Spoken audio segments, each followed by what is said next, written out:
Chapter 191. Thus, the Song-Inghua couple spent 3 days in the Xingqian stronghold, gradually acclimating. It wasn't until the scholar, with a knife in hand, attempted to drain Inghua Long's blood that Songhua Long suddenly felt overwhelmed and instinctively assumed a defensive, counter-attacking stance. Then, an invisible pressure descended, and Songhua Long instantly regained consciousness. With clear eyes, and with the cat's comfort, he began to communicate with Inghua Long, allowing the scholar to perform the operation.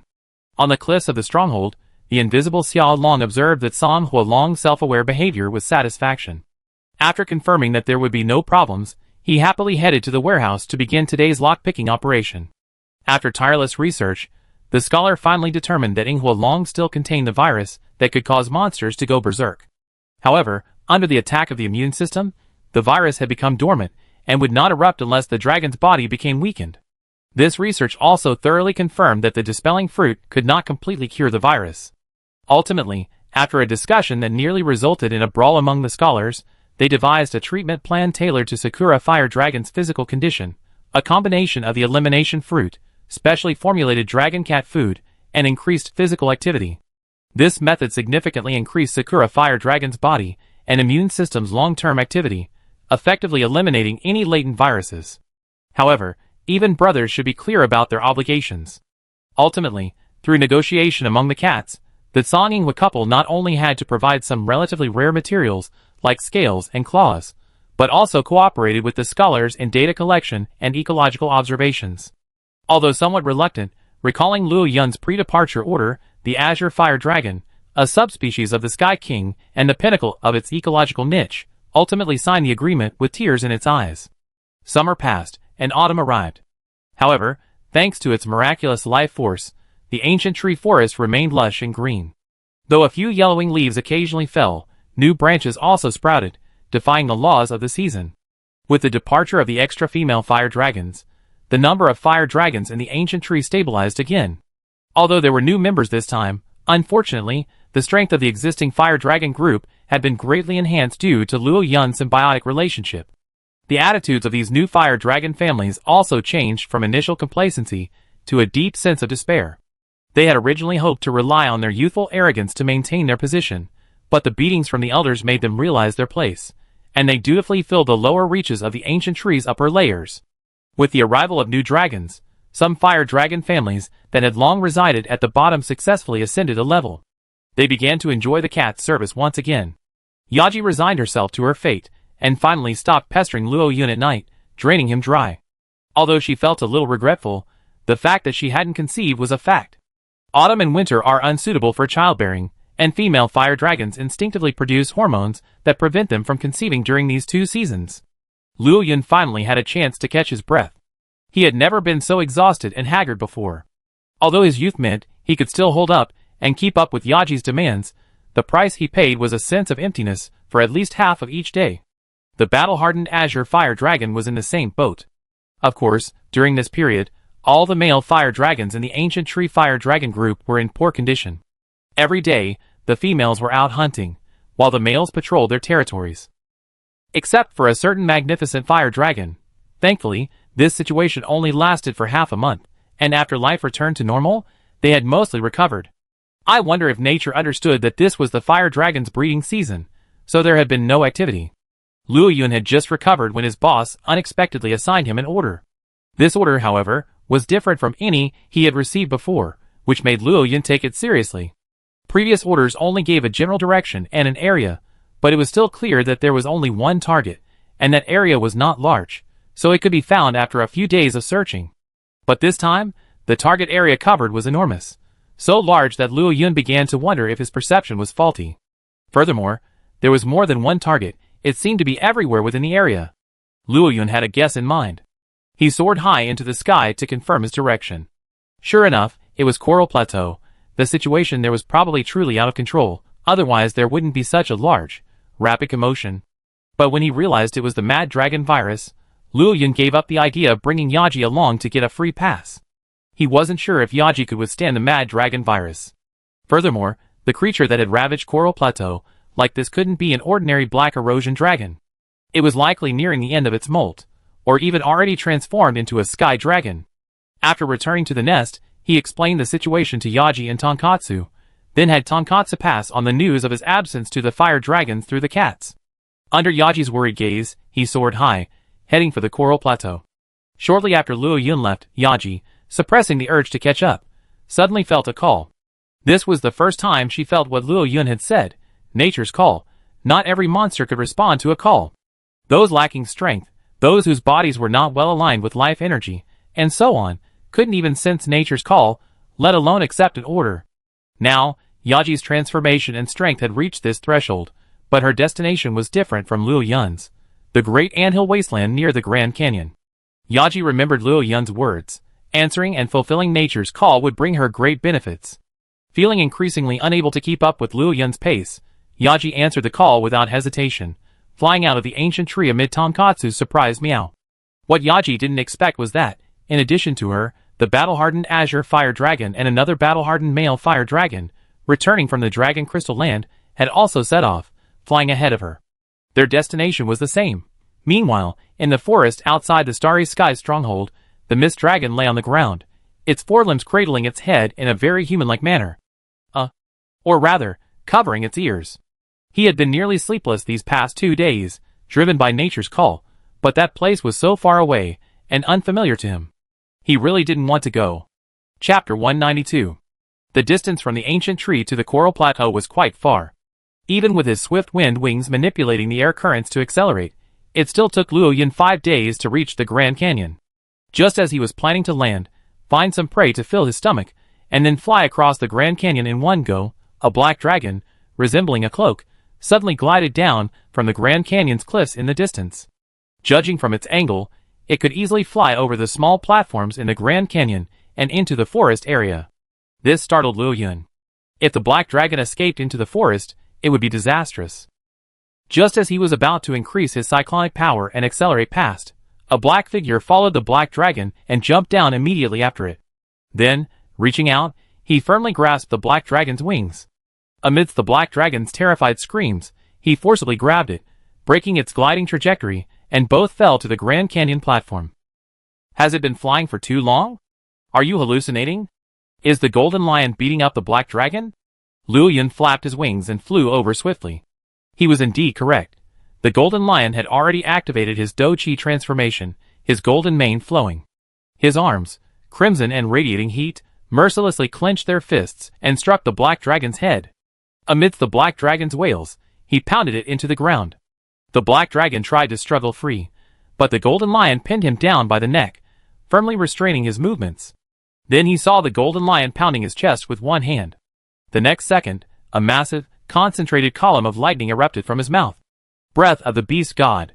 One of the golden lion's killer moves was to fully mobilize the activated electrical energy within his body, compressing and concentrating it before unleashing a devastating blow.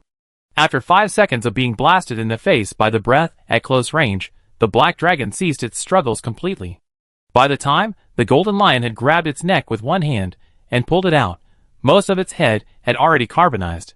Perhaps knowing the creature's tenacious vitality, the golden lion didn't simply abandon the black dragon's corpse.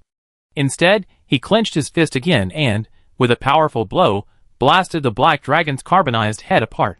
After completing this brutal scene, the golden lion exited his Do-Chi state and coldly glanced at Luo Yun, who had stopped at the edge of the cliff.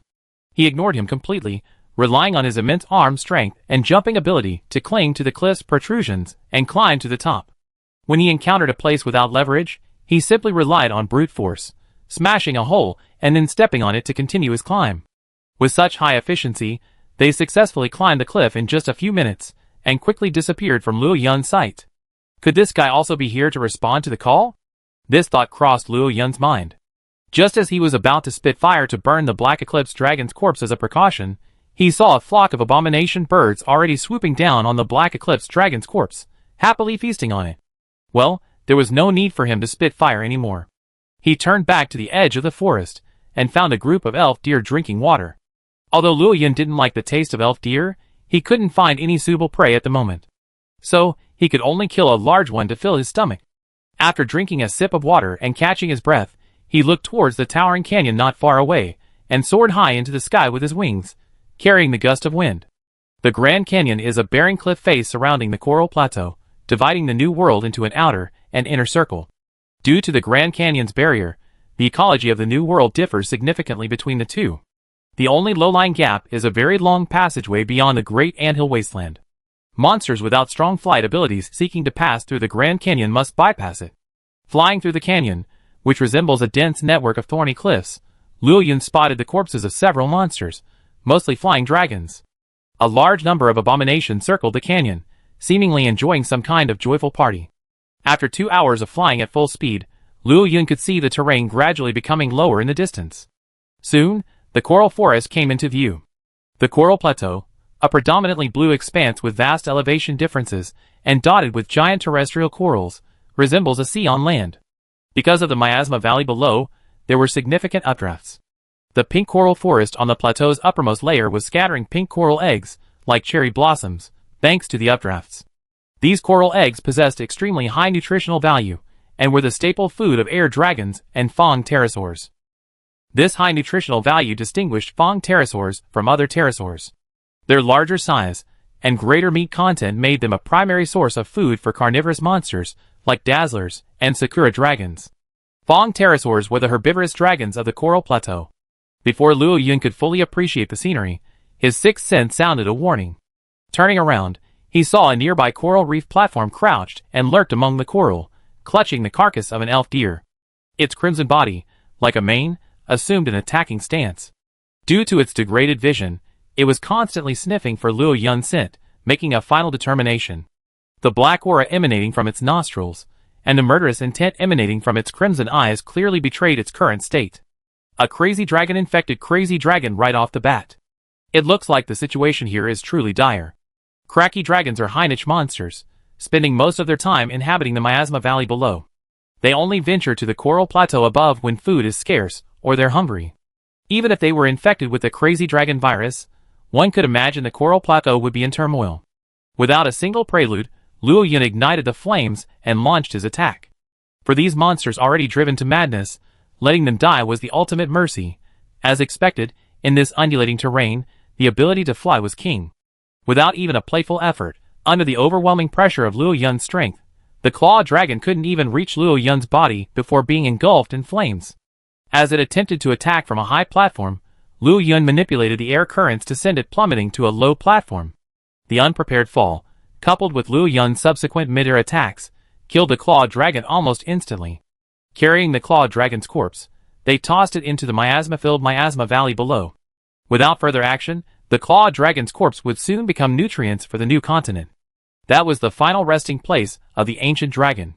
The claw dragon's corpse was nothing, and the mad dragon virus within it had no chance of successfully incubating. On the other side, at the gap in the Great Canyon of the Great Ant Mound Wasteland, various large, high ecological monsters gathered throughout the canyon passages, hunting down any monsters caught in a frenzy and attempting to escape. Before these powerful monsters dispatched, ordinary dragon-like monsters were no match. However, since this location required so many high ecological monsters to defend it, it meant things were definitely not that simple. Yaji paused at the summit, savoring the night breeze and gazing into the distance. That was the direction Luo Yun had left earlier. Chapter 193. At the Starry Stronghold, the atmosphere within the investigation team was somewhat tense. At the newly constructed conference table, Carlos handed the report to the Sword Master. According to eyewitness reports from our investigation team members in the Great Ant Mound Wasteland, dozens of different high-niche monsters have been concentrated near the Grand Canyon, and traces of battles are often left behind. According to the latest news, our team has even spotted the Fire Dragon King's mate, a female fire dragon that appears to be transforming into a rare species. Because we haven't conducted extensive surveys of the Grand Canyon yet, it's unclear whether the Fire Dragon King is still within the canyon. We must pay attention to this unusual phenomenon. It may be related to the ancient dragon. So, this time, Sword Master, I'm counting on you to take action. The Commander-in-Chief looked at the Sword Master, who sat quietly nearby. After he nodded in agreement, he turned to the Supply Squad leader and the 2nd Regiment leader. I be troubling you too with the logistics of this operation.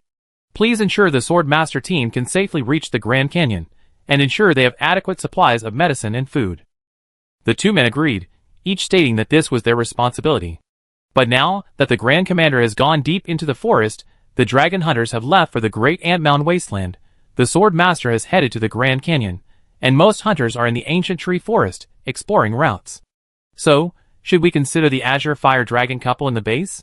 The research team leader, a young dragon scholar who also served as a part-time human resources coordinator, pushed his glasses and said meaningfully, "It's okay, I'm still here."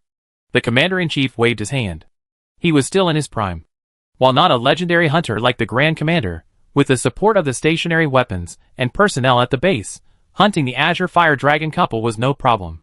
It could be said that among the 1st Regiment, Commander-in-Chief Carlos's combat prowess was second only to that of the Grand Commander, the Sword Master, and the Dragon Hunter. He had also personally hunted a male fire dragon and faced a steel dragon head-on, with a group. The investigation team's manpower and logistical support were quickly arranged. Elsewhere, in the Coral Plateau, Luo Yun had been here for several days. He had to admit, the Coral Plateau's life force was truly abundant. Aside from the unsuitable environment for fire dragons, and the occasional foul-smelling updrafts from the Miasma Valley below, everything else was fine.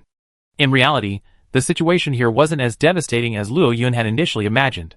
At first, Luo Yun had thought this place had become a haven for the Mad Dragon virus, with Mad Dragon transformed monsters battling each other everywhere, and the occasional sight of flying black scales and black erosion dragons lurking in dark corners.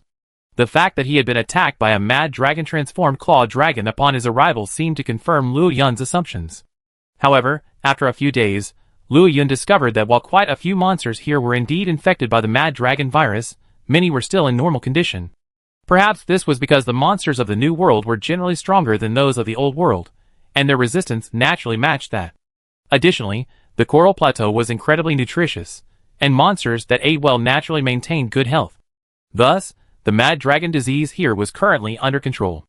Most importantly, the Wind Drift Dragon population, at the pinnacle of the Coral Plateau's ecological niche, had not been greatly affected by the Mad Dragon virus. Only a small number had been infected. Perhaps because the frenzied monsters had seriously encroached upon their territory, these top-tier dragons were also engaged in a large-scale siege of the dragon-like monsters. Yes, siege. These wind dragons were dark blue in color, with yellow undersides. They had beak-like beaks and eyes with exceptional vision. Their heads and tails could unfold into a pair of large membranes. Their sharp, powerful claws were well suited for catching prey, but they were even less suited to ground movement than male fire dragons. However, like fire dragons, they were both high ecological dragon species. Furthermore, wind dragons were a rare species that used ice attributes and possessed a strong sense of territory. Yet, they refused to argue over territory, and would even return to their nests or migrate together, demonstrating a relatively well-defined social structure. In the Coral Plateau, the wind dragons' main rivals were the savage claw dragons and their subspecies from the Miasma Valley, as well as introduced species, like the cherry fire dragons from the outer regions of the New World. Among the monsters in the lower ecological niche, aside from troublemakers like the dizzy bird, the ultimate nemesis of the flying dragon species, almost all others are prey to the wind-drifting dragon. It's no exaggeration to say that the wind-drifting dragon status in the Coral Plateau is far higher than that of the fire dragons in the ancient tree forest.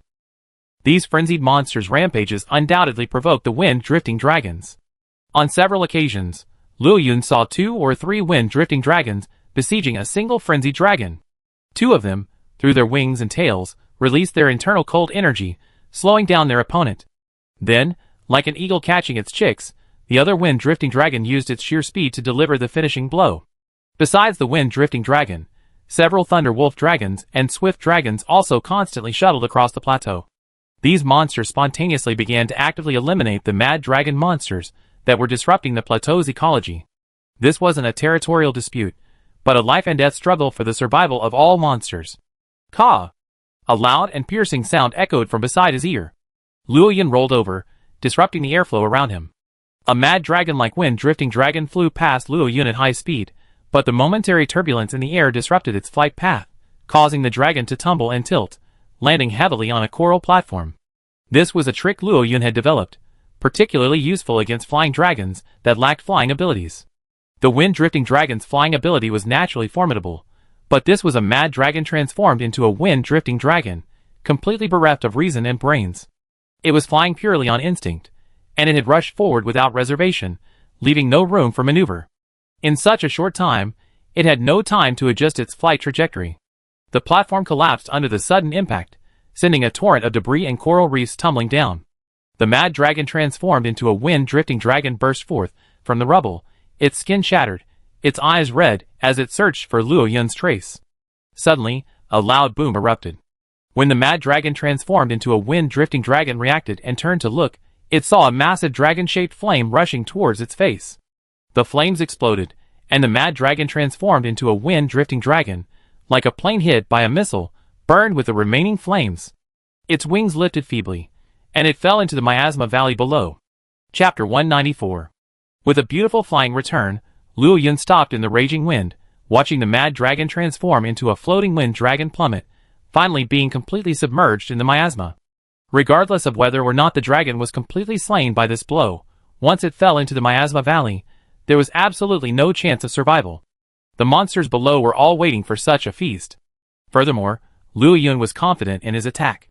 The improved Lovely Star Flying Crash, Jet Acceleration version, while somewhat slower than its previous attack against the veteran Azure Fire Dragon, had significantly improved both its flame damage and its physical impact. The most obvious point was that Luo Yun had attacked with his claws back then, while this time, he was using the thorns on his wings.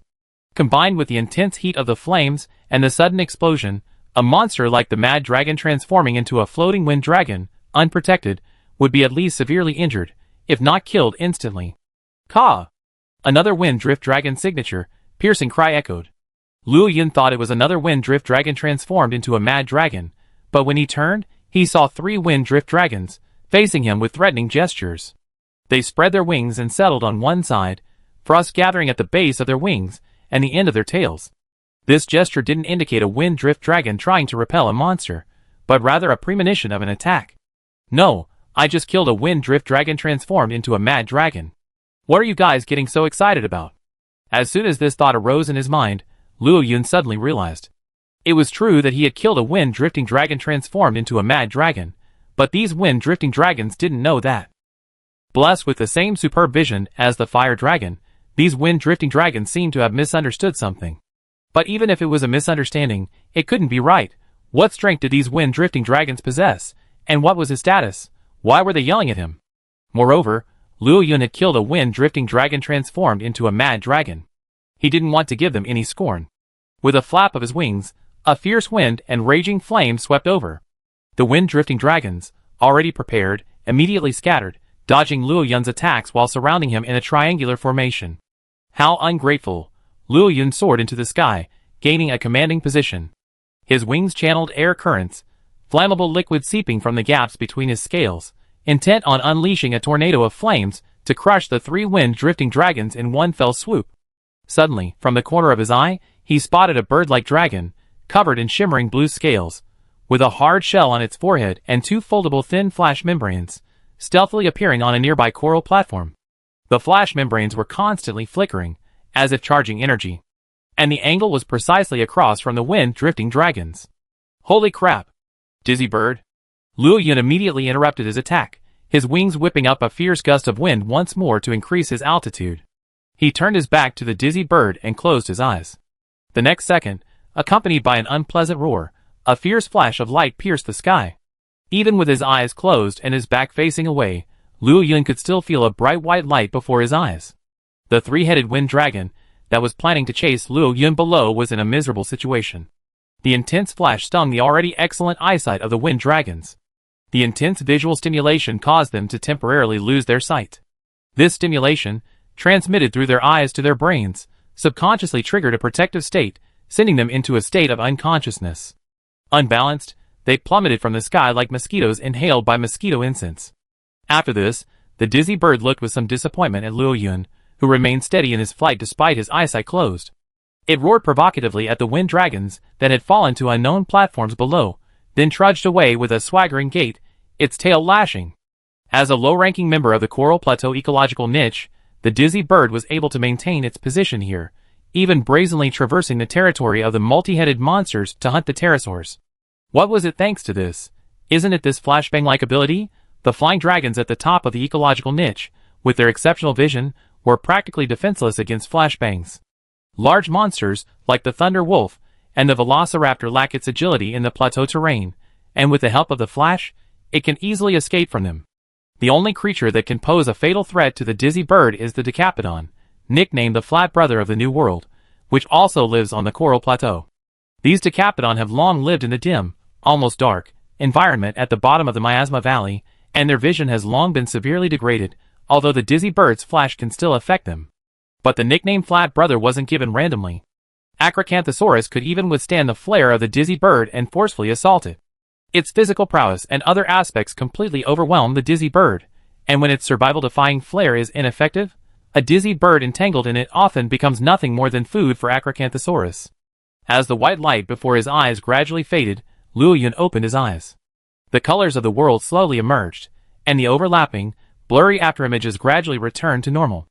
Only then did he breathe a sigh of relief. The dizzy bird's flash was so bright that it couldn't be completely avoided even with its back turned, and Luo Yun's vaunted superb vision, derived from the fire dragon, only served to amplify it. The fact that it could produce such an effect even with its eyes closed demonstrates the power of its flash. Watching the dizzy bird's retreat, Luo Yun didn't have many thoughts about it. Although it was a bit despicable, Luo Yun wasn't above a certain level of tolerance. After blasting a charged fireball, Luo Yun was done with the flash. As for whether the dizzy bird could escape unscathed from the fireball, that wasn't something Luo Yun had to consider. It was only natural that he reciprocate. He'd taken a flash, so he give the dizzy bird a charged fireball. It was only natural. Ga. No more coming? Luo Yun was truly annoyed. He watched the flock of wind drift dragons flying towards him from a distance, feeling incredibly irritated. The wind drift dragons of the Coral Plateau were truly numerous. With no natural enemies, abundant resources, and sufficient food, and given their gregarious nature, they could truly multiply. If the wind drift dragons weren't migratory, and had a homing instinct, the ecological balance here would have been disrupted long ago. He let out a slow breath, temporarily suppressing his irritability. Luo Yun coldly gazed at the approaching wind drift dragons. He suddenly spread his wings, his entire body ablaze with flames, his oppressive power fully activated. A terrifying pressure instantly swept across the entire area, and an immense sense of pressure instantly filled the wind drift dragons' hearts. The wind-blown dragons were in a state of panic, turning back in a flurry. The wind is strong, run away. We can't afford to offend. As arrogant as they had been when they arrived, they fled in disarray. Chapter 195. A herd of wind dragons vanished in the blink of an eye, dragging even many of the nearby monsters with them. The area magically fell silent. The flames on his body gradually faded, and Luo Yun, with a resounding roar, turned and flew in another direction. The incident with the wind dragons was merely a minor incident. Under the pressure brought on by the oppressive nature, unless a frostwing wind dragon, a reverted version of its ancestral form, appeared among the group and forcibly summoned them to attack, it was likely that for the next few days, these wind dragons would consciously avoid Luo Yun whenever they saw him. Updrafts swept past him, and with the help of updrafts, any flying creature could freely traverse the plateau. Here, Luo Yun could even fly for a whole day without landing and not feel tired. What puzzled him was that, over the past few days, he had flown through many areas, only to encounter monsters transformed into berserker dragons. And the strongest of these monsters was only a single berserker dragon transformed fierce claw dragon. But that fierce claw dragon had also been mauled to death by the wind drift dragons. Without him needing to intervene, it felt as if the creatures within the plateau could handle the situation. So, what was the point of coming here? Luo Yun pondered this, planning to capture a foggy dragon to fill his stomach, when a fleeting black figure flashed by in the corner of his eye. Though it had only briefly passed through the land coral, Luo Yun was still certain it was a black eclipse dragon. Those black cloaked wings with claws were unmatched in the entire Monster Hunter world. Changing direction, controlling the airflow to reduce his flight noise, Luo Yun pursued the black eclipse dragon in the direction it had departed. Soon, passing through patch after patch of terrestrial coral, he finally located the black eclipse dragon in a dark area formed by coral reefs and terrestrial coral platforms. Dots of black scales flew out on the prevailing wind and landed on Luo Yun's flaming form, becoming nutrients for the flames to burn again. This was a cavern, resembling a deep passageway. Gazing at the dancing black scales in the passage, Luo Yun knew full well that he had appeared within the black eclipse dragon's perception. The black eclipse dragon in this cavern was probably already preparing to slip away, or perhaps attack suddenly and deliver a devastating blow. Luo Yun's eyes flickered slightly, and he began to circle the area. After thoroughly exploring the dark cavern and finding no other entrances or exits, he breathed a sigh of relief. If that's the case, then it's easy. He had followed as a hunter, not to act as a stepping stone. Each Black Eclipse dragon possesses varying strengths, sometimes with terrifying disparities. However, any Black Eclipse dragon that has lived a normal life for many years and shed its skin multiple times generally possesses police-level strength in its normal state. Thus, out of caution, Luo Yun did not intend to venture deeper into the cave, giving the enemy a chance to take the initiative. Returning to the cave entrance, he drew a deep breath based on his own assessment of the surroundings. His flame bag, now it should be called the explosive flame bag, began to mobilize fire energy, and flames continued to gather within his mouth. Gradually, as the flame's temperature rose, the orange-red, blue-purple blaze of its breath gathered strength. With a flap of its wings, the terrifying breath of fire, fueled by immense wind pressure, poured into the cave. The visible scale powder, land corals, and some wriggling eels that hadn't had time to escape were all incinerated in the terrifying heat. The heat and wind pressure carbonized and blew away the coral reefs, allowing light to filter through the cracks in the cave. In the deepest part of the cave, the Black Erosion Dragon, sensing Luo Yun's presence and waiting for his opportunity, had already begun actively accelerating the release of its scale powder. It transformed the entire depths of the cave into a black smoke zone, its mouth accumulating a high concentration of the Mad Dragon virus mixed with a special substance. It planned to wait for Luo Yun to enter, and then detonate the scale powder.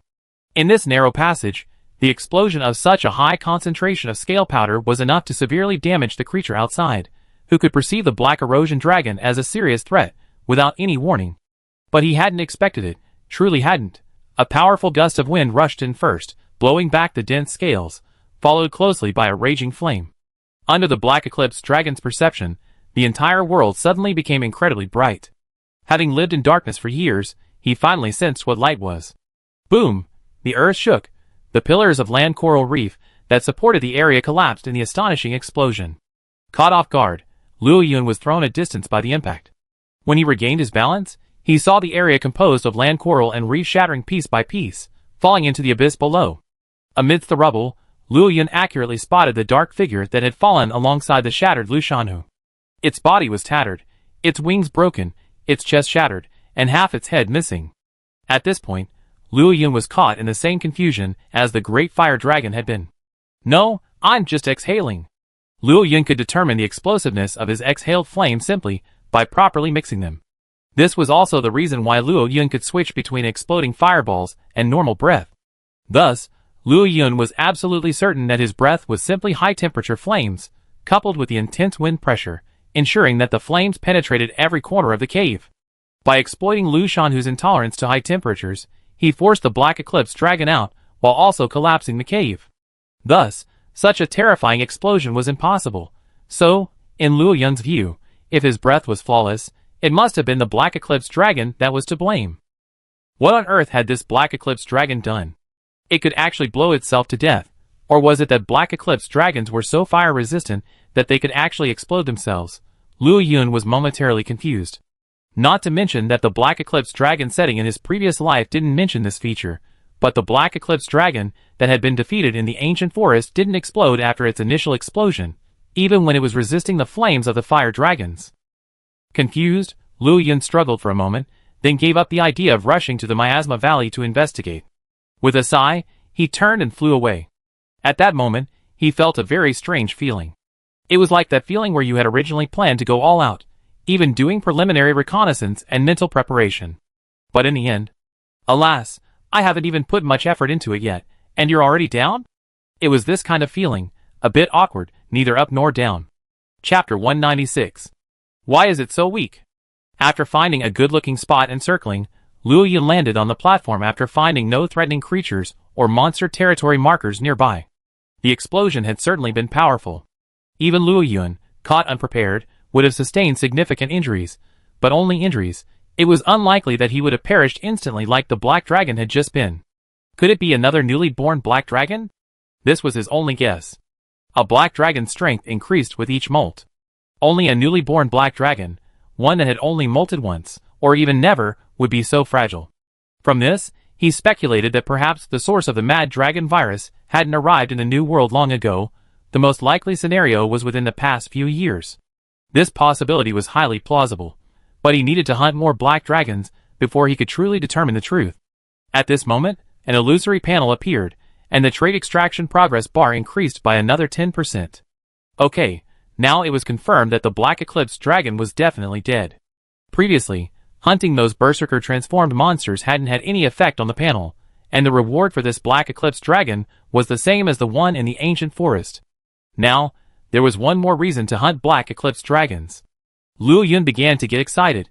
If his speculation was correct, then these newly born Black Eclipse Dragons weren't a source of chaos, they were clearly simple experience bars. However, these Black Eclipse Dragons were well hidden.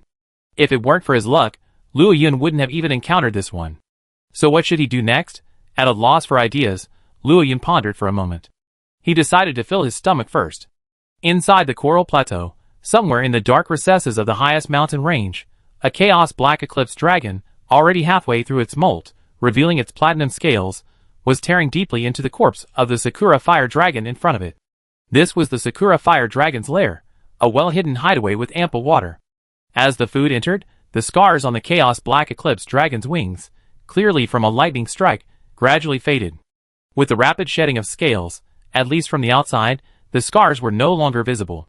Ever since failing to control the scale dust during last year's molting, allowing the Mad Dragon virus to spread to the Coral Plateau on the updrafts, the Chaos Black Eclipse Dragon had become a target of the ancient dragons there.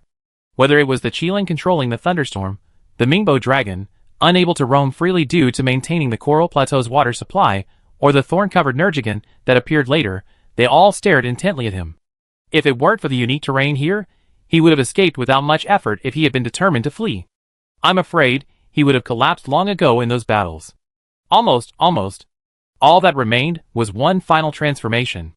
With the help of the life energy here, he could complete this final molting and evolve into his perfect form. Then he could leave this dangerous place and return to his homeland, in the forbidden zone of Sky Mountain, a place of life and death. Yes, this was the Chaos Black Eclipse Dragon's deepest thought. They were like wanderers, born, wandering, growing up, and finally returning home.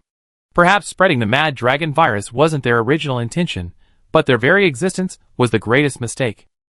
In the starry stronghold, the Mist Dragon cast a longing glance at the bustling stronghold below, then turned and flew towards the Coral Plateau. He had no choice but to compromise. The main reason was that for some reason, he felt a sense of crisis this time. If he continued to ignore it, he might truly face a crisis that would engulf the entire new world. At the same time, in the Dragon Crystal Land, from a magma cave forcibly melted by high temperatures, a pair of flame sun dragons, a crimson and azure, emerged together. A startled explosive scale dragon, which had been planning to wander around, immediately turned back, fearing that if it ran too late, it would become the couple's dinner. Deep within the Miasma Valley, a Hazret, carrying miasma, slowly and calmly made its way toward the upper reaches. Hidden in the darkness, a Tragclaw sniffed, intent on finding a suitable opportunity to pounce and kill this creature, which seemed to have a good meaty mass. In the great anthill wasteland, within the Grand Canyon, the Sword Master crouched on a hidden cliffside platform, observing the battle below through a telescope. At this moment, the monsters residing in the higher ecological niches of the Grand Canyon were furious, each with its own battlefield. Any creature that escaped from the Grand Canyon, regardless of whether it was suffering from dragon madness or not, would be mercilessly hunted down. Based on his observations over the past few days, the Sword Master had keenly noticed that the number of frenzied monsters emerging from the depths of the Grand Canyon had decreased, and most now appeared to be normal. In the sky, the fire dragons, led by the battle-hardened Azure Fire Dragon, targeted any flying dragon or sleeping dragon they spotted flying out of the Grand Canyon. On the ground, the primary combat force was a massive Slayer Dragon. When enraged, it would attack any monster. Even with such a ferocious Slayer Dragon blocking the way, many monsters frantically attempted to escape the Grand Canyon, as if driven by some terrifying entity. This situation persisted for several days. Just as the swordsmanship master was considering whether he should venture deeper into the Grand Canyon to investigate, a maddened creature, ablaze with blue lightning and a pitch-black aura, appeared. The dazzling lightning exuded a sinister aura. With crimson pupils and a massive body, it resembled a lightning demon from the depths of hell, or a dark warrior resurrected from the brink of death. The Thunder Wolf Dragon, with its crimson pupils and massive size, slowly emerged from the Grand Canyon. That demonic aura sent chills down the spines of the enemy, even just the sight of him walking. At the sight of the Dragon Slayer lingering near the Grand Canyon's entrance, the Extreme Thunder Wolf Dragon's eyes blazed with endless murderous intent. As an individual who had achieved the ultimate sublimation from a near-death state, his physical strength transcending the limits. The extreme Thunder Wolf Dragon's strength was truly astonishing. Unfortunately, despite overcoming the Mad Dragon virus during his previous bout of torture, he had completely lost his sanity. At this point, the extreme Thunder Wolf Dragon was nothing more than a madman possessing immense power. Chapter 197. The moment the extreme Thunder Wolf Dragon appeared, the battle-hardened Dragon Slayer also spotted its presence. It had encountered Thunder Wolf Dragons before, and had fought them before, but it had never seen one like this one, radiating a black aura and constantly in a hypercharged state. Despite its unusual appearance, and even a strong sense of oppression, Dragon Slayer showed no sign of retreat. Gazing at the extreme Thunder Wolf Dragon charging towards it, lava material surged from Dragon Slayer's throat. He calmly smeared it onto his tail blade, then, sparking, he sharpened it while gathering strength. Like a battle-hardened swordsman, confident in his own abilities, he planned to unleash the combined benefits and risks of a slashing blow when the situation was most dangerous and the enemy was most vulnerable.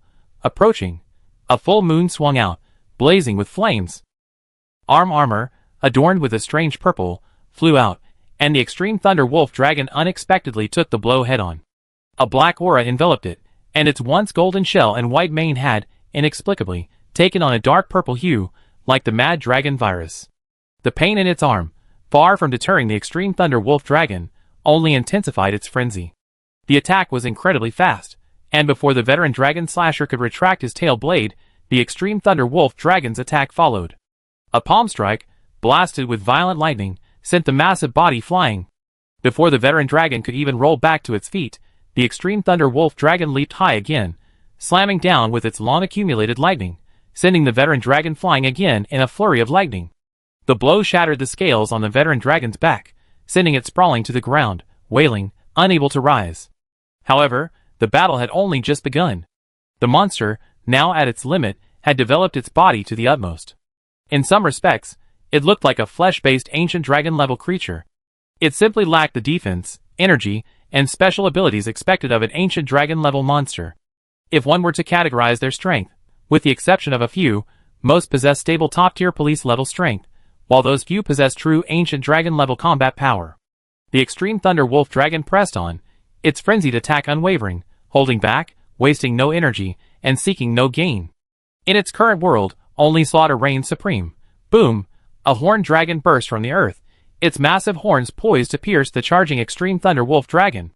The next second, the extreme Thunder Wolf Dragon dramatically turned sideways, raised its palm high, and with a frantic roar, slapped the side of the Ceratopsis's head with an incredibly fast slap, abruptly disrupting the Ceratopsis's burrowing chariot. The massive tail, shimmering with lightning, swept across, striking the Ceratopsis again as it struggled to find its balance, sending it flying over 10 meters. Having its hatred diverted by the Ceratopsis, the extreme Thunder Wolf Dragon stopped pursuing the veteran Dragon Slayer and pounced on it. Its forelimbs pinned the Ceratopsis as it tried to rise, and its jaws bit down on the spine of its neck. Bang!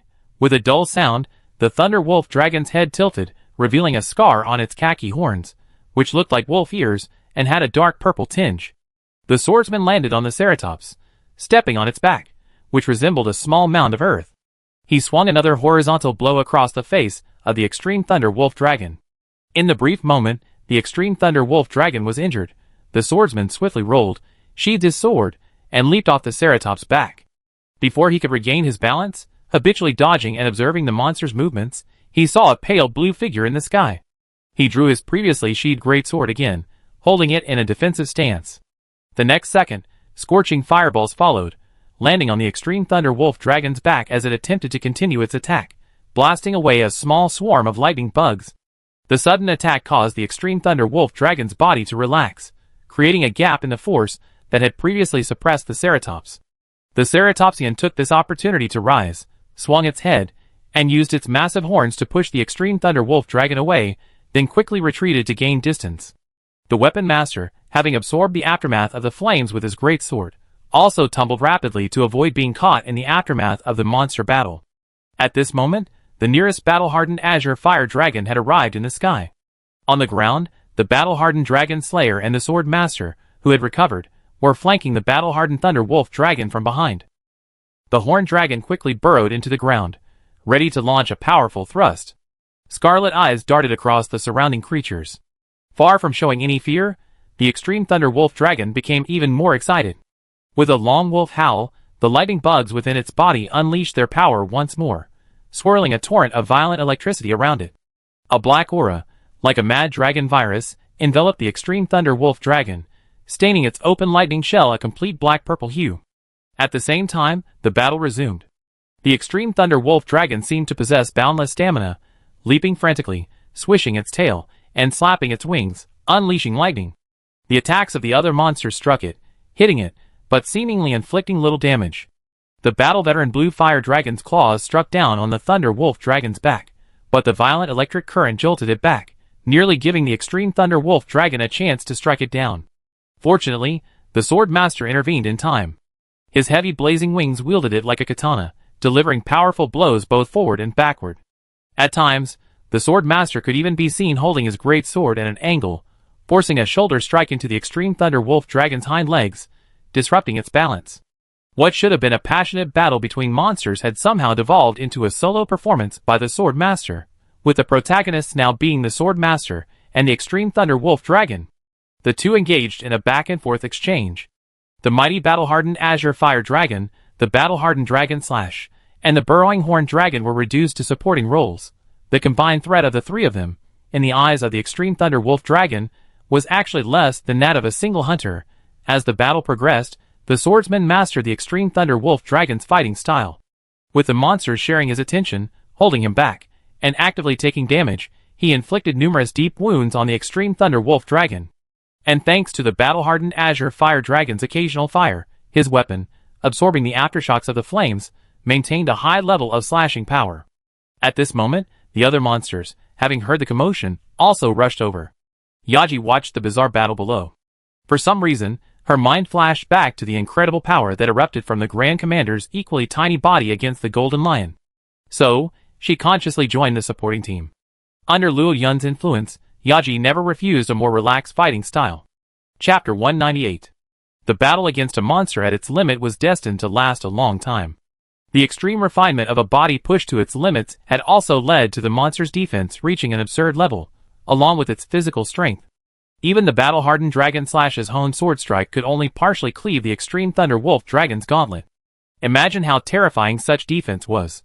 Thus, to penetrate its defenses, the swordsman master used every strike with a powerful charge, the resulting stamina draining him immensely.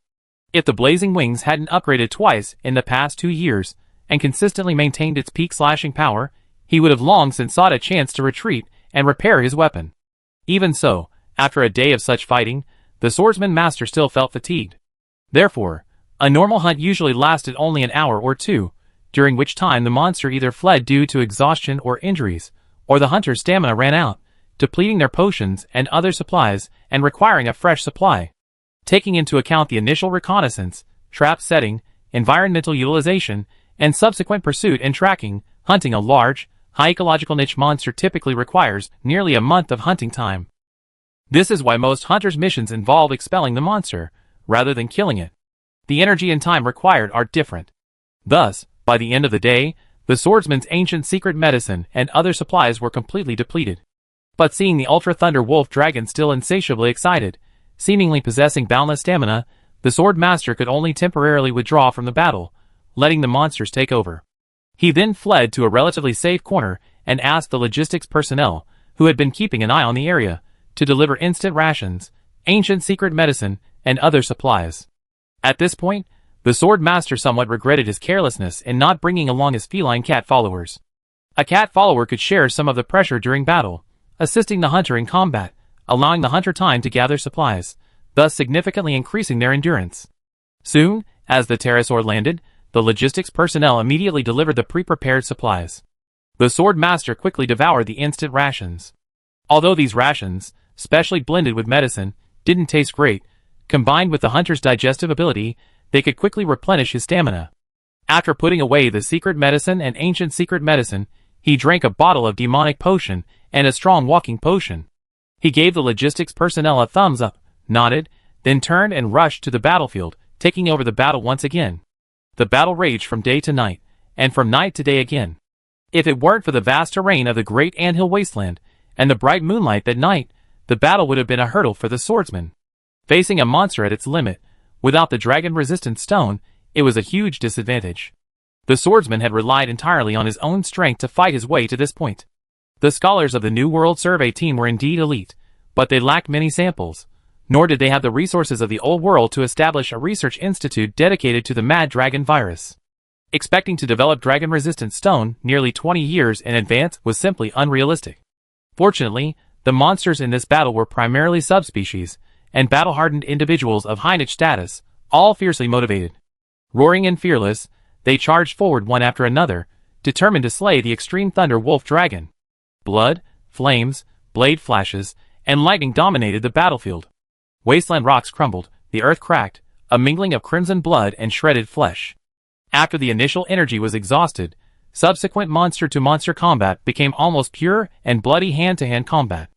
At dawn, the extreme thunder wolf dragon, once again squeezing and concentrating the lightning bug's electricity, ultimately failed to smack down. With saliva dripping from the corners of its mouth, it collapsed helplessly. After a day and a night, at the cost of 3 monsters' lives and the injuries of many more, they finally stopped the extreme thunder wolf dragon at the entrance of the Grand Canyon. Watching the mountain-like corpse collapse with a crashing crash, venom mixed with blood oozing from the wounds, and lightning bugs scattering in all directions, the swordsman finally let out a slow breath. Aji was also exhausted. Her injuries weren't serious, and with her transformation, her originally poor flying ability had greatly improved. While still not as good as a blue fire dragon, it was more than enough to sustain her for extended aerial combat. What truly tired her was the emptiness of her flame sacs, and the sapped energy of her venom glands from the constant production of venom. Yes, the venom mixed with blood that flowed from the wounds of this extreme thunder wolf dragon was all caused by Aji finding an opportunity to inflict a wound. Keeping a monster at its maximum power level constantly intoxicated required a staggering dosage, yet Aji had managed to pull it off. The battle was over, and the terrain had been significantly altered, so the swordsman couldn't let his guard down. Monsters, after battling one another, would turn and attack the hunters, a common occurrence during hunting. However, the swordsman overlooked one point. The monsters had been fighting for so long, and unlike him, they had no medicine to replenish their energy. Their stamina had reached critical levels, and aside from seeking a safe place to rest, they had no other desires. Furthermore, none of the monsters present were interested in the corpse of the extreme thunder wolf dragon, leaving them with even less reason to stay. So, amidst the mutual vigilance of the monsters, they dispersed, leaving only the swordsman, Aji, the battle-hardened wrath dragon who had been slacking off all night, and the somewhat bewildered azure wrath dragon, who had called out to Aji several times, but found she showed no sign of leaving. Aki landed on a relatively flat surface, watching the swordsman sheath his great sword and slowly sit down against the corpse of the extreme thunder wolf dragon. Soon, pterosaurs descended with their support personnel. Each of them carried a large bag. After landing, one of them went up to check on the swordsman, while the other 3 quickly ran towards Aki. Incidentally, this small team support personnel consisted of 1 person and 3 cats. The cats were all details from the ancient Tree Fire Dragon clan hired by the investigation team. The battle-hardened Azure Fire Dragon, landing farther away, watched in amazement as the 3 armored, tightly wrapped cats opened their bags. They watched as they unloaded a pile of green potions and a specially prepared Fire Dragon barbecue cat meal, placing them before Aki and the battle-hardened Rathalos. Then, Aki and the battle-hardened Rathalos began to eat with a clear conscience. The entire dragon was stunned. What's going on? Why are there 3 deter? Aren't they in league with that powerful little creature? Why do you dare drink that green-looking water? Is it drinkable? Finally, why are you so skilled? Chapter 199. Just as the veteran blue fire dragon felt a bit awkward, the last cat finally arrived after scrambling through the rubble. Just like the other 2 cats, it quickly placed the same item before it, looking at it expectantly. The veteran blue fire dragon glanced at Aki in the distance, then at the unfamiliar cat before him. Ultimately, his appetite took over. He cursed himself for his incompetence, but his mouth never stopped. He downed the healing potion with a reckless abandon. The bitter, disgusting taste he expected didn't materialize. Instead, a sweet flavor slid along his taste buds and into his stomach. The next second, a warm current spread from his stomach throughout his body, and the wound felt tingling and numb, and surprisingly, it began to heal. Wow, this is awesome! The battle-tempered Azure Wrath Dragon's eyes lit up, but out of the corner of his eye, he caught sight of the delighted cat wearing the female Wrath Dragon's armor. He feigned reserve and turned his head away, tugging at the food. It was a powerful battle-tempered azure wrath dragon, no fool. The cat's supplies were barely enough to relieve Aki and the others' fatigue and hunger, but compared to the other monsters, who had to drag their wounded bodies out in search of food, this treat was far superior. At this moment, the logistics officer approached with a small backpack. After speaking a few words to Deter, who stood before Aki, the cat began translating for her. Meow, Master Wrath Dragon, meow. Sister Shilu said that half of this Thunder Wolf Dragon's carcass will be divided among us, according to Hunter's rules. So, I'd like to ask if you'd like to take some of the materials back as trophies, or give it all to the Star Stronghold to be used as our reserve fund. Although Aki had some difficulty understanding the meaning of reserve funds, she figured it was similar to stockpiling food. She had no interest in the carcass of the Ultra Thunder Wolf Dragon. Since the investigation team wanted it, they could just give it to them. After all, there was the free food reserve and funds. Besides, wouldn't the prey the fire dragons had brought back as a reward for Mau Mau eventually end up in the hands of the investigation team? So, after receiving Aki's answer, Mau Mau seemed very happy and immediately informed the logistics staff of the result. Although it was expected, Shilu nodded in satisfaction after receiving a positive response. After all, Aki and the others had contributed greatly to this battle, so the proper questioning process still had to be followed. As for the other monsters, who had also contributed. Haha, sorry, I'm not familiar with them. They weren't allies of the investigation team, and we had no interactions, let alone friendly relations. And so, a dirty deal was concluded, and both sides got what they needed. Watching the 3 fire dragons fly away, Shilu fired a flare into the sky.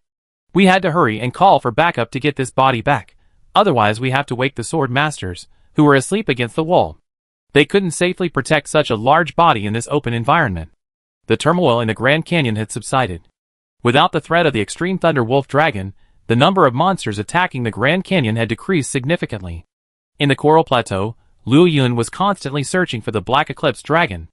After passing the Black Eclipse Dragon's previous hiding place, Luo Yun began to consciously move towards dark, damp areas where there were fewer monsters. Not to mention, in just 3 days, he actually found another Black Eclipse Dragon. This time, Luo Yun finally engaged in a real fight. First, he used a fire tornado to cleanse the scale powder. Then, as the Black Eclipse Dragon, bewildered and unable to locate Luo Yun through heat and scale feedback, panicked, a distant breath descended. Disrupted by the fire tornado, the Black Eclipse Dragon couldn't even activate its Mad Dragon form, falling helplessly to Luo Yun's ranged attacks. Although Luo Yun's opinion of the Black Eclipse Dragon's strength was certainly unsatisfactory, he still had to say something. Bullying a blind man is truly a dragon's delight. Facing a Black Eclipse Dragon that uses scale powder and is weak to fire, engaging in close combat is the most foolish course of action. As long as a method can be found to limit its perception, the Black Eclipse Dragon will be a headless fly, a sitting duck. Another 10% progress bar reached. Having tasted the sweetness of success, Luo Yun momentarily ignored even the mad dragon-like monsters he saw, focusing solely on searching for the Black Eclipse Dragon. Many dragons in the Coral Plateau spotted Luo Yun, and were thrown into chaos by his aimless, erratic flight. And whenever a monster tried to expel Luo Yun, that pressure would manifest, causing another round of panic and forcing the monsters to leave their nests for several days.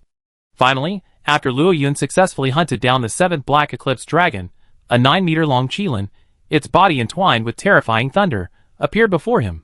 The blue horn resembled the world's most beautiful sapphire. Dark clouds began to gather in the sky, and bursts of thunder echoed from within. Just as Luo Yun thought the Qilin was about to attack him and began to ponder how to fight, a brown golden lion with a pair of massive horns leaped down from the high cliff toward the Qilin. The next moment, a blinding flash of lightning exploded. The Qilin's form vanished, leaving the golden lion empty-handed. As it searched for the Qilin, Luo Yun keenly spotted it from afar, accompanied by a flash of lightning. The sharp horns thrust forward, while the golden lion below seemed oblivious, still scanning for the Qilin. A rather clumsy performance, Luo Yun mentally assessed the young golden lion. Although it appeared to be looking around, one arm showed no sign of moving. Upon closer inspection, it had actually grasped a conch embedded in the platform. Just as the Qilin's attack was about to land, the golden lion suddenly leaped up, swung the conch with a fierce force, and even positioned its other hand to attempt to clamp the Qilin. The next second, the Qilin vanished again amidst the thunderstorm, and the golden lion's attack missed. In a flash of illusion, the Qilin appeared behind the golden lion, its long horns still thrusting in simple, unadorned forms. The golden lion had no way of avoiding this blow, and could only lean sideways to take it. At this point, Luo Yun had no desire to continue watching. The golden lion was clearly too young, while the qilin, just by its size, was approaching the maximum size for a qilin. It was obvious that this was an old monster with an incalculable age. The battle was over from the start. Furthermore, the thunderstorm was already moving towards Luo Yun. To avoid being struck by lightning, Luo Yun had to leave quickly. Suddenly, in the distance of the sky, Luo Yun spotted a figure he had seen before. Nergigant? Although it was only a rough approximation, judging by its shape and structure, he couldn't be mistaken. What was strange was that despite the commotion, Nergigant showed no sign of approaching, instead flying in another direction. Did that guy find easier prey? Chapter 200. Watching the Nergigant receding, Luo Yun had a feeling it wasn't just wandering around out of boredom. He wanted to follow, but was afraid of being spotted. After all, ancient dragons were its lavish feast, but ordinary monsters were its main course. Luo Yun didn't want to become its prey. Just as he was thinking this, Luo Yun suddenly realized. That's not right, although Nergigant was powerful, terrifyingly so. But its strength lay in its power, in its exaggerated vitality, and in its completely unnatural regeneration, but it wasn't very fast. The Sky Comet Dragon's strength was only average among ancient dragons, yet it could wander around fearlessly, even capable of such a bad temper that it would lash out at anyone it disliked, even though even the ancient dragons didn't care. Why? It's because of his incredible flying speed. He's like a jet fighter from the ancient dragon realm. He can't defeat many ancient dragons, but they can't catch him either, as long as he doesn't foolishly provoke those who have been released from their restrictions or those at the top of the super ancient dragon class. He can basically be like a crab. Just walk sideways. The same applies to Luo Yun now. As long as he's not facing an ancient dragon that relies primarily on speed or has ways to increase its speed, like a steel dragon, with the combined power of swift wings and acceleration, he definitely have no problem running. So, he can just see what Nergigant is looking for. Just in case, if he can find something, it seems pretty good. Fortune and glory are sought in danger, so Luo Yun began to sneak behind Nergigant from a distance, relying on his superb eyesight to observe if anything was happening. They followed it until dark. But nothing was found. Luo Yun was certain that Nergigant was indeed searching for something. Not only had it ignored the qilin, but apart from having hunted a floating dragon, it was constantly searching. And, like Luo Yun, it ventured into dark, sparsely populated areas. It was easy to guess what it was looking for. However, given Nergigant's appetite, it certainly wasn't a black erosion dragon. These young, still untransformed, couldn't even draw out the power of the sky dragon. While their vitality was immense, their inherent energy couldn't satisfy Nergigant's appetite. So, it was searching for something even more powerful. Sky dragon? Luo Yun felt it was a little unlikely. Nergigant was powerful, but still slightly inferior to Sky Dragon. However, judging by Nergigant's behavior during the fifth creation, when he even attempted to hunt the Molten Dragon, it seemed possible. Even now, Luo Yun was still pondering, with Molten Dragon's size and defense, akin to a mobile volcano, how could Nergigant break through its defense? It was getting dark, and Luo Yun didn't plan to continue following Nergigant. At this stage, the best approach for him was to search for more Black Eclipse dragons. The progress bar for the new trait had already reached over 80. He only needed to hunt 2 more Black Eclipse dragons to gain the new trait. Wouldn't it be nice to steadily improve his strength? After thinking it through, Luo Yun stopped following and found a good, elevated spot. After marking his territory with his claw marks and scales, he fell into a deep sleep under the bright moonlight. Tonight, in the Grand Canyon beside the Coral Plateau, an uninvited guest successfully crossed the sea and arrived. Here, at a cliff point directly connected to the ocean, it had not traversed the forest or the desert, but had quietly arrived in the new world. Spreading its wings, its platinum scales gleamed in the darkness. Its golden eyes gazed, neither joy nor sorrow, at the other side of the canyon, where the Coral Plateau lay. Its wings, like a halo, spread wide. After dealing with its followers on the old world, it followed a faint, almost invisible, lead across the ocean to this place. Hopefully, it's not too late. This world doesn't need another Tianhui dragon, especially since this one, who had the potential to successfully transform, had slipped away right under its nose. Thinking of this, the Tianhui dragon's eyes blazed with murderous intent. Like a ray of light in the darkness, the Tianhui dragon, not even bothering to rest, spread its wings and flew once again towards the Coral Plateau. At this moment, the Chaos Black Dragon, hiding at an unknown location on the Coral Plateau, was unaware that the creature it had believed had completed its final transformation had actually transformed into a celestial dragon. It had even spread the scale powder that could inhibit the black dragon's transformation in the old continent, and had actually pursued it to the new continent. But even if it had known, it wouldn't have given it any further thought. It could only blame itself on its own lack of strength and bad luck, as it hadn't been able to complete its transformation despite all those years of free time.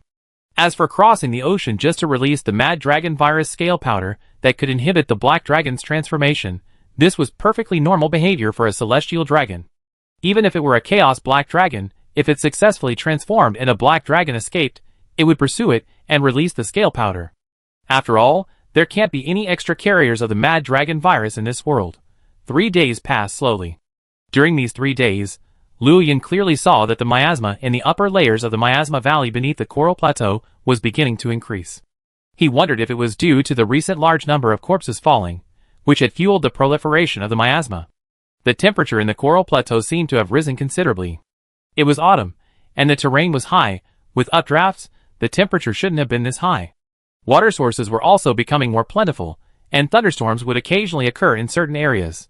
These unusual weather conditions seemed to indicate an impending eruption. Over the course of 3 days, Luo Yun's search for the Black Eclipse Dragon became increasingly adept. Some geographical locations that should have required careful exploration were now fully understood by Luo Yun with a simple fire. After 3 days, they had finally found 2 black dragons, one of which they had discovered in a very narrow area near the Miasma Valley. It was a truly hidden location, but the carcass of its prey found in its lair suggested it had relocated to the Miasma Valley below to compete with the Paralysis Dragon for food. Excited, he flew back to the heights of the coral plateau. Gazing at the vibrant coral reefs shimmering in the sunlight, Luo Yun's mood, which had been somewhat gloomy for the past few days, finally brightened. After finding a patch of coral plateau to rest on, and picking up a barnacle, a specialty of the coral plateau, as a snack, Luo Yun finally opened his control panel to see what goodies he had found. Chapter 201.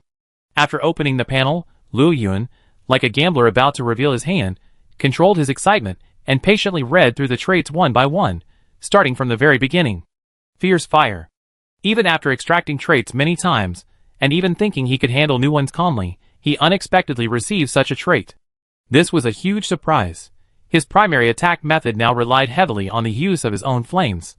His current weakness lay not in the amount of fire energy, but in the quality of his flames. It could be said that Luo Yun was now a pseudo-silver wrath dragon, whose other stats, aside from his fire, were even comparable to those of the silver wrath dragon. However, it was precisely this qualitative difference between his own flames and those of the tribulation flame that kept him stuck at the police level. While he could battle against the ancient dragon, it was only a matter of time. Once the ancient dragon recklessly unleashed its catastrophic special abilities, abandoning the rules of melee combat and resorting to small-scale attacks, Luo Yun would have been completely helpless. But now, things were different. With the fierce fire trait, he finally had the ability to improve himself, the power to turn the tide against all odds. Fierce fire. The more severe the injury, or the worse the condition, the more energy organs in the body will be strengthened, improving the quality and conversion rate of attribute energy. Adhering to the principle that the fewer words, the more serious the problem. The fierce fire trait had already demonstrated its perfect compatibility with Luo Yun, and the phrase worse condition in the description of this trait was a truly significant word. What does poor condition mean? Does excessive physical exertion count as poor condition?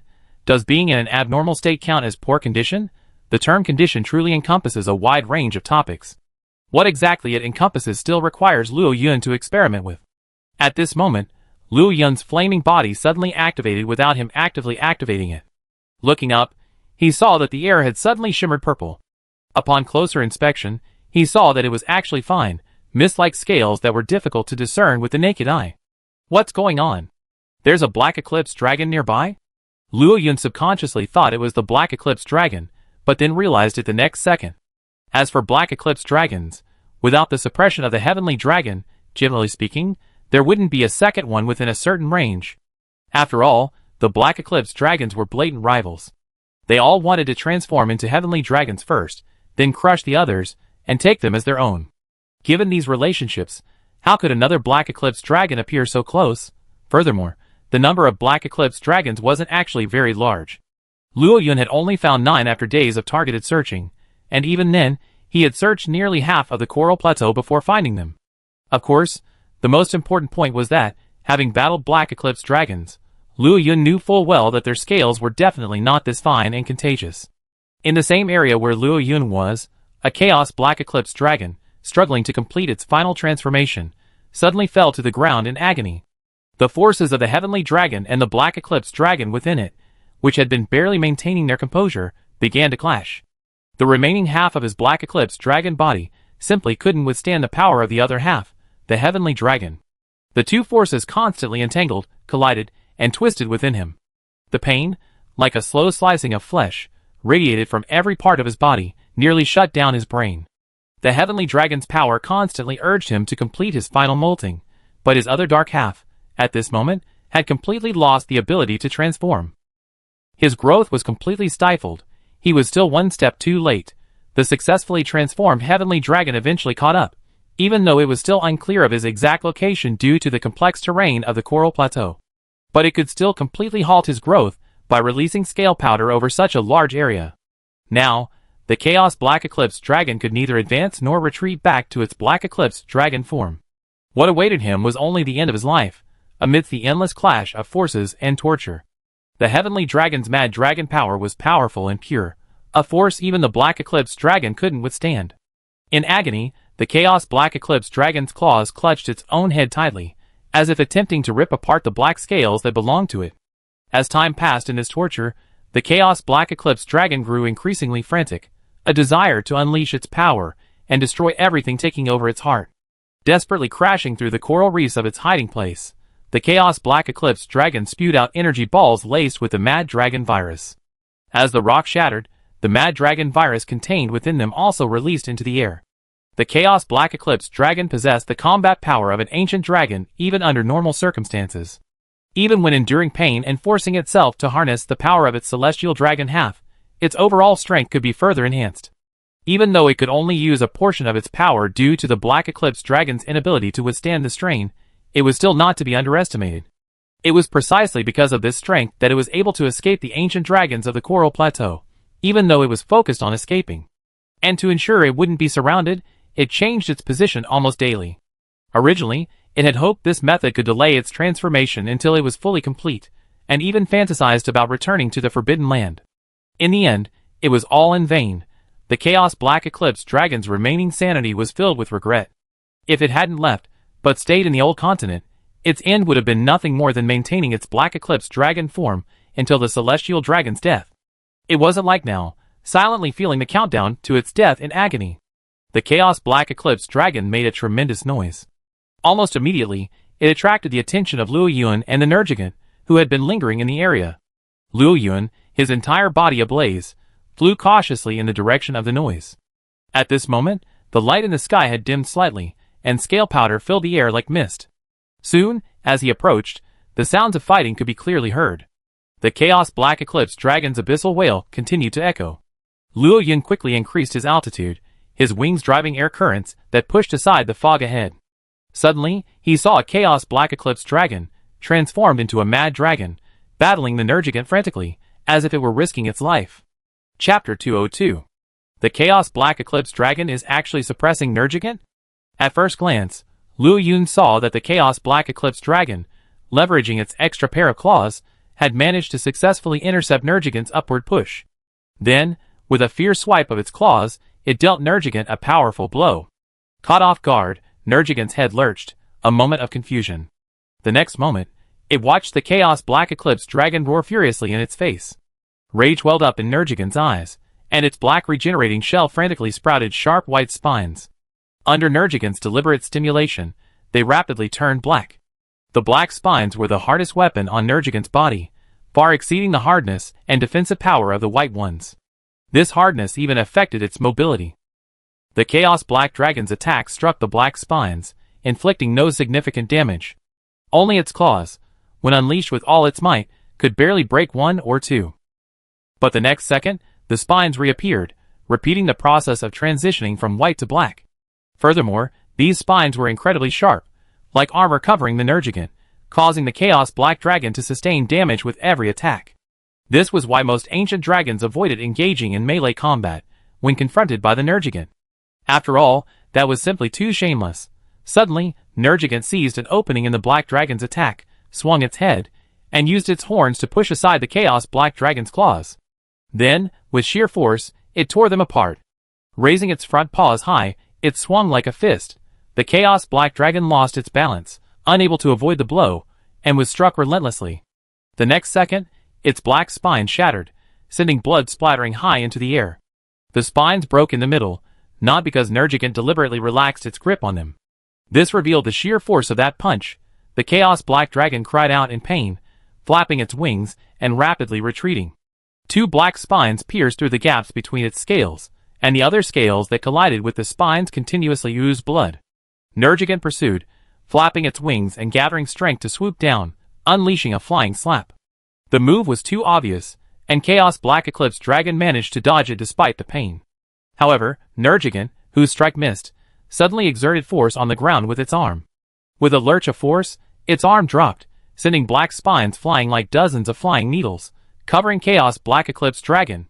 Instantly, blood splattered, and blood-red flowers burst forth from the Chaos Black Eclipse Dragon's black body. From midair, Luo Yun watched Nergigant's attacks, all directed at the Chaos Black Eclipse Dragon's pitch-black half. This was no reckless move. It was clearly intent on maximizing damage with minimal effort. It seemed Nergigant had a thorough understanding of Chaos Black Eclipse Dragon, knowing its weakest points. During the matchup, Nergigant maintained the black spines on its left side, specifically to defend against the Chaos Black Eclipse Dragon's platinum-colored half. While on the right side, it unleashed its full force, fiercely attacking the disabled dragon's unsteady, pitch-black form. Even after actively activating its Mad Dragon transformation, Chaos Black Dragon barely had the wherewithal to engage Nergigant for a short period, but under such deliberate targeting, it was still beaten like a grandson. The Chaos Black Dragon's most threatening Mad Dragon virus was barely a cold to an ancient dragon. Its extra pair of winged claws allowed it to suppress some ordinary ancient dragons in melee combat, but against Nergigant, it seemed child's play. So, unable to defeat Nergigant head-on, and unable to threaten Nergigant with its energy attacks, it could only resort to underhand tactics. At this point, having been beaten back from its frenzy by Nergigant's combined punches and regaining its intelligence, Chaos Black Dragon decided to adjust its fighting style. It took off quickly, and before Nergigant could catch up, it began spewing a large amount of black scale powder from its mouth and wings. In a remarkably short time, it spread out hundreds of meters, completely enveloping the area and continuing to expand. This scale powder was pure inorganic Mad Dragon virus, fine and extremely aggressive. Each time a Black Eclipse Dragon sheds its skin, the concentration of the Mad Dragon virus in its body increases, raising its combat power and various stats. During its final molting period, the virus concentration in its body reaches a peak, allowing it to quickly create a Mad Dragon virus zone covering hundreds of meters. Furthermore, the Chaos Black Eclipse Dragon possesses some of the powers of the Celestial Dragon, one of which is the ability of its Mad Dragon virus to spread through skin contact. Thus, any creature below the Ancient Dragon level within this black fog will quickly be overwhelmed by the Mad Dragon virus, succumbing to Mad Dragon Syndrome. Of course, Chaos Black Dragon didn't create this area out of sheer fantasy to infect Nergigant with dragon madness. His sole purpose was to create an area that would severely impair vision and sensory perception. He wanted to render Nergigant blind, in this dark area, while half of Chaos Black Dragon had evolved eyes, and its tentacles had transformed into horns. The other half still retained its Black Dragon abilities. The sensory perception fed back by the scale powder allowed Nergigant to observe every move within the black fog. Without vision, and the agitation of the scale powder also affecting hearing to a certain extent, the initiative in the battle would completely fall to Chaos Black Dragon. With a little caution, Nergigant could keep Nergigant on the defensive. So, the moment the dark area was completely complete, Nergigant had only two choices. Escape from this dark area, which would be equivalent to letting Chaos Black Dragon escape. Or, in this darkness, while passively taking the beating, he could attempt a counterattack, but the ultimate outcome would most likely be that Chaos Black Eclipse Dragon would seize the opportunity to escape. For a physical ancient dragon like Nergigant, which lacks ecological attacks, Chaos Black Eclipse Dragon was already invincible from the moment the black fog formed. Nergigant would begin to face the same helpless situation Luo Yun had faced that missed dragon. Flapping his wings, he dodged Nergigant's pounce. Through heat sensing, he saw Nergigant unable to find its target in the darkness, and then attempting to disperse the black fog with his wings. Seeing this, Chaos Black Eclipse Dragon stealthily retreated further, completely immersing himself in the darkness. As for Nergigan's attempt to disperse the black fog with his fan, that was a joke. The black fog stretched for thousands of meters, and he wasn't a storm-controlling ancient dragon like Steel Dragon. The reason why the Chaos Black Eclipse Dragon wanted to stay away was simply because the platinum-colored half of its body belonging to the Heavenly Dragon would expose its position in the black fog. Chapter 203. The Nergigan is no longer a significant threat, so the next step is to eliminate any potential detrimental factors. For example, a certain flying dragon, its body neither silver nor red, soaring through the sky, even attempting to stir up air currents and break through the black fog to continue watching the battle. Many ancient dragons, and even large monsters, will, if they can, eliminate any surrounding creatures that might affect the battle, or, more simply, dampen their spirits if they can. The Ice-Cursed Dragon is a prime example of this. In the previous game, the Ice-Cursed Dragon would suddenly turn around mid-fight and attack the flying pterosaurs, turning them into ice sculptures before resuming their fight with the hunter. The Chaos Black Dragon was doing the same thing. Seeing Luo Yunfei high in the sky, avoiding the Mad Dragon virus, it even dared to try to blow away the scale powder. Regardless of whether Luo Yun succeeded or not, such an action was seen by the Chaos Black Dragon as a provocation, one that could potentially affect the outcome of the battle. Thus, while exiting his Raging Dragon form to reduce the conflict between the two powers within his body and alleviate his injuries, he also intended to eliminate this blind creature. In fact, if it were a normal Chaos Black Dragon, despite its ferocity, it would never allow its bestiality to escalate to such an extent. It was simply that due to the battle with the Nergigan, he had been using Raging Dragon form and the power of the Celestial Dragon for so long that he had lost his composure. The battle between them had already reached a fever pitch, with the Chaos Black Dragon even raising a thick fog of scale powder. The monsters in the area, sensing something was amiss, had already fled. Yet, Luo Yun could leisurely watch the battle from the sidelines, even daring to intervene. What did this signify? Sometimes, those who dare to sit on the sidelines aren't necessarily inconsiderate, but rather possess a strong understanding of their own strength. Luo Yun, intending to use some wind to dilute the black fog, so he could see the battle clearly, suddenly noticed several balls of dark purple energy rapidly flying towards him from the mist. Flapping his wings, he deftly evaded the energy balls, but before he could regain his balance, they exploded beside him. A large amount of Mad Dragon virus accompanied the explosion, forming a small cloud that enveloped Luo Yun. Clearly, the energy balls were merely a deception. The Chaos Black Dragon's sole purpose was to infect Luo Yun with a high concentration of Mad Dragon virus, thereby rendering him incapable of combat in a short period of time. At this altitude, if the Mad Dragon virus compromised Luo Yun's nerve centers and immune system, weakening him to the point of losing control and falling without any defenses, a normal monster would be seriously injured, if not killed. However, the next second, the small cloud formed by the Mad Dragon virus suddenly exploded. Amidst the intense flames, Luo Yun, bathed in flames, calmly flew out. Gazing at the fleeting bright white figure in the black mist below, the flames on his body suddenly expanded. Raising his altitude high, Luo Yun gazed at the endless, swirling black mist. He roared and flapped his wings rapidly, directing the airflow with all his might to converge. His chest and neck glowed a brilliant golden red in the intense heat of the flames. The next second, a raging flame erupted. Fire feeds on the wind, and the wind fuels the fire's might. The flames roared 5 meters in front of Luo Yun, their flaming range expanding amidst the raging wind, surging down like a blaze, scorching the heavens and earth. When they came into contact with the scale powder in the black mist, they ignited, further expanding the flame's reach. Instantly, under the Chaos Black Dragon's perception, it seemed as if the sky had transformed into a sea of fire, a blazing sea of water pouring down. And within this sea, he had no escape. As the flames fell to the ground, they spread far and wide, engulfing a vast area of the Coral Plateau. Flames shot skyward, illuminating even the Miasma Valley below. The flames, stretching hundreds of meters in diameter, consumed not only the scale powder, but also the floating coral spawn. Small platforms, supported by the coral forest, collapsed in the blaze. The intense heat of the flames dealt the final blow to the ecosystem, already on the verge of collapse from the battle between the Chaos Black Dragon and the Nergigan. Large numbers of swaying eels, land corals, barnacles, terrestrial aquatic plants, and other environmental organisms perished and dissipated. Even with the resilience of the Coral Plateau, a symbiotic ecosystem with the Miasma Valley, this area would likely take years to recover. Sometimes, when gods clash, it's often the surrounding environment that suffers. Thankfully, the culprit was the Chaos Black Dragon, which used its wings as a shield, using its white body to shield itself from the flames. Luo Yun's fire, while limited in scope, was not particularly powerful, but the scale powder in the black mist helped to boost its ignition, somewhat replenishing the lost power. This caused the Chaos Black Dragon, which had been unable to recover from the Black Dragon's perception, considerable discomfort. As for Nergigant, it could withstand the flames of Flame King Dragon, the gusts of Steel Dragon, and the mines of Abyssal Dragon.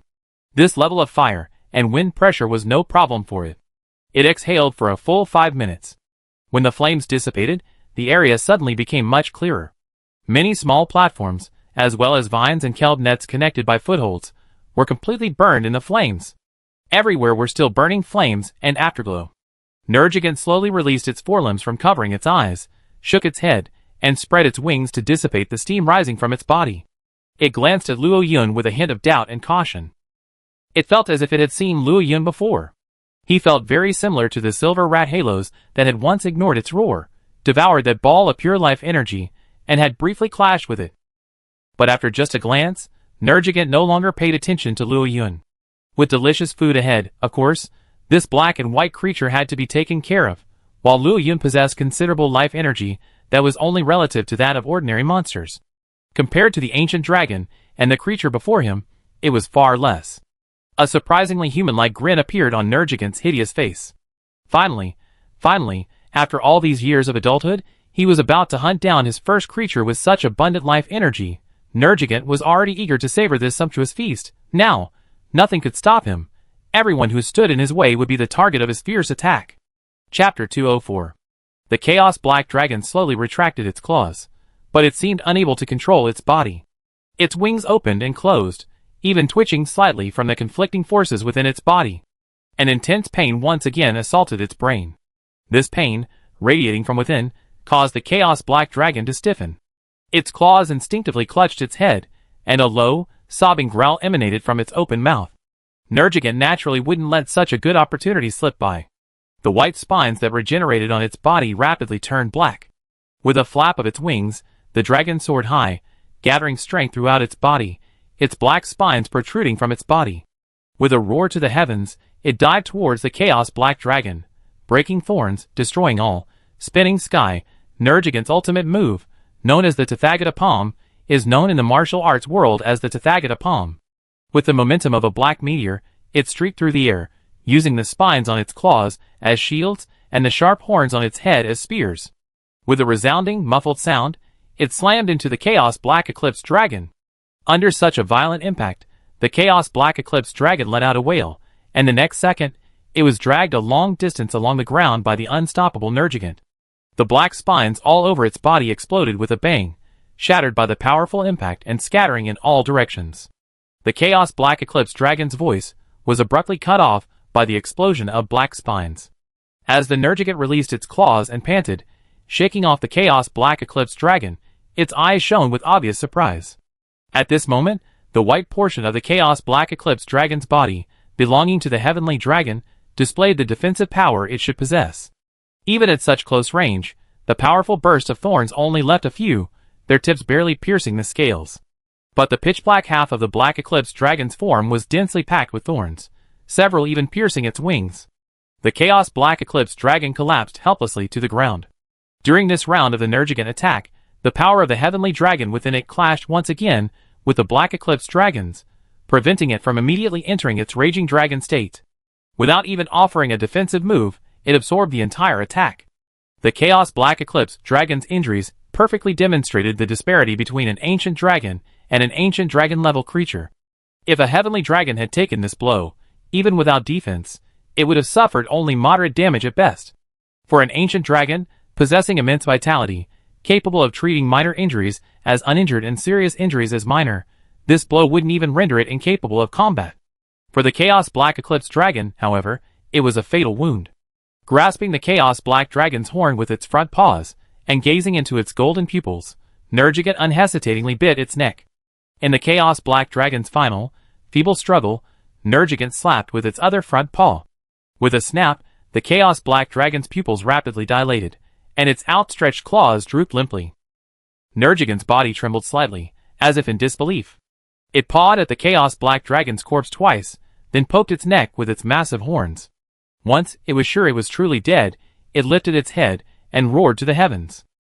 This was the roar of a victor, the roar of a man who had completed the most crucial step in his life. Tears seemed to well up in the corners of his eyes.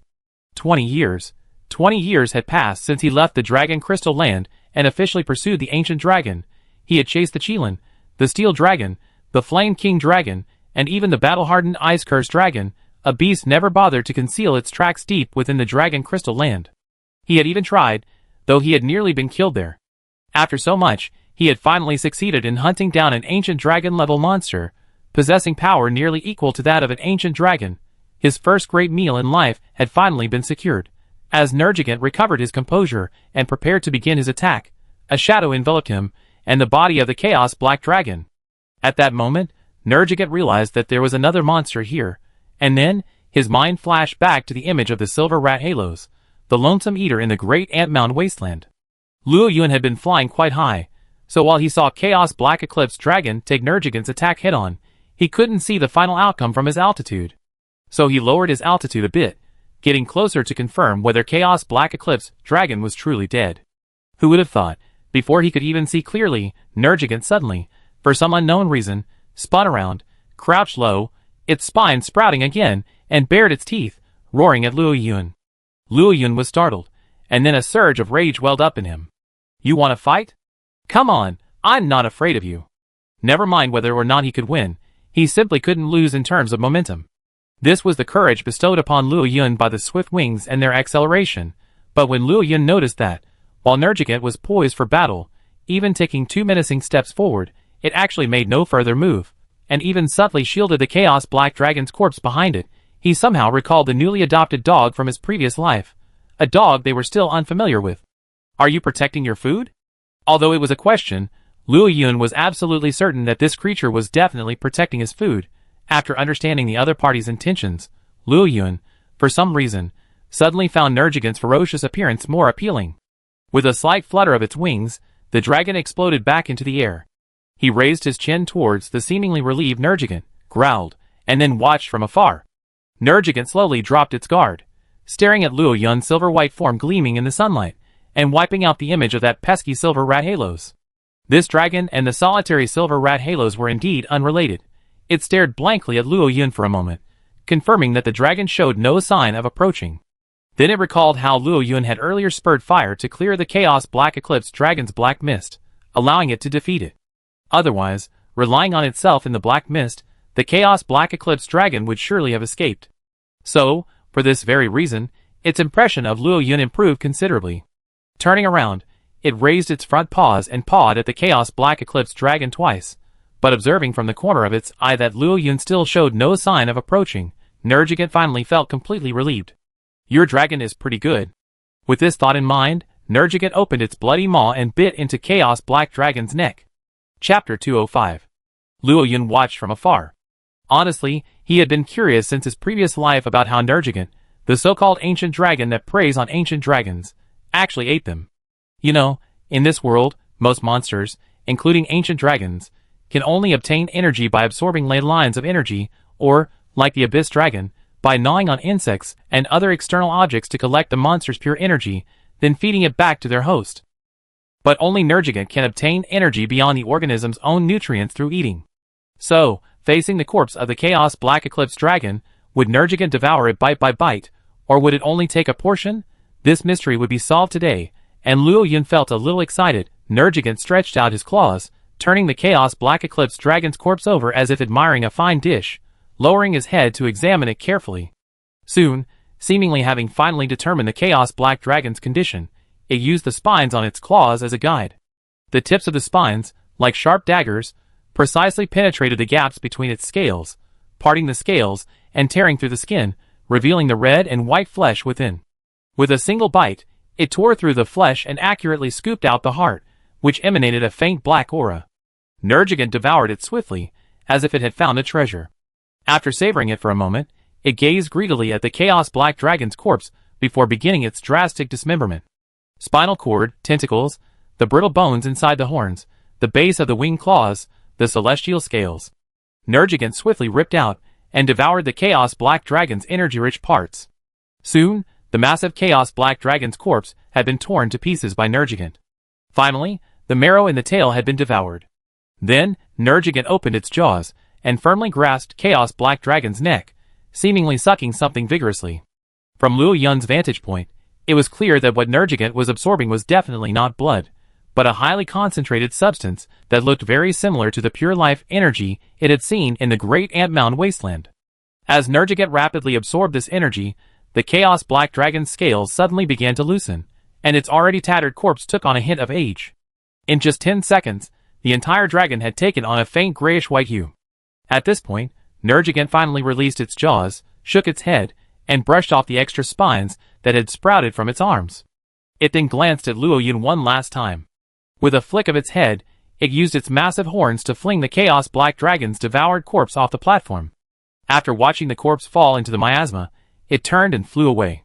He now needed to find a quiet and safe place to begin digesting the energy gained from this meal. The process of converting the Chaos Black Dragon's energy into his own was extremely consuming. Even a Nergigant couldn't completely digest this massive amount of energy in such a short period of time. Thus, he locked the energy within himself through eating, then found a place to absorb it further. Only in this way could he minimize the energy loss during this process. Also, the thorns he would use for reproduction had to be carefully selected. The most suitable one must be chosen. After this meal, 70% of the energy gained from the final conversion would be supplied to the thorns, with the remainder used to replenish his own energy and enhance his own strength. Although it's only 30%, it's already a significant improvement for Nergigant. After reaching adulthood, the rate of growth of an ancient dragon's strength slows, often requiring considerable time to hone. But with this wave of growth, Nergigant's first 20 years have already been well spent. The magnitude of this growth is equivalent to the growth that a normal ancient dragon would experience in nearly 50 years. As for why it doesn't use all of the energy it gains for itself, waiting until it becomes truly powerful before reproducing, this is because for an adult Nergigant, the task of reproduction is ingrained in the most fundamental logic of its creatures, and all its actions must be guided by this logic. Nature requires an immune system that represents death and regeneration, not insatiable cancer cells. Thus, this is also the absolute limitation of the ancient dragon race, Nergigant. Luo Yun mentally condemned the Nergigant's rudeness for leaving without even a word after giving it such a look. However, when he saw the progress bar on his characteristic, which had been reset to 0, actually increased by another 10%, he generously forgave it. He simply vented his frustration by blowing out a puff of fire and fanning himself a bit, then watched the show for quite a while, only to receive such a large reward. If he had the chance, Luo Yun would have loved to have such a good opportunity happen more often. After watching the show and eating the melon, Luo Yun planned to find a good spot to rest.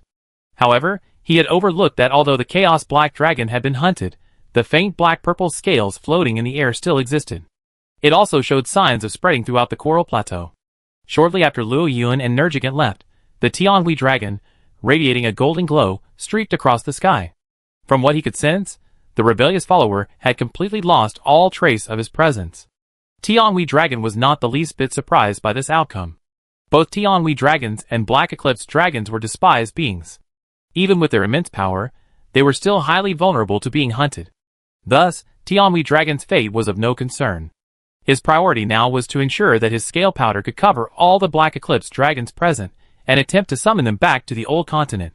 After all, while his scale powder had a suppressive effect, it would eventually lose its suppressive power over time due to the Black Eclipse dragon's metabolism, so he couldn't remain in the new continent for long. It can only be said that Tianhui Long had good intentions, but he forgot that the scale powder he released, while capable of suppressing the growth of Black Eclipse dragons, was also a mad dragon virus, a more toxic and transmissible one, containing reproductive cells. In his attempt to suppress the spread of Black Eclipse dragons, he caused the spread of the even more virulent mad dragon virus, triggering an even more horrific disaster. After doing all this, could Tianhui Long truly return to the old world, the new world, as one of the locations for the ancient dragon crossing, is Pixios. Chapter 206. In the Grand Canyon, on a relatively high hilltop, a chaotic flash of light and shadow flashed across the landscape. Then, as if a program had failed, the previously empty space began to distort and warp, the images becoming distorted and distorted, creating an inexplicable sense of awkwardness. At this moment, Xiaolong's purple figure slowly emerged. Its purple-headed dog-like head stealthily peeked out from the hilltop, scanning its surroundings cautiously. Seeing no creatures paying attention, it breathed a sigh of relief. It gazed down at the coral plateau below, seemingly displeased with the vibrant coral scenery and undulating terrain. The coral reefs, especially those that reflected different colors in the sunlight depending on the angle, particularly irritated Xiaolong. In this place, achieving perfect invisibility required analyzing many more factors and gathering far more information than usual. While this wasn't a difficult task for Xiaolong, who could maintain perfect invisibility even in wind and rain, it was exhausting. For a homebody who spent his days idly picking locks, slacking off, and enjoying the show, any extra effort was exhausting. Furthermore, the purple scales floating in the air had briefly disrupted his invisibility. When his body had come into contact with the scales, it had actually attempted to force its scales into his body. Consequently, Xiaolong's bioelectricity automatically counterattacked, destroying the scales, while also temporarily disrupting his perfect invisibility. Thus, maintaining perfect invisibility in this environment was a significant challenge. Furthermore, he had detected some biological feedback within the scales, as if the owner of the scales could observe their surroundings to some degree. After understanding the current situation, Xiaolong felt an urge to retreat. An opponent with wide-ranging biological perception was the one he least wanted to face, bar none. No matter how perfect his invisibility was, it was only invisibility, not vanishing into thin air. If his poison couldn't affect the opponent's perception, then Xiaolong's greatest advantage would be nullified. Head-to-head combat wasn't his style, but wouldn't it be a bit awkward to just leave like that? After all, he already come this far. As a homely dragon, coming all this way, and then returning without doing anything would be both embarrassing and a shame. Xiaolong's large eyes rolled around, and his curled tail twitched restlessly. Ultimately, he decided to stay and give it a try. He should at least release the fog once to get a feel for the situation. With this thought in mind, a layer of white mist gradually emerged from Xiaolong's body. This was the poisonous mist Xiaolong had specially developed for the monsters afflicted with dragon madness. Dragon madness is irreversible, and for the world, monsters afflicted with dragon madness serve only as nutrients. Luckily, the Miasma Valley here could better digest these corpses, so Xiaolong could release the poisonous mist this time with even greater freedom, releasing it as much as he wanted, as fast as he could. Speed was the key, and so, Xiaolong's purple figure began to fade in and out of sight amidst the increasingly dense fog. In the sky, white mist and black scale powder intertwined. Unexpectedly, this specially formulated biotoxin reacted miraculously with the still inorganic Mad Dragon virus scale powder. The Mad Dragon virus scale powder, which should have transformed into organic matter only after entering a living organism and reacting with a substance in the blood, unexpectedly began its transformation in the air upon contact with the poisonous mist, completing the inorganic to organic transformation in less than 3 seconds. Without the protection of blood, the Mad Dragon virus, exposed to the air and once again exposed to the poisonous mist, began to rapidly die, decaying, and losing its original activity. This Xiaolong had unexpectedly created a poisonous mist capable of suppressing the Mad Dragon virus. Perhaps this was due to the rich life energy of the new world, or perhaps it was related to the potions it had consumed for years from the investigation team. In short, Xiaolong itself, unknowingly and instinctively choosing its ecological niche, began to undergo subtle changes in its body. As for why the poison mist, which clearly could counter the Mad Dragon virus, killed those Mad Dragon transformed monsters, it's likely because they were too weak to be replenished. Xiaolong's poison mist is still a poison, not a medicine. The Mad Dragon virus has already weakened the Mad Dragon transformed monsters' immune systems and resistance to disease. Once the poison enters their systems, it kills the Mad Dragon virus while also taking the monsters with it. Realizing that its poison mist could actually eliminate these annoying creatures, Xiaolong happily jumped around, its tail wagging, like a 24-meter-long child who had lived for centuries.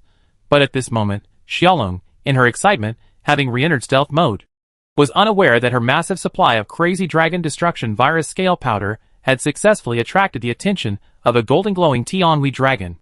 As her wings sliced through the clouds, Tianhui dragon had already begun searching for and gathering the scattered black eclipse dragons. Through her special perception of black eclipse dragons and the feedback from her own scales, she easily located those hiding in the coral plateau. Counting them carefully, there were actually 8 black eclipse dragons. To Tianhui dragon, this was simply incredible. She had been here for several days. She found the ecology here to be very stable, with traces of ancient dragons still visible. The fact that so many black eclipse dragons could survive in such an environment was simply beyond her expectations. Under normal circumstances, in ecologically stable areas, without the protection of the Tianhui dragons, there's simply no place for the Black Eclipse dragons to survive. Only the Sky Mountain area, the ancient home of the Black Eclipse dragons and Tianhui dragons, with its sparse population and rare wildlife, provides a suitable habitat for them. Even so, they remain prey, resulting in no Tianhui dragon surviving as long as a normal ancient dragon. Thus, for the Tianhui dragon at this moment, his only goal is to bring back all the Black Eclipse dragons that his scale powder has transformed into his minions. The individual who has begun decimating his own scale powder and eroding his perception has thus attracted the Tianhui dragon's attention. He needs to investigate the situation and, if necessary, expel him. Chapter 207. After ordering the summoned Black Eclipse dragons to temporarily hide, the Sky Dragon quickly flew towards the direction of the Mist Dragon. At this moment, the Mist Dragon was happily spreading the poisonous fog, even in a playful mood, spreading it here and there. For a moment, the area of the Coral Plateau looked like a firework display, with clusters of poison here and there. From the sky, it was a bit of a joke. Since that day, when he watched the Nergigant fight, Luo Yun had been searching the Coral Plateau for several days. Counting carefully, he had been away from the ancient tree for almost a month. He wondered if anything had happened there, if there were any signs of a dragon madness outbreak there. Is Yaji in trouble? Is she waiting for him in her lair every day? Thinking of this, he felt a little irritated. What further irritated him was that, ever since the Chaos Black Dragon's death, the Black Dragons had vanished without a trace. He hadn't found a single one in days, leading him to wonder if all the Black Dragons in the Coral Plateau had perished. Additionally, the dragon madness disease seemed to have intensified. The flames within him hadn't extinguished for the past 2 days, and even at night, he had to find a place to sleep that wouldn't burn. The number of monsters succumbing to dragon madness was increasing, and even the incidence of monsters in high ecological niches had increased significantly. This was a very ominous sign. At this moment, the Coral Plateau gave Luo Yun a feeling of impending storm. He once again sideways flew through the gap between the two plateaus. Suddenly, his vision went blank, and he was plunged into a white mist. Why is there fog on the Coral Plateau? The terrain here is high, and with rising air currents, fog wouldn't normally form in such an upper location. Furthermore, the moment he entered the dense fog, he distinctly felt a slight increase in the rate at which his fire energy was being consumed. This white mist was clearly not right. If it were water vapor, Luo Yun might have thought of the Mingbo dragon, but that was clearly not the case. Add to that this familiar feeling. Xiaolong? Is it the same one from before? Luo Yun was startled at first, then his heart sank. If it was the same one from before, he wouldn't be afraid of it now. He might even say that, if possible, he wouldn't mind fighting it again. He was no longer the young dragon who had no chance against the poisonous fog. His wings ignited violently, and the dragon soared into the sky. Wherever it passed, the white mist and the black scales were swept away by the scorching flames. Flying out of the fog, Luo Yun looked down at the sky. The next moment, his once serious expression froze. What's going on? The white mist below him clumped here and there, like white mushrooms growing from the plateau. Even more amusing, it had forcibly squeezed the purple scale powder into a 9-square grid. At this moment, a new cluster of white mushrooms suddenly began to grow in the distance, steadily growing larger. Out of curiosity, Luo Yun was about to fly over. But then he saw the mad dragon virus scale powder that had been covering the Coral Plateau begin to surge. Then, like a hungry monster, the black scale powder, covering the sky, devoured the newly emerged white mushroom. The entire area of black scales and powder gave Luo Yun a faint, oppressive feeling. It was as if it were the abyss, the land of all darkness. The scales and powder laid by the Chaos Black Erosion Dragon seemed so bland against this black fog. The owner of the mad dragon virus, capable of unleashing such a massive outbreak, was perfectly obvious. Is there really a heavenly dragon? Why is it staying in the New World instead of returning to the Forbidden Land? Isn't it truly afraid of being besieged by ancient dragons? A one-on-one fight between ancient dragons is rarely a sure kill. Even a Nergigant can only pursue and prevent the opponent from recovering from its injuries, a method with a high probability of failure. A 1-on-2, or even a 1-on-3, could still allow for successful escape, though the cost would be a bit high. After all, what ancient dragon doesn't have some means of survival? However, if faced with a simultaneous attack from several ancient dragons, escape would be impossible unless one possessed absolute strength and was not yet able to be restrained. Otherwise, just wait for death. The Tianhui dragon's unique existence, coupled with the New World's ancient dragon outbreak, instantly fulfilled the conditions for being besieged by multiple ancient dragons. But why did the Tianhui dragon fight the Xia dragon? Generally speaking, ancient dragons rarely fight unless absolutely necessary, or when encroaching upon each other's territory. At this moment, the scales of the mad dragon virus, originally enveloped in white mist, suddenly began to increase in number, showing signs of spreading outward. The white mist unexpectedly reappeared. It stubbornly broke out of the black fog, then expanded like a serving tray as the mad dragon virus spread. The white and black mists intertwined, eroding each other. Although the white mist occupied only the lower third of the area during this battle, the black mist above was unable to extinguish it, forming a distinct dividing line between them. Watching the black mist of the mad dragon virus and the white mist of the mist dragon rapidly envelop the plateau below him, terrified creatures fleeing in rapid flight, Luo Yun paused, his entire body ablaze with flames, and flew towards the spot where the white mist had begun to rise. Once he entered the black fog, the mad dragon virus scales seemed to be drawn to him, flocking towards him one after another, only to be completely blocked by the flames. Feeling the fire energy in his explosive bag begin to drain at an accelerated rate, Luo Yun flapped his wings, causing the airflow to accelerate even further, breaking through the dense fog while reducing his own energy consumption. Soon, Luo Yun reached the center of the fog. Here, black and white auras intertwined, like a chaotic mess. Amidst the chaos, a pair of radiant platinum wings continuously darted through it. Balls of pure energy spheres swiftly descended upon a single location, triggering a powerful explosion. Unlike the Chaos Black Eclipse Dragon, which used explosions to spread the mad dragon virus within its energy spheres, the Tianhui dragon's energy spheres were designed purely for killing. Although both were energy spheres, the power contained within them was completely different. Among the Tianhui dragon's attackers, the Xiaolong loomed, moving with heavy limbs. While dodging, it occasionally retaliated with a venomous breath, which the Tianhui dragon easily dodged. For a moment, the Xiaolong appeared utterly bewildered. It was clear that within this interwoven black and white landscape, the Xiaolong was firmly pinned down by the Tianhui dragon. Deprived of its invisibility, its ranged attacks were no match for its opponents. Its poisonous mist was also suppressed by its scale powder, leaving it with only its melee prowess. But Xiaolong, with its relatively unflexible body among ancient dragons, was no match for the four-legged Tianhui dragon with its powerful claws. Family, who understands? I was beaten up by a dragon while on a business trip. Xiaolong felt like crying, but couldn't even cry.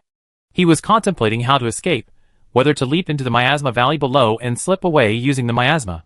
Suddenly, his large, rotating eyes caught sight of Luo Yun, breaking through the black fog and arriving. His eyes suddenly lit up. Chapter 208. Xiaolong had never expected to meet a seasoned dragon here. Although he had never seen me, I had seen him. With Luo Yun's strength, which could make him sense a threat, if they joined forces, he wouldn't have to flee. As expected, heaven will not let down any diligent dragon. It was well worth the journey from the Starry Sky stronghold, and the beating it took. While the two of them might not be able to defeat this unfamiliar dragon together, they should be able to hold their ground. Even if they retreated, this bad guy wouldn't risk chasing them. This was truly wonderful. Tianhui Long also immediately noticed Luo Yun's presence. It could be said that he had noticed Luo Yun the moment he entered the scale powder area.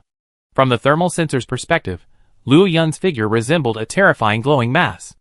Any scale powder that tried to approach him was incinerated by the scorching heat. If the air temperature hadn't risen significantly, Tianhui Long might have thought it was the Flame Queen Dragon from the old world chasing him. Yes, on his way out of the sky, he had accidentally passed through the territory of a Sun Flame Dragon. Although it was unknown why it was only an extremely aggressive Flame Queen Dragon, not a Flame King Dragon, that had come to chase him away. But it must be said that due to their incompatibility, the Flame Queen Dragon, with its relentless blazing heat, had fought him for a long time, only retreating after he had left the crystallized desert. Thus, upon Luo Yun's appearance, Tianhui Long paused calmly, waiting to see what Luo Yun would do next, so as to determine whether to attack. He wasn't a Chaos Black Eclipse Dragon whose mind was clouded by the clash of powers. His cautious nature, cultivated since his Black Eclipse Dragon days, prevented him from proactively expelling this seemingly unimpressive but seemingly unique fire dragon while he still had some strength left. Instead, he planned to observe Luo Yun's movements first, so he could formulate a corresponding response. Luo Yun hadn't expected to be treated so favorably. Had he just arrived, the two ancient dragons had stopped. But why did the newly revealed Mist Dragon act so reassured? Why was he so excited? Do I know you? He had simply come to observe the excitement and confirm if this mist dragon was the same one from before. Now that it was confirmed, he had little interest in intervening in the battle between ancient dragons. Regardless of the outcome of this battle, Luo Yun believed that the Tianhui dragon, having caused such a commotion, would undoubtedly be thoroughly targeted, and whether or not he could escape was a matter of fact. He could see Nergigant, Qilin, and this mist dragon on the Coral Plateau. So many ancient dragons had gathered here for no apparent reason. Luo Yun couldn't think of any other reason other than to target the sky dragon. He knew his own strength well. He could still hold his own against ordinary ancient dragons. But facing a sky dragon that could rival Nergigant, and even slightly outmatch it, Luo Yun had no plans. Just as Luo Yun was trying to think of a way to escape the attention of these two ancient dragons, the mist dragon roared. "Huh? Requesting my support?" Although he couldn't understand the words, Luo Yun could still discern the meaning in the voice. He had never imagined that one day he would be asked for help by an unknown ancient dragon. "No, I know you well, don't I?" Watching the Tianhui dragon's gaze suddenly turn hostile, the light on its wings growing brighter, hinting at its intention to deal with both Luo Yun and Xiaolong simultaneously, Luo Yun was startled. He was merely there to watch the fun, hoping to gain some advantage, like he had with the Chaos Black Eclipse dragon. He wasn't trying to become the focal point, the primary target. So, after Xiaolong's cry for help, Luo Yun planned to flee, at least to get away from the battlefield. At that moment, Xiaolong noticed Luo Yun's movements and suddenly became anxious. Meeting Tianhui dragon's fierce gaze, and watching Luo Yun's back as he left without hesitation, his eyes widened. Is he really going to have to jump into this miasma valley today? No, it's so dirty and smelly down there. Aside from the corpse dragon and the dying ancient dragons, not many dragons are willing to go down. The miasma valley is to the ancient dragons what a mass grave is to humans, a place of equal interest. For the brave, it's not scary, but it's nauseating. Wait, Xiaolong's eyes rolled, suddenly remembering something he once taken from the supply squad leader. Watching Luo Yun's receding figure, he anxiously croaked. "Quack! Don't go! Look at this!" While Tianhualong was still assessing the situation, and before he could strike again, Xiaolong extended his tongue and deftly dug out a fiery red scale from the gaps between the scales on his chest. Upon hearing Xiaolong's voice, Luo Yun hadn't intended to pay any attention. But out of curiosity, he turned around and glanced. That glance nearly made his brain freeze. What did he see? A fire dragon identity scale. It had a hole punched in it, and was adorned with the ribbon insignia of the first investigation team. It was something the investigation team had acquired from the cats of the ancient tree fire dragon clan during their honeymoon period in the Great Ant Mound Wasteland. This special edition was specifically used by hunters or investigators to request assistance or prove their identity when encountering a group of ancient tree fire dragons in the wild. How did you get this thing? If Xiaolong had stolen it, Luo Yun wouldn't have been too surprised. After all, the old world's Xylongs had a habit of stealing hunters' secret medicines, so it was normal for New World Xylongs to steal things. But stealing it wasn't enough. He actually knew what it was used for. That was amazing. Quack. That's right. I won't pretend anymore. I'm a member of the New World Ancient Dragon Investigation Team, a member of the Starry Stronghold. Quack. Come and help me. You can go to the investigation team to collect your reward afterward. Those 2 years when the ancient tree forest was shrouded in miasma, Xiaolong hadn't been idle. The purpose of these scales, and the cost involved, he already knew clearly through repeated observation and the words of those little creatures. Originally, he stole this just to see the furious look on the supply team leader's face when he discovered the item was missing.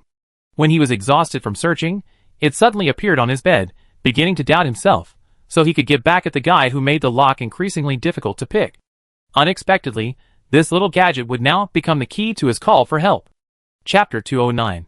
Was it stolen or? Luo Yun was a bit unsure. Quack! The mist dragon roared, the last roar before the heavenly dragon attacked. Starry Barbecue. The password was correct. That's right, after the fire dragon's assistance, the largest reward the investigation team offered was Starry Barbecue. This mist dragon, actually, at this moment, Luo Yun suddenly remembered that when he first moved to the Great Ant Mound Wasteland, he had experienced a somewhat unsettling gaze at the Starry Stronghold. After the Grand Commander and his men learned of this strange phenomenon, it was completely forgotten. So, that gaze was this mist dragon? Is he one of the investigation team's trump cards? No wonder the Starry Stronghold's location was so conspicuous, especially at night, when the starship was brightly lit and noisy. Yet not many monsters dared to approach, let alone cause trouble. With an ancient dragon at the helm, and the investigation team's own combat prowess, who would dare to cause trouble? So should we help now? Or not? Seeing the Tianhui dragon and the Xiaolong clash once again, with the Xiaolong unsurprisingly suppressed, and still croaking incessantly, Luo Yun felt as if he had misunderstood something. But that scale couldn't be faked. While cats could be imitated with special craftsmanship, reproducing the mixed scent of a group of fire dragons was difficult. Seeing the Xiaolong begin to retreat, and the white mist showing signs of being completely suppressed, Luo Yun gritted his teeth and helped. After all, with the scale, there was no need to worry about the investigation team refusing to pay. Repelling an ancient dragon would be enough to earn the investigation team a satisfactory reward. At this moment, Luo Yun was consumed by a multitude of thoughts. Mushroom pig breeding base, free hitman project, and so on. His entire body burned fiercely, and under Luo Yun's deliberate drive, his flaming body was fully aroused, transforming into a dragon of fire. His mind opened, his senses locked onto the Tianhui dragon. Dragon fire. Ugh! A blazing breath of fire. A dramatic fan of flames erupted, accompanied by a powerful gust of air between its wings. The Tianhui dragon's scales served as the perfect combustion aid. The flames rapidly expanded within the black fog, instantly engulfing the Tianhui dragon's original location. The next second, wings gleaming with platinum light broke through the blazing flames and soared into the black fog that obscured the sky. Luo Yun sensed something was amiss, his mind racing with alarm. He quickly stopped breathing and shifted the angle of his wings slightly. For small swirling air currents exploded above his wing membranes. The resulting impact sent Luo Yun, who had already adjusted his angle, careening diagonally into the white mist below, a force that defied all natural motion. The very next second after Luo Yun left, the mad dragon virus scales surrounding his previous position suddenly exploded. Like a chain reaction, the scales in that entire area exploded. The chain of dust explosions, laced with the mad dragon power of the Tianhui dragon, stirred the black and white mist with such force that a massive breach was blasted through. The coral plateau in that area shattered in the explosions, then completely reduced to dust in the ensuing blasts. Not even a single pebbled stone was thrown. Luo Yun flew straight toward the Xiaolong, wings spread wide, and in turn, he used the shockwaves of the explosions to increase his speed even further. Although the Tianhui dragon was hidden in the black fog above, he quickly locked onto its position through his enhanced senses and the occasional flashes of light from its wings. With a throbbing wing bone, its wings, far wider than those of a normal male fire dragon, swung again. The acceleration and gust of wind combined to smooth the gusts of wind whipped up by the explosion. Luo Yun's blazing body passed over the head of the Xiaolong, leaving a trail of flames and a burst of sound. Target locked. A tornado swirled around its body, like flames. Instantly, a fire tornado formed, continuously drawing in and absorbing the black scale powder as fuel. Following Luo Yun, with an oppressive force that swallowed the world, it swept through the black and white realm at supersonic speed, bursting into a crimson glow. The roaring fire tornado opened its maw, tens of meters long, engulfing the Tianhui dragon, which had no time to evade the black fog.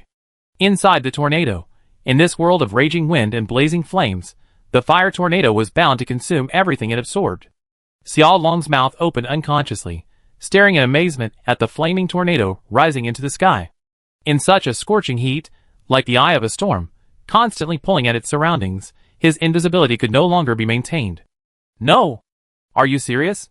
Xiaolong had assumed that after Luo Yun joined the battle, he would use the unique properties of his flames to spit fire and provide support, relieving his pressure. Then, he would help him buy time until the other ancient dragons arrived and a siege would be formed, marking victory.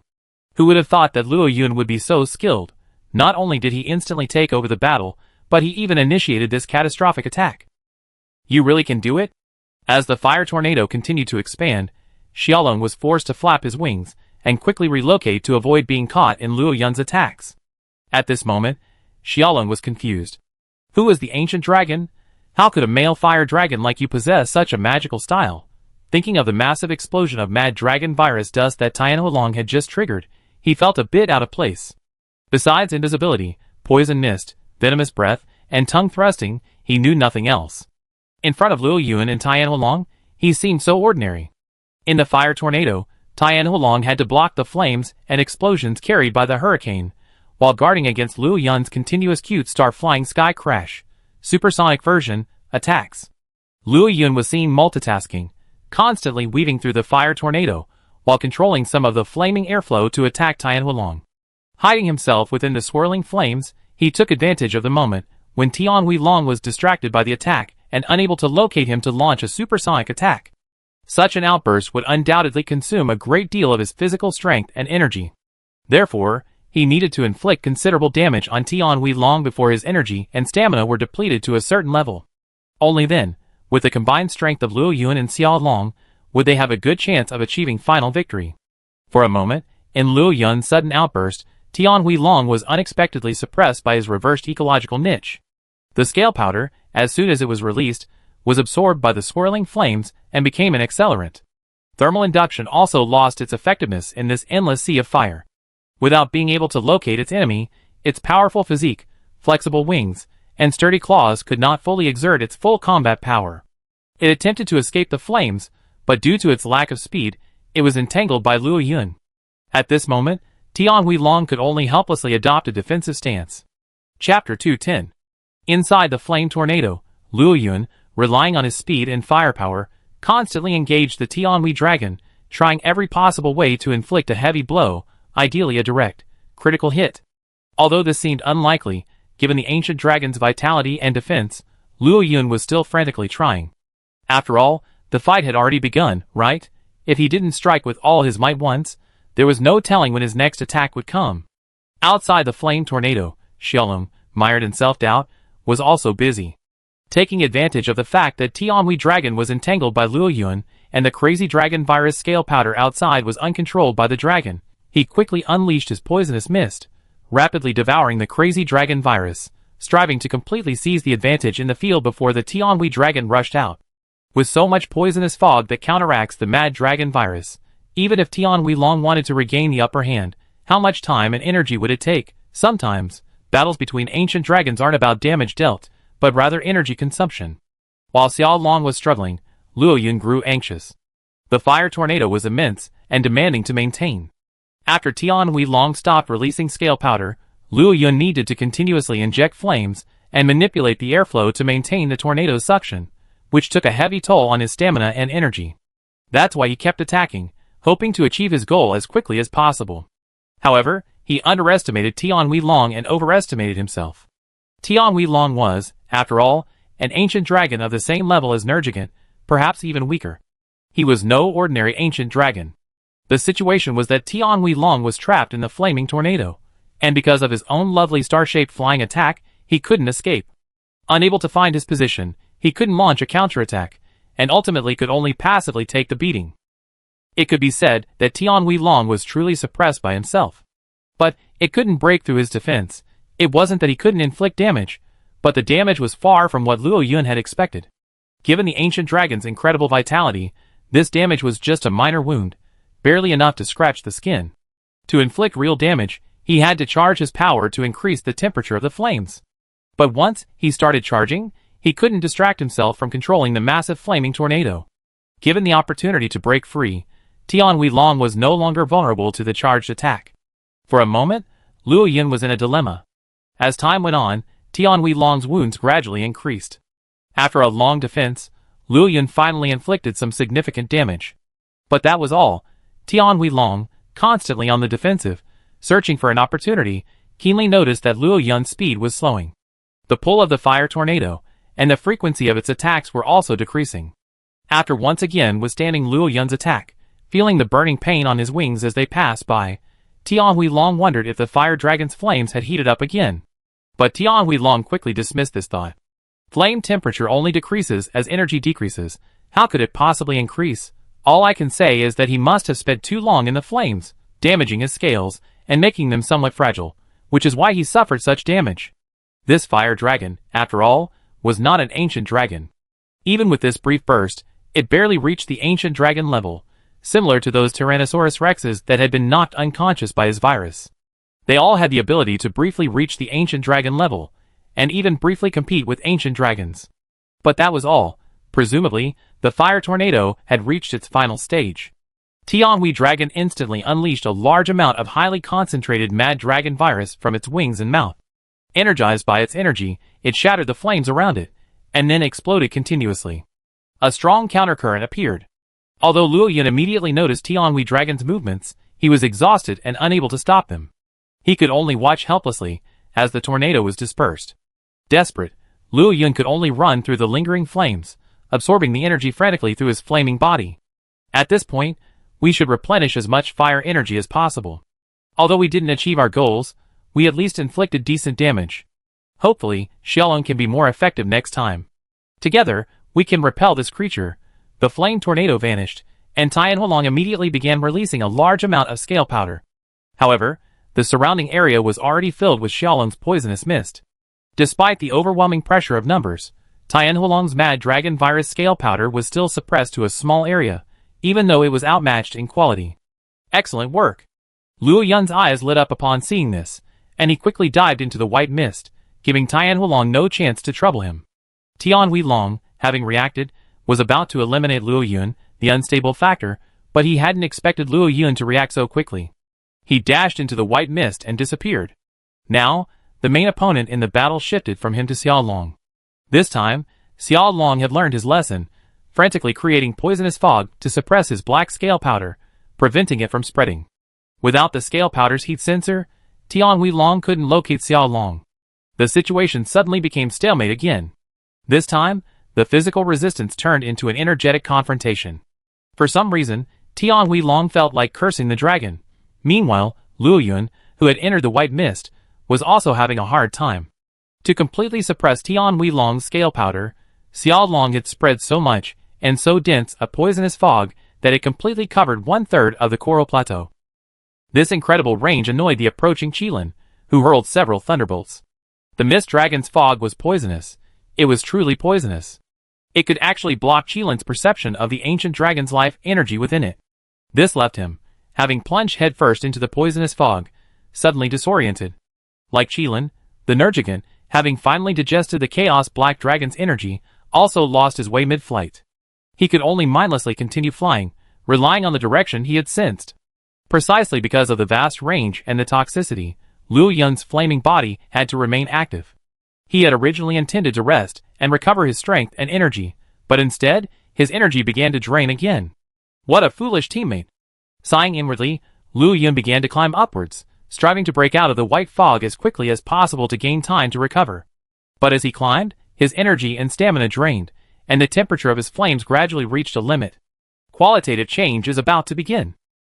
Chapter 211. The exterior of the flame body gradually, and perceptibly, took on a bluish-purple outer flame. As he flew, Luo Yun noticed that his explosive flame bag, which had been somewhat depleted, suddenly became warm. The rate at which his fire energy was being consumed had dramatically decreased, and the energy transfer between him and his flame body had become much smoother. This feeling was incredibly familiar. It was the same smooth feeling he experienced when, through his fire induction ability, he absorbed enough fire and temporarily transformed into a silver fire dragon. The only difference was that, after absorbing fire through fire induction, his explosive flame bag would be filled with the converted fire energy. This was a pure qualitative change caused by a quantitative change.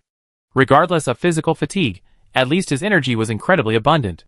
But now, Luo Yun could still feel the energy and stamina he was losing. The only thing that had changed was the quality of his fire energy. At this moment, with the breakthrough of the critical point, a scorching sensation instantly enveloped his entire body, and the bluish-purple flames completely replaced the original orange-red flames. Robbery flame, open! At this moment, the burning fragrant body was once again in effect, rapidly increasing his defense. But the familiar sunlight ability hadn't triggered, and Luo Yun remained as he was. Fierce fire? It really only improves the quality of the flames. Luo Yun then remembered his newly acquired ability. He had been so focused on finding the Black Eclipse Dragon that he had unexpectedly overlooked it. But even if it's just a qualitative improvement, it's enough. Now, having made up for his shortcomings in fire attack power, Luo Yun undoubtedly possessed the combat power of an ancient dragon. After sensing his remaining energy, he paused his ascent. The poisonous mist, devoid of life energy, couldn't even get close to the calamity flames under the intense heat of the tribulation flame, being completely vaporized from afar. Driven by the flames of his wings, Luo Yun began to accelerate again. Amidst the scorching heat, he slammed into the black scale powder area like a meteorite. Here I come again! Boom! The Tianhui dragon, having never expected Luo Yun to turn back, was still frantically releasing the scale powder infused with the Mad Dragon virus, attempting to suppress the Xia Dragon once again. However, the Xia Dragon was also releasing poisonous mist at full force, preventing the Tianhui Dragon's scale powder from escaping. Thus, in this stalemate, both the poisonous mist and the scale powder continued to gather in this area, reaching a concentration so high that nothing could be seen. Thus, with Luo Yun carrying the high-temperature tribulation flame, which had undergone a qualitative transformation, he charged in without the Tianhui Dragon being prepared. Even though these scales contained a vast amount of Mad Dragon power, activating them, even at this intense heat, a tiny spark still ignited. And it was this incredibly tiny spark that instantly and completely upset the equilibrium. The flames expanded, and energy began to unleash. In this dense, scale-filled space, like ignited gunpowder, light and heat rapidly emanated. And so, as Luo Yun and Tian Huilong stared in disbelief, flames instantly engulfed the 300-meter-wide dark abyss. Boom! An unprecedented explosion echoed across the coral plateau, annihilating the already shattered landscape. Flames shot up into the sky, dispersing the clouds, blowing away the miasma from the Miasma Valley, and shattering countless coral terraces. The swaying eels hidden deep within the coral ground, without even a single unnecessary movement, were wiped out with the disappearance of the land. The exaggerated roar caused Xiaolong to temporarily lose hearing. The white mist dissipated, and from the overall perspective, the coral terraces looked as if a piece of land had been abruptly wiped out. It was clearly a site composed of various irregular platforms, but now a part of it had been lost. It looked like a piece of cream cake from which someone had forcibly scooped out a large spoonful. Ugly, shattered, the smoke rose to the sky, lingering for a long time. Xiaolong's body slammed heavily into a coral reef. The once solid coral reef was reduced to rubble by the impact of this mountain-like monster, and the fragments flew everywhere. Xiaolong's invisibility had long since vanished in the explosion. He lay on his back amidst the rubble, feeling the pain in his body. He gazed at the azure sky, now visible from the impact of the explosion. 2 large dragon tears slipped from the corners of his eyes. These tears, shed only under special circumstances, crystallized the moment they fell, sliding down the scales of his cheeks to the ground. Regret? So much regret. When in all these centuries had he ever suffered such pain? Although he had only been affected and had taken timely defensive measures, Xiaolong's current injuries were merely minor. But remember, he hadn't been injured in all those centuries. He was a bit overwhelmed by the suddenness of this. He took a breath, knowing it wasn't over yet. Xiaolong used his tail and wings to prop himself up, then suddenly caught sight of the 2 dragon tears from the corner of his eye. His mind instantly flashed back to the Starry Sky Stronghold warehouse. It seemed they also contained these items, and they seemed quite valuable. Thinking that Luo Yun might go to the investigation team to claim his reward, perhaps out of guilt, Xiaolong actually extended his tongue and hid the 2 dragon tears he had saved between the scales on his chest, intending to secretly store them in the warehouse upon his return. Should that offset the damage? These are the dragon tears of an ancient dragon, right? Xiaolong was a little unsure. Although he had been there for several years, and had even learned the hunter language, he didn't care about many things on a daily basis, so he didn't know if it would be enough. If not, he would see later and save some scales, nails, or something else. With this thought in mind, Xiaolong, braving the lingering warmth in the air, flew swiftly towards the center of the explosion. At that moment, amidst the rubble after the explosion, Luo Yun gritted his teeth as he watched the distant Tianhui dragon, its scales charred, and one wing claw broken.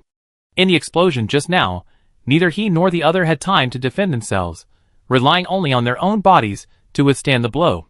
The good news was that the Tianhui dragon had finally suffered the heavy damage Luo Yun had anticipated.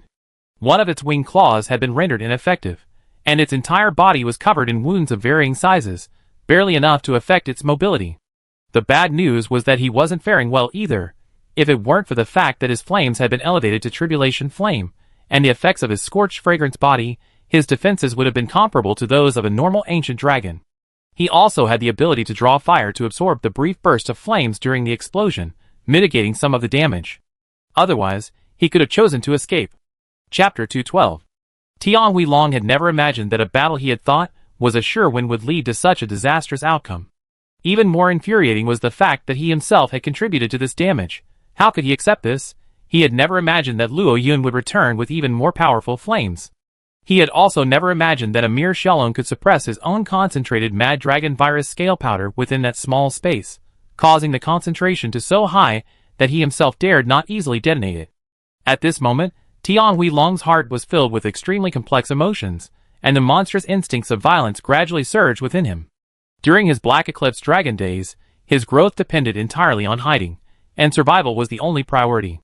Therefore, his entire dragon was extremely cautious. But from another perspective, it was frustrating. Incredibly frustrating. After successfully transforming into a Tianhui dragon, there were no more powerful ancient dragons in the restricted area. He possessed immense power, could freely control the life and death of monsters within, and could even take in all his former kin as his followers. This sense of satisfaction captivated Tianhui dragon. But to think, now, he was being treated so miserably by a creature that wasn't an ancient dragon. He couldn't bear it, and he didn't want to, even if the other party possessed ancient dragon-level combat power. So what? Even if they joined forces with that Xiaolong. So what? Today, he was going to test it out. Was a one-on-two situation really that unacceptable? Tianhui dragon stared coldly at Luo Yun, his heartbeat quickening. The scales that had been rapidly falling from his wings began to slacken. Activated by the power of the Mad Dragon, the Mad Dragon virus in his body actively entered his nerve centers.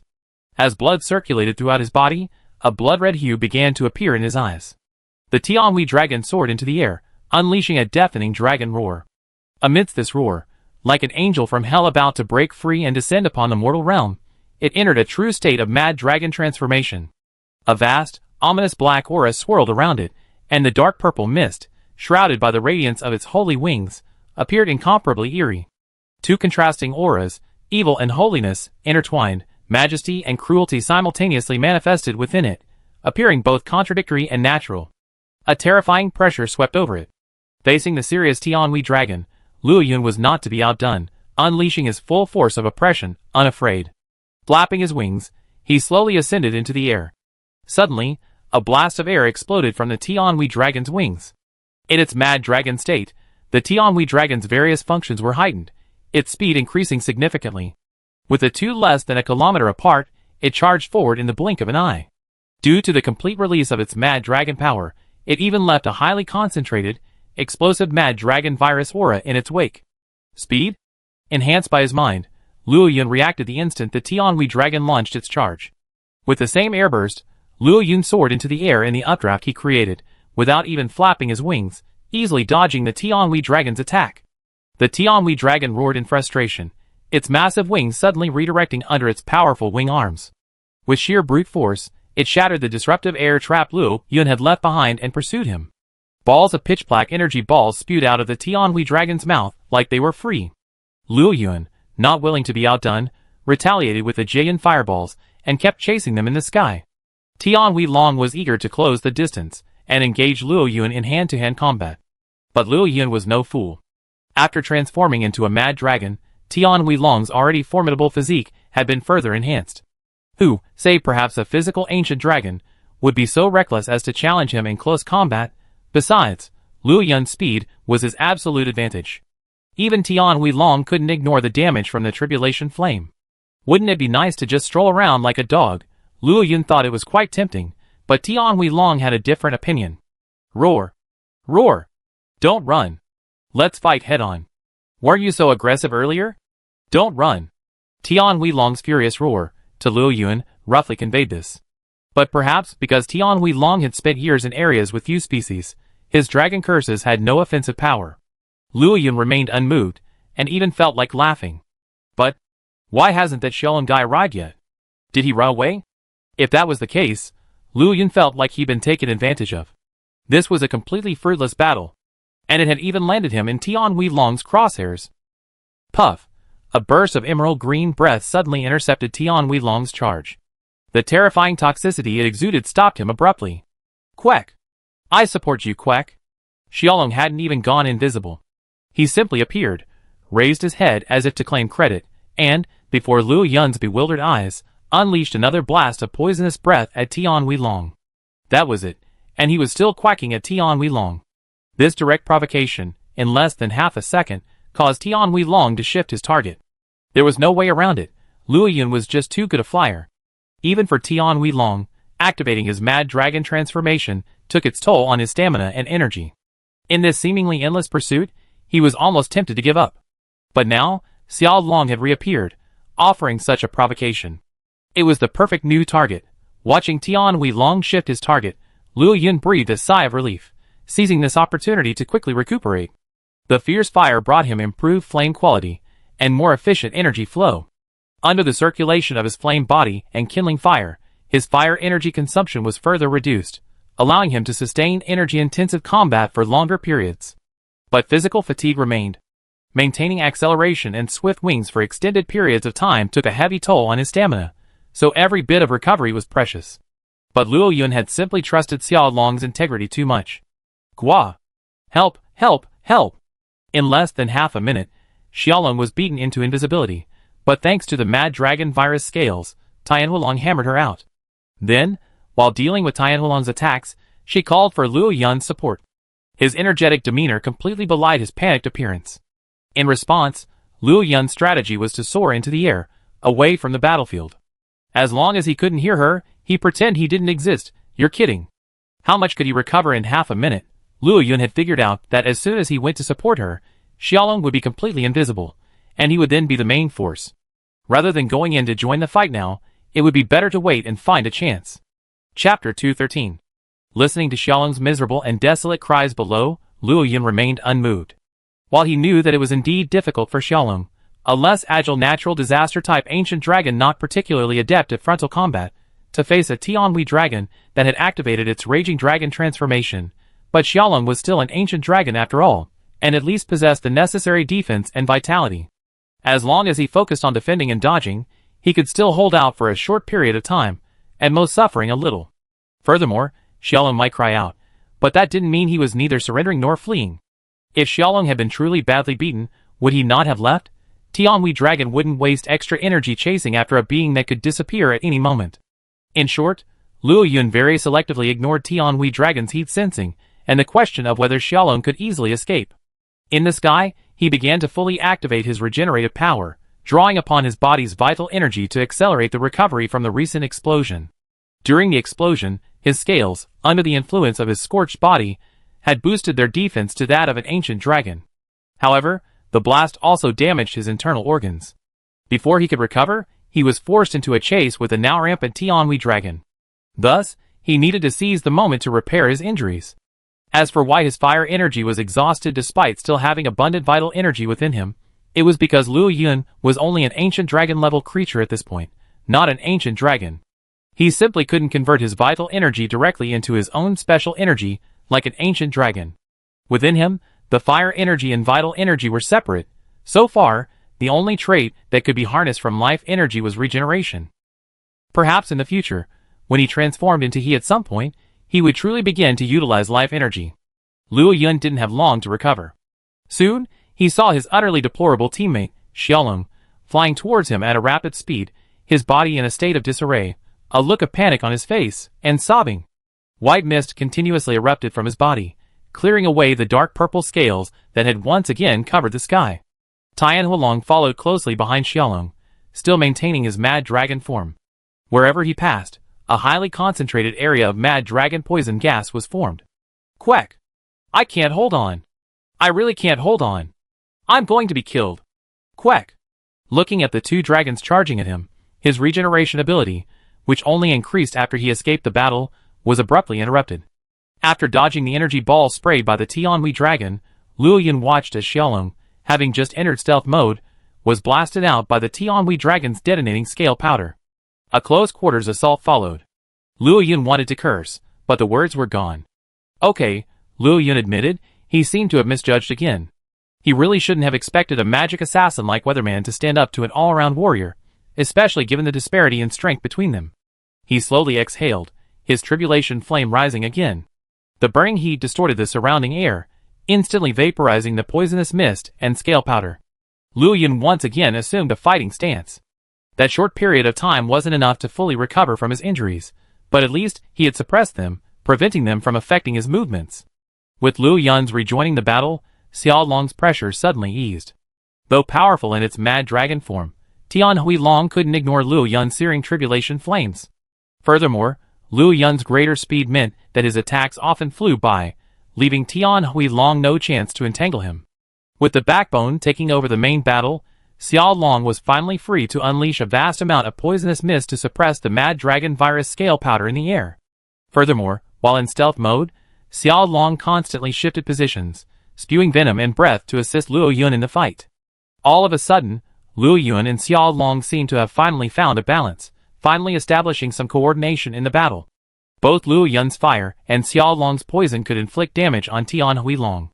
Due to Luo Yun's constant harassment, a large amount of scale powder was completely consumed, giving Xiao Long the opportunity to counterattack with poisonous mist. Meanwhile, Xiaolong, searching for gaps and patching them up, hid in the shadows, constantly destroying the poisonous gas fields of the Mad Dragon virus set by Tian Huilong, preventing these traps from restricting Luo Yun's range of movement. After the two sides stopped fighting in a round-robin fashion, Tian Huilong began to feel extremely frustrated. Xiaolong hid in the white mist and could not be found. Luo Yun was so fast, they could only continue the pointless pursuit.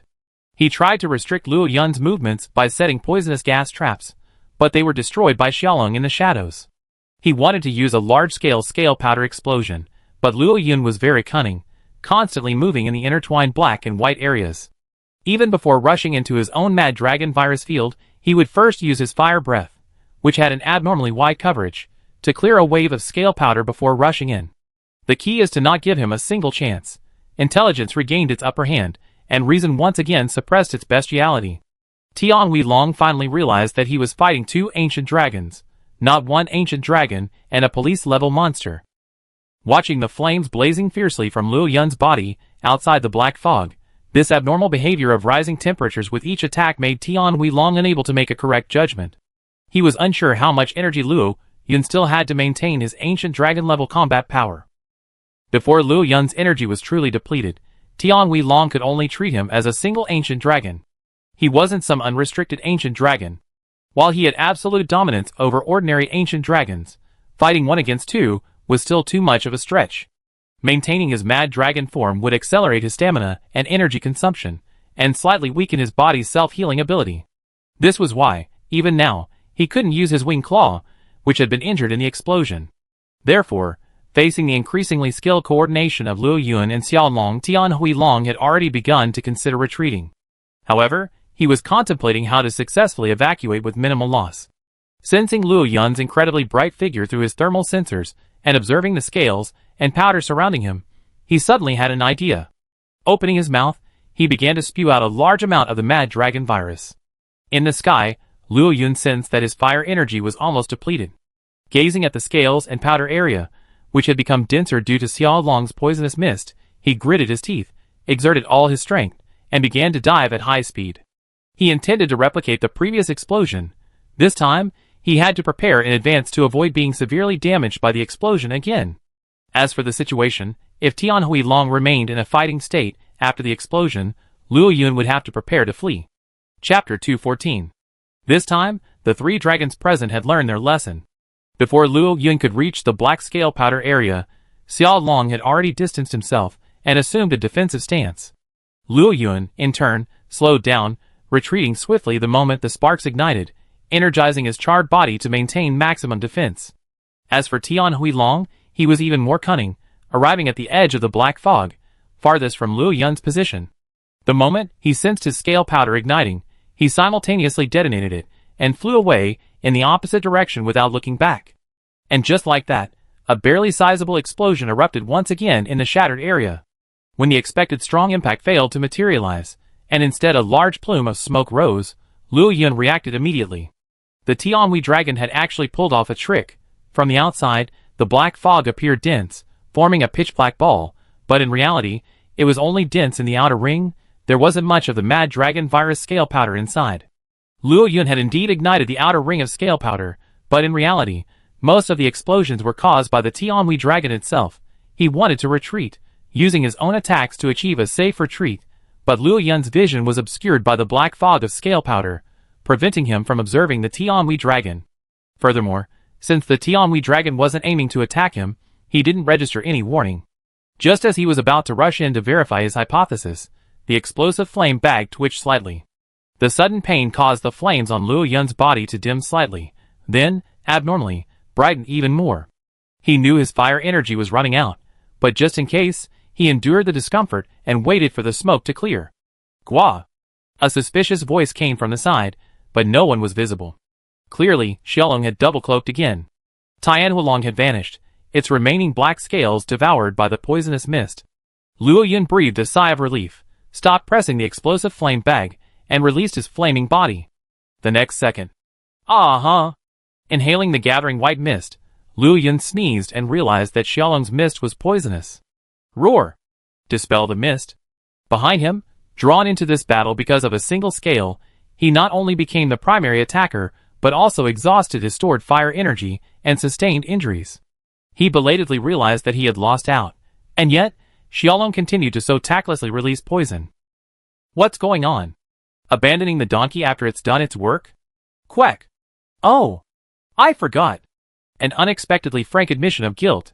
This look made Luo Yun feel that this guy wasn't a legitimate ancient dragon, compared to the young mist dragon that had simply sought to occupy a territory, unleashing a mass extinction and forcing the fire dragons to flee at the slightest disagreement.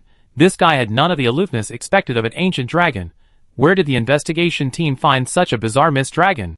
As the white mist dissipated, the sky cleared once again, revealing the surrounding situation. Only then did Luo Yun realize that their battle with the Tianhui dragon had caused such devastation.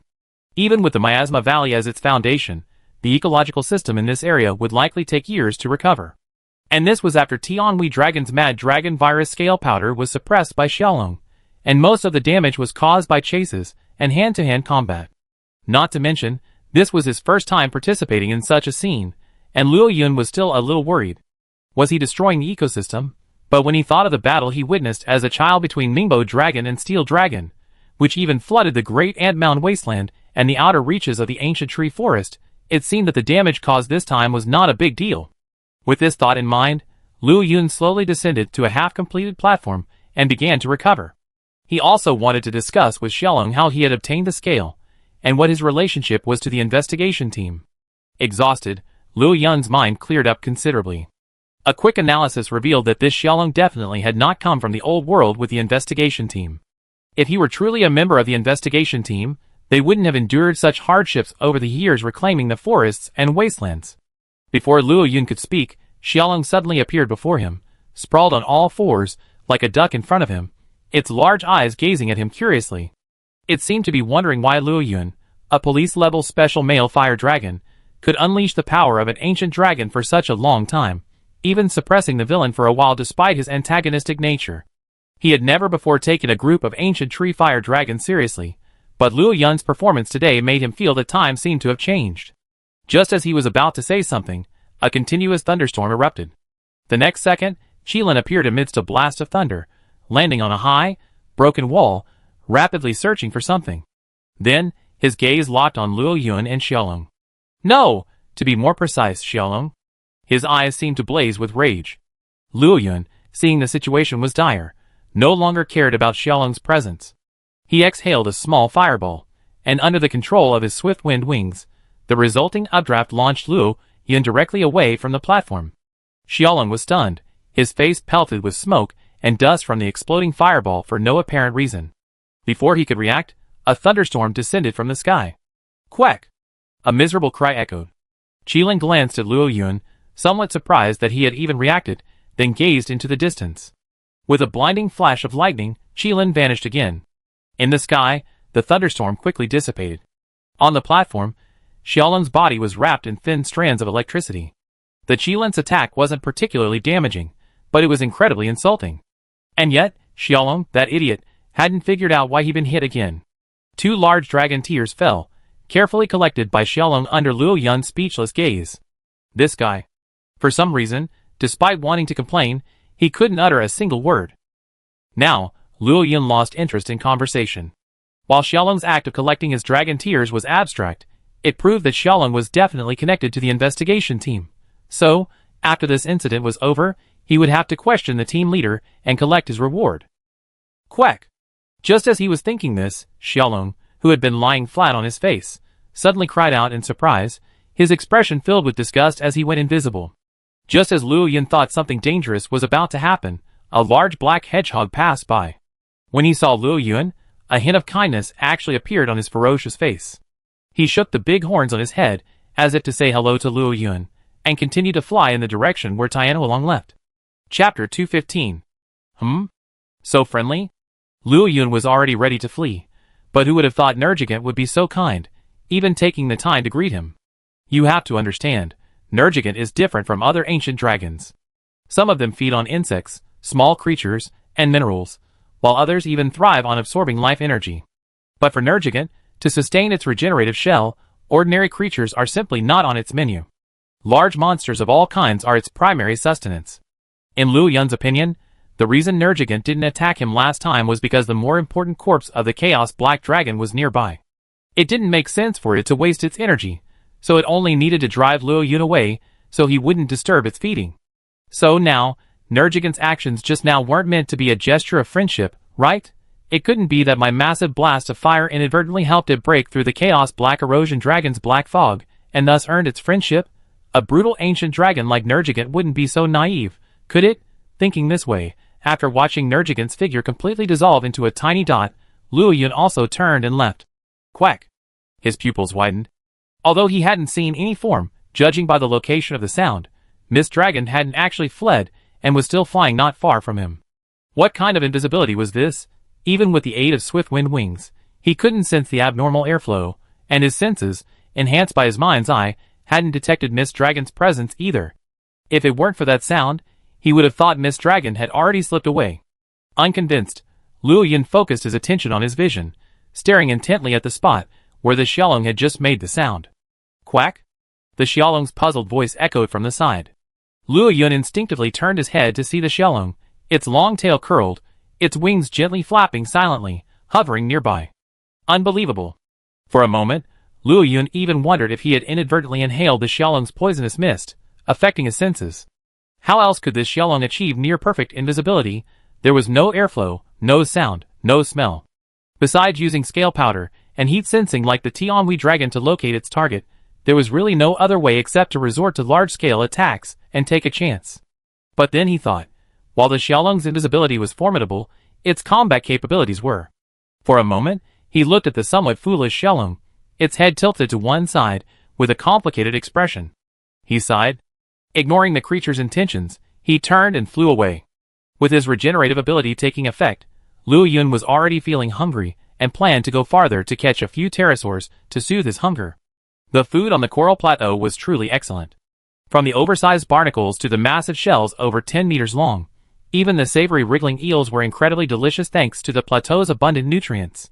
Xiaolong stared at Luo Yun's retreating figure with wide eyes.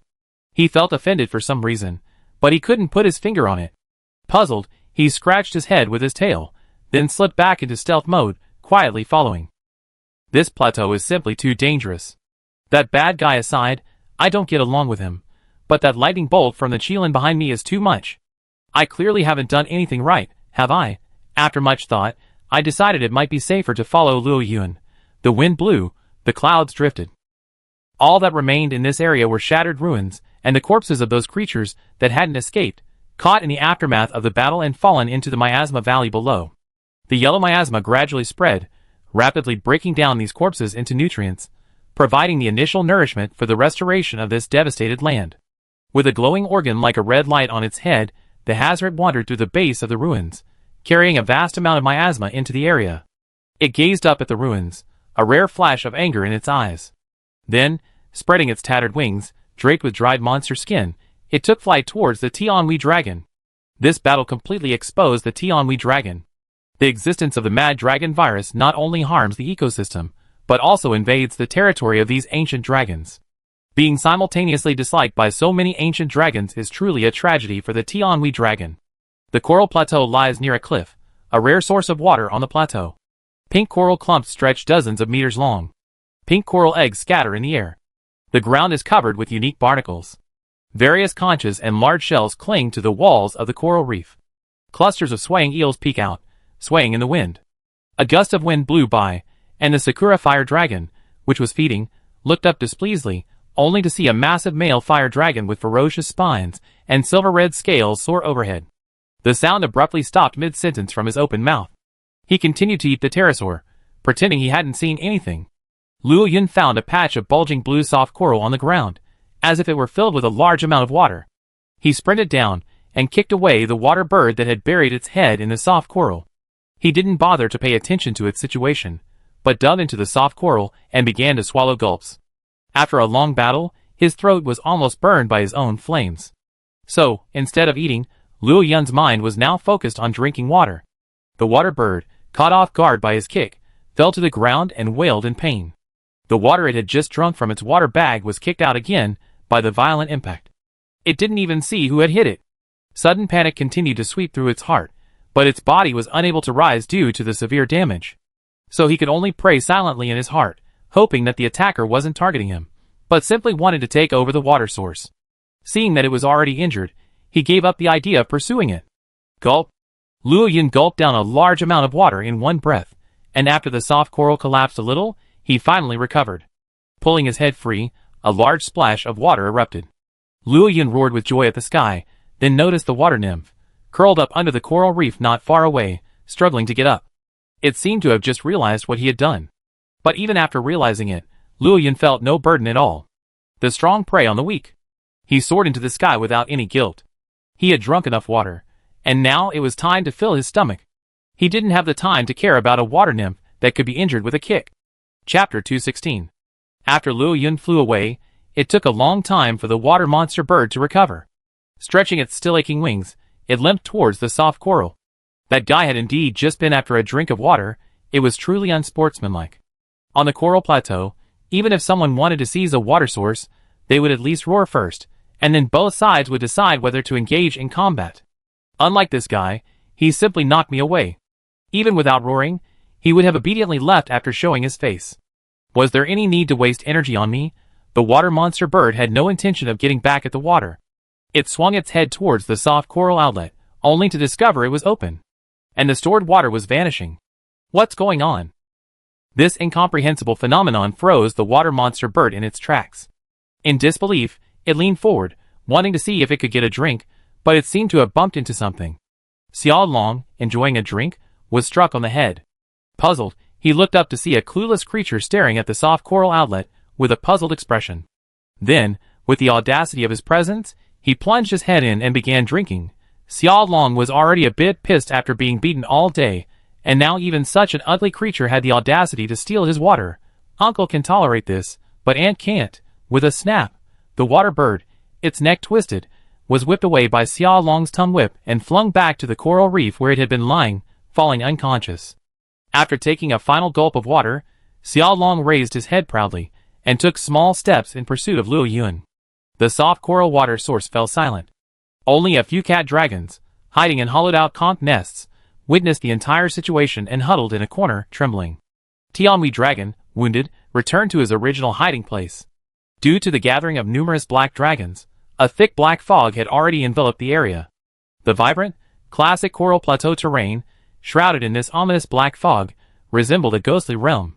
When Tianhui Dragon returned, all the black dragons raised their heads. Though blind, their thermal sensors could still detect that Tianhui Dragon was not in good condition. Tianhui Dragon counted and found he had summoned 7 black dragons. He knew that he had acted impulsively today, causing far too much noise. He also had no idea whether the Mist Dragon and the male Wrath Dragon would continue their pursuit. Therefore, to be on the safe side, he ordered the 7 black dragons to take advantage of the night, while their camouflage was still in effect, to fly to the coast of the Grand Canyon and leave the coral plateau early. As for him, he needed to recover his strength and cover their retreat. These black dragons were still too weak.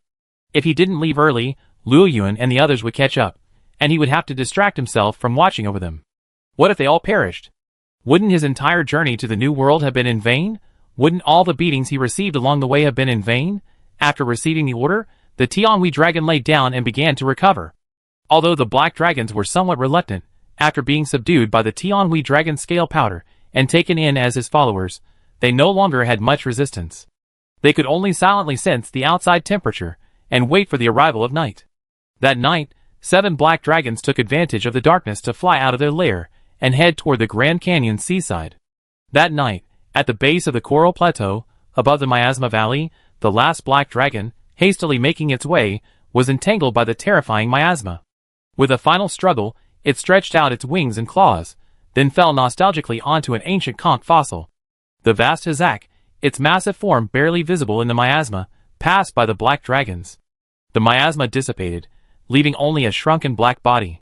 That night, Luo Yuan, well-fed, took possession of a floating dragon's lair, brimming with soft coral, as it leapt in frustration. The Xiaolong dog stealthily reached the vines above the lair, comfortably sprawled out on the hammock-like vines, and drifted off into a drowsy sleep. The next day, at the edge of the coral plateau, close to the Grand Canyon, under a scorching heat reminiscent of a scorching sun, and scorched by a cascade of blue flames, the 7 black dragons' charred bodies plummeted heavily into the abyss. 2 giant lion-like figures, one red and one blue, crossed paths, flying non-stop in the same direction. A thick, unnatural vapor rose from the entire coral plateau. When Luo Yuan awoke, his scales were completely soaked and covered in water droplets. A rosy dragon landed on all fours, shaking its body frantically, forcibly shaking off the water droplets. Then, flapping its wings, it cleared any remaining water from its wings. Luo Yuan on the lower level was subjected to a sudden, indoor rain. Boom! The intense flames not only evaporated the moisture from its body, but also burned the vines above it. The rosy dragon cried out in surprise, and fell to the ground, caught off guard. Just as he was about to look up and rebuke Luo Yuan for making such a commotion, and causing him to fall, he noticed the rage in Luo Yuan's eyes. Quack! Instantly giving in, he immediately turned invisible, and flew out of the cave.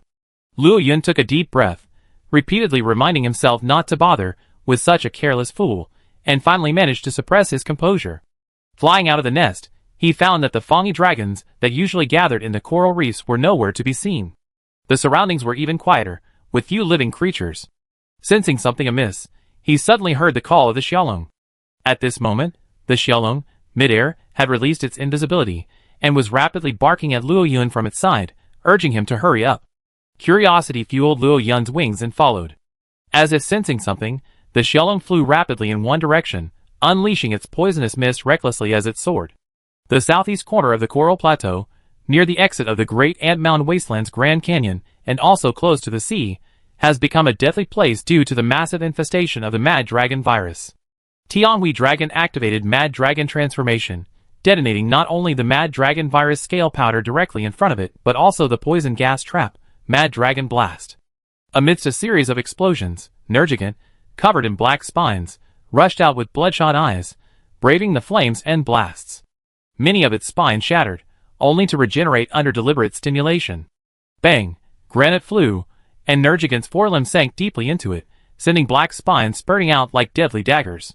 Tianhui Dragon dodged to the side, raising its forelimb to pin down the frantic Nergigant, while clenching its 2 wing claws and hammering at its back. With a crisp crack, the newly sprouted white spines on Nergigant's wings broke, but the remaining force still caused Nergigant to fall violently. But the next second, Nergigant exerted its might, thrusting its massive horns against the celestial dragon. Its incredible regenerative power instantly healed its wounds, and its spines grew again.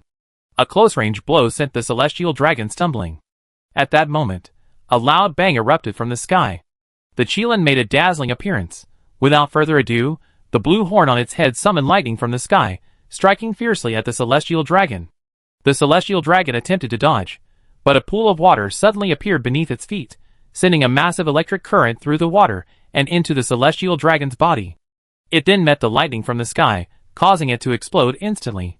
The Mingbo dragon slowly emerged from the black mist, its massive, dreamlike wings gleaming like neon strips, mysterious and elegant. Chapter 217. With a resounding roar, the Tianhui dragon folded its wings, releasing a torrent of scale powder laced with a high concentration of the Mad Dragon virus, which exploded. While forcing back the oncoming Nergigant, it also freed itself from the lightning's restraints.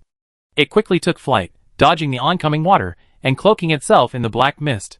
He hadn't expected to wake up to find himself surrounded by 3 ancient dragons. Yesterday's 1-on-2 battle had already been exhausting for him, and he knew he wasn't strong enough to face multiple ancient dragons simultaneously, let alone 3 today. Furthermore, one of these dragons was incredibly powerful, its regenerative capacity even insane. It made no attempt to evade, mindlessly charging forward, intent on a mutually assured destruction. With its thorny skeletal body, even with a pair of claws, it wouldn't have had the slightest advantage in hand-to-hand combat. The pressure Tianhui Long faced now was infinitely greater than yesterday's.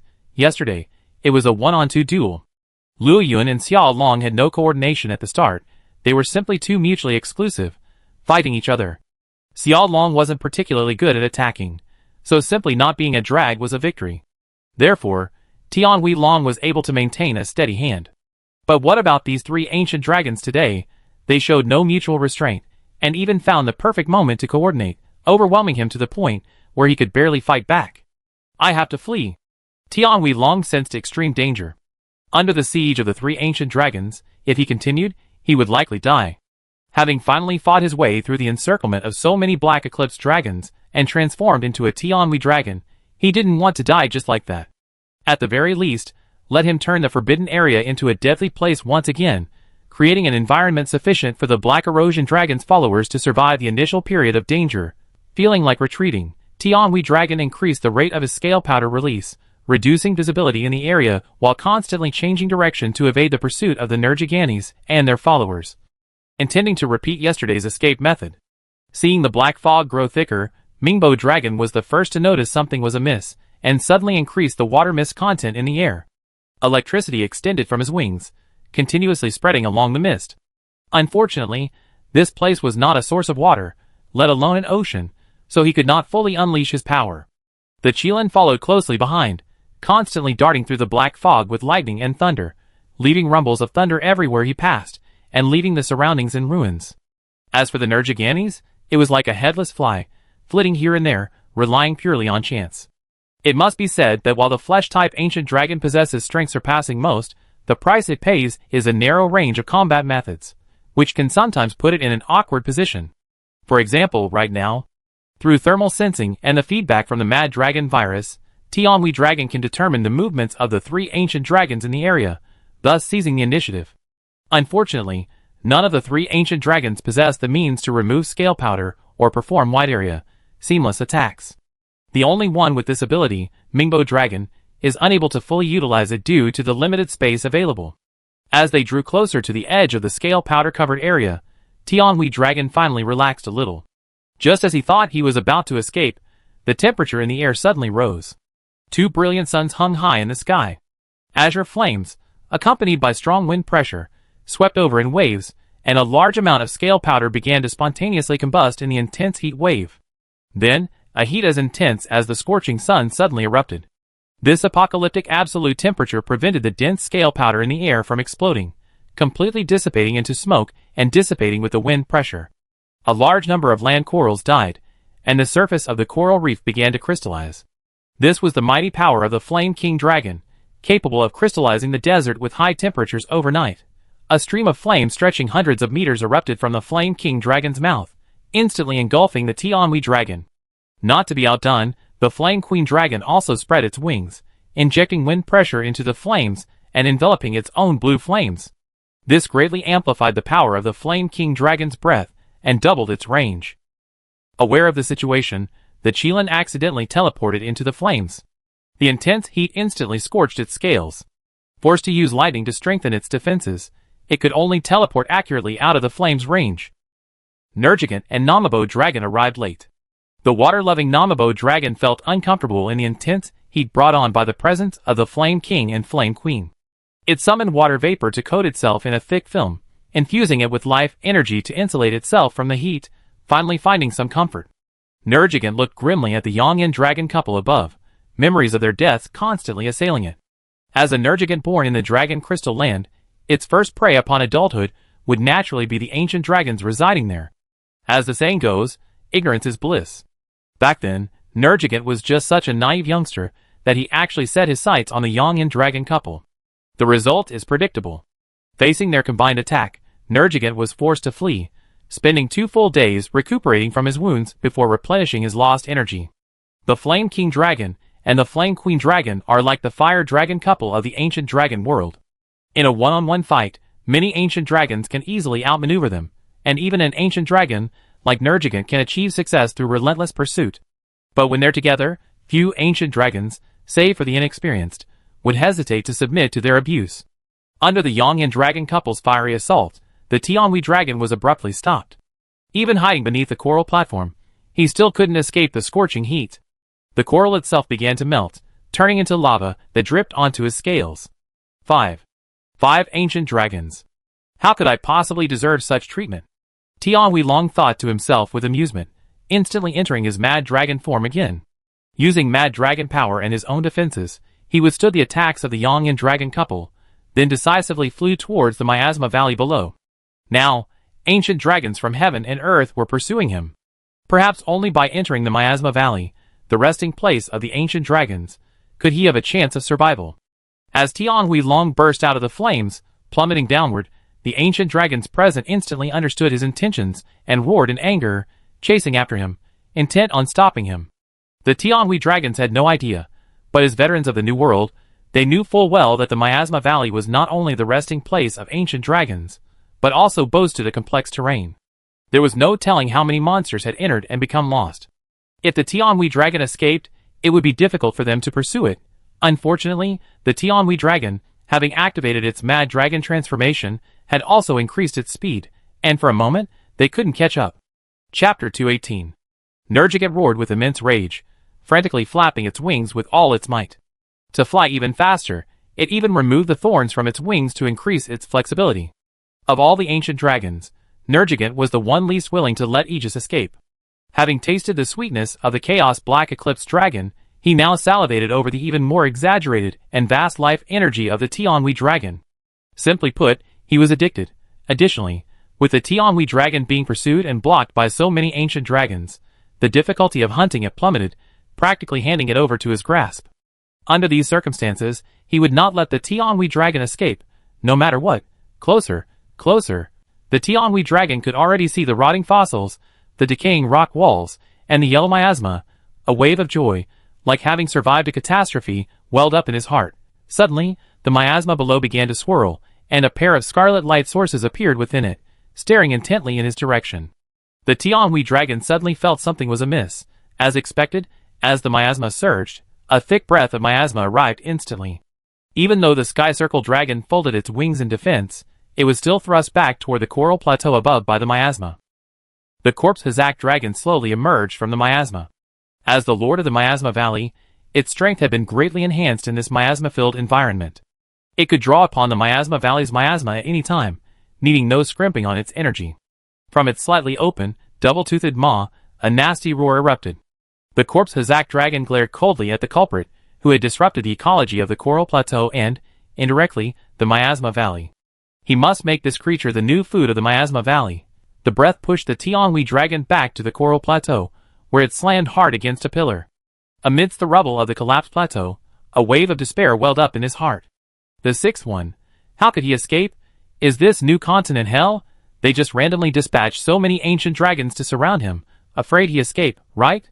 Back in the old continent, while he could sense the world's ill will, at least while he was in the restricted area, not many ancient dragons would actively bother him.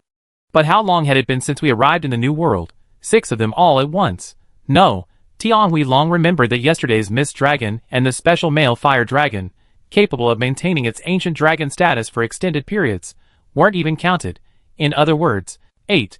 I'm afraid not many ancient dragons could withstand this lineup. From the sky and the ground, flames, lightning, water currents, miasma, and a giant hedgehog slowly approached Tian Huilong from all directions. This cautious demeanor was intended to prevent Tian Huilong from resorting to a desperate, mutually destructive strategy, potentially causing him unexpected damage. It also effectively eliminated any possibility of Tian Huilong's escape. Gazing at the approaching ancient dragons, Tian Huilong pulled himself out of the rubble. The black aura that had previously hovered around him began to envelop him. As he fully unleashed his mad dragon power, clouds of mad dragon virus began to spread. He's really going all out. Seeing this, all the ancient dragons slowly slowed their approach and began to mobilize their own energy to strengthen themselves. The fire coils of the Yangyan dragon couple, the thunder coils of the Qilin, the water film of the Mingbo dragon, and the black thorns of the exterminating dragon all appeared, each reaching their strongest state to successfully send this powerful ancient dragon on its final journey. Instantly, even before the battle began, high temperatures, thunderstorms, and floods began to rage across the southern half of the coral plateau. The ancient dragon's catastrophic power was finally no longer confined to a single region, but began to spread across the entire coral plateau. At this tense moment, quack! A voice, 3 parts arrogant and 7 parts mocking, echoed. In midair, Xiaolong, enveloped in white mist, appeared, its eyes filled with defiance towards Tian Hualong. Outlander, accept your punishment, quack. That was the meaning in Luo Yun's voice. And to this, Luo Yun simply wanted to say, why weren't you so arrogant when you were beaten yesterday? With Xiaolong's cry, many ancient dragons turned their gazes in that direction, and the figures of Xiaolong and Luo Yun came into view. However, Luo Yun keenly sensed that the ancient dragon's gazes didn't seem particularly friendly. But Xiaolong acted as if he didn't see it, continuing to provoke Tian Hualong. Luo Yun silently distanced himself from him. Quack! Quack! Perhaps feeling that Xiaolong was being too long-winded, Qilin couldn't stand it any longer and struck him with a bolt of lightning, successfully silencing Xiaolong. To be honest, if he hadn't seen Xiaolong yesterday, he wouldn't even have known Xiaolong existed in the New World. Thinking about the ecology of the Coral Plateau, even with Xiaolong, a poison expert, from the very beginning, the current state of affairs would have been impossible. So, if this Tianhui dragon was at fault, Xiaolong also bears some responsibility. Without Xiaolong's interference, the ancient dragons once again confronted the Tianhui dragon. Luo Yun, intervening in the midst, seemed completely out of place. That year, at 18, the ancient dragons were having a party, standing like minions. This was Luo Yun's current state of mind. It was so awkward. To ease his feelings, Luo Yun fixed his gaze on the Yongyan dragon and his wife overhead. Roar! Spray me! A strange request. The Flame King dragon looked at Luo Yun in confusion, wondering why he would make such a request. Was he tired of living? Hearing this, the Nergigant raised his head and glared at the Flame King dragon. Male fire dragon. Good. He's the dragon he favors. Who dares to touch him? The Flame King dragon turned his head away in disdain, not bothering to pay attention to Luo Yun and Nergigant. Seeing that the Flame King dragon ignored him, Luo Yun set his sights on the slightly irritable Flame Queen dragon. Just letting him blatantly spit fire was a blatant act. Given the ancient dragon's pride, there was no way he'd obey. So, roar! Bitch! The next second, a scorching breath of flame swept over, instantly engulfing Luo Yun. Nergigant hadn't expected the dragon he favored to commit suicide like this. He cursed so harshly. What a waste of life energy. As the high-temperature flames poured in, Luo Yun felt a momentary, slight sting. While the Flame Queen dragon's flames weren't as terrifying as the Flame King dragon's, they were still among the highest temperature flames in the world. Therefore, even Luo Yun, who possessed such high levels of flame resistance, felt a slight sting at first. However, as his flames were absorbed, strengthening his own, the sensation instantly vanished. The already scorching area saw its temperature rise even higher. The tip of the Flame Queen dragon's breath began to deform, as if a vortex was absorbing all of its flames. Gradually, a dazzling white light began to bloom, blue-purple flames engulfing the orange-red flames, and the might of another ancient dragon unfolded. The fourth sun rose into the sky.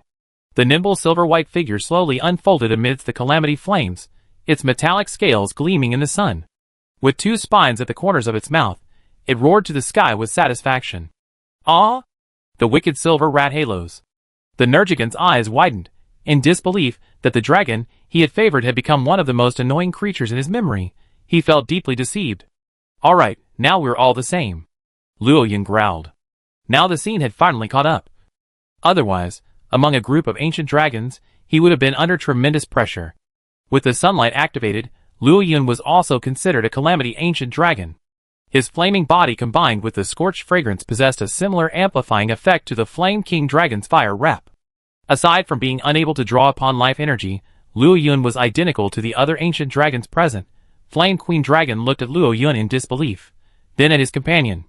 If it weren't for the different appearance in flames, he might have thought it was another Flame King dragon. Roar! Suddenly, Tianhui dragon roared, charging towards Xia dragon first. He was taking advantage of the ancient dragon's focus on Luo Yun, hoping to drag someone down with him. Among the dragons present, Xia dragon was the weakest, and vaguely closest to him, so Tianhui dragon decisively chose him as his target. Unfortunately, while the ancient dragon's attention was focused on Luo Yun, they showed no signs of slacking off on Tianhui dragon. They appeared distracted, but in reality, they were deliberately waiting for Tianhui dragon to attack, to reveal a flaw. Xiaolong, on the other hand, had deliberately approached Tianhui dragon. Even the initial provocation was a calculated move. The ancient dragons present, with the exception of Tianhui dragon and Nergigant, were all centuries old. They knew exactly what to do the moment Xiaolong made a move. It was only Luo Yun's unusual behavior that made it seem so.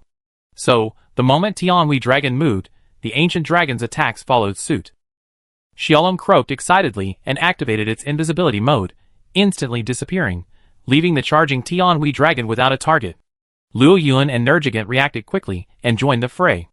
Under the wide-ranging attacks, Tianhui dragon had no room to unleash its mad dragon power, and was even forced into hand-to-hand combat with the charging Nergigant amidst the ancient dragon's relentless barrage. The ancient dragons present were all aware of Nergigant's regenerative abilities, so they attacked him with their energy attacks, showing no intention of avoiding them. Quack, quack! Let me spit! Just one! The mist dragon attempted to spit poisonous breath, but unfortunately, its speed was too slow, and before it could reach its target, it was vaporized by the flames of Luo Yuan and Yangyan dragon. Furious, it stamped its feet on the coral platform. It wanted revenge. Alas, none of the dragons present cared to pay any attention to it. When the ancient dragons joined forces, their combat power wasn't just a sum of 1 plus 1, but multiplied exponentially. In the sky, the wind and cloud shifted, and thunderstorms mingled with the scorching sun. The creatures of the coral plateau suffered terribly. Even the monsters guarding the great ant mound wasteland on the other side of the Grand Canyon were affected, feeling an urge to flee. Under these attacks, Tianhui Long began to sustain continuous injuries, eventually unable to maintain even his mad dragon transformation. His entire dragon's aura weakened to the extreme. Seeing this, the Yangyan dragon couple took the lead and decided to put an end to him. They both hovered in midair, face to face, as if spreading love food. Blue flames intertwined with orange-red flames. A massive influx of fire energy gathered, the temperature rapidly rising, and vast coral reefs transformed into dripping magma. Seeing this, the Qilin and other dragons quickly retreated. The combined attack of the Flame King dragon couple, while normally just a courtship act, could become extremely terrifying when they consciously activated it. Nergigant naturally noticed this, but he did not retreat like the Qilin and the others. Instead, he exerted all his strength, forcibly holding Tianhui Long with his massive horns, and roared as the dragon struggled. With its forelimbs, it grasped Tianhui Long's lower body and, relying on sheer brute force, lifted it up, flapping its wings and charging towards the flame dragon couple. Sensing Nergigant's intentions, Tianhui Long's heart went into a state of alarm. Its claws lashed frantically at Nergigant's back, its body struggling to break free. In its current state, it was simply unable to withstand the combined might of the flame dragon couple at close range. Observing this, Luo Yuan, soaring in the sky, wondered what was wrong with him. Perhaps he wanted to demonstrate his true strength in the impending battle, to remind these ancient dragons that he was not to be trifled with. He began to gather power, his entire body brimming with flames, gathering towards his open mouth. His chest, neck, and even his jaw glowed crimson. The air twisted before him, the overwhelming fire energy drawing attention. He felt his throat begin to burn, the flames threatening to spiral out of control. His mind fixed on the struggling Tianhui dragon, held by the Nergigant. His wings spread at an exaggerated angle, and at the moment the fiery breath erupted, he swung them violently. The swirling air currents continuously gathered the breath, gathering it again mid-flight, and it streaked down like an arrow, gleaming with dazzling white light. At the same time, the Flame King Dragon and the Flame Queen Dragon completed their final charge, exploding like a nuclear bomb. This, along with Luo Yun's concentrated breath, struck the Tianhui dragon. Heaven and earth shattered. An earthquake erupted across the entire coral plateau, sending countless creatures fleeing aimlessly, unsure where to go. Across the Grand Canyon, sharp cliffs cracked, and boulders fell. Amidst endless light and heat, the battle finally came to a close. As the smoke cleared, Luo Yun opened his eyes again, only to see the Flame King Dragon and his wife depart, flying off into the distance. The Mingbo dragon slowly vanished in the rising mist. The Qilin vanished without a trace, accompanied by a thunderstorm. Forget the mist dragon, if we fought further, we'd be lost. Atop the rubble, the corpse of the Tianhui dragon hung halfway on a stone pillar that hadn't yet fully broken.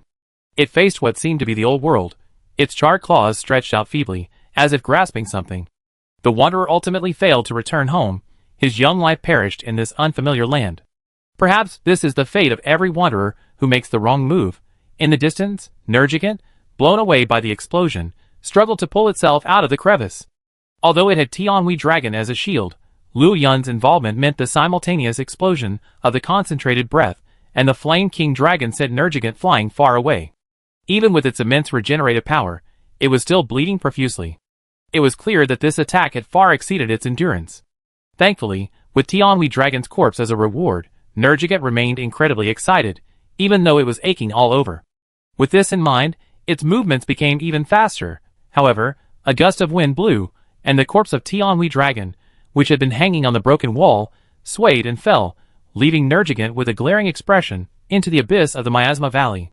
Roar! Nergigant roared in disbelief. At that moment, the corpse of the heavenly dragon suddenly fell before the retreating corpse Hazak. He thought for a moment, spread his wings, and used the barbs on his wings to snag the corpse.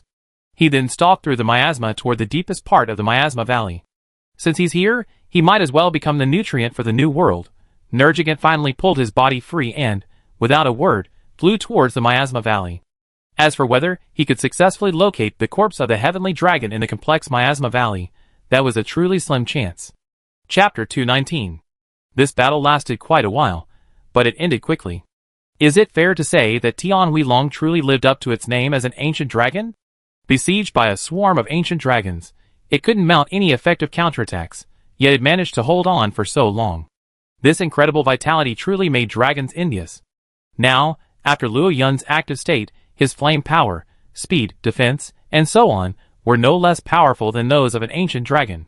But the most crucial aspects, vitality, endurance, energy conversion rate, and reserves, were truly unmatched. An ancient dragon-level monster might be able to suppress an ancient dragon in combat, even inflicting considerable damage, but once a protracted battle ensued, the ancient dragon would undoubtedly be the victor. If an ancient dragon were determined to kill it, no matter the cost, he might not even be able to escape. Thinking of this, Luo Yun felt a little discouraged. After exiting the sunlight state and returning to normal, the feeling of lightness in his body disappeared. Feeling his body becoming somewhat heavier again, Luo Yun's envy of Gu Long deepened. Before coming to Coral Plateau, he had once believed he had overcome his weaknesses, but recent battles had proven he was still far from perfect. He flapped his wings, and was about to fly away, planning to find a place to rest and return home tomorrow. I hadn't expected this trip to last over a month in Coral Plateau alone, not counting the journey. He wondered how Yaji would react when he returned. She'd probably be a little angry, right? Luo Yun imagined Yaji with her wings spread out, furious at him. For some reason, amidst his worry, he felt a tinge of anticipation. Quack! Luo Yun, caught in a whirlwind of anxiety, was suddenly startled and nearly lost his balance. He turned his head in displeasure to see Xiaolong, his limbs dangling, as if suspended by his wings, flying listlessly beside him. So you haven't left yet? Quack! Xiaolong shrugged, his eyes drooping, and cried out weakly. Looking at the other man's half-dead state, Luo Yun was momentarily confused. What had happened to him? When the battle had just begun, Xiaolong had been quite active. Why was he like this now? Was he injured? But Luo Yun looked around and didn't see any injuries on Xiaolong. So if he wasn't injured, what was he doing? Little did he know that Xiaolong was so depressed at that moment because he had been the one responsible for the Gada when they had previously attacked Tianhui Long. Aside from the initial provocation, which exposed Tianhui Long's weakness, he hadn't participated in the entire fight at all. Even his poisonous breath failed to reach Tianhui Long. So, halfway through the fight, he began to retreat into autism. He activated stealth mode, flew to a high altitude, and quietly became a spectator. Of course, that was fine. After all, he had been enjoying the melons in the new world for so many years, so one more time wouldn't hurt. What he couldn't accept at the time was that Luo Yun's combat prowess yesterday was only slightly stronger than his, and he even needed his help to absorb damage mid-fight. And yet, today, he suddenly exploded. Among so many ancient dragons, his performance was no less impressive than any other. As the saying goes, one fears his brother's suffering, yet also fears his brother driving a Land Rover. Thus, under this double blow, Xiaolong became depressed. Luo Yun was somewhat confused, and he didn't bother to try to figure it out. After all, Tianhui Long was dead, and the mission was over. Who knew if he run into Xiaolong again after returning to the ancient forest? Thinking of this, Luo Yun suddenly remembered something, stopped on a coral platform. Watching Xiaolong follow him, Luo Yun growled, demanding the fire dragon identity scale. This was his proof of payment, he couldn't forget it. Quack! Who would have thought that upon hearing Luo Yun's words, Xiaolong would stare at him in disbelief, his wide, cunning eyes filled with astonishment. As if completely unexpected, Luo Yun actually remembered. Once Luo Yun saw Xiaolong's expression, he immediately realized that this guy was actually trying to secretly shirk his responsibility. If he hadn't mentioned it, he might have been shirked. Besides, he could become invisible. Even if he wanted to confront the investigation team, if this guy refused to come out, it would still be a problem. At this thought, Luo Yun's eyes turned cold, and he spread his wings. A low, threatening growl erupted from his throat. Quack! Unexpectedly, Xiao Long didn't buy it at all. Instead, he quacked, his voice self-righteous, as if saying, "We've been killing each other all this time, and you still dare to ask for it? How could I tolerate this?" Luo Yun flapped his wings and took off slightly, sparks of light emanating from the corners of his mouth. Quack! You're serious? Xiao Long's eyes widened. He hadn't expected Luo Yun to be so impatient. It seemed like the relationship he had cultivated over the past 2 days had been for nothing. He's an ancient dragon, and a member of the investigation team. He hadn't expected Luo Yun to be so disrespectful. So, Xiao Long, slightly annoyed, let out a sullen rage. Finally, he reluctantly retrieved his identity scale and placed it on the ground in a huff. He turned his back to Luo Yun, looking irritated. A gust of wind blew, and the sound of Luo Yun's flight was heard. Xiao Long turned back in disbelief. Quack? No, you're leaving now? We're companions, pet robots. Could you at least say hello? He flapped his wings and hurried after him. Although Tianhui Dragon was dead, who knew what strange creatures might exist in the Coral Plateau that could detect his invisibility? So, for his own safety, it was safer to follow Luo Yun. At night, at one of the highest points of the Coral Plateau, Luo Yun had driven away the wind-drifting dragon and slowly crept down to rest in the moonlight. At this moment, the Coral Plateau was shrouded in thick fog. From this vantage point, all one could see was the swirling sea of fog, completely obscuring the scenery below. It was believed that after this fog had shrouded the Coral Plateau overnight, the Coral Plateau would be much clearer, effectively eliminating the effects of the Mad Dragon virus to the greatest extent possible. As for eradicating it, that was utterly impossible. The Mad Dragon virus coexists with all non-ancient dragon creatures in the Monster Hunter world. It will forever lurk within the bodies of monsters. As long as all the monsters survive, the Mad Dragon virus will remain forever in place. After the New World suffered this catastrophe, perhaps at some point in the future, a monster carrying the Mad Dragon virus will die, and if all the necessary conditions are met, a new black dragon will emerge from its corpse. Then the cycle of virus transmission, death, and rebirth would repeat itself. It was like an endless cycle. Chapter 220. Looking up at the bright moon in the sky, this world was different from the previous one. For most of the year, the moon was full, illuminating the earth with brilliant brightness. At night, as long as one stayed out of dark places, one wouldn't even need extra lighting. He returned his gaze to the long open panel. Including the 10% progress bar he gained the previous time with the Chaos Black Eclipse Dragon, there was just enough left for the next trait. As for the reason for such a significant disparity between the two, Luo Yun believed that firstly, the Chaos Black Eclipse Dragon wasn't as dangerous as the Sky Dragon, and even the damage it caused to the Coral Plateau ecosystem wasn't as significant. Secondly, it was due to the difference in power. Last time with the Chaos Black Eclipse Dragon, Luo Yun had simply spit fire at it, and it was the Nergigant that did the main damage. If the Chaos Black Eclipse Dragon hadn't been successfully killed, it's likely that even 10% wouldn't have been achieved. This time, he first teamed up with Xiaolong to repel Tianhui Long, completely exposing him. Then, he inflicted considerable damage on the Ancient Dragon faction, becoming one of the main attackers. This combined effort resulted in a significant increase in progress bars. Having arrived in the Coral Plateau for over a month, he had already acquired 2 traits. It could be said that the trip had truly been worthwhile. However, this new trait was truly baffling. It felt like he had acquired one, but not the other. Ancient activity. The special energy hidden deep within your genes begins to activate, producing an unprecedentedly powerful mutation. The highest stat will be enhanced. What a strange description. After opening the panel to check the new traits, Luo Yun even prepared himself for a physical mutation and a sudden surge in strength. After waiting for ages, nothing happened. It was like he just acquired a fake trait, leaving him baffled. Also, what did that highest statistic mean?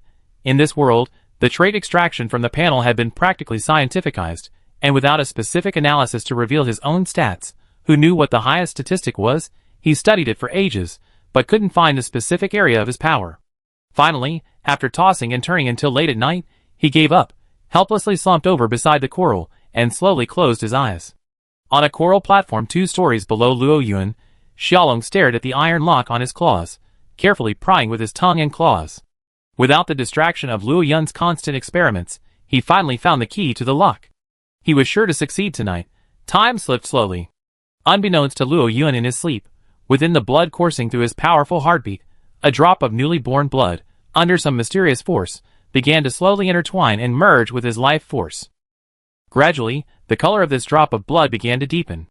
As it passed through the explosive flame bag, the life energy contained within it unexpectedly transformed into fire energy, which was stored within the explosive flame bag. If someone could accurately extract this drop of blood from Luo Yun's body and carefully study it, they would discover that it contains the exact same composition as the ancient dragon blood found in almost all ancient dragons, and this drop of blood is only the beginning.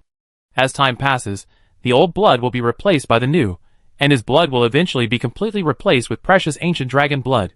At that moment, he would truly become he. The next morning, when he woke up, the white mist that had enveloped the entire coral plateau had dissipated. The dragon-like monsters that roamed the plateau had all died silently in the mist. The faint call of nature within him had also completely vanished. This time, the order was finally complete. Spreading his wings and soaring into the sky, Luo Yun found his direction and, like an arrow from a bow, flew away in a gust of wind. Having been away from home for so many days, he could no longer contain his excitement. He wanted to return as soon as possible, to see that figure reflecting golden light against the emerald green. Xiaolong felt the cold wind against him, blearily opened his eyes, yawned loudly, and then, maintaining his invisibility, dragged himself along, flapping his small wings and slowly soaring to the highest point of the coral plateau. Quack! Where are you going to the dragon today? Xiaolong looked at the empty platform and immediately glanced around, then spotted the figure that had flown far away. Now no longer sleepy, he croaked and hurried after it. At the entrance to the great ant-mound wasteland canyon, Yaji swung her tail, sending the sleeping dragon flying. Before it could even get up, 3 bursts of charged fire shot out, exploding against the dragon's body. Then, before the flames had even faded, Yaji stepped on the scorching flames and fiercely bit into the dragon's neck. With sheer brute force, she forced it against the nearby cliff. Amidst the dragon's wails, she jerked her head. With a crisp snap, the dragon's neck snapped at an awkward angle. Shaking off the tattered corpse of the sleeping dragon, Yaji gazed coldly at its still slightly rising chest, stomping on it without a trace of mercy. The sleeping dragon's head sank deep into the earth, flesh and blood splattering through the cracks. It was now completely dead. Yaji slowly raised her claws, a sticky red and white substance dripping from her sharp claws. The sleeping dragon's head was completely deformed, one of its eyes crushed to pieces. After wiping her claws clean on the sleeping dragon's black fur, Yaji folded her wings and departed from the corpse. The abominable birds, already gathering in a dark cloud in the sky, swooped down one after another, tearing apart the sleeping dragon's corpse and devouring its flesh. Yaji was accustomed to this. This area had been plagued by fighting for over a month, and each dragon station there engaged in 2 or 3 battles a day. Fortunately, no extreme individuals, like the extreme Thunder Wolf Dragon, appeared. Furthermore, the investigation team had set up a special camp here for Aki and the other 2 dragons to resupply, so they were able to hold out even after the prolonged battle. The other dragons, however, fared much worse.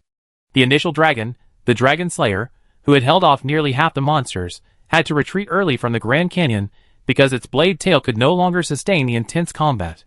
The constant grinding and slashing wore down its blade tail, and with no new ore to repair it, it was practically turning from a Dragon Slayer into a Dragon Biter. Even if the Dragon Slayer suffered, let alone the other dragons, their situation was even worse. Thankfully, the investigation team's reinforcements arrived to fill the gap left by these injured dragons. Otherwise, the pressure on Aki and the others would have been even greater. Spreading her wings and soaring high into the sky, Aki surveyed the area, finding no trace of the frenzied monsters, and with a sense of relief, she flew towards the investigation team's hunter camp. Over the past 2 days, the number of frenzied monsters attacking the Grand Canyon has noticeably decreased. At least within Yaji's patrol range, the sleeping dragon she just encountered is the last one. The source of this anomaly must have been dealt with. So Luo Yun will be back soon. Over a month, a whole month. This separation made Yaji extremely uncomfortable. Whenever she rested, Luo Yun's image would constantly pop up in her mind. How is he? Is he injured? Is he hungry? Thoughts like these kept popping up in her mind, even the most disturbing ones occasionally surfacing without her realizing it. This made Yaji restless, wishing she could just leave and follow the direction Luo Yun had left to find him. Since she picked up Luo Yun, they'd never been apart for such a long time. Even though she knew Luo Yun's strength wouldn't easily lead to any harm, her longing for him grew deeper and deeper. This also made Yaji's temper increasingly volatile, and she became even more ferocious in battle. Chapter 221. Thankfully, these days are almost over, and she'd be able to return to the ancient tree soon. Aki's greatest wish now is that the first thing she sees when she returns to the ancient tree, to her nest, is her beloved companion. Her everything. With this thought in mind, Aki returned to a large, raised rock above the hunter's camp. The cats had lightly spruced it up, making it a temporary resting place for Aki and the others. Soon, as Aki descended, a group of cats skillfully climbed the rope ladder, bouncing up with a bunch of goodies. There was specially prepared cat food, some poisonous mushrooms, a small bag of the dispelling fruit, a few nitrotoads, and the fire fruit to replenish the flammable dust in the flame bag. These were all nutritious meals developed over time, specially formulated for Aki, to best meet her every need. Hey, huh? The swordsman's voice rang out as he swiftly ascended the rope ladder, clad in heavy female fire dragon armor. The green armor, polished to a shine in the sunlight, made Aji feel uneasy. It was simply that the swordsman's armor was primarily made of Aji's old scales, acquired through a trade with the fire dragon Deter. Thus, it struck Aji as odd. You might call this hunter strong, but the armor he relied on for survival was crafted from his own discarded waste mixed with other materials. But to say he was weak, the swordsman's performance during this period completely exceeded Aji's expectations. Even in a desperate fight, he had slain numerous mad dragon-transformed monsters, single-handedly closing the gap left by the dragon-slaying slayer. According to our investigators, the number of frenzied monsters emerging from the depths of the Grand Canyon has decreased over the past few days. The monsters guarding the Grand Canyon have all begun to gradually leave. I wonder what the situation is like here. Deter, standing nearby, quickly translated. After listening, Aji said nothing further, stating that she saw the same situation, and then stopped communicating. This somewhat aloof demeanor left the swordsmanship master scratching his head, but Aji had maintained this attitude for the past month, and he had grown accustomed to it. After all, not every fire dragon was like the fire dragon king, able to communicate seamlessly with the help of Cat's translation. Aji's ability to respond positively was already a significant improvement. Remember, even today, the battle-tempered azure fire dragon still ignored the swordsmanship master and remained extremely wary. As time passed, the battle-tempered azure fire dragon and the battle-tempered male fire dragon returned in the sunset. While munching on their supplies, they discussed with Aji about returning to the ancient tree. Unlike Aji, they hadn't seen a single dragon-like monster today. This meant the situation was resolved, and it was time for them to leave. Aji wholeheartedly agreed. The swordsmanship master, listening to the cat's translation, also sipped his soup with a hint of fatigue. As one of the main combatants, he and the other hunters had been engaged in continuous, high-intensity combat for over a month, consuming a vast amount of supplies, including but not limited to artillery, machine tools, crossbows, and various traps. Otherwise, with 2 or 3 monsters a day, even the swordsmanship master wouldn't be able to keep up. Though he was strong, his stamina was limited, and those monsters weren't tiny chickens that could be killed with just 1 or 2 strikes. After hearing the fire dragon's conversation, they could finally breathe a sigh of relief. They only needed to stay for 2 more days, assess the situation, and then return to the star base. Only a few observers and researchers would remain here. The ecological crisis, initially caused by the Chaos Black Dragon, had thus come to an end. With the death of the Chaos Black Dragon in the New World, the Black Dragons in the Old World, suppressed by its scales, might, after more than a decade of metabolism, eliminate the Chaos Black Dragon's inhibitory pheromones, and new Chaos Black Dragons would emerge. However, this would likely have nothing to do with the New World. The next morning, under the reluctant gazes of the cats, Aji and the veteran Blue Fire Dragon began their return journey. Even the veteran Blue Fire Dragon was extremely excited along the way, refusing to stop for rest unless absolutely necessary. Fortunately, by this stage, Yaji's transformation had reached a considerable stage, and all of her bodily functions had been significantly enhanced. For Yaji, simply conducting long-distance flights was no less challenging than that of a male fire dragon, so she could still keep up. Similarly, after crossing the Grand Canyon, Luo Yun didn't pause, continuing to fly forward. The constant quacking behind him only continued to express Xiaolong's dissatisfaction. He couldn't understand it. The task was already completed, so why was he still flying so hard? With a weak sense of family affection, Xiaolong couldn't understand Luo Yun's feelings. However, he didn't want to fly back alone in boredom, so he could only reluctantly follow Luo Yun, taking advantage of the tailwind created by Luo Yun's swift wind wings. As the 7th moon set and the 8th sun rose, The towering majesty of the ancient tree continued to magnify in Luo Yun's eyes. Closer, closer. Luo Yun couldn't wait to accelerate again, his heart unable to contain itself. He should have been exhausted from traveling day and night these past few days, but perhaps it was due to psychological factors. He always recovered with a short rest, his body warm and full of energy. What also made Luo Yun happy was that his absorption of life energy seemed to have become stronger. The daily limit of life energy he could absorb was much higher, and his physical strength had also benefited slightly. Yet Ji suppressed her excitement. For some reason, as she watched the ancient tree approaching, she felt a little worried that Luo Yun would blame her for not waiting for him in the nest. But this worry seemed so insignificant compared to the excitement of meeting Luo Yun soon. With both sides in this mood, as they skirted the thick branch, Luo Yun and Yaji unexpectedly met at the entrance of their nest. There were no excited dragon roars, nor was there much surprise. In almost an instant, they were soaring towards each other. Gold and silver intertwined, swirling and entwining with the flapping of wings, soaring ever higher. Next touching, they felt each other's warmth. The scorching flames cheered and leaped around them like dancing spirits. When they reached their highest point, Luo Yun spread his vast wings and enveloped Yaji in the flames. The updrafts created by his swift wings allowed them to hover briefly in the air without flapping. As they felt each other's presence with longing, two long-suppressed roars resounded through the sky. The flames exploded, filling the sky with a gust of wind, accompanied by a wave of heat. Celebrating their reunion. Chapter 222. Heads pressed together, eyes met. At this moment, the longing and yearning they felt after so long apart seemed to materialize, swirling around their bodies with the swirling flames. In their luminous eyes, the entire world seemed to consist solely of each other. Breathing breaths, they refused to be apart even for a moment. Outstretched wings, intertwined claws, clasped tails, the two figures of gold and silver, against the backdrop of the flames, intertwined into a heart of intertwined light. Heat waves spread outward in waves as their wings flapped. The ancient tree's environment, due to the long-standing gathering of fire dragons, had long since become a place of high fire energy, much like the great anthill wasteland's former habitat.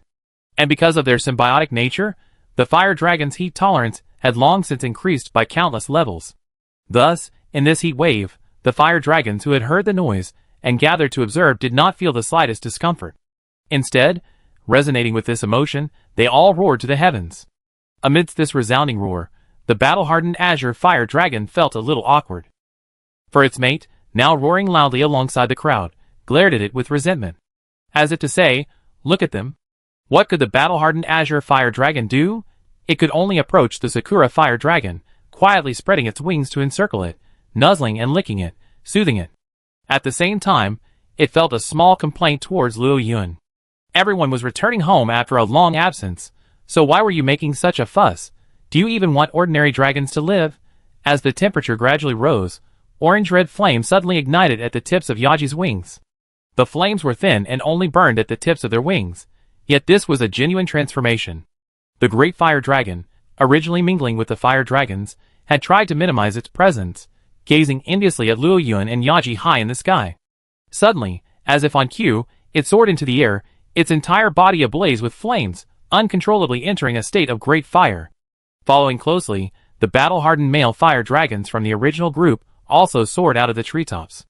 Like Yaji, the tips of their wings now ignited with tiny flames. Symbiosis with the fire dragons was an energy pyramid. With the emergence of ancient dragon blood within Luo Yun's body, his life level was further enhanced.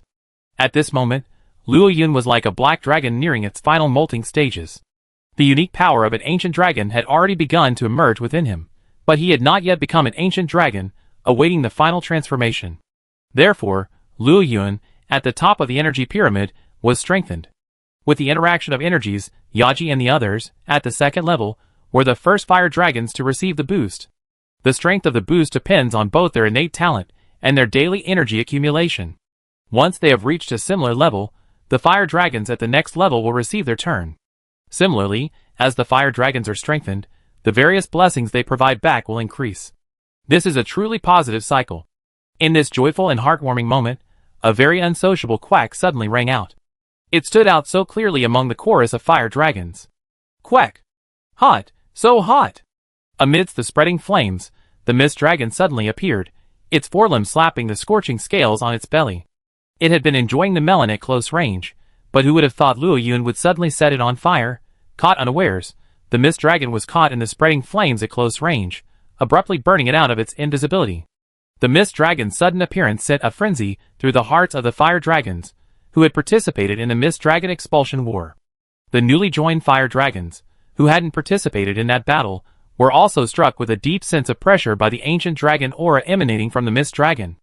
The pressure, stemming from deep instinct, sent the fire dragons below into a state of panic. However, their increasingly stable grouping over time prevented them from disbanding. Instead, they suppressed their panic and awaited Luo Yun's orders. The mist dragon's frantic cause suddenly jolted Luo Yun awake from his immersion in the world of two dragons, Yaji. Watching the creature frantically scrambling, even emitting white mist to cool him down, Luo Yun's eyelids twitched, and a muffled growl erupted from his throat. At the same time, Yaji also regained consciousness. Almost instinctively, she turned around, subconsciously spreading her wings to block Luo Yun, using her body as a shield and roaring menacingly at the mist dragon. If the suddenly appearing mist dragon had malicious intent, Yaji would be the first to be attacked. Even if the power gap between the two was too great, this act was like risking one's life to buy Luo Yun time to escape. Even though Luo Yun's strength now surpassed Yaji's, he still became Yaji's support. But when danger struck, deep within Yaji's subconscious, Luo Yun remained the one she would protect with her life. Quack! I didn't mean to. Faced with Yaji's vigilance and Luo Yun's annoyance, Xiaolong, possessed of ancient dragon intelligence, realized that his appearance seemed a bit inappropriate and that he had done something foolish. He decisively defended himself. Roar! Go away! Don't make me whip you in my prime! Luo Yun snarled at Xiaolong, stepping past Yaji. Quack! Understood. Xiaolong tactfully closed his mouth.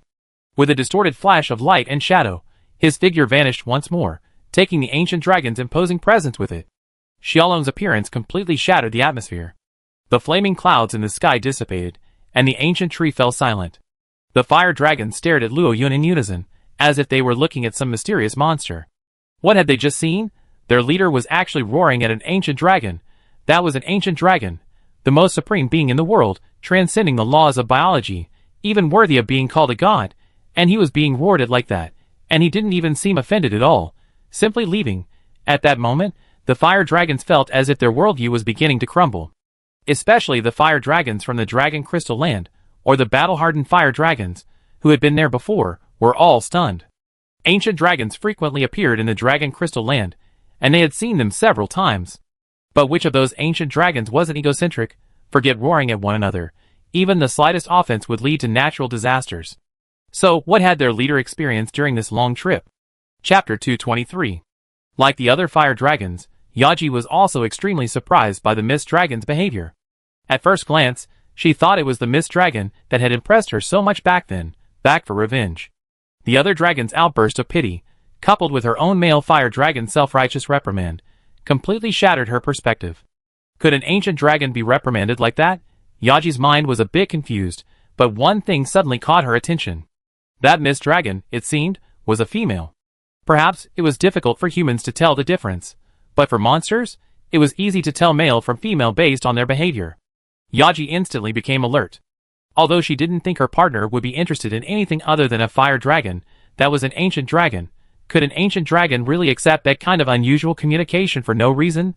Could something have happened between them? The reason Yaji trusted Luo Yun at the matchmaking convention this year was because she knew Luo Yun wouldn't be interested in ordinary female fire dragons. Even if he were, Yaji would be confident she could handle them. But this time, it was an ancient dragon. Yaji sniffed discreetly behind Luo Yun, finding no unwanted scent, and immediately felt relieved. Even if there was only a 1 in 10,000 chance, she wanted to confirm it thoroughly before she could be reassured. Speaking of which, Yaji's possessiveness was more like that of female fire dragons from the old world than that of female fire dragons from the new world. She wondered if it was some genetic regression. Luo Yun didn't notice Yaji's subtle movements behind him, feeling rather helpless. He assumed the mist dragon had long since departed, but he'd been surprised to find it still there. Is it just that idle? Doesn't it need to return to its lair? Luo Yun was puzzled. Shortly after the mist dragon left, the fire dragons also returned to their lair, beginning to digest what they had seen today. While it's unknown what transpired during Luo Yun's absence, one thing is certain. From today on, the ancient tree fire dragons will truly reign supreme over the ancient tree forest. Having a leader who can intimidate the ancient dragons truly gives the fire dragons a sense of confidence. Returning to the lair after a month's absence, Luo Yun immediately noticed something was amiss. In the lair, his scent had mostly dissipated. This was normal, considering he'd been away for over a month, and the lair wasn't a sealed nest. Plus, the cats kept it constantly, so it was normal for the scent to dissipate quickly. But why was there so little scent on Yaji? Turning his head, he looked at Yaji, who had been walking in with her head lowered, seemingly lost in thought. After calming down from the excitement, Luo Yun realized that many of Yaji's scales were newly replaced. Some, such as the dorsal scales, which were harder to replace, bore obvious signs of wear and tear from wind and sand erosion. Sniffing gently, he detected a faint scent of blood emanating from Yaji. Given Yaji's meticulous cleanliness, she would promptly clean any blood stains after hunting or eating, so such a bloody odor shouldn't have remained. You know, although Yaji's body was perfectly clean at this point, the scent of blood couldn't be completely erased. It was conceivable that during his absence, Yaji must have experienced a lot, engaged in countless battles and slaughters, leaving her without even the time to fully replace her scales. Just as Luo Yun was about to ask, Yaji, who had come to Luo Yun's side, suddenly looked up. For some reason, a hint of resentment lingered in her eyes. Suddenly, she bit Luo Yun's neck and threw him to the ground. As Luo Yun stared blankly, she poked his cheek with the spines in her jaws in a fit of anger. Then, she lay on his back, pinning him down. Just like when they were children, on rainy nights, Yaji would spread her thorns to protect him, shielding herself from the wind and rain, leaving Luo Yun with a warm embrace. Feeling the same warm body warmth, Luo Yun made no move to resist, contentedly enjoying the quiet moment. But, there are always unexpected things. Quack! Is this your lair? It's quite comfortable, quack! The Xiaolong's voice suddenly appeared, deep within the lair, beside the pool. The Xiaolong stretched out its limbs comfortably, sprawling out in a duck-like position beside the pool. Facing the surprised looks of Luo Yun and Yaji, as well as the gazes of the cats from the Fire Dragon Guard, who, despite their panic, still held their weapons with determination, he comfortably opened his mouth and tilted his head to take a sip of water. The next second, Luo Yun's furious roar echoed through the ancient tree.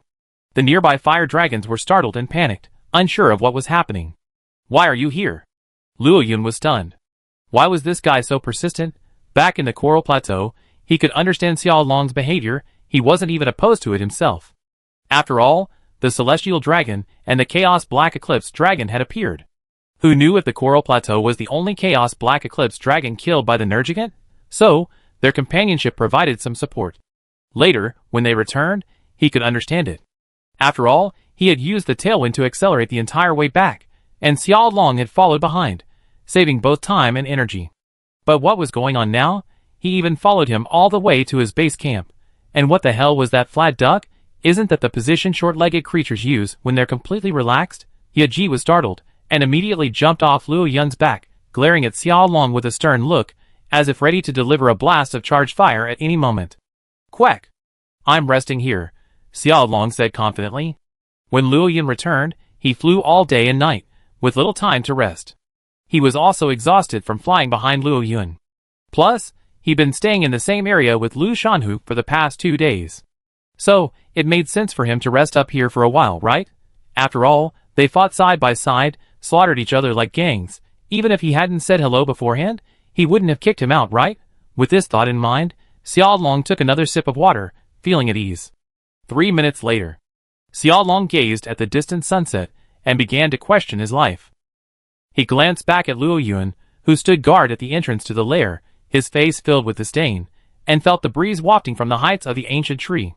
He couldn't believe he actually been kicked out by Luo Yun. He felt Luo Yun's ruthlessness once again, crushing his ancient dragon dignity to the ground. This was unbearable. He turned back. Quack! I'm leaving. I'm really leaving. After saying this angrily, he turned and went invisible. Watching the leaves sway in the distance, Luo Yun breathed a sigh of relief. He didn't know what this dragon had been through in the past.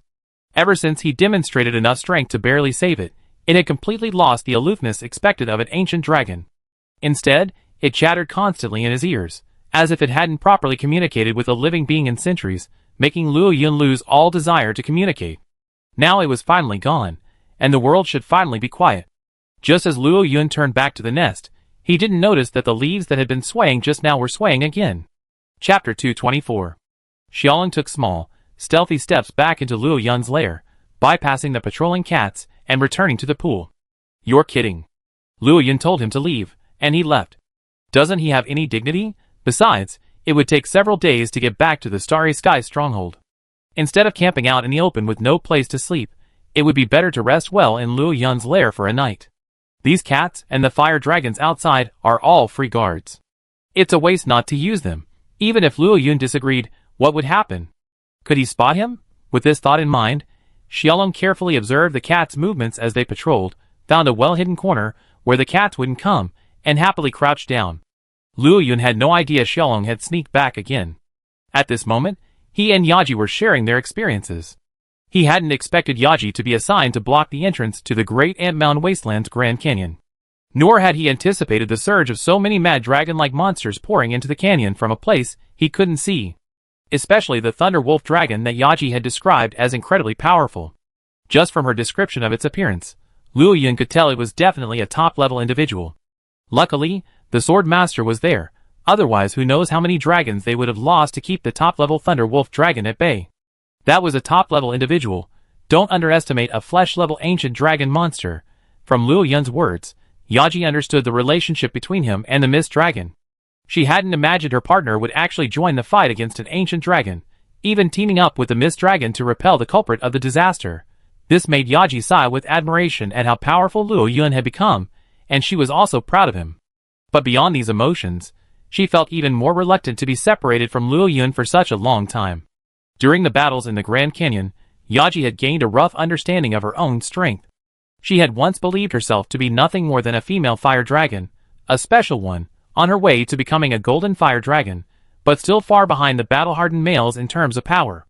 But the truth was, with Yaji's progress and transformation, and thanks to the years of holding a high position in the symbiotic energy tower, her strength had already greatly increased. She was already showing signs of becoming as proficient in everything as a golden fire dragon. For over a month in the Grand Canyon, Yaji's performance was second only to that of the battle-hardened Azure Fire Dragon. Even against some beast dragon-like monsters that have transformed into mad dragons, Aji performed better than the veined Azure Fire Dragon. Venom is particularly effective against those with strong and reckless vitality. Perhaps, once Aji advances further and reaches the level of transformation similar to Luo Yun, where her entire scales become primarily metallic, her strength among the ancient tree fire dragons will likely be only inferior to Luo Yun and the Great Fire Dragon. The veined blessing unique to the New World is quite unique. You might say it's not high, but the veined individuals possess superior numerical values compared to the original species, essentially suppressing the original species in all aspects. But even if you say it's high, it's unlike other special blessings that directly grant monsters the combat power of a higher ecological niche. This meant that even with Aji's battle-hardened and transformational levels exceeding 40, even without considering compatibility, she was still slightly weaker than the battle-hardened Azure Fire Dragon. The sun gradually set, and night began to fall. The figures of Luo Yun and Aji emerged in the moonlight. The patrolling cats had long since left their lair, giving their fire dragon leader some privacy. After over a month of longing, the young couple must have many private matters to attend to, and the cats knew it all. This was also why, despite Luo Yun's return, the fire dragon leader, Detail, hadn't bothered to report on the events of the ancient tree or the cat's progress. He was very considerate, not interrupting the couple's reunion. The moonlight was beautiful, and Aji's scales and figure were even more beautiful in the light. The brilliant green and gold scales shone in the moonlight. Luo Yun lowered his head. They both understood what the other meant from the look in their eyes. Luo Yun spread his wings and launched the first attack, catching Yaji off guard and successfully pinning her beneath him. Yaji's eyes widened slightly in disbelief. Not only did this not make her retreat, but it actually unleashed the wildest deep within her. Yaji fought back fiercely, raising her head to bite Luo Yun's neck, retaliating with force, determined to retake the initiative in the fight. The grating of scales against teeth stung Luo Yun, and he too began to hold back, completely unleashing his full might. He showed no mercy, even for the fact that she was his partner. The two fire dragons, their bestial nature fully unleashed, were completely absorbed in their own world, their energy uncontrollably venting. As the fire energy vented, the temperature of the entire nest began to rise, becoming sweltering due to the space. Xiaolong half opened his eyes drowsily. Even the heartless, and usually sound sleeper, was awakened by the noise of their battle. The next second, his sight successfully tracked the sound back to the nest. The dragon suddenly woke up. "No! I'm still here!" Xiaolong was in disbelief, waking up to such a violent scene. Not that he thought there was anything wrong with Luo Yun and Yaji. After all, as a dragon who had already laid 2 batches of eggs, Xiaolong could understand. The noise made it impossible for him to fall asleep again. He could only watch helplessly as Luo Yun and Yaji fought. Unfortunately, Xiaolong didn't know that sometimes dragons are different from one another. Besides, Luo Yun and Yaji had only just broken through that level of relationship this year. How could they possibly engage in a battle after such a long separation? Thus, on this turbulent night, Xiaolong's expression went from calm to shock, and from shock to incomprehension. Finally, he could only hold his ears with his forelimbs, turning his back to Luo Yun and Yaji. The next morning, Xiaolong stood at the entrance of his den in Lini, gazing at the rising sun in the sky, shaking his head with lingering fear.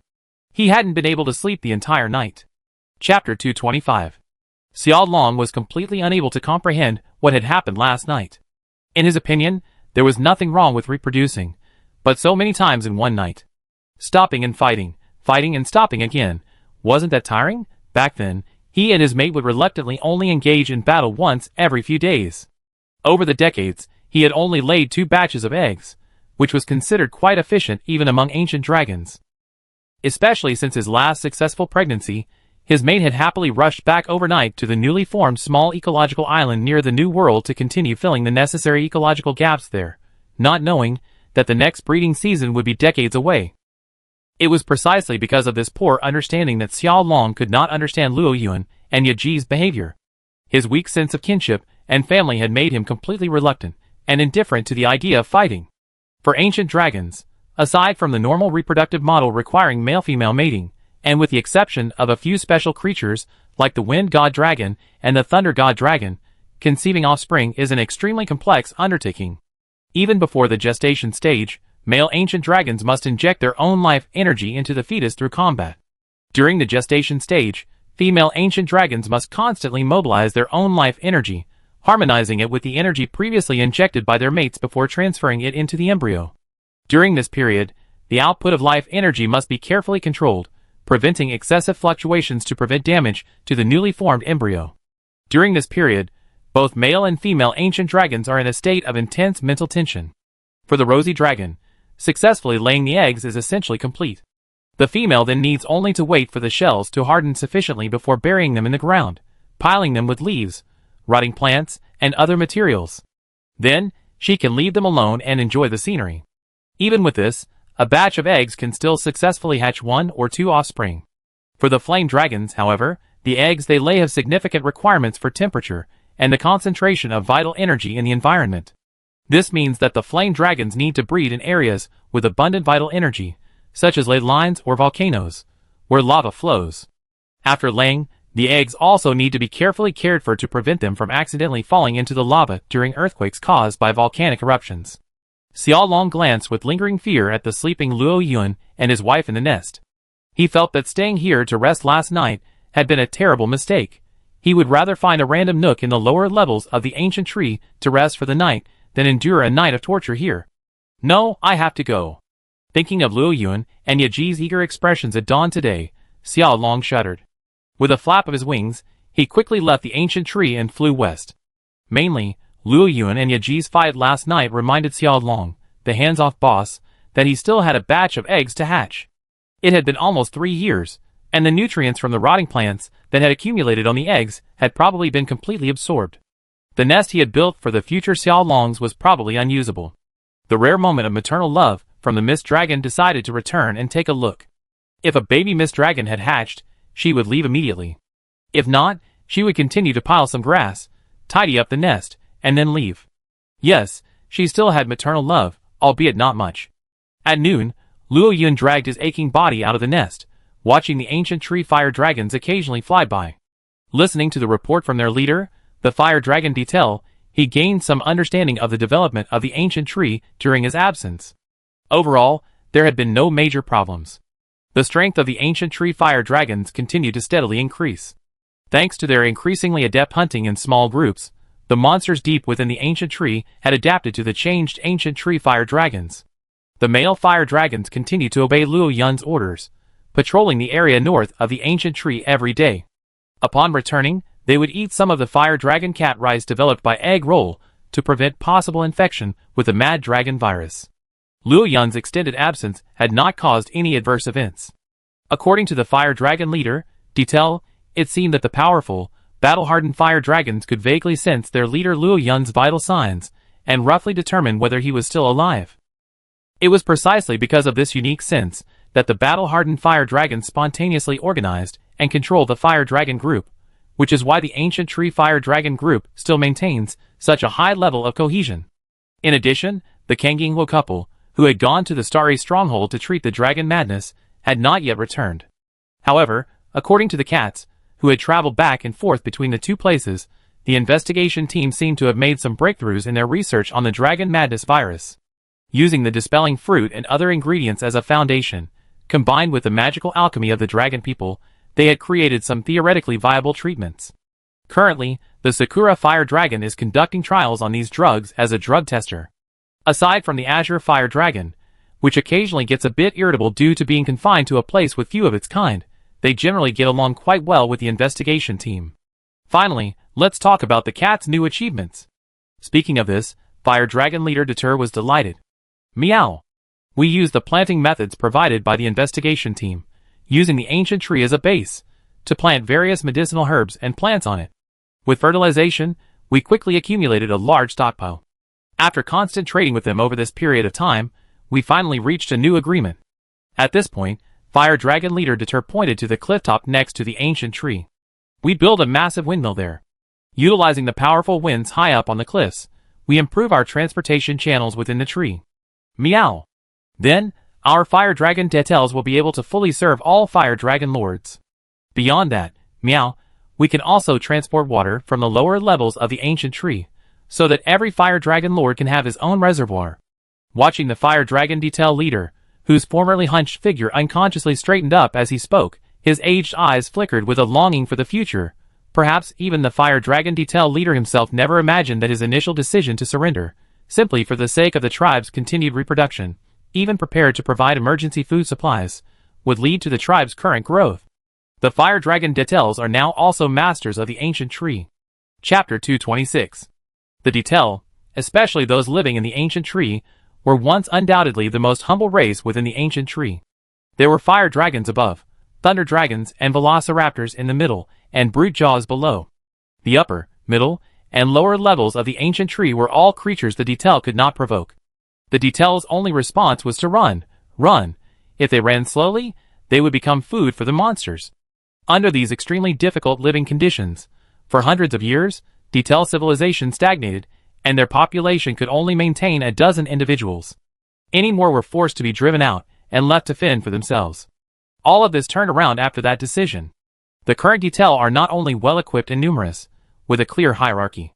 They have also formed a unique and strong symbiotic relationship with the ancient tree fire dragons. It can be said that the location of a male fire dragon's nest in the ancient tree is no longer the primary factor for female fire dragons to choose a mate. Whether or not a female fire dragon can enjoy the services of the cats, how many cats participate in a service in a day, and even whether there are dedicated cats for service are all important factors in selecting a mate. With the fire dragon's escort, they can call upon them for support when hunting or gathering materials. With Luo Yun's permission, they can now carry out drastic renovations on the ancient tree, a crucial area of the ancient tree forest. It can be said that the cats of the ancient tree fire dragon clan have now become one of the most formidable species in the ancient tree forest. The ecological chain of the ancient tree forest has subtly undergone a new ordering. On reflection, this is Luo Yun's greatest achievement to date. Besides his own strength, he has directly and indirectly altered the ecological chain of a large ecosystem on a continent. In the future, as his strength grows, the growth and transformation of his tribe may even affect the entire ecological chain of the new continent. This change is positive and progressive, not destructive. Therefore, for the world, as long as the negative impacts do not outweigh the positive ones, it is within the ecological adaptation range. After listening to Mao Mao's report, Luo Yun spread his wings and soared into the clouds. The coral plateau is indeed rich in nutrients, but the drawback is that the food is too limited. For a purely carnivorous monster like a fire dragon, the prey options are extremely limited. If it were simply a matter of survival, it wouldn't be a big problem. But with Luo Yun's current strength, eating simply for survival is truly pathetic. After all these years of hard work, can't he enjoy himself? For over a month, his staple diet consisted of pterosaurs, occasional wiggling eels, and the occasional barnacle conch. For Luo Yun, this was practically a mouthful of bread. Mushroom pig. Mushroom pig. Here I come! With this feeling in mind, Luo Yun flew swiftly towards the hunting grounds of the mushroom colonies. He hadn't had mushroom pig in over a month. Today, he must devour his fill. Shortly after Luo Yun left, Yaji, flapping her wings, walked out. Her scales gleamed in the sun, and she walked with a steady, nimble demeanor along the main path formed by the patchwork of tree trunks, vines, and soil. Her eyes were watery, and her demeanor was proud yet not aggressive. It was obvious she was a contented female fire dragon. The female fire dragons of the ancient trees, seeing Aki's expression, were filled with envy. It couldn't be helped, since their partners all had harems. In the ancient tree canopy, the great fire dragon looked at the battle-hardened male fire dragons, constantly leaping and darting through the branches. It tilted its head with disdain, nibbling an itchy scale off its wing. Seeing the old scale gradually harden, it folded its wings with satisfaction. On the other branch, the slightly frail battle-hardened blue fire dragon and the great fire dragon had completely different attitudes, gazing at the battle-hardened male fire dragons with envy. Or rather, at the flames blazing at the tips of their wings. For Hynich creatures like male fire dragons, there are three primary concerns. First, survival. Second, reproduction. Third, strength. Like Aji, these battle-hardened male fire dragons have been able to secrete a flammable liquid from the tips of their wings since Luo Yun's return yesterday, creating such a commotion. This liquid is then successfully ignited by the incredibly rich fire energy in the ancient tree's air. This means that these battle-hardened male fire dragons have expanded their attack methods, and the power of their flames has also increased. Aside from the Hao fire dragon, a unique species naturally endowed with powerful flames, the remaining male fire dragons are incredibly envious of the transformations of these battle-hardened male fire dragons. In particular, when the battle-hardened azure fire dragon saw one of the battle-hardened male fire dragons imitating Luo Yun, flapping its wings and creating a small area of fire, its already weary eyes flushed with envy. After all, it was the third most powerful of the ancient tree fire dragons. Seeing so many battle-hardened male fire dragons improve, while its own progress was slow, a deep sense of crisis washed over it. Suddenly, the azure fire dragon, the first to join the ancient tree fire dragon herd, returned from a hunting trip. Under the incredulous gaze of the veteran azure fire dragon, it unexpectedly flew into the group of battle-hardened male fire dragons, familiarizing themselves with their new fighting style. Then, flames erupted from the tips of its wings. The veteran azure fire dragon couldn't help but roar heavenward, filled with envy and jealousy. This immediately drew the attention of all the male fire dragons present. 5 battle-hardened male fire dragons plus 1 azure fire dragon flew over, their wings ablaze. At that moment, the battle-hardened azure fire dragon and the magnificent fire dragon, with their wings folded, stood out. But the next second, the magnificent fire dragon took flight, its entire wings ablaze with flames. The meager flames of the battle-hardened male fire dragons pale in comparison to the magnificent fire dragon. But at least the style was unified. Therefore, the only exception now was the battle-hardened blue fire dragon, its head lowered and speechless, its eyes as blue as the sky. Its massive 24-meter-long body now looked so pitiful, weak, and helpless among the other male fire dragons. Deep in the ancient forest, the Grand Commander crouched down, parted the weeds, and felt for the faint, small footprints, as if they were the tip of a paw. Huh? As expected, there are dragon men in the New World. Tonkatsu, standing watch, frowned slightly. I don't know, meow. There's no record of dragon men in the tribe. Could they be an unknown species that bears some resemblance to them? Perhaps. The Grand Commander stood up and clapped his hands. These footprints are too old to be worth tracking anymore. Let's leave it at that for today. Tomorrow we return to the ancient tree and see if the fire dragons have any news on the Black Eclipse dragon. After over a month, the scholars on the investigation team finally found some information about the Black Eclipse dragon from the pile of data. Although it was scant, they confirmed that the monster being besieged by the fire dragons was indeed a Black Eclipse dragon. However, Luo Yun's claim that the monster's madness was related to the Black Eclipse dragon remains to be verified. After all, judging by the scale powder the Grand Commander brought back, it was inorganic and had no connection to the organic virus. Chapter 227. For the New World Ancient Dragon Survey team, the only thing they could use to understand the Black Eclipse dragon was the scale powder the Grand Commander had originally collected. Even the Grand Commander's sketch of the Black Eclipse dragon was extremely abstract, and scholars were still trying to determine its identity based on its characteristic descriptions. And that tiny bit of black scale powder was a drop in the bucket compared to what was needed for the experiment.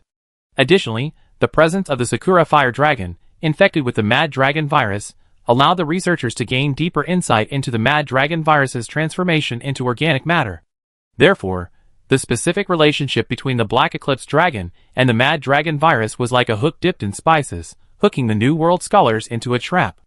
They all approached the Commander-in-Chief, asking him to help pass on the message, urging the Grand Commander to obtain a Black Eclipse dragon at all costs, even if it was just a corpse. So, the Grand Commander, who had been somewhat idle since Luo Yun's departure and could only stay in the ancient tree, observing the ecological habits of the ancient tree fire dragons, took the initiative and led Pig Bone, who had been diligently training himself, to the depths of the ancient tree forest in search of Black Eclipse dragons.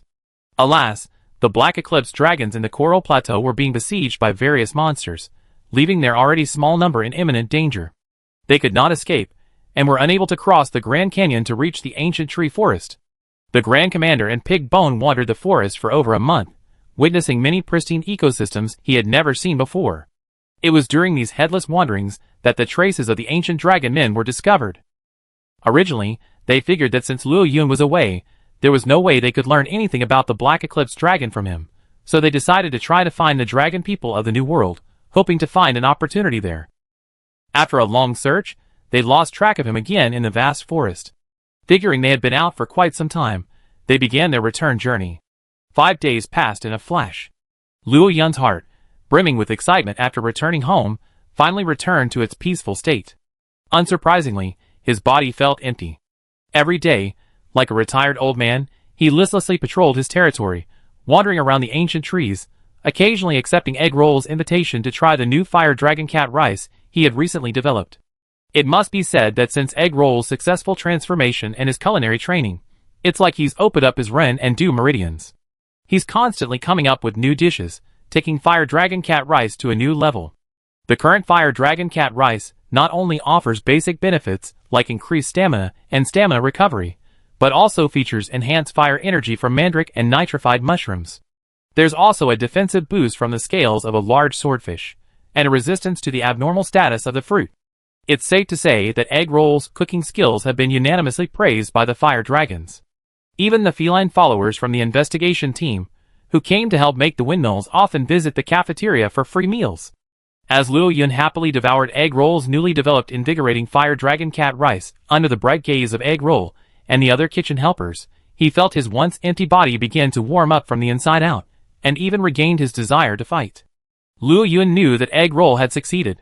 This Vitality Fire Dragon cat rice would undoubtedly become the most popular cat rice among male fire dragons, bar none. The little blue pills from the previous life were such a hit, so this even more effective cat rice would surely have an even brighter future. After highly praising the cat's efforts, Luo Yun immediately plucked several scales from his body and flapped his wings. 5 more servings. He would avenge his previous defeat tonight. 2 hours later, Luo Yun slowly flew back to his nest, not daring to flap his wings too vigorously. Nothing more, just stamina, but the effect was incredibly gratifying. At that moment, he felt brimming with strength, even fearless enough to battle Yaji for 300 rounds. This was the confidence the medicine mixed with the rice had given him. Meow. Boss. You're really back, meow. As soon as he entered the cave, a Pig Bone, clad in a polished, shiny female fire dragon armor, came running over, her expression overflowing with joy. Pork Bone? Luo Yun remembered asking when he returned, and Fire Dragon Detail Leader said Pork Bone and the Grand Commander had gone out to train together. So since Pork Bone was back, then the Grand Commander. Hey, old friend, long time no see. Well, this troublesome guy was here too. Luo Yun didn't even bother to complain. This guy now had his own tent in Fire Dragon Detail's settlement. It was as if the ancient tree was his second home. But the moment Luo Yun saw the Grand Commander, he remembered something. Before the Grand Commander could speak, he retrieved the identity scale with the first-in-class ribbon from the place where his trophies were piled in the lair, and tossed it in front of the Grand Commander. The Grand Commander picked it up, and examined it carefully, confirming it was the identity scale from the first corps. The small mark on the ribbon immediately identified the owner. The logistics squad leader? Why is his identity scale here? The Grand Commander was somewhat surprised, looking up at Luo Yun with curiosity. Luo Yun didn't hold back, having Tonkatsu translate the details, explaining the entire story behind the identity scale. What? As expected, the Grand Commander's voice echoed in disbelief throughout the lair. The Grand Commander was also aware of the high probability of a hidden mist dragon in the mountains behind the investigation team. After all, it was the Grand Commander and the Sword Master who initially launched the investigation. The Grand Commander even knew a little about the grudges between the logistics squad leader and the Mist Dragon. The original idea was that peace between the two sides would be maintained, and that, for a relatively small price, they could gain a strong security presence, a highly profitable proposition for the Starry Stronghold. But unexpectedly, this time, the Xiaolong actually stole the supply squad leader's Fire Dragon identity scale, and, even claiming to be a member of the First Corps, tasked Luo Yun, the Fire Dragon King, with aiding him in a battle against an unknown ancient dragon. More importantly, they won. Evicting an ancient dragon, in the old world, that would be a monumental feat. How much would their investigation team have to pay to offer a suitable reward? Why wasn't he there? That was a battle between 3 ancient dragons. If he could have witnessed it, or even participated in it to some degree, even if he died, his life would have been worth it. That's right, to the Grand Commander. Xiaolong's impersonation, as a member of the investigation team, and the amount of reward the investigation team offered were irrelevant. What mattered was why he wasn't there for this once-in-a-century event. Of the 3 ancient dragons involved, Luo Yun and Xiaolong were both connected to their investigation team. Chapter 228. Looking at the Grand Commander, whose expression shifted between gloom and even a hint of regret, Luo Yun felt a surge of excitement. He was just about to include the subsequent 8 ancient dragons' siege of the Heavenly Dragon in his reward and give him a good beating. Before the words could escape his throat, the Grand Commander suddenly slammed his right fist into the palm of his left hand. The burst of air at that moment startled the nearby pig bones. Damn it! This is a chaotic battle between ancient dragons. A collision of natural disasters. I actually missed it. Damn it! Damn it! Luo Yun's jaw twitched slightly, and he swallowed back the words that were about to come out. So that's what you care about. Luo Yun felt that he shouldn't judge the Grand Commander's thinking with common sense, and he shouldn't judge the thinking of the world's top hunters with common sense. For top hunters, unless there are those like the Yinhua village hunters, who are driven by a mission to protect the village, most spend their lives pursuing ancient dragons or rare species. Death, resources, and the like are no longer their top priorities. Tracing the ancient dragon's footsteps, unraveling its mysteries, and even engaging in direct combat with it, these are the true pursuits of top hunters. After understanding the Grand Commander's train of thought, Luo Yun narrowed his eyes and spoke again. Later, to prevent the death of this land, in addition to myself and the Xiaoyin Dragon, a pair of Yongyan dragons, the Thunder Beast, the Water Lord, the Dragon of Destruction and Regeneration, and the Underworld Death Dragon jointly slew the source of this disaster. Therefore, this reward should also be included. 9 heads. The Grand Commander's eyes bulged like bells, resembling a bewildered humanoid golden lion. At that moment, the Grand Commander suddenly realized that this was the true meaning of life. Having missed such a spectacular sight, a once-in-a-millennium spectacle, he felt his life might never be complete. Until the day of his death, he would harbor deep regrets. Crack. The Fire Dragon scales, crafted through a special process, were cracked by the Grand Commander's unconscious force. The terrifying force made Luo Yun's eyelids jump. Isn't he truly worthy of being the Grand Commander? The Fire Dragon scales were crafted from the hardest scales on the back of a male fire dragon. Although they had been out of the body for so long, they had completely lost their vitality, and their defensive capabilities had also decreased. Yet, its hardness and toughness were no less than that of normal steel in the Monster Hunter world. It broke with a single squeeze. What kind of strength was this? As expected, there's only a wrong name, not a wrong nickname. The humanoid golden lion truly lived up to its reputation. Luo Yun watched the Grand Commander's expression constantly changing. Just as he was about to ask Tonkatsu to calm him down, the Grand Commander suddenly seemed to understand something and looked at Luo Yun with a piercing gaze. At that moment, Luo Yun suddenly felt the scales on his back tingle, a sense of foreboding. Sure enough, the next moment, the Grand Commander grasped the Fire Dragon's identity scales and shouted excitedly, "Please fight me!" 3 seconds later, a gust of wind erupted from Luo Yun's lair. The Grand Commander climbed up from the ground at the lair entrance, brushed off the dust, and rubbed his head helplessly.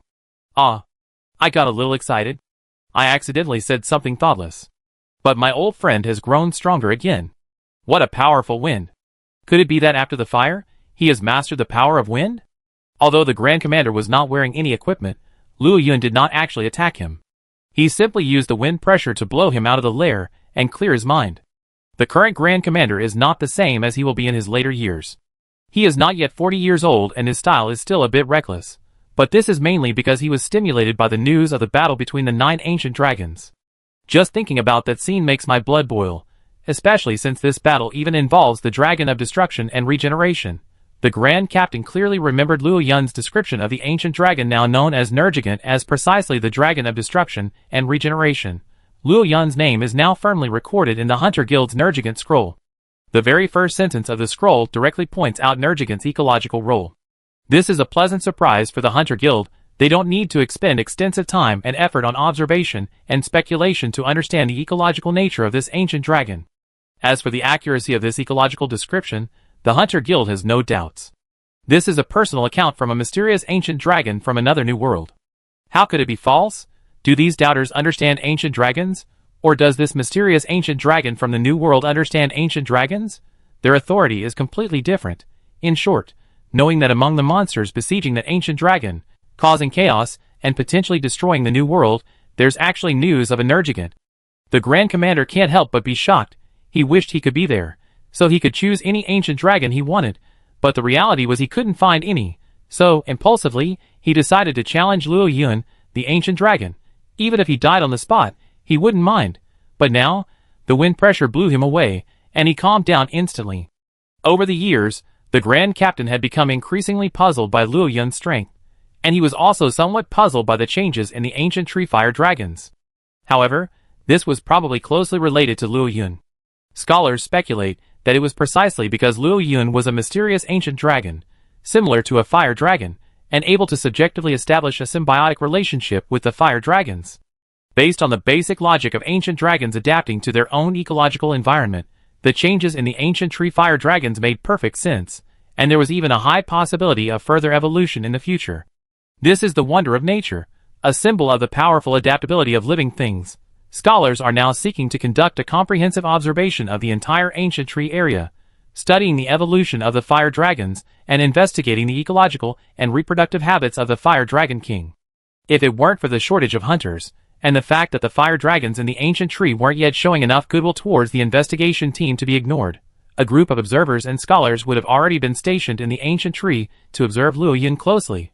The Grand Commander took a deep breath and attempted to re-enter the lair to inquire more about the ancient dragon melee, but was stopped by Pig Bone. No, I'm awake now. I'm definitely not going to pick a fight with the fire dragon boss. Chapter 229. In the end, the Grand Commander still couldn't re-enter the lair, so he had no choice but to follow Tonkatsu to the seat of fire dragons and cats. He turned his reluctance into appetite and devoured the Detel's new creations. It was called something like Fire Dragon Energy Cat Rice, which sounded perfect for a macho man like him. After finishing his cat meal, the Grand Commander patted his slightly swollen belly and was about to compliment the chef's egg rolls, saying the taste was on par with Sita's, but the next moment, he felt a surge of heat, his blood boiling, as if he had endless energy. Sensing something amiss with the cat meal, the Grand Commander quickly left the mess hall and headed for the camp. After donning his protective gear and weapons, he collected the Fire Dragon identity scales Tonkatsu had handed him, and strode towards the middle level of the ancient tree. He planned to return to the star base and work off any excess energy through extensive exercise. This cat meal was truly off. How could there be such a perverse cat meal? Are these Detels madly obsessed with reproducing? The Grand Captain's hasty departure stunned the Fey cats in the hunter camp. They couldn't understand why the Grand Captain was in such a hurry, leaving no supplies or traps behind. The Fey cats hurriedly prepared all the necessary hunting supplies, then mounted the thief dragons entrusted to the Detels, and quickly followed the Grand Captain's path. Tonkatsu also ate the cat meal. Perhaps because his appetite was smaller than the Grand Captain's, he didn't eat much. Although he felt the urge to eat, he was able to control it for the time being. Seeing this, Chef Egg Roll, the original creator of this cat meal, appeared quite satisfied. By observing the reactions of the fire dragon, the human, and the deter, he determined the appropriate amount of rice in the medicine. There seems to be room for improvement. At least the pork bones were surprisingly unaffected. You have to remember that this cat meal was a strict order from the fire dragon leader, the deter. It must increase the deter's reproduction rate.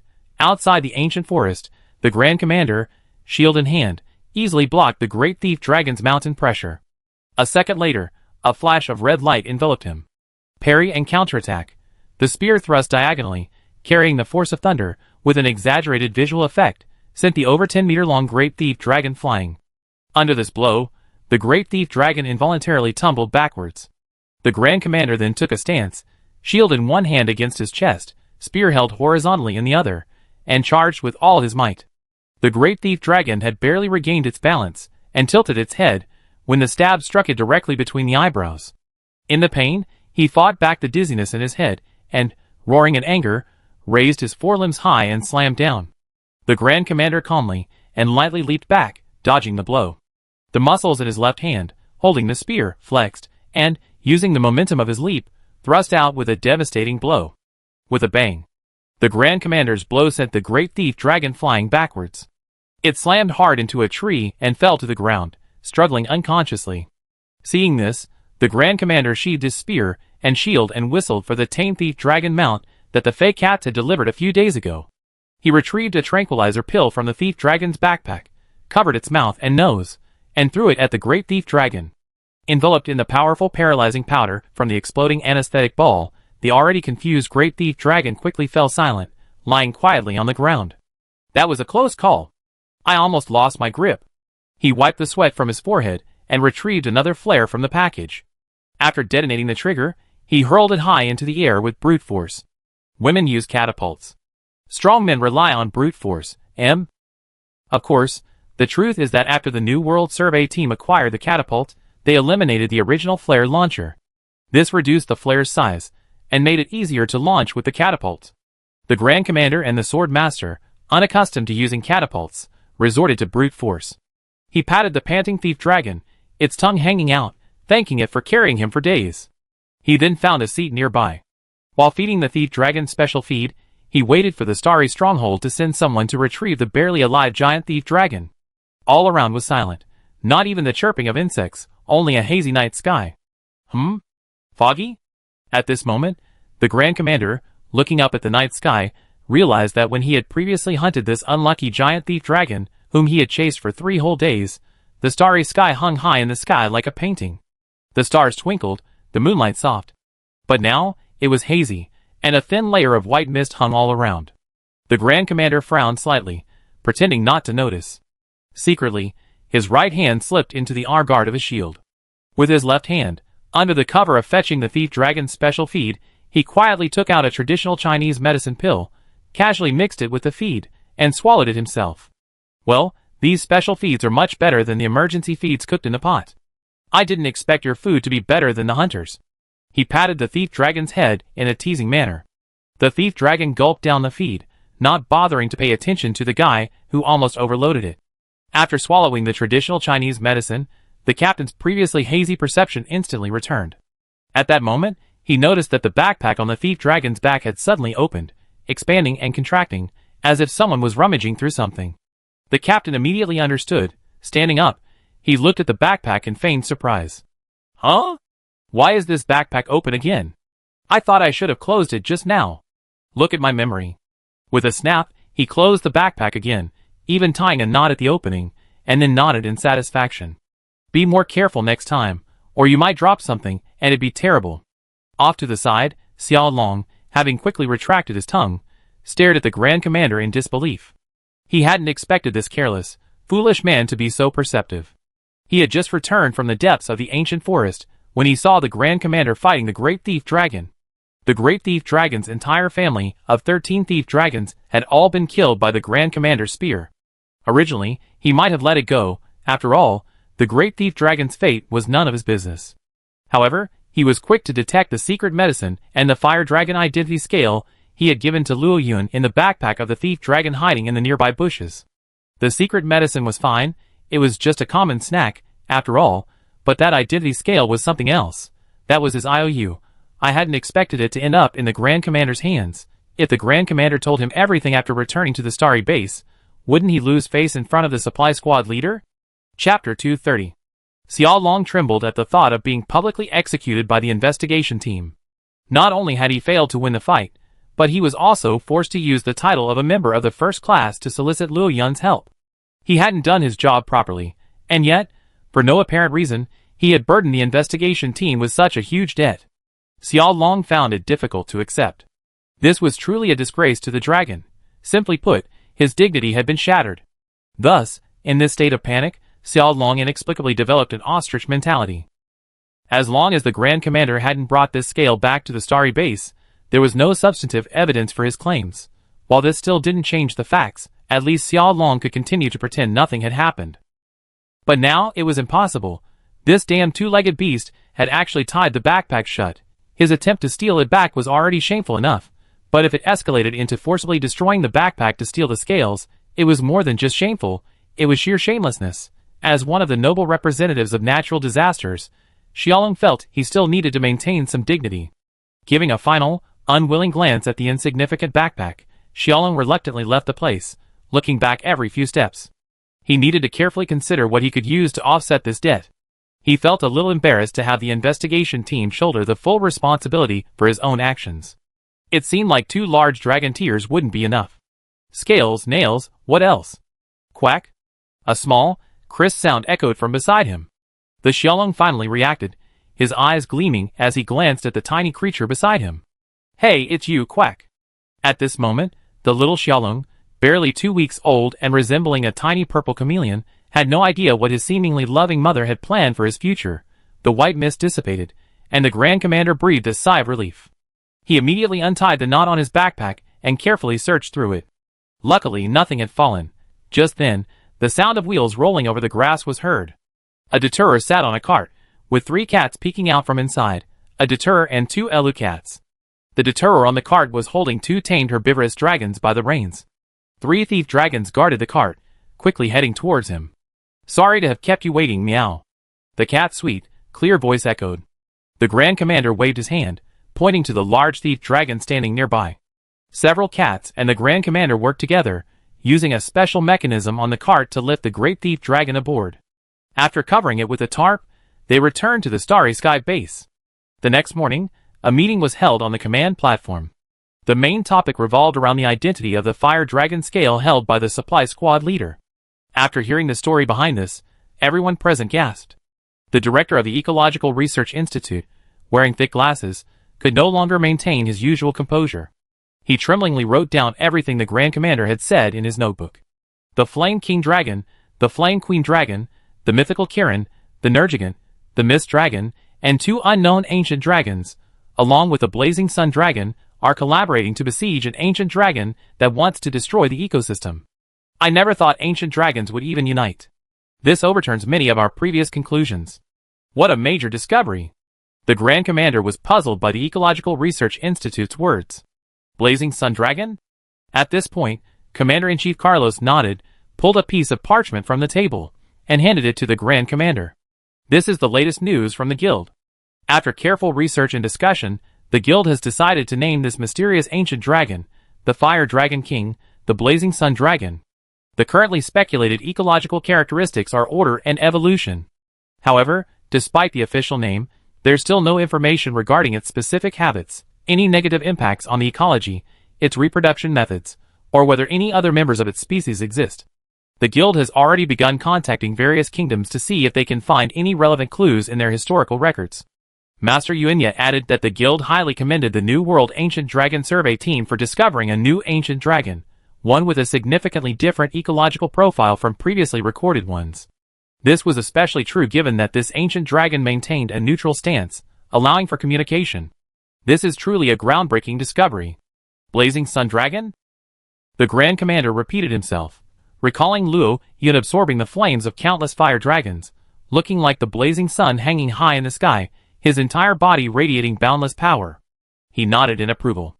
Very fitting. However, the Grand Commander had a hunch that Luo Yun's current form might not be his final form. He wondered if he would be given a second name in the future. Perhaps. After all, this wouldn't be the first time a second name had been given. Many monsters' final names undergo repeated name changes, ultimately finding the most appropriate one through increasingly detailed descriptions and observational research. Well, now that things have come to this, let's figure out how to pay for this reward. Carlos' expression was serious, but he was actually beaming inside. Ancient dragon. That's an ancient dragon. He actually admitted to being a member of the first crew while out in public. While it's likely just a desperate plea for Blazing Sun Dragon's help, it's still a good thing for the investigation team. What does this prove? It proves that besides Blazing Sun Dragon, there's another ancient dragon with a more friendly relationship with the investigation team. What a bargain. It can only be said that different perspectives lead to different perspectives.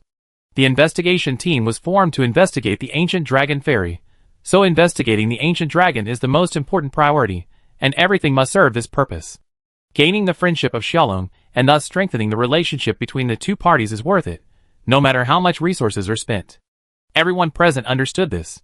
Therefore, when discussing the appropriate resource allocation, no one was worried, everyone was beaming. Well, except for the supply team leader.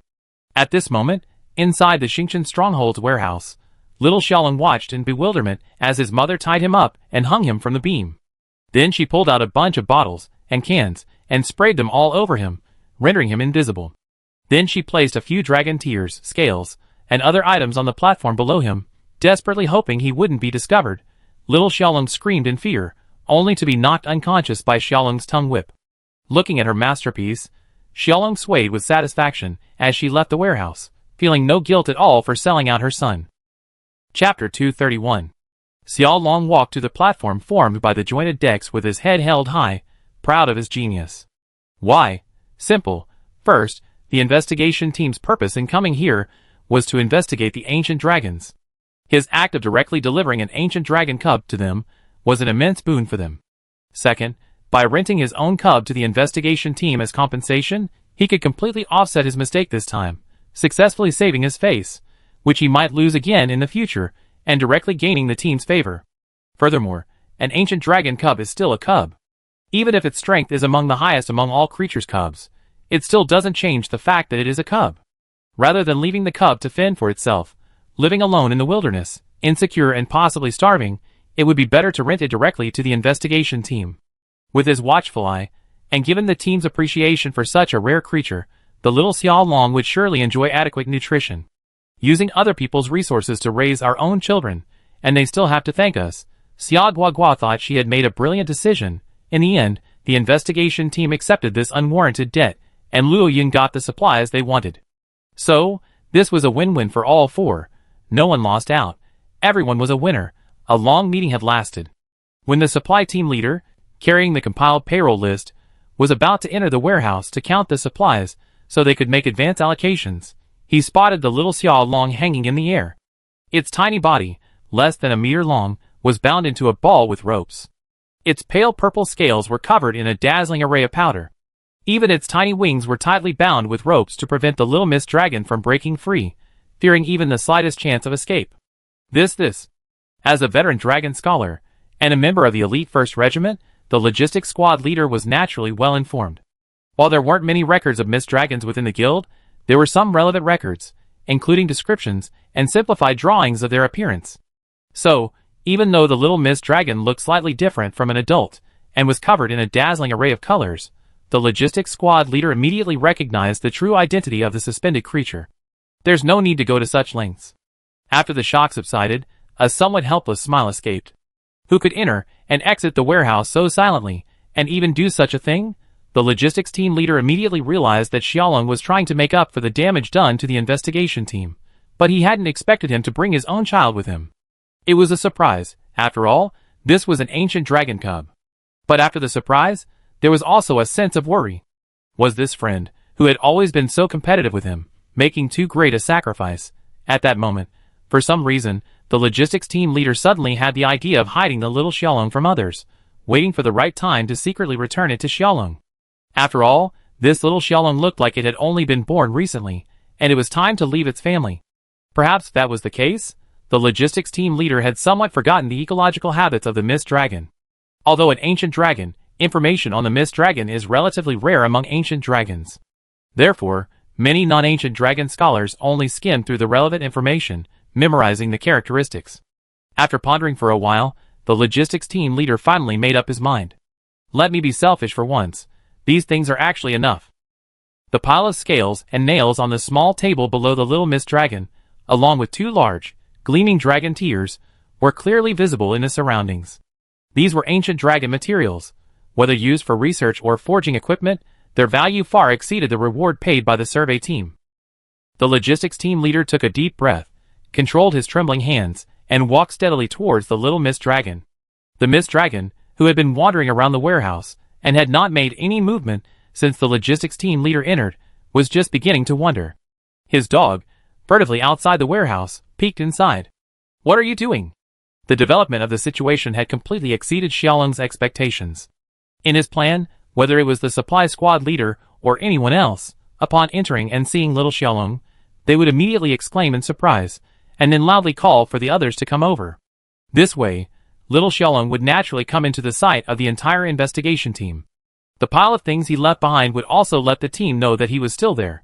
This way, he could maximize little Xiaolong's safety, while also allowing the investigation team to help care for the child. This would create a win-win-win situation. The result was unexpected. The logistics squad leader unexpectedly went against the grain. It was clear he was planning to secretly release Xiaolong. "You truly deserve to be my lifelong enemy." He actually made such an unconventional choice. If he hadn't noticed something was amiss and rushed over in time, this plan would have been completely ruined. He immediately opened his mouth and exhaled a mildly nerve-stimulating poison mist into the warehouse. While obscuring the logistics squad leader's vision, his swift and powerful tongue whip darted out, accurately striking Xiaolong's nose. He involuntarily drew in a deep breath from the slight pain. The nerve-stimulating mist successfully activated Xiaolong's toxin system, bringing him back from his coma. The poisonous mist quickly dissipated, and Xiaolong slowly opened his large, radiant eyes, gazing blankly ahead. His eyes were lifeless, as if he were still processing some of the information he had just received. At that moment, the logistics team leader's large face appeared in little Xiaolong's sight. "Quack!" Startled, little Xiaolong immediately let out a panicked cry.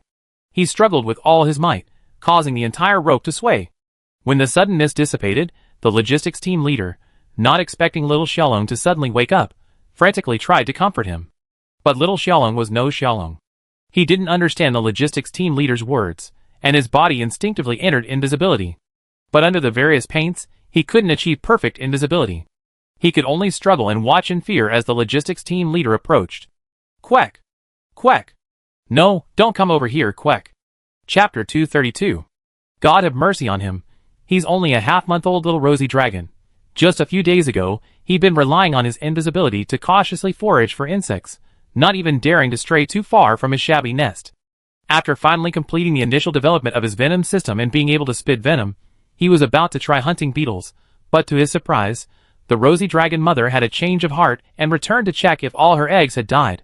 So, in a daze, after a good meal with the rosy dragon mother, who had suddenly shown a bit of maternal love, he was tricked into coming here. It had been said that this was a place perfect for our species to survive, but he discovered that he had overestimated the rosy dragon mother's maternal love. Watching the two-legged beast in front of him approaching, he couldn't break free. In a moment of desperation, he opened his mouth and sprayed a stream of purple venom. Crack! The sound of Chinese herbal medicine being bitten.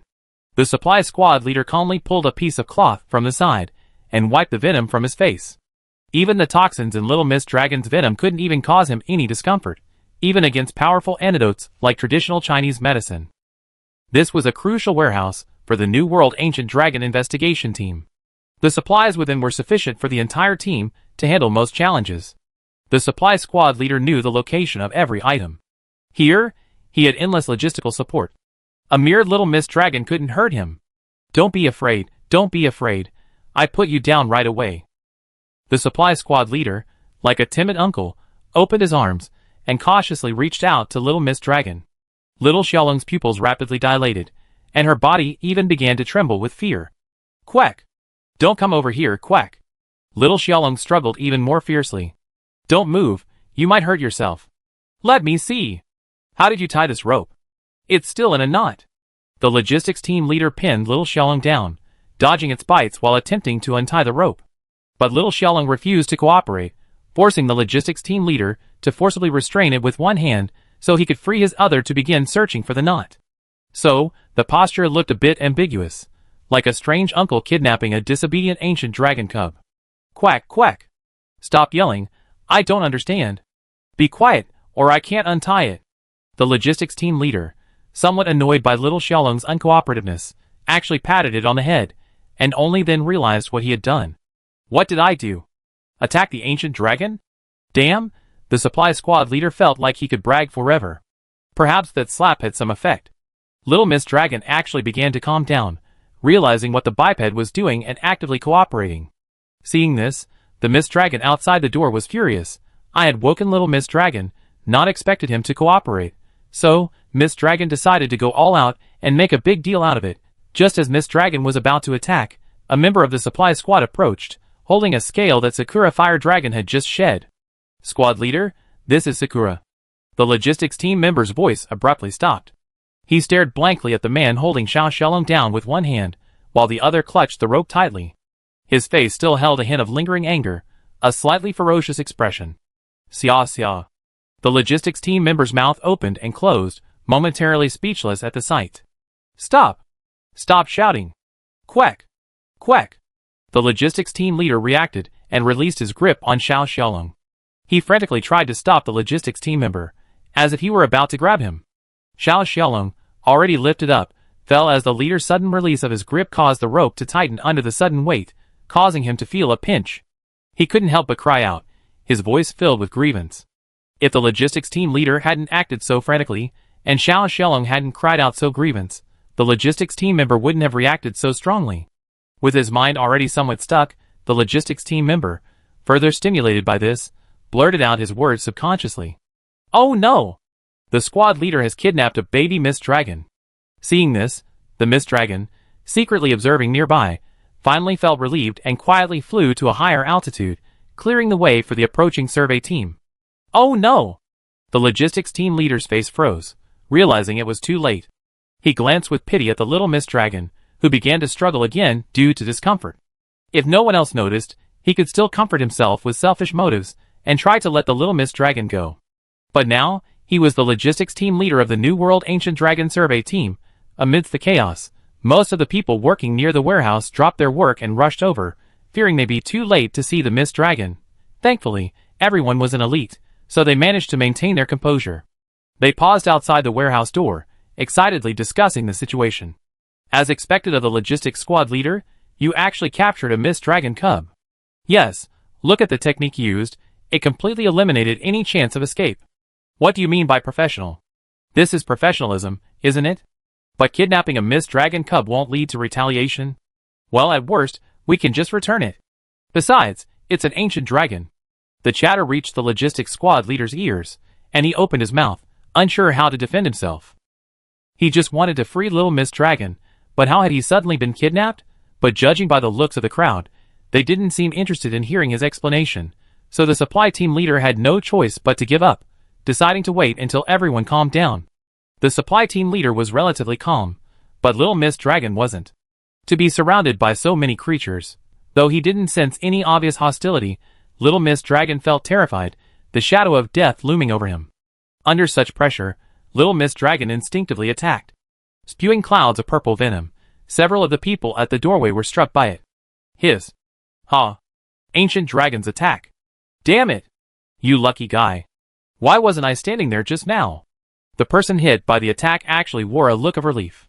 The person who instinctively avoided it slumped in regret. This scene made Xiao Xiaolong despair. Chapter 233. Perhaps it was genetic, or perhaps it was because he knew he had no other options. The little rosy dragon threw itself to the ground, completely giving up the struggle and choosing to face these two-legged beasts with a humiliating attitude. Tired, destroyed. Seeing the panicked little rosy dragon suddenly stop moving, the members of the investigation team, who had been focusing most of their attention on it, suddenly became nervous. This was a living ancient dragon cub. Not even the slightest harm could befall it. They immediately planned to rush in. Fortunately, the logistics team leader noticed the little rosy dragon's plight and immediately stopped the other guys from rushing in and making the situation worse. He carefully reached out and lifted the little rosy dragon's neck, wanting to see what was happening. As soon as he did so, he was met with the little rosy dragon's dead eyes. It looked pitiful, as if it had lost all hope in life, but for some reason, the logistics team leader remained calm and even felt a little like laughing. Quack! The little Xiaolong cried weakly, and after the supply team leader let go, its head drooped again. Just as the supply team leader was wondering about its current situation, the senior members of the investigation team, led by the Grand Commander, finally arrived. The crowd parted, letting a few people into the warehouse. Wow, it's really a Xiaolong. Master Yuanya explained in amazement as he stepped forward to examine it. The director and deputy director of the Research Institute subconsciously opened their pencils and, in perfect sync, began sketching the features and appearance of the Shelong cub, one on each side. Well, that same look of despair from being hung up, unchanged in the slightest. Why do you look so listless? This isn't like an ancient dragon. The Grand Commander rubbed his chin between his thumb and index finger. When Little Miss Dragon raised his eyelids to look at him, he suddenly rushed forward and made a huge face at close range. Quack! The effect was excellent. Little Miss Dragon instantly became full of energy again. The Grand Commander, delighted with Little Miss Dragon's emotional response, laughed heartily. Only the others looked at the Grand Commander in disbelief. Is this how you treat ancient dragons? Everyone had only one thought in their minds. This is an incredibly precious ancient dragon cub. How dare you scare it? Aren't you afraid of something bad happening? Perhaps due to their connections and the Grand Commander's status, the others had some issues with the Grand Commander's actions, but they didn't say much. But the director of the Ecological Research Institute didn't care. He lived for over 200 years, and what kind of people had he not seen? He leaped up and slammed the Grand Commander's knee with his notebook. Even after being beaten, the Grand Commander had to profusely apologize to the veteran dragon scholar. All right, put him down first. The Commander-in-Chief rubbed his brow in frustration. After giving the order, the supply squad leader, with the help of others, quickly untied the ropes, and a group of people carefully lowered the little rosy dragon onto the platform. As soon as the little rosy dragon landed, it excitedly fluttered its wings and instinctively tried to go invisible. However, the unknown pigment on its body was still firmly attached to its scales, making it impossible to escape by relying on invisibility. Seeing the investigation team surrounding him, the little dragon tactfully lay quietly on the table. Its little paws even scratched at the scales left by its unreliable mother, trying to cover itself up and feel a little safer. Little did it know that this gesture would immediately make the eyes of the women, including Master Yuanya, light up. It's so adorable. I want it to come home with me. The little dragon shivered, its head buried in the wooden platform. There are too many people. Let's disperse. The more intelligent a creature, the more emotional it is. Master Yuanya, a master of ecology, suggested to Carlos. Carlos nodded and went out to disperse the group. When he returned, he saw the supply team leader rummaging through something. Aside from the team leader and 2 dragon scholars, everyone else was helping. What's wrong? I remember we deposited a new batch of secret medicine, but how come I can't find it? The supply squad leader frowned as he searched. His memory was impeccable, but he couldn't find it. What are you looking for? Commander-in-Chief Carlos had barely finished speaking when Xiao Xiaolong's stomach growled with hunger. No need for explanation, he joined in the search. But with the clanking of bottles and jars, besides some serious wound medicine and some traditional Chinese medicine placed before Xiao Xiaolong, the box of 30 newly deposited secret medicine pills was nowhere to be found. Strange. Newly deposited items couldn't be stored too deep in the warehouse, and the supplies in the warehouse were categorized, they couldn't have been placed elsewhere. Forget it, I go see if the hunters have any more. The Commander-in-Chief gave up the search and prepared to leave. By the way, have the plantation sent over some medicinal insects. According to records of the Xiaolong's ecological habits, various insects are also a staple in their diet. The director of the Ecological Research Institute reminded him, his back to the Commander-in-Chief. He then leaned over to the little Xiaolong, opened a bottle of medicated medicine, and tried to feed it to him himself. Unfortunately, the little Xiaolong was completely unimpressed. Although his nose twitched, his body showed no reaction. Understood. The Commander-in-Chief nodded and went out to arrange these matters.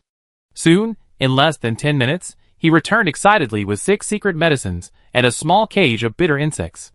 In the warehouse, however, everyone on the investigation team looked a little disappointed. At first glance, the medicated medicine remained the same, and not a single Chinese herbal medicine had been touched. It was exactly as he had left it. Xiao Xiaolong's vigilance was heightened by her irresponsible mother's behavior. Despite her rumbling stomach, she refused to eat a single bite. She buried herself beneath the dragon's scales, not even looking up, acting like, you can kill me or slice me as you please, but I won't cooperate. Seeing the Commander-in-Chief return, the supply squad leader hurried forward, took the items from his hand, and placed them one by one in front of Xiao Xiaolong. Quick, these should all be things you like to eat. Try a bite? Xiao Xiaolong's nose twitched, as if genuinely attracted by the secret medicine. She leaned forward slightly, a drop of saliva dripping from the corner of her mouth. But the next second, under the expectant gaze of the investigation team, she abruptly retreated. The supply squad leader's smile slowly faded, and she looked at the others for help. The others also averted their gazes, leaving Master Yuenya alone, lost in thought. Maybe he's not used to the environment. Perhaps we can try leaving him here alone. Noticing everyone's gaze, Master Yuenya simply said, I explain after I get out, and left the warehouse first. The others looked at each other, helpless, and followed him out. When the warehouse door was locked from the outside, little Xiaolong quietly raised his head. Suddenly, beside the small platform, a flash of light appeared under the lights, and Xiaolong's figure appeared. His eyes sparkled as he gazed at the pile of delicious food in front of little Xiaolong. He eagerly approached, and under little Xiaolong's incredulous gaze, he swallowed 2 secret pills and a large bottle of severe wound medicine with a single gulp. Chapter 234. Quack! This is for me, quack! Little Xiaolong cried anxiously. Just as he was about to crawl out of the pile of scales to start eating, he noticed Xiaolong savoring the food. After confirming it was the finest, he rolled it all in front of him with a flick of his tongue. Quack, quack! You're still young, you can't handle so much good food, quack. Do you see those bugs? You should eat those, quack. Xiaolong leaned forward, blocking the little Xiaolong and the pile of snacks with his body, completely ignoring his child's hunger. In his opinion, the pile of bitter bugs was more than enough for the little Xiaolong's meal. Quack, quack! Little Xiaolong was not going to stop. The smell of the secret medicine and the medicated potion had already captivated him. If he hadn't been unsure whether they were harmful, he would have been tempted to start eating. And now, his mother wanted to take it all for herself. He simply couldn't stand it. He didn't even glance at the bitter bugs in the insect cage, his scales constantly changing colors. This was the ancient dragon, the Xiaolong, as instinctive reaction of intimidation and hostility when facing its own kind. Amidst the roar of laughter, little Xiaolong took the initiative and attacked. Little Xiaolong used a pounce. Xiaolong extended its front paws and firmly grasped little Xiaolong's head. As little Xiaolong's tearful gaze fell, it drank another bottle of severing medicine. It even let out a delighted quack. It was heartbroken. Little Xiaolong stretched out its front paws, grasped the pile of food in the air, then let it drop weakly, a twitching sob emanating from its nasal cavity. Quack? Crying quack? Xiaolong was a bit incredulous. She actually cried like that. Are these eggs so resistant to pressure? Xiaolong glanced at little Xiaolong with disdain, not once considering if she'd gone too far. Thankfully, Xiaolong still had a bit of maternal love. After pondering it over, she looked at little Xiaolong warily and released her claws. Before little Xiaolong's eyes lit up and she lunged, she pinned him down again. Quack! I divide it. Xiaolong's eyes were fierce. Quack! No, it's all mine, quack! Little Xiaolong disagreed completely. He had seen through her mother, and was determined to protect everything he had. Quack! If you keep doing this, I eat it all. Xiaolong refused to tolerate him, and issued an ultimatum. Helplessly, the situation was stronger than the dragon's, so little Xiaolong had no choice but to compromise. After calming down, he lay on the small platform, his big, round eyes fixed on the pile of food. Seeing this, Xiaolong made way, extended a claw, and carefully slid 3 of the remaining 4 secret medicines in front of little Xiaolong. Quack! Quack! For me? Little Xiaolong was incredulous. Just as she was about to swipe the secret medicine toward her, Xiaolong stopped her. Xiaolong reluctantly swiped one back, then gave 4 of the 7 bottles of medicated medicine to little Xiaolong, and all the traditional Chinese medicine to little Xiaolong. Quack! These, and those little bugs, are all yours. Little Xiaolong stared blankly at Xiaolong, then at the large portion of food in front of him. He had never expected his unreliable mother to actually give him so much. Had he underestimated her maternal love again? Was she a maternal Xiaolong? It had to be said that the little Xiaolong was somewhat moved. In the face of the food, he completely forgot that all these things were actually his. And even if Xiaolong gave him most of it, it was only after Xiaolong had already consumed 2 secret medicine pills, and several bottles of intensive medicine. It can only be said that young cubs are so easily satisfied. Unwittingly being tricked, the little Xiaolong sniffed, and began to eat voraciously. Delicious, delicious. The Xiaolong seemed pleased with the little Xiaolong's current state. After watching for a moment, he turned sideways, and quietly placed the 2 secret medicine pills between the scales on his chest. Add to that the small box of secret medicines he had found in the warehouse earlier, and he would have no shortage of snacks for the next few days. When the warehouse door reopened, the members of the investigation team looked inside nervously. After Master Yuenya's explanation, they all understood why he had asked them to leave. Now they just had to see if this would work. Seeing the little Miss Dragon devour all the surrounding food and, after its full stomach, simply lay flat on Miss Dragon's scales, everyone breathed a sigh of relief. This method is indeed effective, but how do we get it to adapt to our presence? Food, shelter, and the person to take care of it all need to be the best possible. After all, that person is likely staying in the back mountains right now, Master Yuanya reminded. Everyone knew who that person was, and their gazes fell in unison on the supply team leader. Ah? Me? The supply squad leader pointed at himself. You know, he was in charge of the entire survey team's logistics, so he was very busy. You're the one. Given your relationship with that person, and the fact that he left his cub in the warehouse, we can infer that he wants you to take care of it. Commander-in-Chief Carlos nodded, officially issuing the order. This? The supply squad leader looked at the colorfully slumbering little rosy dragon, and finally nodded firmly. Don't worry, I take good care of this little one. At this, the others smiled with satisfaction.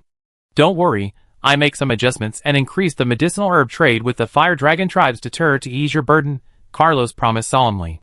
It could be said that caring for this little rosy dragon would be the survey team's most important task at this stage, even surpassing observing Luo Yun's ecological habits.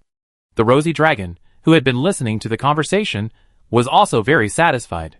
His plan was finally settled, and there would be no more surprises. Congratulations, and now he had discovered a new benefit. The investigation team valued little Xiaolong so much, so they would surely provide him with a lot of resources.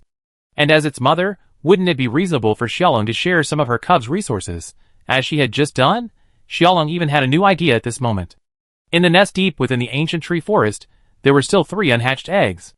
Although she wasn't sure if they would hatch successfully in the remaining 2 years, as long as there was a chance, Xiaolong would have to go back and check on them occasionally. If luck allowed her to hatch another one, wouldn't she have doubled the joy?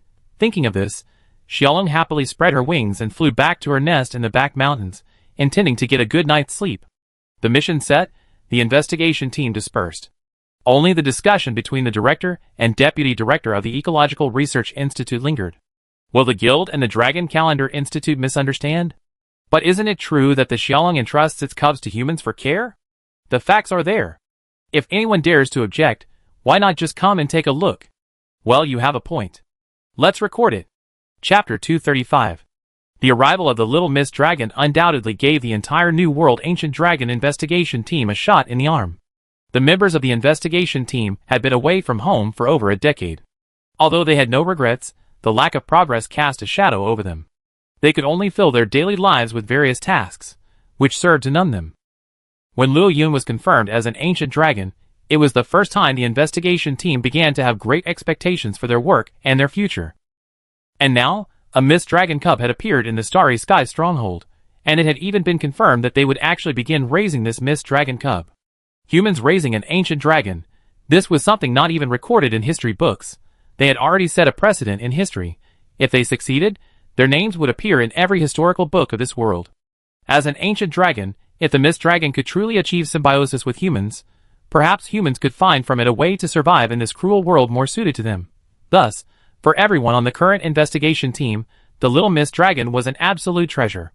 Even if news of this spread back to the old world, this Little Miss Dragon would become a treasure for all of humanity. Anyone who touched it would die. So, you can imagine the immense pressure the supply squad leader was feeling. When the Little Miss Dragon awoke, it was no longer in the warehouse, but in a spacious room. A musically savvy Fey cat was playing a soft tune, seemingly to help it sleep. That's right. The only special cabin in the entire star base has now become the Little Miss Dragon's lair until it develops the ability to defend itself, or, more like, a surveillance room. After all, the Little Miss Dragon is still extremely wary of the investigation team. Coupled with the Miss Dragon's invisibility, if it's not restrained, it could easily escape without warning. Elu, immersed in music, saw the Little Miss Dragon awaken and immediately whispered to the Fire Dragon Detail, who was setting up the cabin nearby. Yes, it was the Fire Dragon Detail, not just any cat from the ancient tree Fire Dragon clan. As the liaison cat stationed at the star base, Danta suddenly received a task from the investigation team's higher-ups, to serve as the Little Miss Dragon's caretaker and interpreter in his free time. At first, Danta was bewildered by the task. This was an ancient dragon cub. How could a mere cat like him be responsible for such an important mission? But the commander-in-chief's reasoning was hard for him to refute. As the Fire Dragon Deter, who served and followed Blazing Sun Dragon, the Fire Dragon boss. He possessed more relevant experience than the other members of the investigation team. Of the entire team, only Egg Tart was qualified for this role. So, after some deception, Egg Tart became one of the people responsible for caring for Little Miss Dragon. "Are you awake, Meow? Are you feeling unwell, Meow?" Egg Tart asked softly, but seeing Little Miss Dragon's bewildered expression, he felt helpless. It was clear that Little Miss Dragon didn't understand him at all. The reason they were able to communicate with the Fire Dragon boss was entirely because their tribe had lived in the ancient tree for so long, and over time, they had learned the Fire Dragon language. But this was a rosy dragon. Dan Tart had never heard of a monster before. How could he communicate with it? Seeing the little rosy dragon's lack of reaction, Dan Tart was somewhat bewildered. Thankfully, the little rosy dragon showed no hostility, not even an attempt to flee. Even after being wiped clean, it didn't enter stealth mode. Just then, the voice of the supply team leader rang out. "You're awake now. Would you like something to eat?" Dan Tart felt a sudden sense of relief when he saw the supply team leader approaching. He immediately gave way, intending to go ask the director of the research institute about the rosy dragon's ecological habits and do his homework. The little rosy dragon's vigilance eased slightly when he saw the supply team leader approaching. Although the biped didn't look like a good beast, at least its previous behavior in the warehouse had demonstrated some goodwill. Therefore, the little rosy dragon was a bit indifferent, but didn't show any hostility. Seeing the little rosy dragon's silence, the supply team leader remembered Master Yuanye's instructions. Facing highly intelligent monsters, like ancient dragons, it's difficult to completely dispel their vigilance. It's a long process, requiring constant attempts to show goodwill until they accept you. That being said, the supply squad leader was still a bit troubled by the Little Miss Dragon. Fortunately, to find a way out, he also contacted the Grand Commander, who had a good relationship with the Blazing Sun Dragon. How did we build that relationship? Let me think. I didn't do anything. I just took Sita to cook a meal for his mate while the Fire Dragon boss was out hunting. Then we stayed and cooked barbecue for several days straight. That's how we started to build a good relationship. At this, the supply team leader drew the key point. Food plus shamelessness. The supply team leader immediately pulled out a secret medicine, and as expected, Xiao Xiaolong's eyes were instantly fixed on it. Meeting the other's eager eyes, the supply team leader placed the secret medicine on a tray. Under Xiao Xiaolong's vigilant gaze, he placed it in front of her before slowly backing away. But seeing that Xiao Xiaolong still refused to eat, he sighed and chose to leave the cabin. There's a long way to go, and there will always be a day when we can completely let down our guard. Seeing the supply team leader leave, Xiao Xiaolong breathed a sigh of relief and prepared to start eating. Unexpectedly, the secret medicine vanished out of thin air. The next second, a can of ordinary wound medicine appeared out of thin air and landed on the tray. Xiao Xiaolong looked in the direction of the medicine and, as expected, saw Xiaolong's semi-transparent figure appear outside the balcony of the special cabin, as if he was about to leave. Seeing Little Miss Dragon's gaze shift, Miss Dragon gave a gentle, encouraging cry before leaving without a backward glance. Left behind was Little Miss Dragon, staring at the ordinary bottle of medicine on the tray, which contained a dragon's tear. With Miss Dragon's return, the monsters near the starry base began to retreat from the hills again. The Kang Yinghuo couple, who had been cooperating with the research at the base, also calmed down considerably, and the base returned to its former state. At a natural harbor in the Great Ant Mound Wasteland, a massive dragon, approximately 18 meters long, covered in a crisscross of blue and yellow scales, and boasting immensely developed muscles, surveyed the area, seemingly aware of something. Suddenly, a massive figure spread its wings, descending from the sky at an incredible speed with an exaggerated whistling sound. As an absolutely powerful being, the powerful dragon naturally reacted and, unwilling to be outdone, charged forward with a resounding roar. The next second, he was struck by the opponent's meteor-like attack, sending him flying with a cry of pain. Fortunately, the opponent had no intention of pursuing him. After struggling to get up, Honglong fled in a panic. After repelling Honglong, the monster set its sights on this natural harbor. An adventure ship, stranded there countless years ago, approached it with heavy steps. This ship was the destination of its journey. Chapter 236. Although the New World is called the New World, it doesn't mean it's a newly born continent. While it's slightly younger than the Old World, it's still a continent, and its growth period is measured in tens of thousands of years. Before the arrival of the investigation team, many Old World expedition fleets had successfully reached this place, and many adventurers never returned after reaching the New World. Therefore, wrecks like these can occasionally be found in hidden corners of this continent. The monster slowly moved toward the wreckage, as if observing it. A moment later, it angrily attacked the wreck, like a furious demolition worker, quickly destroying it completely. The fragments of the wreck drifted away into the depths of the sea, accompanied by the waves. The few remaining pieces, however, seemed to be pulled by something, dancing neatly in the air. As the monster moved, it returned to the wasteland. After casually glancing somewhere, it walked towards the sandy wasteland. Amidst roars and a hail of flying yellow sand, the monster and its debris vanished into the earth. From afar, the dragon, previously repelled by the monster, gazed at the gradually settling sands with a look of wonder and suspicion. But, driven by its instinctive sense of danger, it ultimately chose to retreat from the area. Atop a massive anthill, an ancient dragon man, draped in a specially crafted cloak of protective color, stared blankly at the spot where the monster had vanished, muttering to himself, "Is the new queen finally beginning to fill her throne?" After several days, at the Starry Sky stronghold, Little Miss Dragon finally began to adapt to the feedings from the supply squad leader and egg tart. It was impossible not to adapt. He was trapped in this uncomfortable little space. Although he was fed regularly, and in appropriate amounts every day, if Little Miss Dragon failed to eat his food immediately, the old mother would appear punctually and replace all the secret medicines, traditional Chinese medicines, super-strength pills, and other delicious treats with ordinary wound medicine. Little Miss Dragon's daily diet consisted of insects, some fresh meat, and potions, nearly making him vomit. Even worse, sometimes, his mother wouldn't even spare the fresh meat. Is he only fit to eat insects? Thankfully, Little Miss Dragon finally discovered a pattern. When the two legs and the cat were around, his mother wouldn't blatantly snatch food. So, to improve his diet, Little Miss Dragon forced himself to eat the secret potion and other snacks in front of the supply team leader and egg tart before they left.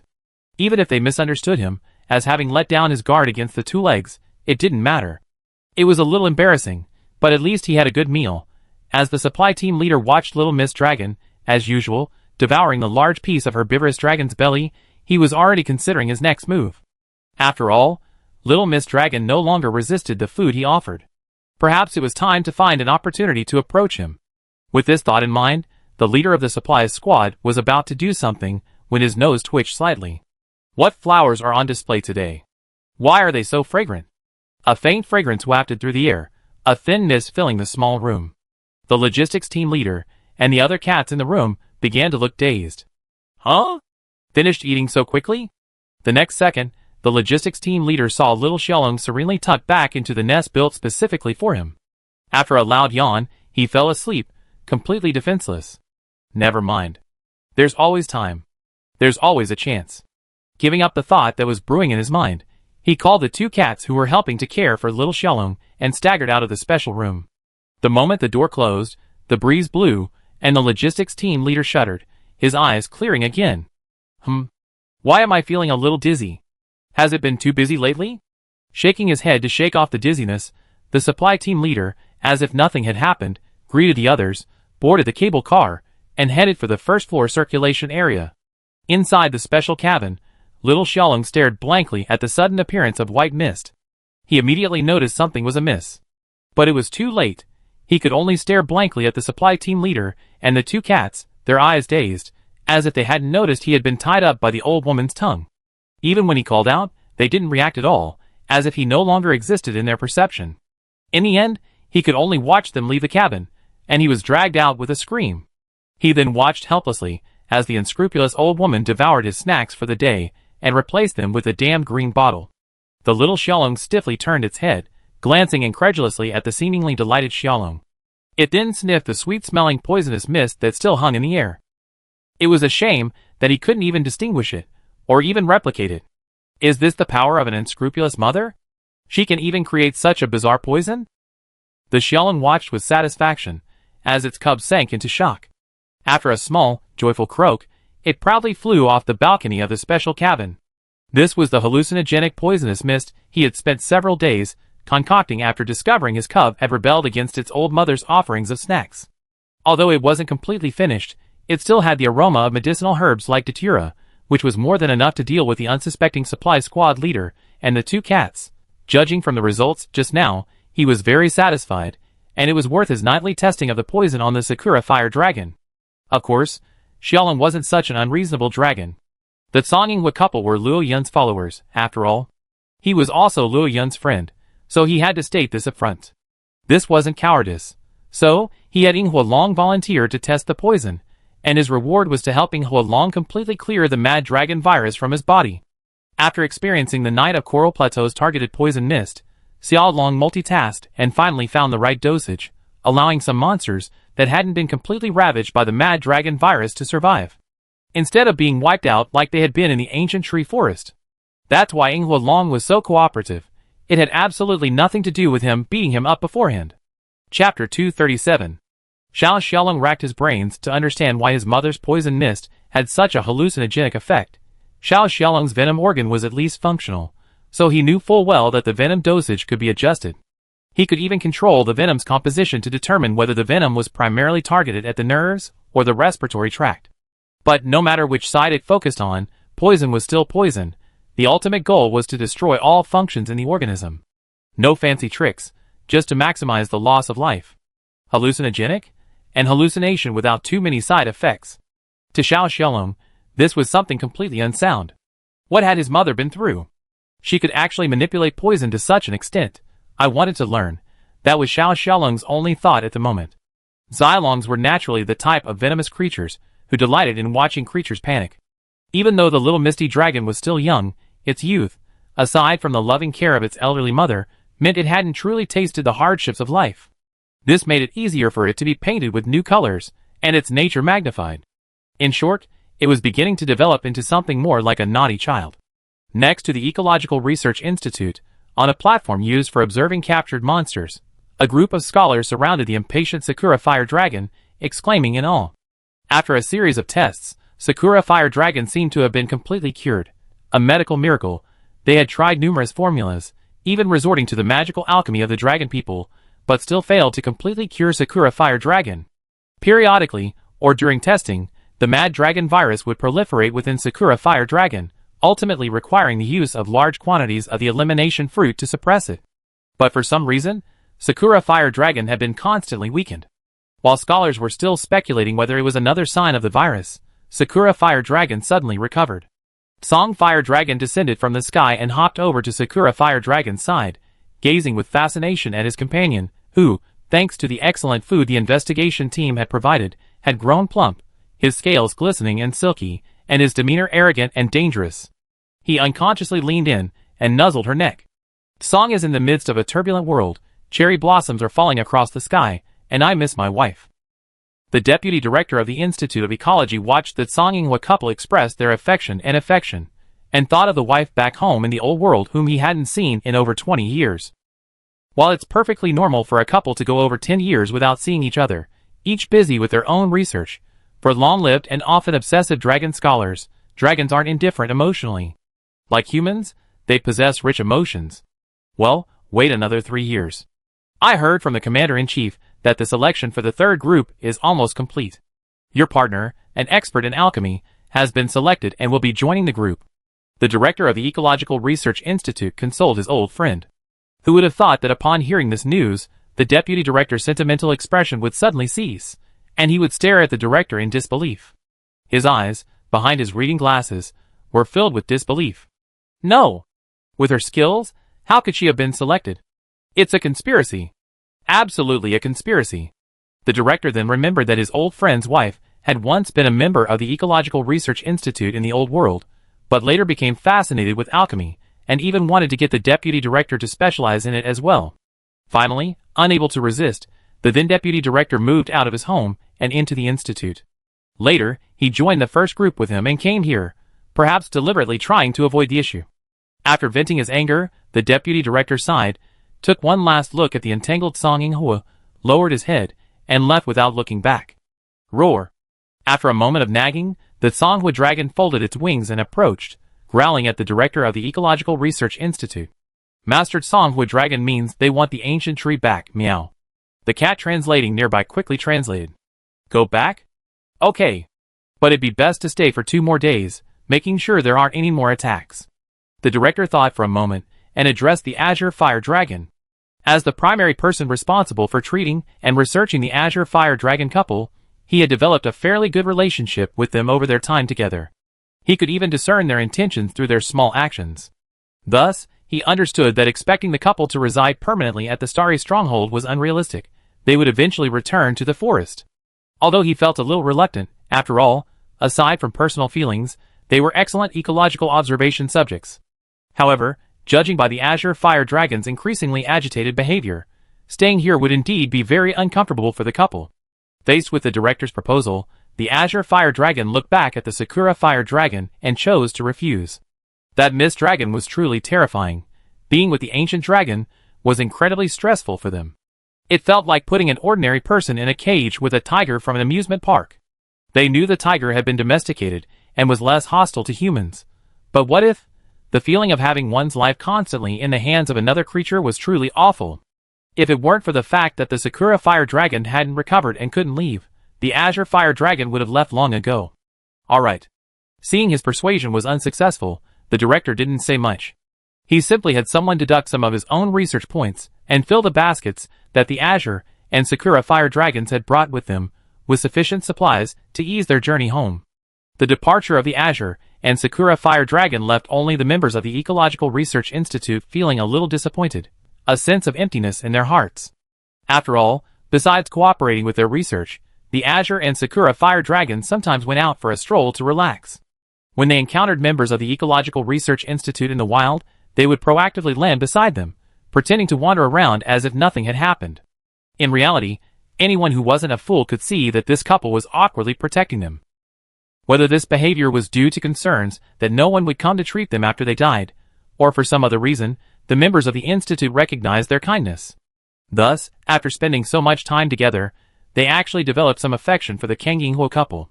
Chapter 238. The Tsonginghua couple flew out of the starry sky stronghold, carrying nearly half a basket full of food and supplies. Inside the basket, Detail recorded each item in his little notebook, his mouth never closed. The amount of supplies far exceeded Kat's expectations. Although most of the members of the Ecological Research Institute were scholars, their own research points, aside from the director and deputy director, were relatively modest. But after the director took the lead in using his own research points to purchase some supplies for the Tsonginghua couple, the other members followed suit, naturally bringing back more supplies. I didn't expect Lord Songhua Long and Lord Inghua Long to be so popular at the Ecological Research Institute, meow. Closing his little notebook, the Fire Dragon Detail sighed, as he sat in the basket, looking at the various supplies he had neatly arranged. After flying for several days, the Tsonginghua couple finally reached the ancient tree area. Gazing at the familiar yet unfamiliar ancient tree from afar, they simultaneously increased the frequency of their wings flapping, accelerating towards the ancient tree. However, when they reached the ancient tree's canopy, the returning couple felt a momentary bewilderment. Each holding onto one strap of their hanging basket, they watched the male and female fire dragons confront each other in the canopy, and the cats watching anxiously from all around. This was a confrontation that was both serious and not serious. The cause of the matter was that just 2 days prior, the battle-hardened Song Fire Dragon's mate, the Ing Fire Dragon, had become pregnant. That's right. During this non-breeding season for fire dragons, a female fire dragon was actually pregnant. This violated the natural laws of fire dragon reproduction. Of course, the world is vast and full of wonders. Not to mention the new world boasts such abundant leyline energy that no matter how outrageous the events, the monsters here won't experience too many surprises. It's just a pregnancy. Given the fire dragon's ecological niche within the ancient tree forest, and the fully restored resources within the ancient tree forest, a few more or fewer fire dragons wouldn't have any impact. But the key point is that the Sakura Fire Dragon became pregnant because the veteran Blue Fire Dragon ate the Fire Dragon Vitality cat food prepared by the cat. You know, the higher the ecological niche of the monster, the greater the damage to the mother during pregnancy and childbearing. Therefore, a female fire dragon will only lay 3 to 5 batches of eggs in her lifetime, and will instinctively limit her fertility during inappropriate breeding seasons. But it was precisely because of the Fire Dragon Vitality cat food prepared by the cat that not only increased the veteran Blue Fire Dragon's desire that day, but also breached her fertility limits, leading to this unexpected pregnancy. This panicked the female fire dragon wives, who had just given birth 2 years earlier and whose bodies hadn't fully recovered. 1 or 2 births was considered normal reproduction, but 3 or 4 would begin to deplete their vitality, and more would be a life-threatening situation, so the wives collectively boycotted the cat's Fire Dragon Vitality cat food, forbidding them from making it. But for the male fire dragons, that was unacceptable. What male wouldn't love a little blue pill with no side effects and a boost of energy? And so, this confrontation, which initially spread among a small group, became a major event for the entire ancient tree fire dragon community. When in doubt, ask the leader. After establishing a complete clan identity, the fire dragons began to develop this awareness. So, the matter eventually reached Luo Yun, and before he could make a decision, they blocked the entrance to the treetops. A standoff ensued. The entire fire dragon clan joined in. Of course, with the exception of a single dragon whose fourth wing bone hadn't yet fully grown, and who couldn't even find any information about the fire dragon. At first, Luo Yun didn't feel anything when he heard about this. He even wondered if the female fire dragons were just too full to do anything. Such a trivial matter could draw the entire clan into a commotion. Furthermore, Luo Yun himself was a beneficiary of the cat meal, and initially, he believed that the fire dragon clan was already strong and there was no way they couldn't afford to support it. Therefore, he sided with the male fire dragons, believing the females were being unreasonable and that they were probably trying to gain something. But then he thought, that wasn't right. These were fire dragons, not humans. How could they be so naive? Fire dragons of higher ecological niches possess intelligence, but not as high as humans. Sometimes, their animal instincts even overshadow their rationality. If placed in historical contexts, they would be described as barbarians whose intelligence had yet to be fully developed. So, given the intelligence of a female fire dragon, it's unlikely she'd be causing a commotion for any particular reason. Such a dramatic reaction would only be triggered by instinctive perception of a threat. After calming down, Luo Yun began to think broadly. Ancient tree fire dragons disregarded reproductive laws and became like humans, reproducing year-round. Is this truly a good thing? The answer is no. From a macro perspective, the ecological niche of ordinary fire dragons is too high. So high that if they reproduce in large numbers, they will completely squeeze out the space for other creatures to move around, potentially destroying the ecology of an entire region. So let alone the ancient tree fire dragons, which have undergone a significant improvement and are considered a major step forward. Once this gap is opened, the ecological order will inevitably be disrupted in the future, and the fire dragons will undoubtedly suffer a global backlash. At that time, as the leader of the ancient tree fire dragons, he will undoubtedly be among the creatures to suffer reckoning. Even if by then, his strength has grown to the point where he can no longer fear such a reckoning, what about Yaji? What about his offspring? So, no matter how reluctant he was, he had no choice but to make a decision. From today on, the cats will no longer offer the fire dragons their vitality cat food. Unless the cats can solve the problem of male fire dragons breaking biological limits, and causing female fire dragons to become pregnant after eating it. Otherwise, let's leave this cat food for the cats themselves, or for the investigation team. Upon hearing Luo Yun's decision, the female fire dragons relaxed. Only the male fire dragons remained dejected, their spirits drooping for a long time. They had finally managed to suppress the enemy at night, but with this order, they were back to their former powerlessness. But this was the leader's decision, and they had no choice.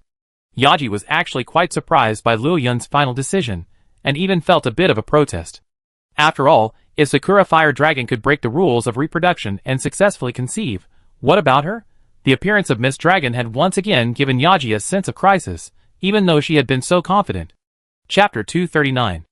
Originally, Yaji was possessive and a bit jealous, but since her evolutionary level increased, her intuition for ordinary male fire dragons has weakened, and she even occasionally feels like they're not of the same species.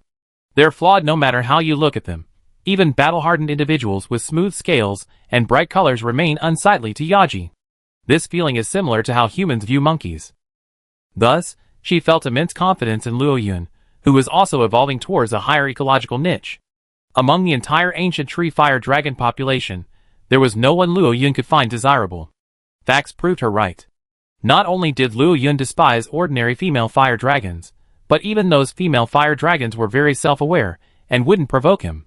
Among the female fire dragons in the entire ancient tree forest, Yaji herself was Luo Yun's soul mate. Therefore, with this in mind, Yaji's possessive side began to diminish without limit, and she was transforming herself into a qualified partner, a good wife and mother. But the appearance of the Xiaolong shattered everything. Although they were different species, the oppressive feeling of a higher ecological niche, the impact of a higher life level, and the way he interacted with Luo Yun directly shattered Yaji's years of pretense. It reignited her possessiveness. What gentle wife, what magnanimous wife, I'm done pretending. And so, from that day on, Luo Yun began to live a life of exhaustion and joy. In addition to the daily oppression, Yaji also forbade any female fire dragons from staying near Luo Yun. Even while feasting on cat food at the Fire Dragon and Cat Pavilion, the occasional married woman who lingered for even a moment longer would receive Yaji's death stare, forcing her to leave obediently with her cat food. Luo Yun's life seemed to have returned to the days before he left for the Great Ant Mound Wasteland, where he and Yaji spent their days clinging to each other, hunting together, and patrolling their territory together. No female fire dragon would stay near Luo Yun for long, and no male fire dragon would stay near Yaji either. It's undeniable that Luo Yun actually felt more comfortable living like this, and he even wondered if he had a tendency towards masochism. After counting the supplies brought back by the Song Yinghua couple, Luo Yun felt a pang of jealousy. He hadn't expected that sending a dragon for treatment would bring back so many supplies. If Mao Mao hadn't said that these were simply contributions from the Ecological Research Institute, Luo Yun would have even wondered if they were rewards from the investigation team. Who would have thought that they were spontaneous gifts? The Song Yinghua couple's return didn't cause much of a stir among the fire dragons. Aside from Yinghua Long, who had previously been infected with the Mad Dragon virus and hadn't been able to integrate well, the others remained relatively quiet. The days passed like this. The Great Ant Mound Wasteland, near the border of the ancient tree forest, was once the home of the ancient tree fire dragons. Now, this settlement had changed hands. After the fire dragon's remaining intimidating presence completely faded, some flying creatures began to target the area. At the beginning, under the siege of those young fire dragons, those low ecological niche monsters that wanted to seize the settlement were beaten back step by step. The young fire dragons were barely able to hold on, and with the occasional support from the hunters of the investigation team, life was not so difficult. However, as the monsters that invaded their nests became increasingly numerous, the young fire dragons gradually began to struggle. Gradually, as the enemy grew stronger and the investigation team's focus shifted back to the ancient forest, the young fire dragons' collective fighting style was no longer sufficient to sustain their presence. After all, this place, transformed by the cats and the fire dragons, was quite conspicuous. After casualties began to occur, the young fire dragons, facing a crisis of survival, spontaneously split into several small groups and left their settlement, scattering across the forest and wasteland. Without the friendly fire dragons and the long route, the investigation team abandoned their camp. Without the young fire dragons and the hunters, the fighting here intensified. After a series of battles, the ultimate winner in this settlement was unexpectedly a battle-hardened lightning dragon. It successfully occupied Luo Yun's former lair and, with it as its center, marked 1/5 of the former fire dragon's habitat as its territory. The remaining habitat was gradually occupied by other monsters. After years of survival, these lightning dragons, migrating from the old world, had finally fully adapted to the new world's environment. The abundant life force made this already powerful electric rebel even more formidable, becoming the undisputed overlord of the area. But today, the entire settlement was enveloped by a dense, invisible web. A 30-meter-long monster roamed freely throughout the settlement, constantly dismantling the various facilities built by the cats and hunters, even the water wheel by the waterfall and the dragon's lair. The destruction of their settlement was unbearable, not only for the savage lightning dragon, but also for the other monsters, who roared and attacked the monster that had invaded their territory. But the ordinary monsters, who rushed forward, were simply waiting for their turn. They were easily defeated by the monsters using various bizarre fighting methods. Only the battle-hardened lightning dragon managed to stop the monster. Besides this lightning dragon, there was also a male Rathalos from the old world. They and the monster remained in a stalemate in the sky. The battle-hardened lightning dragon fully activated its power generators, and powerful yellow-green lightning, driven by its piezoelectric armor, burst into arcs. The wings, head, and tail were all flashing with dazzling arcs of electricity. The high-frequency vibrations of the wings were like sharp knives, and each swing left scars on the monster. However, the lightning dragons were all mentally disturbed lunatics. When attacking the monsters, they even attacked the male Rathalos. This maneuver made the Rathalos want to just flee. A stream of electricity poured out, but unfortunately, the battle-hardened lightning dragon's pride and joy seemed to have little effect on this monster. Aside from blasting a few holes, or leaving a dark mark, it had no effect at all. This minor injury didn't even affect the monster's combat effectiveness. At this moment, the Rathalos, having barely dodged the monster's tail swing, hadn't had time to adjust its flight. Suddenly, a thorn from the monster's wing detached itself, tracing a strange arc through the air before piercing its wing with lightning speed. Amidst its painful howls, the monster swiftly spun around, striking with immense force while reinserting its thorn into its wing. Upon closer inspection, the thorn was revealed to be the tip of a time-corrupted dragon-slaying spear. The male Rathalos, unable to maintain its balance under the blow, slammed into the earth with a resounding thud. Even further away, the veteran lightning dragon attempted to attack the monster from behind, while its attention was distracted. But the monster, as if it had eyes on its back, stiffened and awkwardly ascended. Dodging the lightning dragon's electric tail sting, it twisted unnaturally with a crackling sound. Then, like a puppet on a string, it was slammed into the veteran lightning dragon by its master, completely oblivious to the lightning surging from its head. Chapter 240. In the sky, the veteran lightning dragon was at its wit's end, its strength exhausted, and its new strength yet to return. Faced with the monster's sudden turn in charge, it could only fully activate its piezoelectric armor. Amidst the swirling lightning, a thick bolt of lightning shot out, instantly enveloping the monster. Alas, this failed to stop the monster's attack. Like a heavy hammer tied to a rope, the monster swung with all its might, colliding violently with the veteran lightning dragon. Instantly, the crisp sound of bones breaking and scales shattering could be heard. The monster's body, like a cracked toy, shattered at every joint, only to be forcibly held together again by the faint threads, the gaps healing. Only where it had collided with the veteran lightning dragon were many parts broken and deformed. It looked like a counterfeit product. The monster was in such a miserable state, and the veteran lightning dragon, the victim, suffered even more. Blood spurted from the sky, and it plummeted heavily into the surging water, sending up a mighty spray. Before it could even surface, it was swept down again, cascading down the cliffs, its fate uncertain. From afar, the monsters witnessed the fate of the battle-hardened lightning dragon, the dominant force in this area. Already easily crushed, they scattered without a glance back. In a matter of moments, the monsters, thought to have gathered at the encroaching territory, vanished without a trace. Without their obstruction, the threads in the air retracted, and the monsters descended to the ground. With a roar, they began their joyful demolition work. It was probably missing too many parts. Any remaining intact structure, from simple fortifications to wooden structures, was devoured, completely dismantled. The monster's damaged parts from previous battles were also replaced with the dismantled parts, quickly returning to its original state. This settlement was so vast that it would probably take some time to plunder. From a distant hillside, the ancient dragon man, still clad in his specially crafted invisibility cloak, observed all this, finally turning his gaze towards the depths of the ancient tree forest. There lay a vast ruin of ancient civilizations, buried by the earthquake, and this was the monster's next destination. A group of fiery red figures streaked across the forest, and wherever they passed, creatures of all kinds hid themselves, fearing they would suddenly become a target. The massed outbursts of fire dragons have become a common occurrence for the creatures of the ancient tree zone. Creatures like the brute-jaw dragon, which once struggled for territory with the fire dragons under cover and obstruction from the trees, have now learned a lesson from repeated and scrupulous assaults by the fire dragons.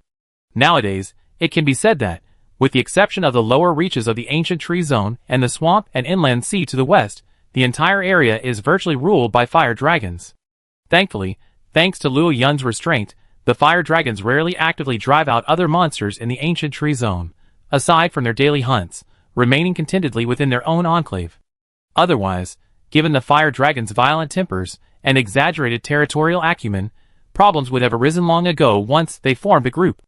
Outside a vast forest of vines and towering trees, a small group of 6 male fire dragons began to accelerate. The fire elemental energy surged, and the patterns on their wing membranes gradually took on a faint red hue. With their flapping, gusts of hot air spread. Accompanied by a resounding cockcrow, several thousand blade dragons soared from the giant trees, roaring and charging towards the group of fire dragons. Faced with the onslaught of 8,000 blade dragons, the small group of male fire dragons swooped down fearlessly, and a chaotic battle between monsters unfolded in the skies above the area. On the ground, a brightly colored, battle-hardened bird thief peeked out from the bushes, glanced at the battle above with a nonchalant air, and, wagging its tail, tiptoed towards the giant forest. Even though it had only managed to steal the eggs of these newcomers once in over a year, the taste was incredible. If it could taste them just one more time, it would even die. Oh, not yet. This year, the fire dragons of the ancient tree returned, and judging by the appearance of each one, they seemed to have mutated. Perhaps the taste of their eggs had also changed. So, setting a small goal, the ancient tree is the next destination. As long as I can taste the flavor of a new egg, even if an angry fire dragon throws me from the ancient tree, I do it. With this thought in mind, the battle-hardened bird skillfully navigated one rugged corner after another, forcing its way into the woods, completely out of sight of the thousand-blade dragons watching the battle. For this day, it had spent 2 months planning its route, surviving countless attacks from thousand-blade dragons and narrowly escaping death. It had finally figured out the safest route. To increase their chances of success, they even waited for several days, seizing the opportunity when the fire dragons came to trouble the thousand-blade dragons again before launching their attack. Egg! I'm coming! The battle-hardened scratching bird was so excited that it almost cried out. It licked its long beak with its tongue, and with a determined gaze, it once again turned to a dark, narrow tree hollow. In the sky, despite being outnumbered, the 6 male fire dragons, relying on their tacit coordination and their faster, more powerful fire attacks, managed to hold their own against the 8,000-blade dragons. You have to understand that, although both were powerful flying dragons occupying the same ecological niche, the male fire dragons were actually slightly weaker than the lightning dragons and the thousand-blade dragons. But thanks to the changes brought about by their symbiotic nature, these fire dragons had, over time, uninstructedly learned to transform and utilize fire energy. The 6 male and female fire dragons working together can increase the concentration of fire energy in the air within the area, creating a favorable energy environment for their forces. Adding to this the more ferocious spines, more stable flight, and more powerful flames, and finally, the newly acquired high-temperature wings, which further enhance their melee capabilities, their overall strength can be significantly improved. In battles between non-ancient dragon-level creatures, numbers are also a decisive factor in victory or defeat. Often, one more or one less can make all the difference in the outcome of a battle. Faced with the pressure from the male fire dragon group, one of the thousand-blade dragons finally gave in. With another resounding cry, 2 more thousand-blade dragons flew out of the woods to support them. With their presence, the battle finally stabilized. Chapter 241. However, this herd of thousand-blade dragons migrating from the old world was not numerous to begin with. After several years, the first batch of dragon eggs hatched in the new world were barely out of their juvenile stage. Furthermore, with the departure of their leader and 2 high-powered dragons a few years ago, the herd was further weakened. Fortunately, the thousand-blade dragons were a species of flying dragon with a strong sense of community, which allowed them to establish themselves after migrating from the wasteland to the forest. Unexpectedly, their territory in the vast forest overlapped with that of the ancient tree fire dragons. The thousand-blade dragons were not afraid of ordinary fire dragons, even those native to the New World, and could even rely on their community advantage to forcibly drive them away. However, they encountered the ancient tree fire dragons, who also possessed community-based characteristics and had undergone a mutated power. The thousand-blade dragon's greatest advantage over high-niche monsters was completely extinguished. Fortunately, the overlapping territories of the thousand-blade dragons and the fire dragons only encompassed a few hunting grounds, so the fire dragons didn't need to resort to drastic measures to drive them away. Only occasionally would a small group of fire dragons assigned to these hunting grounds come to cause trouble, thereby determining the position of their respective groups. Indeed, the ultimate goal of these small groups of fire dragons was to determine the position of each other within the ecological chain of this region. It's like a tiger released into Africa. It will establish its position in the new ecological chain through a period of indiscriminate hunting. If it occasionally encounters a lion, also at the top of the ecological chain, it will engage in repeated battles to learn about its location. Determining status through combat is crucial for high-niche monsters. Only this way can the information obtained be truly accurate. Only creatures with limited strength and intelligence, like the poisonous demon bird, would hesitate to use size to determine an opponent's strength. When the thousand-blade dragons migrated here, the ancient tree fire dragons remained in the great ant mound wasteland, thus missing the clash. By the time the thousand-blade dragons had established their ecological chain within the ancient tree area, they were facing only those fire dragons that had usurped their territories. Not even the battle-hardened azure fire dragon couple, or those returning to retire, were present. If the thousand-blade dragons hadn't sensed the steel dragon's lingering presence atop the ancient tree, and if they hadn't been unsure of their ability to successfully occupy the ancient tree due to the loss of their leader and high-end combat power, Luo Yun would have likely faced this same group of thousand-blade dragons when he returned with the ancient tree fire dragons. The battle raged for nearly 2 hours, ultimately ending with the retreat of the small group of male fire dragons. 10,000 blade dragons, a full 10,000 blade dragons. They could only barely suppress the other 6 male Rathalos. This was undoubtedly a huge psychological blow to the thousand blade dragons watching the battle. It also meant that, at least compared to ordinary thousand-blade dragons, they were at a disadvantage in this ecological chain. In the future, if they encountered a pack of ancient tree Rathalos while hunting, they would be the first to retreat in a standoff. This would effectively mean they lost their priority in the hunt. As for why they didn't just rush in and leave these male Rathalos here. Again, the higher the ecological niche, the higher the intelligence. While still wild, they also possessed a certain level of thinking. These male fire dragons were merely provoking outside the woods, not entering. It was like someone provoking you at your doorstep, but not actually entering, not even close to starting a clan war. Once they all rushed in, it would be a fight to the death. It was like a certain ecological record from a previous life, about a pride of lions and hyenas on the African savanna. Normally, the lions would simply drive the hyenas away, but when a lioness was attacked and killed by hyenas, the pride, led by a male lion, would indiscriminately slaughter all the surrounding hyenas. These animals all followed this pattern, not to mention the more intelligent fire dragons and thousand-blade dragons. The battle-hardened scratching bird, clutching a thousand-blade dragon egg, leisurely emerged from the woods as if strolling through its own home. Immediately, an angry rooster crowed, and a flock of thousand-blade dragons took to the air, circling continuously in the sky. The battle-hardened scratching bird reacted quickly and took off running. But could it outrun the thousand-blade dragon's high-altitude search? Soon, one of the thousand-blade dragons discovered the traces of the battle-hardened scratching bird. With a series of shrieks, each thousand-blade dragon began to swoop down towards the battle-hardened scratching bird. For the current thousand-blade dragons, expanding their colony to a size that could withstand disasters is their primary mission for the next decade, or even decades. Every thousand-blade dragon egg is precious. The battle-hardened scratching bird's egg-stealing behavior immediately set off the entire thousand-blade dragon colony, and they frantically pursued the scratching bird. Stop chasing. These aren't your eggs. The veteran bird clung tightly to the thousand-blade dragon egg, cawing loudly as it sprinted towards the narrow space. A mere egg, yet it was pursued by so many monsters, a first in its dragon life, but the thousand-blade dragon's actions didn't frighten the veteran bird.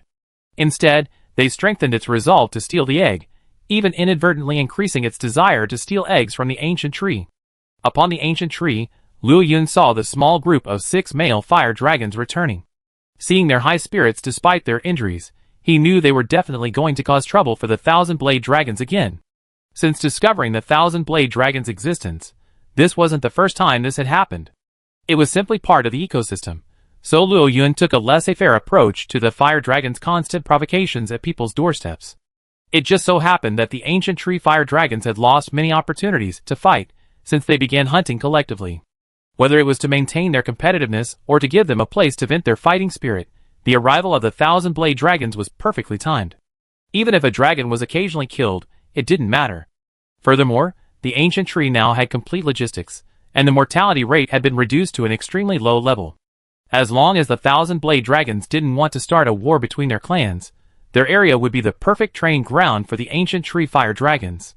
As Luo Yun pondered, the 6 male fire dragons descended onto the fire dragon and cat pavilion, excitedly devouring the cat food that the cats had already prepared and drinking the medicine they had traded with the investigation team.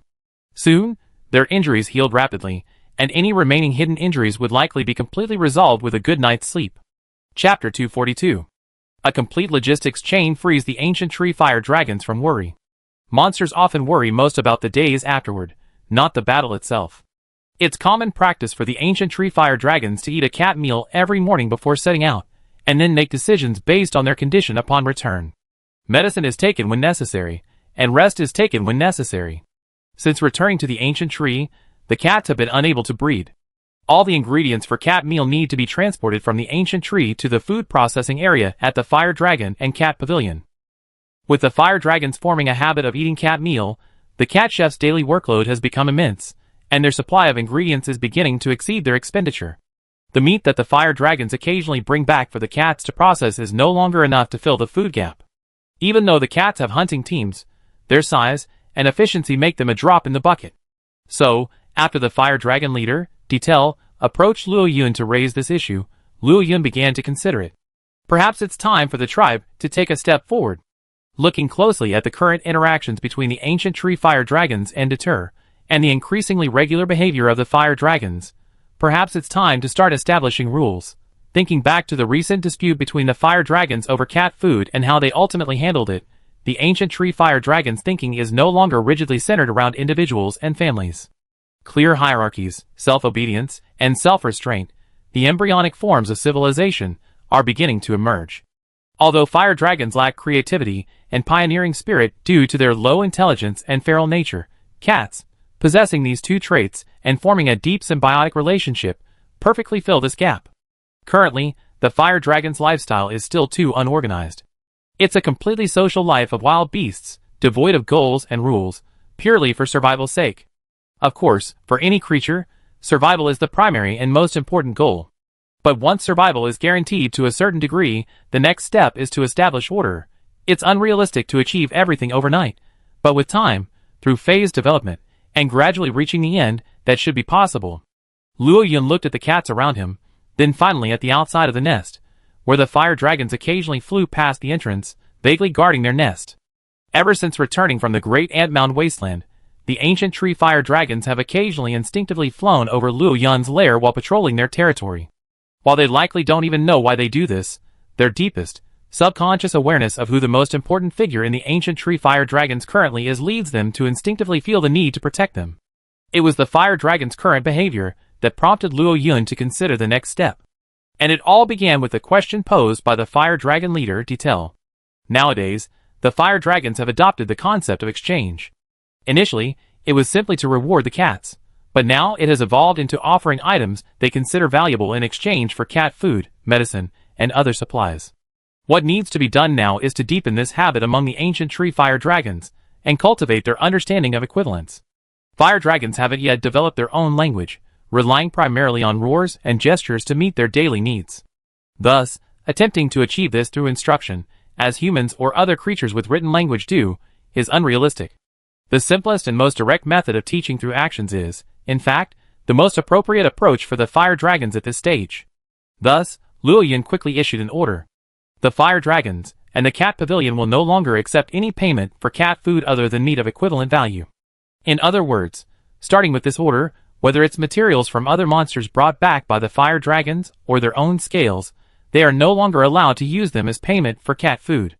After this order was issued, the fire dragons didn't react much, but the cats were the first to react. The reason is simple. For the cats of the ancient tree fire dragon clan, the scales and nails bestowed by the fire dragon master are more than just a token of honor. They are also hard currency used for barter among the cats.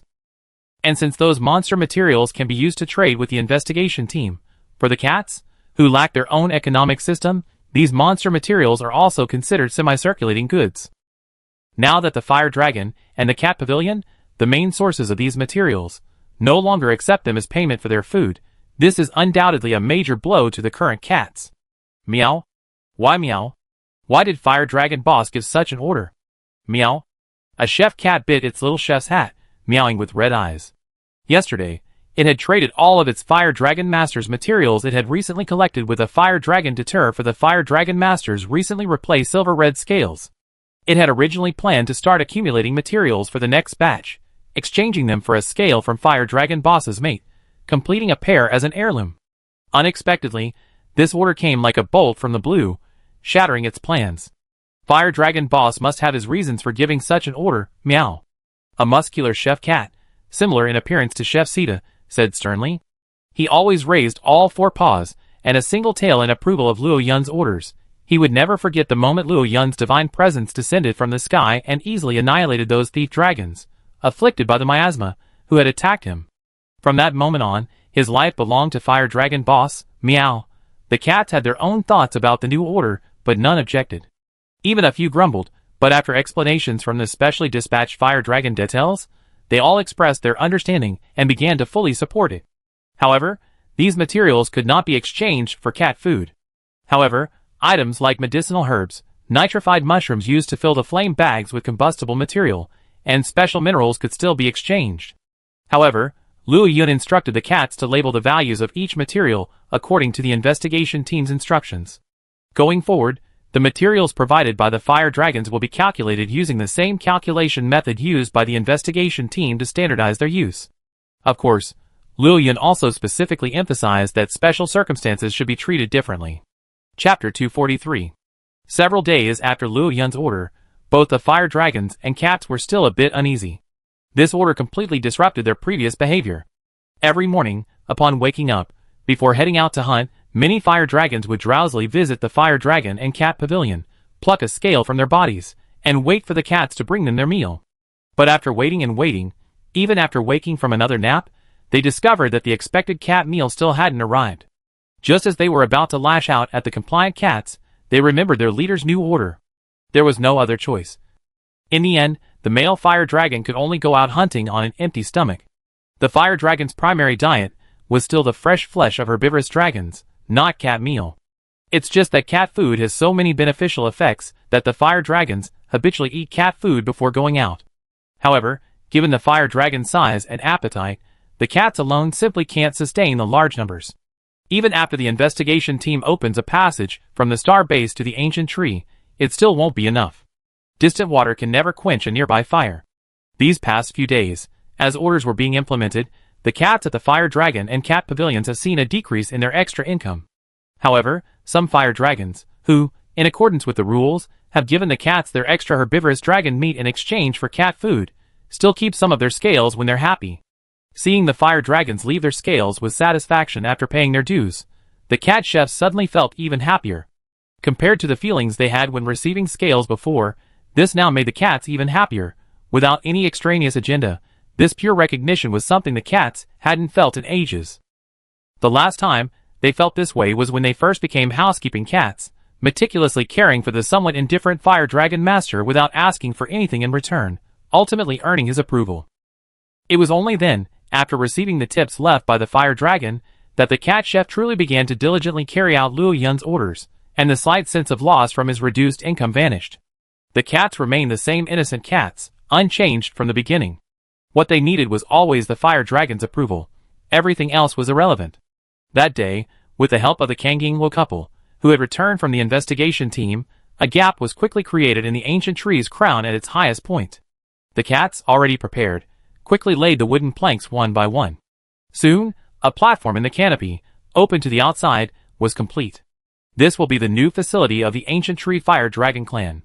The new base for the Deter resource gathering team. Yes, while the ancient trees are suitable for planting, and the cats are actively developing plant and insect farming, some specialized materials, like ores and spider webs, still require them to be collected from outside. So, at the suggestion of the investigation team, and through studying books like the History of Village Construction and Qualified Stronghold Architecture, the cats successfully established a resource gathering team. These cats are professionally trained and led by a hunting cat. In this symbiotic relationship, in addition to Tonkatsu, 2 other cats have successfully become hunting cats, and their hunting cat training was personally managed by Tonkatsu. Unless engaged in combat, it's still possible to maintain personal safety while gathering resources in the ancient forest. Because the resources are scattered throughout the forest to save time on travel, the Detels developed a cat wingsuit based on technology kindly provided by the hunter falcon from Flame Village, using it as a means of transportation. Please meow! At this moment, Stake, the leader of the first resource gathering team, said sternly to the azure fire dragon beside him. He then pulled up his windshield and unfolded his wingsuit's frame. 6 cats stood in a row on the edge of the newly constructed platform. Below the platform, thick clouds. Although he couldn't understand the cat's request, the azure fire dragon, having spent some time with the survey team, understood some social conventions. Without further ado, he spread his wings and flapped them with all his might. A gust of wind pressure pushed the cats, their wingsuits deployed, instantly carried high into the sky. Meow! With a series of excited meows, 6 cats soared through the sky like kites, harnessed to the air currents, and began to soar into the distance. In the treetops, a cat, accompanying a newborn fire dragon cub in prey-chasing training, heard the sound and looked up. Fly, fly! The cat was surprised. From this moment on, the ancient tree's transformation plan finally began. As the cat resource collection team brought back various ores and materials, the construction of the windmill and cable car would begin. Near the cliff, construction began on the cat's processing shed and carpentry workshop. According to the agreement, members of the second phase of the investigation team will be stationed here permanently. There's no other way around it. This is a technical job, after all. Even though the cats have been diligently studying and absorbing vast amounts of knowledge from the investigation team, this kind of knowledge can't be mastered overnight. Furthermore, cat's size, and strength are inherently inadequate for such a task. Unless a new species joins the ancient tree, and they must be intelligent species capable of integrating into the ancient tree's new ecosystem. Even further away, at the star stronghold, the commander-in-chief stopped the Grand Commander, who was packing his bags and preparing to return to the ancient tree forest, and handed him a piece of parchment. "What's wrong?" The Grand Commander took it with a puzzled look, examining it carefully. According to the reports from our investigators in the Great Anthill Wasteland, the ancient tree fire dragon's former habitat there was destroyed by an unknown creature. All remaining structures, including the water wheel, have vanished. Carlos paused for a moment before continuing. Furthermore, their in-depth investigation in the area revealed a male Old World fire dragon with a piercing wound to its wing. Based on the information provided by their team, scholars have determined that the piercing wound on the dragon's wing is very similar to that inflicted by a dragon-slaying spear. "You mean?" The Grand Commander put down the parchment, frowning, his mind pounding. "I dispatched a team of hunters to conduct an on-site investigation. I hope it's just an unknown monster, and not some official fleet from some kingdom. Otherwise, we have to prepare a rescue plan," Carlos sighed. The dragon-slaying spear, a weapon crafted by the Hunters Guild and various kingdoms through archaeological research, is specifically designed to combat ancient dragons. Chapter 244. "So, you want me to investigate the wasteland? Or capture the injured male Rathalos?" the Grand Commander asked. The Commander-in-Chief shook his head. "No need. While the hunting team investigates, they will also notify the dragon hunters, who set out for the Great Anthill Wasteland a few days ago. They can simply hand over the task of capturing the male Rathalos. Currently, we tend to believe that an unknown monster is responsible for all this. The abandoned settlement of the fire dragons is located right at the junction of the forest and the wasteland. There are dragon hunters and the hunting team in the wasteland. As for the forest, see if you can ask Detail of the ancient tree fire dragon clan for help in the investigation, or ask the blazing sun dragon if he has any leads." "So that's what you're thinking?" the Grand Commander laughed. Shaking his head, he put the parchment away, nodded to the Commander-in-Chief, and whistled for a group of thief dragons laden with supplies. He mounted the largest one, waved his hand, and set off towards the woods. Several days passed in a flash. Deep in the ancient forest, Falcon dodged a swift dragon's attack with a single strike. His long female fire dragon sword, gleaming faintly with a faint red light, slashed across the opponent's front paws. Fong Hound Yaya swung a large shuriken, interrupting the swift dragon's attempts at continuous pursuit. Falcon seized the opportunity, sheathing his sword and crouching low. His hawk-like eyes fixed on the swift dragon, carefully observing its movements. Meow! A deep roar, like that of a leopard or lion, accompanied the swift dragon's dark form as it pounced again. The frantic swift dragon's crimson eyes cast a trail of crimson afterimages in Falcon's sight. "Now!" Aye air blade slash. Survival and death. Falcon narrowly avoided the attack of the swift dragon at a dangerous angle. The swift dragon's massive claws, lashing with a tearing wind, slashed past Falcon's cheek, severing a wisp of hair from the back of his head. The Odachi, shimmering red, was drawn out. Fueled by the red air blade, it sliced through the black mane on the swift dragon's abdomen, tearing through its resilient skin. Amidst a shower of blood, they passed each other. Falcon, in a burst of momentum, turned his body, using his legs as a foothold to forcibly halt his charge. His feet left two long trails in the dirt. The swift dragon landed and attempted to turn, but the air blade's wound on his abdomen suddenly tore open a second time. This unprepared secondary injury caused the swift dragon to involuntarily flinch, abruptly interrupting its next move. Opportunity is fleeting. The long Odachi held his arms horizontally, the tip aimed at the momentarily powerless swift dragon. He stomped his feet hard on the ground, and the Odachi, covered in red air blades, tore through the air at high speed, emitting a sharp buzzing sound. Falcon, now one with the sword, thrust forward once again with unstoppable momentum. Air blade slash. This strike, condensed with the Odachi user's full might and strength, represents the pinnacle of Odachi technique in this world. With a roar of rage and pain, the Odachi pierced the swift dragon's arm. Then, with a sudden upward thrust, he leaped high. With a twist of his wrist, he raised the Odachi behind him, unleashing all the air blades, aiming for the swift dragon's head, mobilizing all his muscles to strike down with all their might. Roar! The shadow of death loomed over the swift dragon. Amidst this life-or-death situation, the swift dragon managed to hold back the wound in its abdomen. Leveraging its powerful muscles, its massive form leaped back with all its might and agility. "Oh no!" Clang! The blow missed, and Falcon's balance shifted, causing him to stumble forward a few steps. The blow, condensed with all his might and fighting spirit, missed. The air blade he had been maintaining could no longer be sustained, and the red light from the Odachi faded. Woof! The Fang Hound's rapid bark echoed. Falcon didn't even have time to observe, his body instinctively tumbling forward. With a muffled thud, several black feathers plunged into the spot where he had been standing, like sharp flying knives, gleaming faintly with a cold gleam. Sheathing his blade, he looked up and saw the swift dragon's long tail explode like hair, rising high. With a powerful swipe, several more feathers shot out. After successfully dodging the attack again, with another roll, Falcon gripped the hilt of his sword and once again entered a state of intense concentration. This slashing stance caused the Velociraptor, which had been about to charge, to abruptly stop.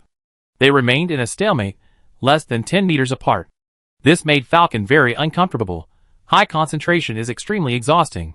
Unexpectedly, the Velociraptor, wary, paused its attack and remained at a relatively safe distance. For a monster, this distance was a matter of leaping or sprinting, but for a hunter, it was impossible to strike. Falcon had no choice but to abandon his sword-drawing stance and begin to close the distance between them. Today, he had to repel this sudden intruder, no matter what. Otherwise, the cats and herbivores in the distant woods, who were stopped mid-route and carrying camp supplies, would be in danger. However, the Velociraptor's combat intelligence exceeded Falcon's expectations. When Falcon approached, it merely gave a token tail flick, forcing Falcon to stop, then leaped to the side of Falcon, just 10 meters away. "No, buddy? Is that how you fight?" Falcon, speechless, whistled sharply. The Fanghound darted wildly from the other side, behind the Velociraptor. The Velociraptor didn't care about the harmless Fanghound, believing it wouldn't matter if it got behind him. Unbeknownst to Falcon, this was exactly what he wanted. As the Fanghound reached a certain point, Falcon suddenly extended his right arm and unleashed his flight claws. Its swiftly flying claws instantly hooked onto the hooks on the side of the Fanghound's armor. Just as the Fanghound sprinted behind the swift dragon, Falcon triggered the hook mechanism. The powerful pull instantly lifted Falcon's body, sending him soaring into the air and blasting towards the swift dragon. At the same time, Falcon grasped the hilt of the Odachi. Just as the swift dragon sensed something was amiss and attempted a counterattack, Falcon's body brushed past the swift dragon again. With a crisp humming sound, the Odachi slashed through the swift dragon's body in a beautiful arc. The air blade, like a blooming cherry blossom, tore through the swift dragon's body, blood blooming like cherry blossoms. Sakura air blade slash. Falcon landed and, without looking back, slowly sheathed his blade. Chapter 245. Woof! The Fanghound's anxious bark echoed again. Falcon frowned, and before he could even turn to check, he lunged forward. A fireball exploded instantly, sending sparks cascading down his back. Despite his armor, Falcon felt a surge of heat. Hastily rising, he saw a flash of a blade swinging across the wounded swift dragon. Amidst a splatter of blood and flesh, the swift dragon was sent flying by the powerful force. Dragon Slayer turned to look at Falcon and the wary Fanghound, growling menacingly. "What's going on?" Falcon sensed something was amiss. While the depths of the ancient tree forest held various powerful monsters, and the closer he got to the ancient tree, the more numerous and powerful the monsters became, it was unlikely he would encounter both a swift dragon and a dragon slayer simultaneously in this position. The route between the star stronghold and the ancient tree, as well as the location of the camp, was meticulously planned. Every section was thoroughly explored, ensuring not only safety, but also the likelihood of encountering too many monsters. Even if an unavoidable monster was encountered, a whole team of hunters would often advance ahead to drive it away. Thus, the appearance of a swift dragon here was somewhat unusual, but given the vastness of the forest, it could be explained as a fluke. But what about this dragon slayer? Roar! Seeing that Falcon showed no sign of retreating despite his roar, the irritable dragon slayer impatiently launched an attack. Just as Falcon took a deep breath, preparing for a second battle, a rustling sound of brush being quickly parted was heard. The next second, a powerful figure leaped in front of Falcon, a massive shield held before him. The tail blade slashed through the shield with a sharp sound, leaving only a shallow mark. The shield bearer didn't even take a single step back. The spear thrust out before the dragon slayer's attack was fully completed. With a dull thud, it pierced the scales of the dragon slayer's thick thigh, leaving a bloody hole. The dragon slayer cried out in pain and stumbled to the side, his thigh trembling slightly from the pain. Glancing unwillingly at the Grand Commander and Falcon, he roared angrily and, without even turning back, dragged his scarred body as he staggered deeper into the forest. At the same time, the swift dragon, who had also been attacked by the dragon slayer, recovered, the bloodshot in his eyes disappearing. After regaining his composure, he leaped back and vanished into the depths of the forest. Huh? Exhaling slowly, the Grand Commander sheathed his weapon and looked at Falcon, who had strapped his katana back onto his back. He extended his hand, like a palm leaf fan, and patted his shoulder in praise.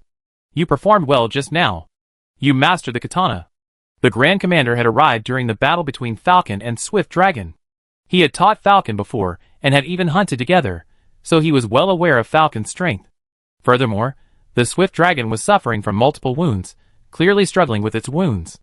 In this situation, Falcon wouldn't have had any problems using the katana instead of his more skilled dual blades. Falcon didn't respond. His attack had missed, and the Grand Commander had seen it all.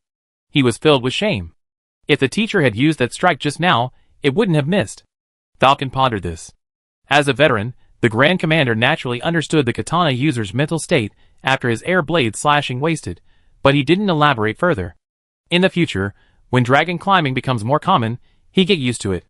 But two monsters have appeared in quick succession, both bearing wounds. What happened in the forest? Kneeling down and picking up a bloodied scale from the dragon slayer, the Grand Commander gazed into the depths of the forest. The ancient trees were bustling with activity recently. Every day, cats were climbing up and down the trees, constructing various infrastructure. Sometimes, even the thief dragons helping to carry things would collapse to the ground, foaming at the mouth from exhaustion. The first group of cats, who had gone out to gather resources, had successfully returned, exciting the entire ancient tree fire dragon clan.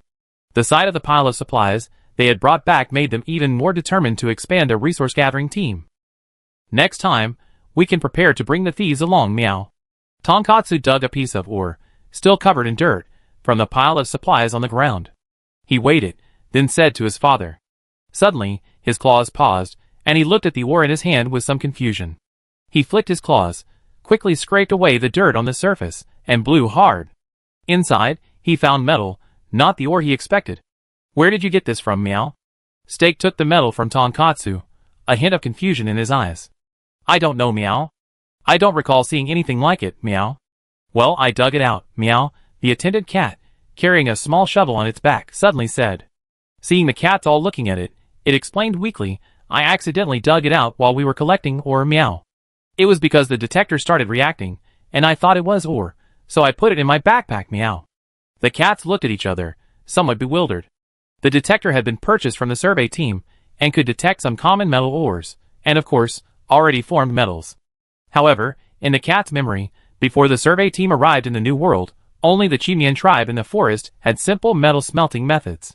However, because the hardness and toughness of ordinary metals and dragon bones were similar, the Chimian tribe, having entered the Metal Age, were not far behind the detail in combat power. Forget it, meow. Don't dwell on it, meow. This is a good thing, meow. The readily available metal, though somewhat rotten, was much easier to process than ore. After some thought, the fire dragon leader, Detail, ordered the resource collection team to begin a focused search of that area. A quick search would reveal whether this piece of metal was a fluke. If it wasn't, even better. It would speed up the construction of the windmill and cable car, which would be a great thing, meow.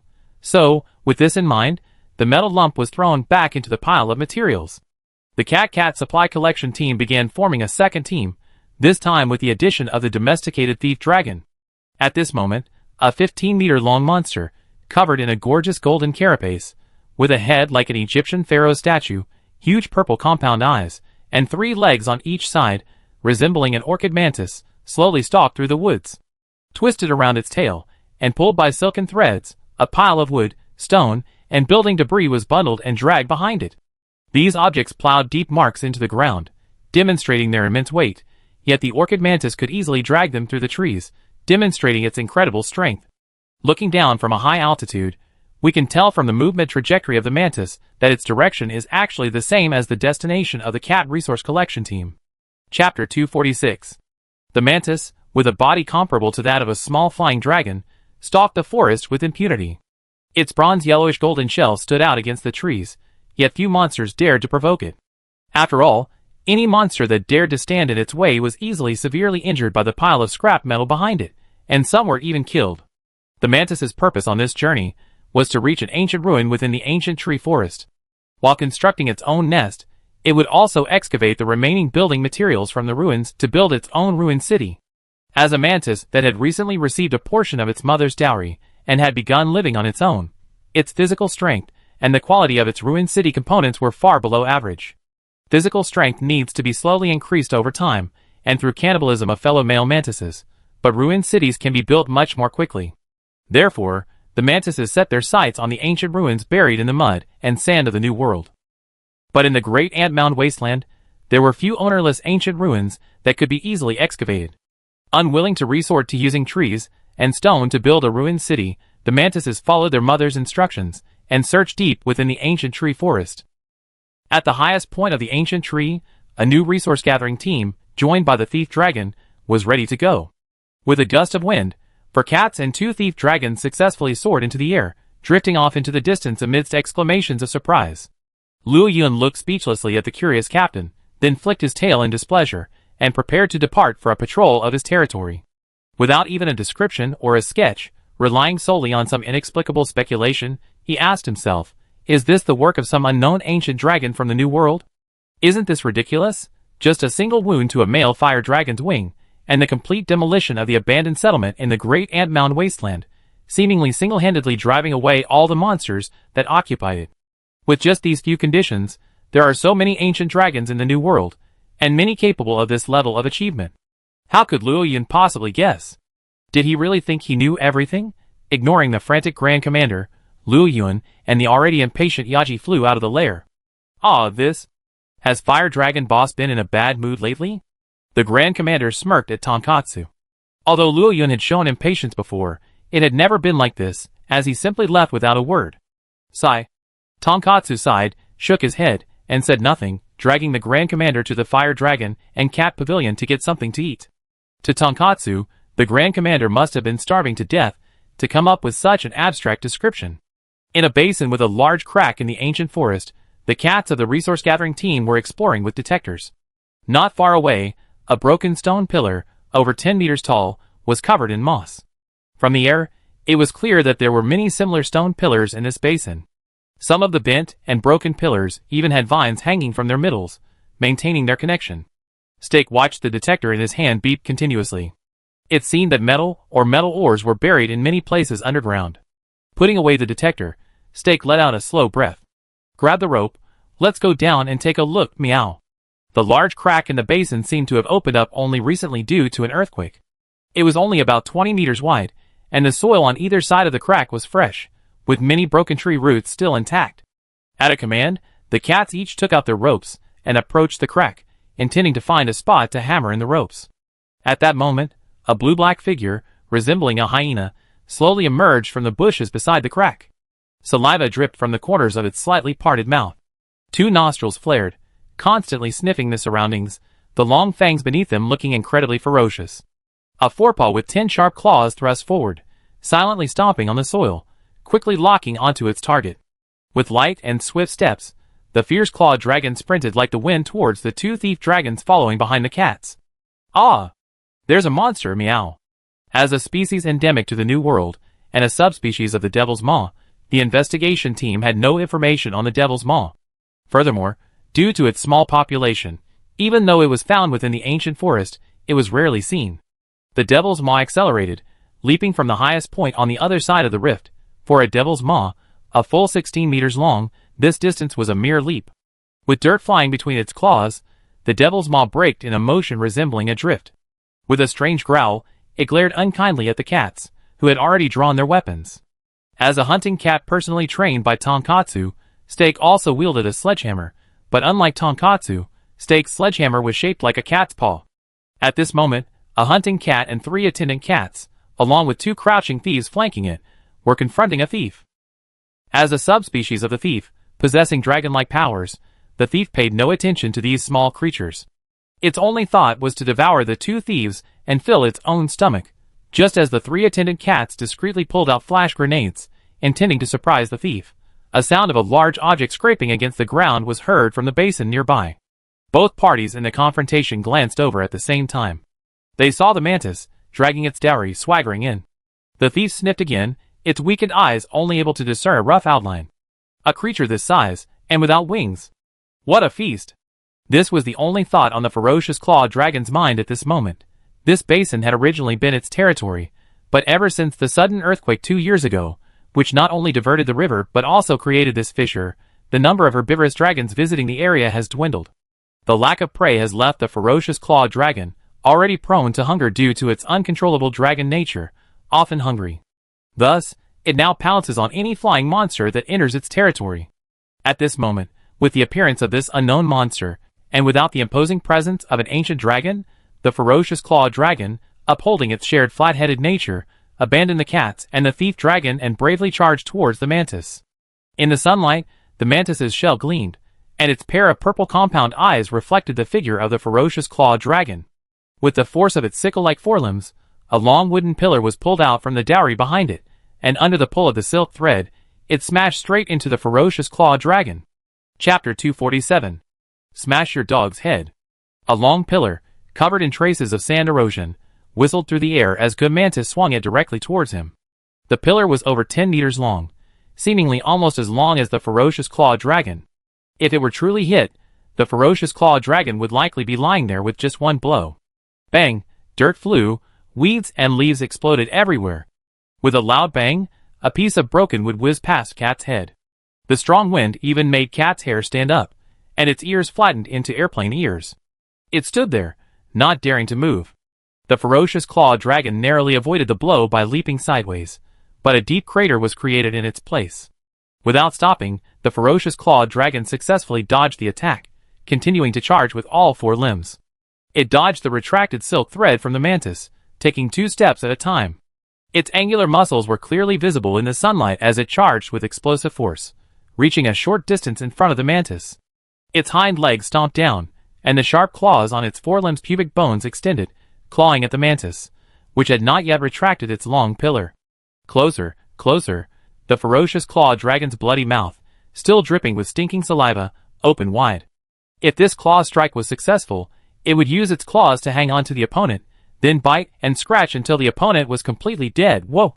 A large stone ball suddenly flew from behind the mantis, and the ferocious claw dragon, unable to avoid it in midair, was hit by the huge stone ball. In the cat's field of vision, the flying devil's claw dragon was knocked back at the same speed as it pounced, and its mouth, with distinct upper and lower jaws, was even not crooked. Does it hurt? Meow? It must hurt. Meow. The fierce claw dragon fell to the ground, tumbling uncontrollably several times before finally stabilizing itself with its powerful limbs and scrambling to its feet. It moved its aching jaw, making a crisp, cracking sound. That blow had nearly knocked it unconscious. After being struck by the blow, the fierce claw dragon regained some of its composure. A dark aura gradually appeared at the corners of its mouth, and its neck, radiating a faint red from the exceptionally high temperature of the dragon attribute, was still visible. This time, its opponent was indeed formidable, but it refused to surrender. It would continue to fight.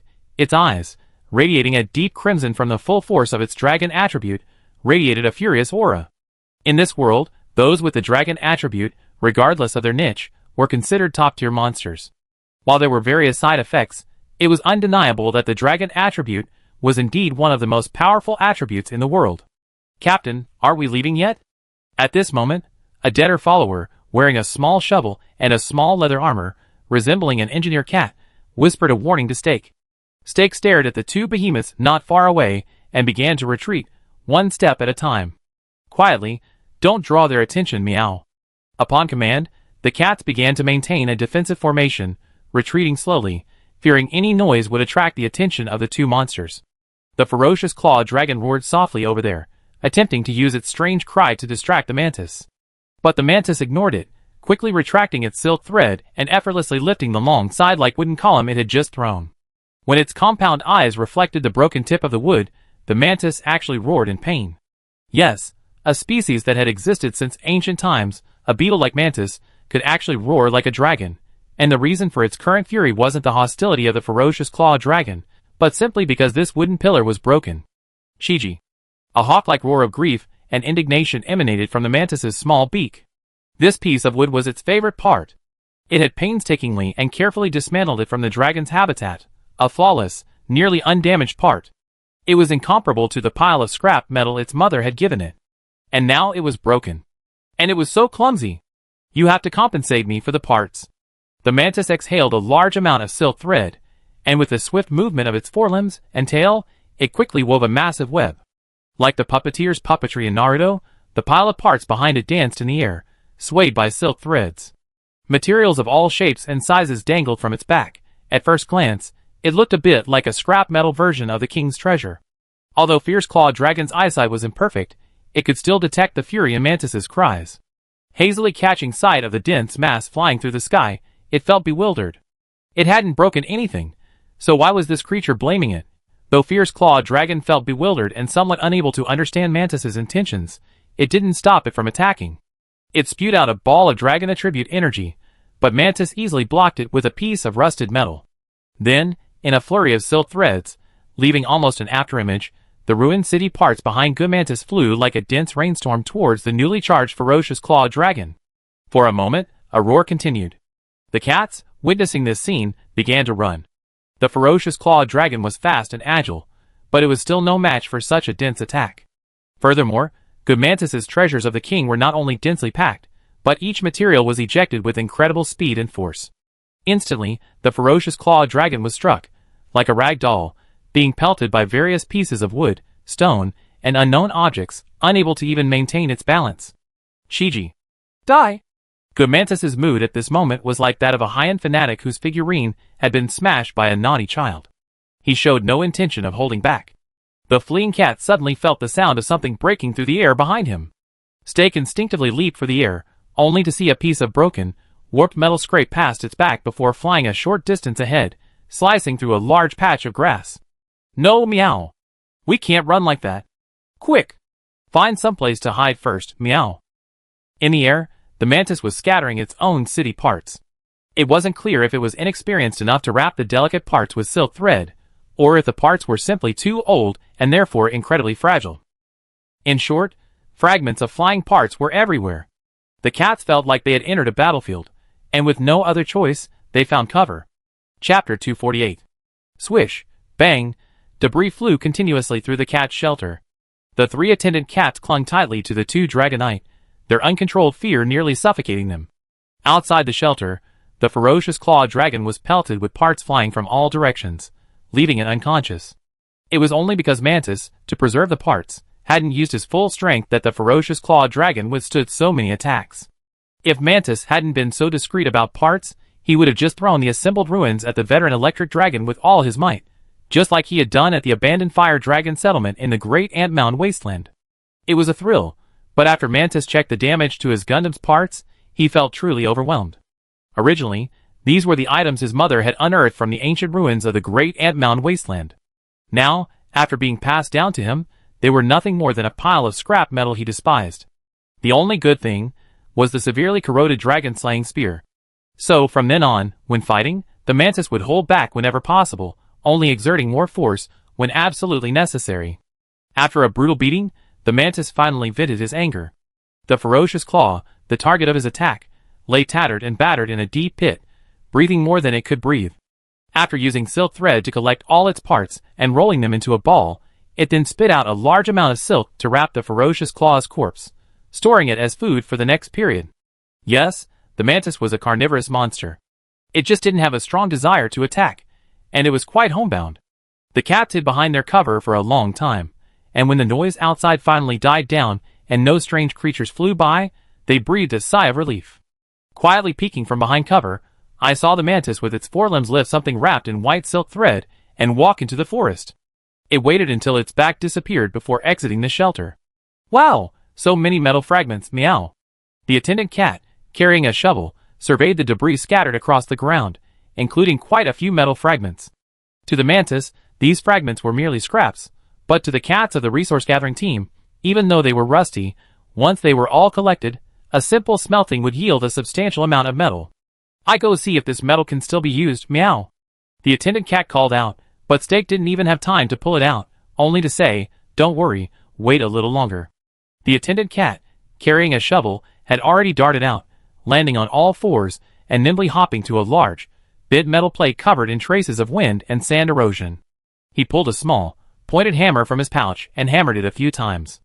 The rust on the surface was chipped away, and the uneven wrinkles, brittle from the erosion of time, were also knocked away, revealing the silver-black metal within. Seeing this, the attendant cat smiled adorably with satisfaction. It was one of the most unique attendant cats of the ancient Tree Fire Dragon clan. The chosen assistant apprentice of a master architect from the second phase of the group, it was already quite skilled in identifying metals and ores, which was why it was assigned to the first resource-gathering team despite its mediocre combat abilities. Meow meow. The attendant cat, aromatherapy, tapped here and there with a small hammer. Soon, most of the rust-covered metal plate was gone. Although the plate was still dotted with holes, the overall appearance was much more aesthetically pleasing. At least it's beyond scrap metal. This incident cast a huge shadow over Xiangxuan, who was struggling to flatten the metal plate. Xiangxuan's body froze, her large eyes filled with fear. She slowly looked up and saw Nyo and his companion standing across from her, weapons drawn, staring at her nervously. Gurgle. Xiangxuan swallowed, her head mechanically turned with an expression of disbelief. She saw a monster with a gorgeously colored shell standing behind her, its compound eyes, like amethyst, staring at her intently, emotionless. At that moment, the mantis suddenly moved. It lowered itself and extended its forelimbs towards Xiangxuan. I'm dying, meow. I haven't even found a suitable male cat to marry, meow. Despair filled Xiangxuan, her eyes closed in fear. Steak, seeing the situation was dire, was about to throw his flashbang when the gorgeous monster's forelimb passed over Xiangxuan and directly lifted the metal plate. As the metal plate was pulled away, Xiangxuan, who had been standing there, waiting for death, fell flat on her back. Sitting on the ground, she opened her eyes in confusion, rubbed her butt, and looked up at the magnificent monster. Jade Mantis lifted the small metal fragment, tilting her head from side to side, looking at it with increasing satisfaction. The only drawback was the irregular hole, which was too small, and it was also slightly curved. As a slightly obsessive-compulsive mantis, these imperfections on the metal plate were truly troubling. After placing the metal plate flat on the ground, she raised her forelimbs and compared it to the curved protrusion on the metal plate, then turned to look at the bewildered Xiangxuan. For some reason, the moment the mantis turned its head to look at her, Xiangxuan felt as if she understood what he meant. She stood up, checked the location of the mantis's strokes, and nodded. Right there, just a few taps will do, meow. Seeing Xiangxuan's movements, the mantis swung its forelimbs. With a clang, the metal plate was flattened flat by its force. After finishing, the mantis lifted the metal plate up again and examined it carefully with its compound eyes, seeming quite satisfied with its workmanship. But the problem remained. The metal plate was merely a fragment that had been blown away during the previous battle. It was too small to be of any use in the ruined city nest it was trying to build. After a moment's thought, the mantis threw the metal plate down. The sound of the heavy object hitting the ground startled Xiangxuan. Then, the monster tugged at the pile of debris, pulling it toward it. It then untied a metal pillar, also heavily corroded by wind and sand, and carefully placed it in front of Xiangxuan. Chirp! Xiangxuan's mouth twitched as she faced the several-meter-long, white object, which was much taller than she was tall. I can't do it. It's too big. Without tools, I can't do it, meow. For some reason, Xiangxuan felt that this monster seemed kind, and there was a sense of communication and intelligence. So, facing the pillar, Xiangxuan thought for a moment and decided to speak the truth. Chapter 249. How could this happen? Meow. Several cats, including Steak, were using their own small tools, imitating aromatherapy's movements, cleaning the rust from the unknown metal on their hands. And aromatherapy was actually standing next to the unknown monster, communicating methodically with it as they cleaned up the pile of debris. This one's useless, meow. It's better to chop down a new tree, meow. Yeah, that's right, meow. Clean off the sand and rocks on the surface, and then you can put it together with the other object, meow. Wow. You're so strong, meow. You can even flatten this piece of metal. So impressive, meow. Looking at aromatherapy's carefree attitude, Steak was puzzled. How had aromatherapy's tribe raised her to this size before she joined the ancient Tree Fire Dragon clan? Could she really have survived such a harsh environment with such a personality? Or was it that aromatherapy didn't have this personality before, but only developed it again after being merged with the ancient Tree Fire Dragon clan and experiencing better times? Thinking of this, Steak quietly asked the attendant cat nearby, by the way, do you know what aromatherapy was responsible for, meow? I think I was accompanying the fire dragon's cubs, meow. The attendant cat thought for a moment and replied uncertainly. Upon hearing this, Steak's mind immediately flashed back to aromatherapy, leading several fire dragon cubs, running back and forth through the ancient tree. I remember, meow. Xiangxuan was indeed the one who accompanied Master Fire Dragon's cub and deter during his hunting training. And I heard that when the Grand Commander first came to the ancient tree, Xiangxuan misunderstood that he might harm Master Cub, so there was a brief standoff, meow. Now that you mention it, I remember it. It wasn't a confrontation.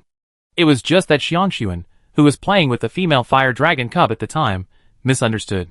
Listening to their conversation, Steak also recalled that this incident was a minor one at the time. However, as the details of the ancient tree fire dragon clan and the star stronghold became more and more connected, and their relationship grew closer, Xiangxuan's companions at the time brought it up again. And then, somehow, word spread throughout the ancient tree, with people saying that Xiangxuan was truly careless. But thinking of the fire dragon cub reminded Steak of the cub of the fire dragon couple he once helped care for. He wondered if that cub survived the great Ant Mound wasteland. Sure. After several hours of hard work sorting, Good Mantis finally looked at the two piles before him. The larger pile was completely unusable parts, barely holding together thanks to its own extremely sticky silk. Another small pile consisted of carefully cleaned parts. Almost 80% of this pile was dismantled from the abandoned fire dragon settlement. The remaining pieces were just a few pieces of metal, and the tip of the dragon-slaying spear. Looking at the dowry, which had shrunk by more than half, the mantis felt a pang of sadness. This was the biggest difference between wild mantises and those near human fortresses. Those near the human fortresses on the old world still had little desire to attack, but their instinct to collect parts from the ruined city would lead them to actively attack the human fortresses. Not only will they attack, but afterward, they directly demolish the fortress, be it the city walls, various structures, or even ordinary houses, they be completely dismantled and packed away. So, in a sense, the danger posed by the mantis to humans is even greater than that of a typical supergiant ancient dragon. Add to that their vaunted intelligence, capable of using these materials to construct towers hundreds of meters tall, and it's safe to say that the mantis poses a threat to humanity no less than any natural disaster. They specialize in targeting humans, and mantises in the wild, like this one, can only search for ancient ruins themselves, excavating their remains to create parts for their own ruined cities. If they're unlucky and can't find any ancient ruins, they sadly resort to using wood and stone. The mantis gazed longingly at the pile of discarded parts, then, after averting its gaze with pain, began to spit out a large amount of silk thread, wrapping it around the sorted usable parts. With a dazzling flurry of manipulation, the pile of parts began to fit together. Under the precise observation of the mantis's compound eyes, a fragmented, 7-meter-long Nergigant toy was soon assembled. The most ridiculous thing was that the dragon-slaying spear couldn't even be found on the toy. Wow! Such an ingenious piece of work, meow. But isn't the way the parts are handled a bit too roughly? And are these golden threads really that sticky and resilient? Aromatherapy had no idea what fear was.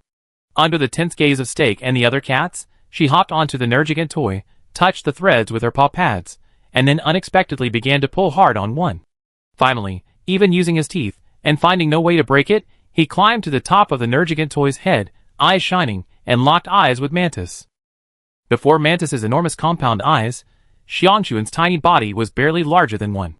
After putting on a cute smile, Xiangxuan's crisp voice rang out, "Would you like to join our ancient tree fire dragon clan, meow?" Silence fell upon the scene. After a few seconds, Steak reacted first. "You know what you're talking about, meow." Several cats drew their weapons, and eyed Mantis warily. If anything seemed out of place, they had the double insurance of stink bombs and flash grenades. Mantis tilted its head, scratching its head with its sickle-like forelimbs. It didn't understand. Although its intelligence was high, it seemed most of its thoughts were on mechanical construction.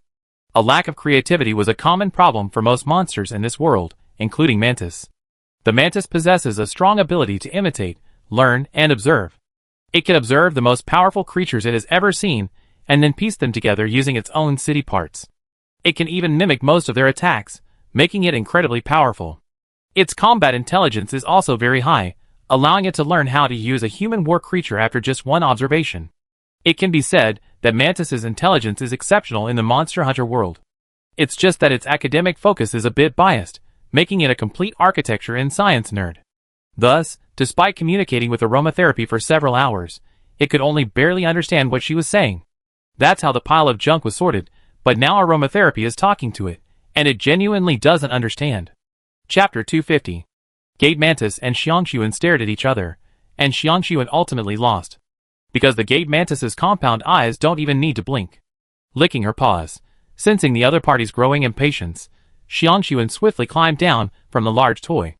After Xiangxuan landed safely, the Gate Mantis's forelimbs began pulling at the silk thread again, and soon the entire toy had transformed back into a pile of shooting parts. However, Xiangxuan keenly observed that the Gate Mantis's assembly and joint manipulation methods differed from what she had learned from her teacher. Some of the shooting parts showed obvious signs of deformation, clearly due to the mismatch between the materials, then forced out by the Gate Mantis's brute force using the golden silk thread. As someone who also suffers from mild obsessive-compulsive disorder, Xiangxuan found this somewhat unacceptable. So, she hopped around again, attracting the attention of the Gate Mantis, who was packing up her belongings. "Well, can you figure out how to make that piece of metal into a ball?" Xiangxuan pointed at a severely deformed piece of metal and gestured repeatedly. Seeing that Mantis seemed somewhat puzzled, Xiangxuan thought for a moment, dug out an irregular piece of dirt from the ground, and pointed at the piece of metal, then at the dirt in her hand. Then, quickly kneading the dirt into a ball, she, under Mantis's puzzled gaze, picked up 2 branches and placed them next to the ball. Using the ball as a wrist, she swung the branches in various directions. Mantis, a master of nature's mechanics, understood instantly. After placing the metal block on the ground, she raised her forelimbs high and began to roughly work on it. By hooking up other metal blocks, he repeatedly struck this one. With a sharp metallic clash, the block of metal continued to deform, and soon a spherical metal with an uneven surface emerged. Gore Mantis pondered for a moment, gathering strength. Quickly, golden silk thread was spit out, wrapping the irregular metal ball again and again. As the metal ball tumbled, it was finally wrapped into a complete sphere. Then, the silk thread moved, drawing 2 metal pillars to the metal ball. As Gore Mantis continued to pull the silk thread, feeling the force easier than expected, he shook his body with joy, letting out a dragon's roar. Finally, he carefully placed the ball of thread among the remaining pieces of his dowry. This metal ball doesn't necessarily mean humans are superior to the mantis in this area. It's just that their development differs. The mantis instinctively relies on its own silk threads for joints and transmission, completing this incredible series of operations. With the aid of these countless threads, it can also manipulate its own city like an arm. The appearance of this round ball opened her eyes to something new. Often, learning from one's strengths while overcoming one's weaknesses is a manifestation of wisdom. Xiangxuan was delighted to see this new friend adopt her advice. However, with Stake's subtle reminders, Xiangxuan also remembered her mission. However, considering that the metal fragments they had processed were from the mantis's dowry, it was not appropriate to just take them away. Out of respect for her friend, Xiangxuan interrupted the mantis, who was considering whether to knock out more round balls, and then perform the dance before it. Finally, with no other options left, he opened his small bag, carefully picked up a piece of metal from which he had knocked off the rust, and then, bit by bit, tentatively placed it in his backpack. Meanwhile, Mantis tilted his head, as if lost in thought. He glanced at the small pile of scraps in front of Stake and the others, then at the pile of dowry beside him, stripped of its outer coverings, before turning his head away, pretending he saw nothing. There were things he couldn't use, so if these little creatures wanted them, they could take them. Most of the time, Mantis wouldn't react too strongly unless someone showed obvious hostility toward it, or had any intentions towards its ruins, especially now that it had a good impression of the little creature. Seeing Mantis turn its head, and begin fiddling with its belongings, the cats breathed a sigh of relief. Stake put away the flashbang he had been holding, and gave the other cats a look. Seeing this, the other cats immediately sprang into action, quickly loading the pre-cleaned metal into the thief dragon's large backpack. They stopped only when the backpacks on either side of the thief dragon were full. After glancing at each other, they all began to ponder how to leave. After all, just because the monster had agreed to pack up the metal fragments didn't mean it would let them take them away. Just as Stake and the others were beginning to think of a solution, Aromatherapy clapped her paws and bounded over to Mantis. "Hey! We're leaving, Meow. You want to come with us, Meow? What are you doing, Meow?" Stake felt exhausted. Even when he was led by his predecessors, Fire Dragon Detail, he had never been so familiar with the newly joined Fire Dragon Lord. Even with the intimidating power of the Fire Dragon Lord, everyone was cautious when facing a Fire Dragon Lord who was still accustomed to the new rules. Only after they had become more familiar with each other would they relax a little. This monster had been so brutal in the previous battle. It had only been a short time, and Xiangxuan dared to be so presumptuous. Wasn't she really afraid of being eaten as a dessert? Gabe Mantis watched Xiangxuan's gestures and body language, and understood that it was trying to leave. Gabe Mantis had no other thoughts. Just leave. It had nothing to do with it. Why bother to communicate? This wasn't something as big as processing parts for the ruined city. There was no need to discuss it, was it? Seeing the indifferent response from the Gabe Mantis, Xiangxuan felt a little disappointed, but she cheered herself up, called to her still cautious companions, and slowly walked towards the forest. Xiangxuan was walking last. Just before entering the dense, meter-tall grass, she turned and looked at the mantis.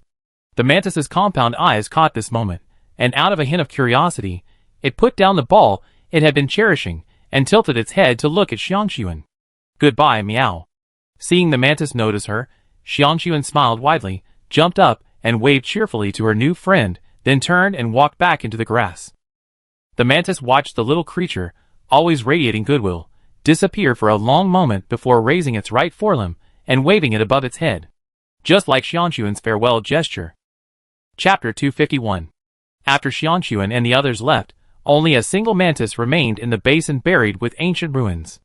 The wind rustled through the grass. The mantis surveyed its surroundings and dragged its belongings to the crevice.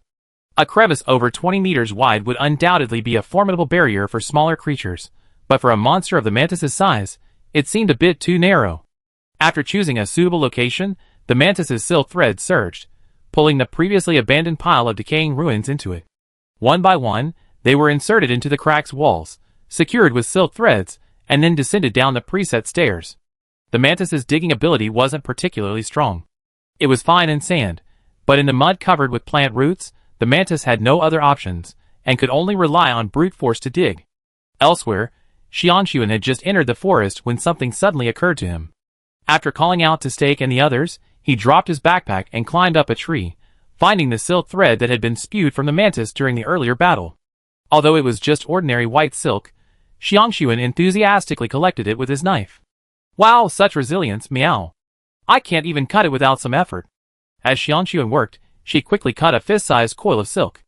Excellent material, meow.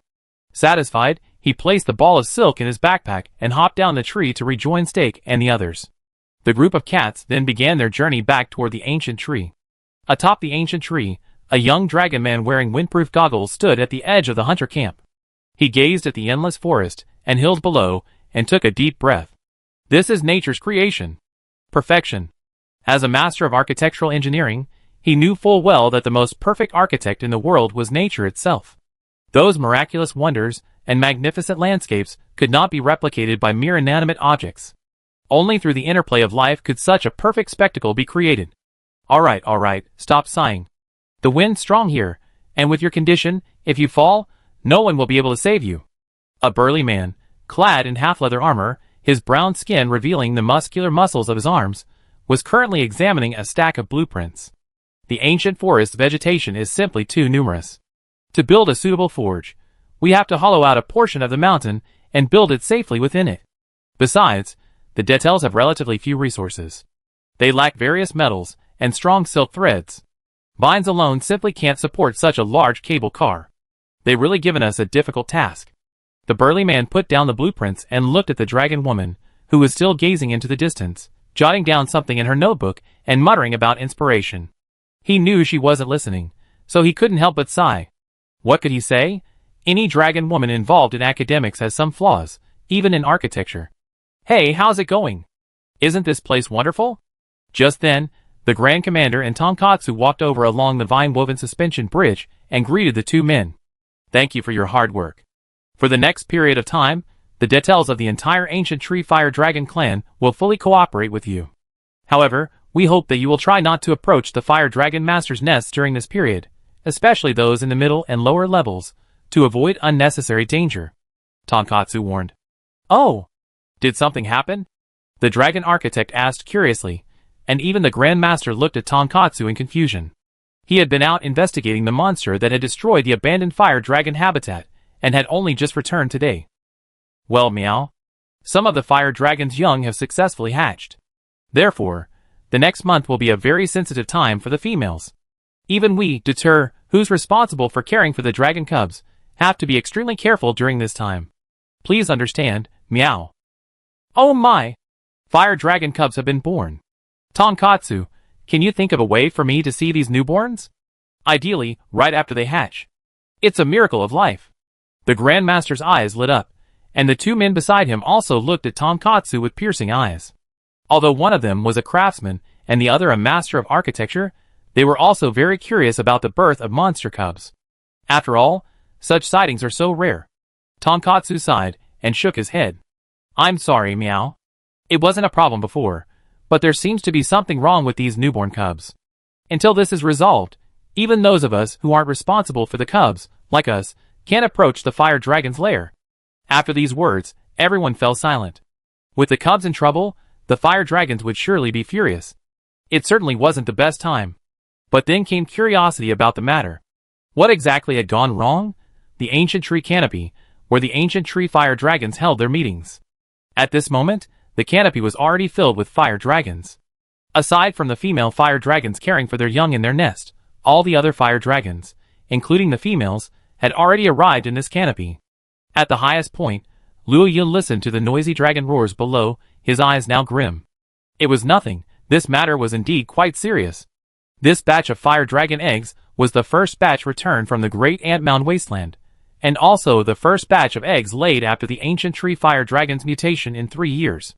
But the hatching rate of this batch of eggs was incredibly low. On average, only 1 out of 15 eggs successfully hatched, a 1/15th probability. Remember, in the past, thanks to the care of cats, the ancient tree dragon population had a successful hatching rate of 3/5, but now, even some fire dragon families have a batch of 12 eggs, and all of them have died. This not only filled the fire dragon couple with grief and indignation, but also set panic throughout the entire fire dragon population. Such a low hatching rate is simply unheard of. Although there is some good news, the hatched fire dragon cubs are incredibly healthy, possessing the characteristics of the current fire dragon couple's mutation from birth, and are superior in every way to ordinary fire dragon cubs. But this hatching rate is truly outrageous. If not handled properly, it could be another major event that could tear the ancient tree dragon population apart. Chapter 252. Offspring are a major concern for any race. Although fire dragons adhere to the ecological law of the jungle and have no concept of needing offspring to support them, this is their nature, their instinct, an absolute rule etched into their genes. Unless, like the fire dragon, they simply can't find a mate, who wouldn't want to leave behind a few offspring? The clamor of the fire dragons left Luo Yun no time to think. A dragon roar echoed, and a terrifying sense of oppression instantly enveloped the entire scene. As if paused, the fire dragons fell silent, and finally, the canopy fell silent. Luo Yun slowly folded his outstretched wings, his azure eyes scanning the fire dragons below with a cold gaze. This year, only about 30 fire dragon couples planned to have offspring, including a newly battle-hardened pair. None of them, hatched, and that was the battle-hardened couple.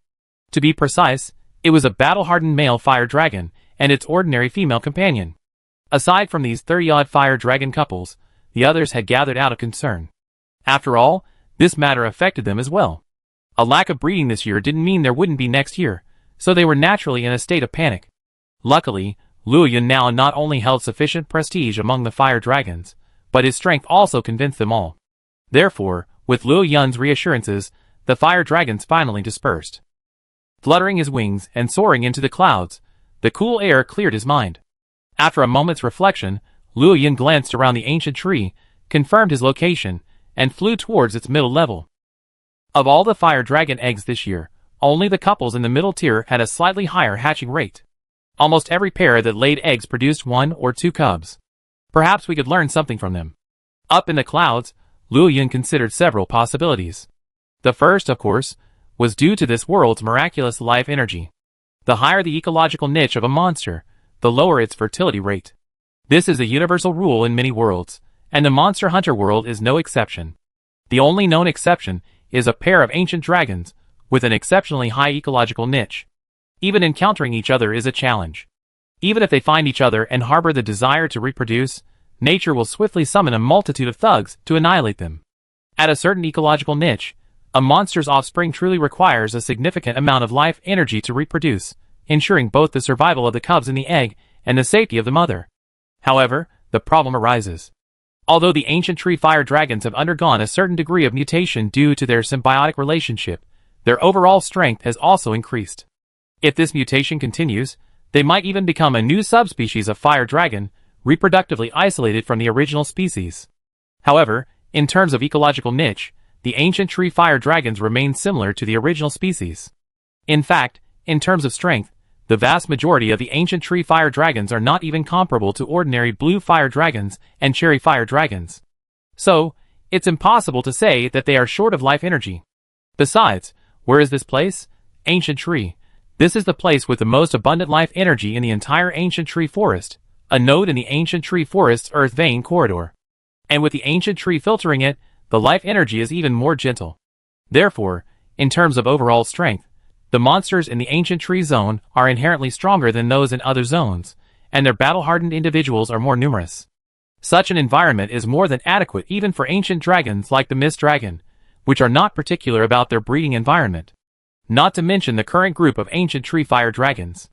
Thus, after eliminating the issue of life energy, the only possible causes are external factors or internal genetic instability. With a preliminary assessment in mind, Luo Yun quickly arrived above the nest of a fire dragon couple. The oppressive feeling of their silver-white bodies with hints of red instantly frightened the sensitive fire dragon cubs into panic, causing them to scream and yelp, leaving the cats responsible for their care somewhat bewildered. The female fire dragon, flying not far from the nest to relieve her tension, sensed something and immediately roared back. Even before the dragon appeared, an angry roar reached her. It landed at its nest at an extremely fast speed, wings spread wide, and roared at Luo Yun, who was overhead. This was merely a mother fire dragon's stress response, so Luo Yun ignored it and waited for its mate to return. Soon, the male fire dragon, who had also noticed something was amiss in his own nest and was patrolling his territory, arrived. Thankfully, unlike the female fire dragon, while the male was also concerned about his young, he remained calm most of the time. So, after flying past Luo Yun, he quickly comforted his mate. After the fire dragon family below had completely calmed down, Luo Yun slowly descended amidst the gust of wind. Amidst Luo Yun's low growl, the female fire dragon reluctantly pushed the fire dragon cub out from behind her. The cub, with its usual large head, bore the distinct characteristics of an ancient tree fire dragon, judging by its scales and spines. Luo Yun examined it closely, and the more he looked, the more he felt something was amiss with this cub. It was clearly in good spirits, well-proportioned, and with no missing parts, yet it looked malnourished. After examining the cub, he glanced at the nest nearby. There were still 4 intact eggs inside, but even then, they showed no sign of hatching. The eggshells had begun to darken, and they would likely become dead soon. For newborn fire dragon cubs, these unhatched eggs, once dead, would immediately become food for them and their mother. After completing his inspection, Luo Yun did not stop, but continued his flight through the middle layers of the ancient tree, checking on the other fire dragon families. This observation lasted all day, and upon returning to the nest, Luo Yun's doubts grew even more. This batch of fire dragon cubs, not only were they born young, but why did they all look so thin and small, like premature babies? Yet, they were full of energy, not at all the frailty expected of premature babies. Yaji looked at Luo Yun with some concern upon his return. She was also worried that her eggs would end up like this in the future. However, out of trust in Luo Yun, she was confident that he could handle the situation. Premature. After devouring the herbivorous dragon carcass that Yaji had brought back, Luo Yun felt as if he had found the source of the problem. Chapter 253. Nutrition. For creatures other than ancient dragons, nutrition is even more important than life energy. For monsters unable to utilize life energy is more of a catalyst than a necessity. Nutrition is crucial for the development of ordinary monsters. This is why, despite the limited resources of the Coral Plateau, the wind-drifting dragons can sustain themselves, and even the Sakura fire dragons prefer to live there, precisely because the food there is more nutritious. Fire dragons are oviparous species, and their young hatch in eggs, unlike lid-bearing creatures, lack the constant supply of nutrients and energy provided by their mothers. Luo Yun speculated that it was likely due to the influence of symbiosis. The ancient tree fire dragons were still undergoing mutation, resulting in the eggs produced by female fire dragons providing only the same level of nutrition as those of ordinary female fire dragons. However, due to insufficient nutrition, the young in the eggs, like these successfully hatched ones, were either lucky enough to be born prematurely, relying on the strong physiques granted by their mutated genes to forcibly survive the period of weakness of premature birth. Or perhaps, it could have suffocated silently in the egg from lack of nutrition. This inference is unscientific, but in the world of Monster Hunter, it seems to make sense. In short, to find out if my speculation is correct, I just need to go check the fire dragon couple's cubs in the upper and lower levels of the ancient tree tomorrow, and then find a dead egg. As long as there is the body of a fire dragon cub that failed to hatch, it means that Lu Yun's speculation is very likely to be true. Regardless, at least a possibility had been identified, and Lu Yun felt a great deal more at ease. Cuddle-hugging with Yaji, the night passed quickly. The next day, Lu Yun checked according to plan and discovered another pattern. The greater the difference in strength between the male and female fire dragons in a fire dragon family, the lower the hatching success rate of the eggs. According to the current symbiotic nature, this is an energy pyramid. The stronger the dragon, the higher its position in the pyramid, and the closer it is to Lu Yun, and therefore the faster it mutates. Based on the current mutation patterns of ancient tree fire dragons, there's even a genetic gap between the strong and the weak. At Lu Yun's command, a confirmed dead egg was quickly brought to Mao Mao.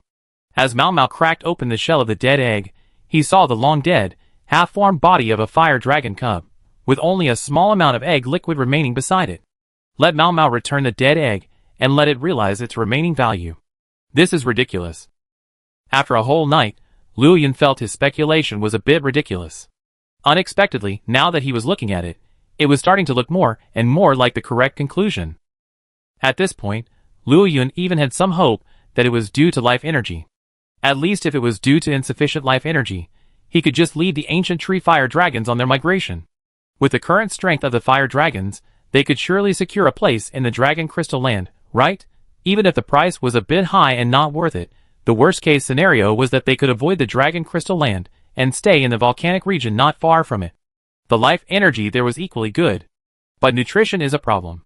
The fire dragon's food isn't bad, and they haven't suffered from malnutrition. This is simply a deviation from their incomplete mutation. Fundamentally, even if the fire dragons choose to break away from the ancient tree fire dragons and be eliminated from this symbiotic relationship, they can't reverse the current situation. So, there are only two options. Either wait for the mutation to fully complete and their genes to stabilize before reproducing. Or, work on the eggs. As long as the eggs are properly nutritious, the fire dragon cubs inside will naturally hatch successfully. As for how to do this, Lu Yun has no idea. But just because Lu Yun doesn't have an idea doesn't mean others don't. It's time to issue some quests. As the overlord of the ancient tree forest, he directly facilitated the partnership between the cats of the ancient tree fire dragon clan and the investigation team, indirectly making the fire dragons and the investigation team the same faction, the fire dragon king. He would be a key NPC in the game. After all this time, I only ever issued missions to the Grand Commander. What a waste of all the cat's hard-earned research points. It's said that the determination board in the Starry Base has been gathering dust for ages. Also, I could try giving the fire dragons non-combat orders, but I don't know if they work. Previously, the orders I issued were mostly combat-related. The only non-combat order was the rules regarding the Vitality Cat meal. Now, Lu Yun planned to have the fire dragons take the cats, and send a few dying fire dragon eggs to the Starry Base for the scholars there to study. He didn't know if the fire dragons would obey his orders. Lu Yun quickly relayed the situation to a follower cat via Port Bones, then gathered some fire dragons, and issued the order for the transport. Upon learning that this mission was simply to transport the cats, 2 male fire dragons immediately refused. This was within Lu Yun's expectations. Fortunately, another male fire dragon, while also expressing resistance, did not refuse. Thus, this unusual mission fell upon this male fire dragon. After watching the male fire dragon fly towards the Starry Sky stronghold, carrying the basket, which had been upgraded several times, and was now perfectly suited to the fire dragon's grip, Lu Yun returned to his lair. Word of Lu Yun's speculation quickly spread among the cat community.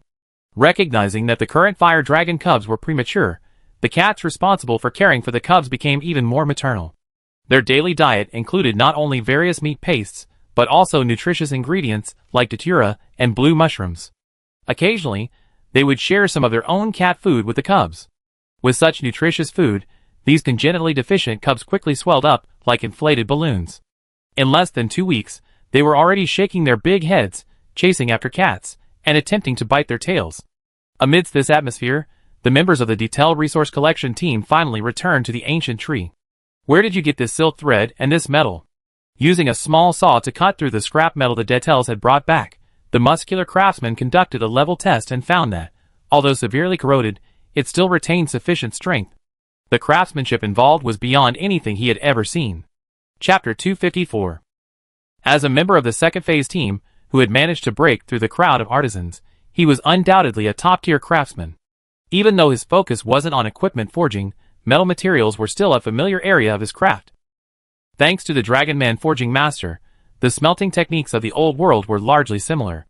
Only the metals unearthed from ancient ruins would exhibit such significant and distinct differences. The level of refinement and combination of materials surpassed his own smelting capabilities. So, there was an ancient civilization in the New World. This was another significant discovery for the investigation team. After examining the metal, the craftsman turned his attention to the ball of white silk. Pulling out a strand and tugging it twice, he discovered that it held together remarkably well. The toughness and viscosity of the silk were completely different from the spider webs the investigation team had collected. It was such a thin thread, and he couldn't even tear it apart the first time. What an incredible amount of silk! This isn't the level of silk from living creatures, but the silk from some powerful monster? If this material could be obtained in large quantities, it would be top-notch for both construction and armor. The craftsman suppressed his astonishment, set down the 4 balls of thread, and looked at the 4 cats in the camp, asking again, "Where did you get all these things?" "This, meow." The other cats turned their heads and looked at Xiangxuan, who was licking her paw. "Huh? Why are you looking at me, meow?" Xiangxuan paused and looked back at her companions in confusion. Seeing that they were unwilling to speak, she stood up and answered the craftsman's question. "This is a gift from a friend, meow." "What's wrong? Can't use it, meow?" "No, it's not a question of whether it can be used or not, it's—" "Never mind, let's just talk about friends." The craftsman looked at Xiangxuan's innocent expression and was at a loss for words. Aditel's friends were either other Rathalos or monsters from the New World. They weren't people the investigation team could easily communicate with. "Meow?" Xiangxuan tilted her head, puzzled by the craftsman's ambivalence. It wasn't lying, this was indeed a gift from a friend, except for this ball of silk. However, thinking of the glittering friend's friendly demeanor, Xiangxuan guessed that even if they knew, they wouldn't care. Giving up on further questions, the craftsman asked Xiangxuan and the others to collect as much metal and silk as possible. The more the better. If possible, the craftsman would even like to trade some of this silk. Nyo didn't immediately agree to this, planning instead to report it to the tribe and then respond to the craftsman. The monster was giving Nyo too much of a sense of oppression. Without the tribe's instructions, he didn't want to have any further contact with it. The craftsman expressed his understanding, but then, Oh, aromatherapy. A familiar voice came from behind. Before aromatherapy could escape, the dragon architect grabbed her from behind, rubbing her cheek. "Meow. Teacher, meow. Why are you here, meow?" Aromatherapy felt a wave of despair. She had never expected her teacher to appear in the ancient tree. Teacher Longren is great in every way except for one thing. She absolutely adores clever cats, whether they're Elu or Deter, or any cat with a talent for architecture or engineering. She's also a real teacher. When Xiangxuan first started studying with the research team, she showed an interest in engineering, and was recruited by the dragon architect to serve as a cat assistant. And when the dragon architect wasn't teaching and working, his favorite pastime was to play with the cats. This was also the thing that the self-indulgent Xiangxuan couldn't handle. What a lack of boundaries. Dragon architect, ignoring Xiangxuan's pleading eyes, Stake glanced at the enthusiastic dragon architect, and his hair stood on end. He shuddered and immediately said goodbye to the craftsman. Unable to escape the teacher's clutches, Xiangxuan watched helplessly as her companions abandoned her and left the hunter camp without a backward glance. She was left alone, a pitiful, weak, and helpless little cat, facing the dragon architect's constant, creepy, snarling cries. "No, meow!" Hearing Xiangxuan's screams, Stake and the others instantly jumped from 2 feet to all 4s. On the coast, at the Starry Sky stronghold. From a distance, the guards on duty spotted a red figure flying out of the forest. Opening their monoculars, they immediately spotted the large basket beneath the male fire dragon's claws. Without a second thought, they shouted loudly into the stronghold. "A fire dragon from the ancient tree is coming." It must be said that this investigator had a truly loud voice. Even Commander-in-Chief Carlos, who was handling documents in the circulation area on the first floor, heard it. Similarly, Xiao Guagua, who was strolling nearby, paused and looked towards the other side of the mountain. Above him, the little Xiaolong also raised its head curiously, its large eyes fixed unblinkingly in the direction of the starship. It was clear that Xiaolong was attempting to mend the precarious bond between him and his child through this action. There was no alternative. Little Xiaolong had now successfully integrated into the investigation team, especially after the supply team leader, repeatedly becoming somewhat disoriented by the sudden appearance of white mist, launched a secret investigation and discovered that Xiaolong was stealing his own children's food. The investigation team implemented a series of measures to prevent the theft of little Xiaolong's food. Furthermore, as little Xiaolong grew, its toxin organs began to mature, and Xiaolong could no longer stun little Xiaolong with a tiny dose. A larger dose would harm the members of the investigation team. Unable to obtain Little Miss Dragon's snacks in such a crude way, Miss Dragon changed its strategy and began to cultivate the tenuous bond between them, planning a roundabout approach. The results were encouraging. Whether it was Little Miss Dragon's naivete or her desire to learn Miss Dragon's unique poison-making method, after that, Little Miss Dragon would offer half of the secret medicine every day in exchange for this kind of parent-child time. As the male Wrath Dragon descended onto the platform specially built for the dragons by the investigation team, the cats in charge of reception surrounded him. For some reason, despite such a warm welcome, the male Wrath Dragon didn't feel uncomfortable. It was only the faint pressure from the ancient dragon on his back that made him feel a little uncomfortable. Chapter 255. The cats on the investigation team had all learned the art of entertaining fire dragons from the ancient tree dragon tribe, the Rathalos. They were well versed in their habits and taboos, not to mention the fact that the Yinghuo couple had previously spent considerable time here. Having worked alongside the Rathalos in caring for that couple, the cats were now quite adept at handling the male fire dragon. The cat that had jumped from the basket quickly informed Detail, who had remained at the starry stronghold as a liaison cat, of their purpose. Upon learning that the basket contained unhatched fire dragon eggs, they immediately gathered their men and carefully removed the eggs, which appeared to be in a precarious state. In the sky, the little rosy dragon fluttered its wings like a fly, eyeing the fire dragon eggs in the cat's hands, curious as to whether they were tasty. Secrets were rare in the starry stronghold, so the news of the male fire dragon's arrival, bearing several fire dragon eggs, spread quickly. The head chef, Sita, and the scholars at the Ecological Research Institute reacted most strongly. Those were fire dragon eggs, a truly rare delicacy. Naturally, Sita took notice. The scholars, on the other hand, had a vague feeling that their time had come again. The fire dragons of the ancient trees couldn't have sent fire dragon eggs and cats from such a distance for no apparent reason. There must be something wrong with these eggs, and Blazing Sun Dragon, unable to find a good solution, had ordered a male fire dragon to personally deliver them. Based on the scholars' years of analysis and research on Blazing Sun Dragon, their intelligence was undoubtedly capable of this level of skill. Sure enough, soon, the detailed task board, already growing spiderwebs, began to be used for the first time. A new task appeared, attracting the hunter's attention. Fire Dragon Master from the Ancient Tree. Task description: roar, roar, roar, roar. Details translation: something terrible has happened. The Fire Dragon Master's fire dragon eggs are seriously problematic. Only premature cubs can successfully be born. According to the Fire Dragon Master's initial assessment, the eggs are likely malnourished. If someone can solve this problem, that would be fantastic. The Ancient Tree Fire Dragons will offer special materials as rewards. Reward: 38,000 research points, 800 points. When this task was announced, everyone was amazed, and the hunters sighed. Such a high reward was completely irrelevant to them. Solving the nutritional problem in the eggs was something only scholars could accomplish. Soon, members of the Ecological Research Institute took up the task, bringing the batch of fire dragon eggs and Detail, who was aware of the current situation, to the Ecological Research Institute in the distribution area to inquire about the situation.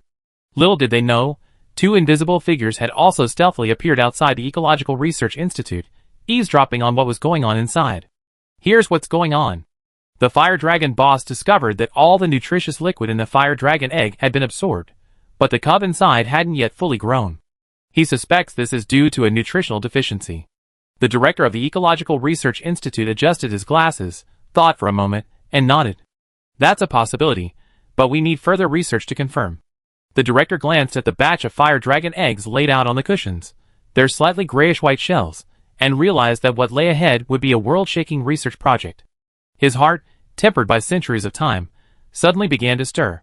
Outside, the Mist Dragon, having also listened to Detail's description, activated his superbrain for once. After a moment's reflection, an idea immediately emerged. With a quack, it appeared, accompanied by the drowsy little Miss Dragon, before Detail's mission board on the starship. For some reason, looking at his mother's large head, little Miss Dragon felt as if he were being tricked again. Sure enough, before being led to the mission board, little Miss Dragon saw his mother stealing the red pigment the clerk on the counter used to mix ink. Seeing the situation was dire, the little misty dragon immediately took off running, but its 4 short legs were no match for the speed of a xiaoguagua. She stretched out her front paws to pin the little misty dragon down, and as the little misty dragon stared in despair, she dumped a bag of red paint all over it.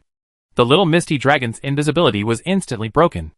Amidst the stunned gazes of the hunters, the little misty dragon, hopelessly lifted up by the misty dragon, was pressed against the task board, leaving behind a life-size scarlet imprint of the little misty dragon. I take this task, Gua. She tore off the newly posted task paper and tossed it, along with the crimson little misty dragon, onto the counter. Watching the little misty dragon shuffling its limbs as if being dragged about by something, how could they not recognize Xiaoguagua's presence? Looking at the hopeless little misty dragon on the counter, the poster swallowed, looked out the window at the empty counter, and said with a trembling voice, you want to take this task. Quack! Xiao Long's voice rang out, drawing gasps from the surroundings. Ancient dragon, that's the voice of an ancient dragon. There really is an adult ancient dragon. This. The hunter's eyes burned with excitement, but out of awe for the ancient dragon, no one rushed forward. After receiving Xiao Long's response, the poster carefully pulled her large notebook from under the young Xiao Long and began to register quests. When it came to quest recipient, the poster was a little unsure how to fill it out, but she was also worried that Xiao Long might get impatient waiting. Suddenly, an idea struck her mind, and she remembered the news the Grand Captain had brought back earlier. She wrote down a few large characters in a swift, dragon-like motion. Quest recipient, crossed out, dragon, first term Xiao Long. Look, is this okay? Xiao Quack's large eyes, cross-eyed, focused as if roosters. After reading the words on the poster's notebook, she nodded with satisfaction. With a flick of his tongue, he swept little Miss Dragon onto his back. With that, he unabashedly whipped up a gust of wind and soared high, heading towards the ancient tree. The usher's hat blew off in the fierce wind, ruffling her hair, but she paid no attention. She muttered, I actually signed up for a mission for an ancient dragon. Hee. Needless to say, a place in history. +1. Next to her, the ushers in charge of the arena looked at her colleague with envy, already wondering if she should find time to talk to the commander-in-chief about being a mission ushers for a while. Chapter 256. The Starry Stronghold only had a handful of people, and with Xiaolong making such a commotion, word quickly spread. When the commander-in-chief and the sword master hurriedly arrived at the starship, 90% of the Starry Stronghold's personnel had already gathered there, making the once spacious starship suddenly seem a bit crowded.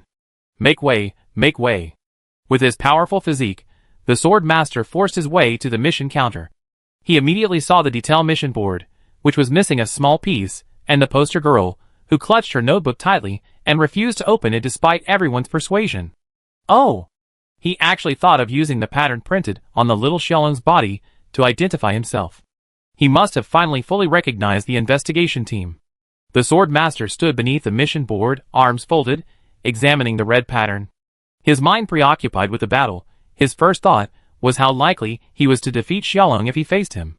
The commander-in-chief didn't say much, but after a rather fascinated glance, he immediately ordered the mission board removed and stored in a warehouse for safekeeping, waiting for the next liaison ship to arrive and transport it back to the old world as soon as possible.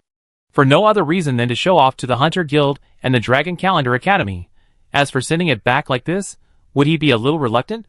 After all, this is an authentic ancient dragon artifact, a one-of-a-kind item from ancient times. Of course, there was a little bit of resentment, but the commander-in-chief saw clearly that since Xiaolong had acknowledged the investigation team and had essentially made its existence public, this wouldn't be the first time. After this, there will surely be another. So, there will surely be more of these things in the future. It seems that, as the first appearance of the authentic ancient dragon artifact, keeping it within the safer confines of the Old World Hunters Guild is the best option. After making the decision, the commander-in-chief approached the clerk. After some persuasion, she finally agreed to hand over the task list that had been torn off by the Miss Dragon, but she insisted on keeping the other registration record. This is the pinnacle of her profession, a family heirloom. No one can touch it. The people on the starship watched helplessly as the two feelings skillfully dismantled the task board and sealed it with animal hides, each of them feeling a little regretful. That day, the starship's kitchen cats were nearly exhausted.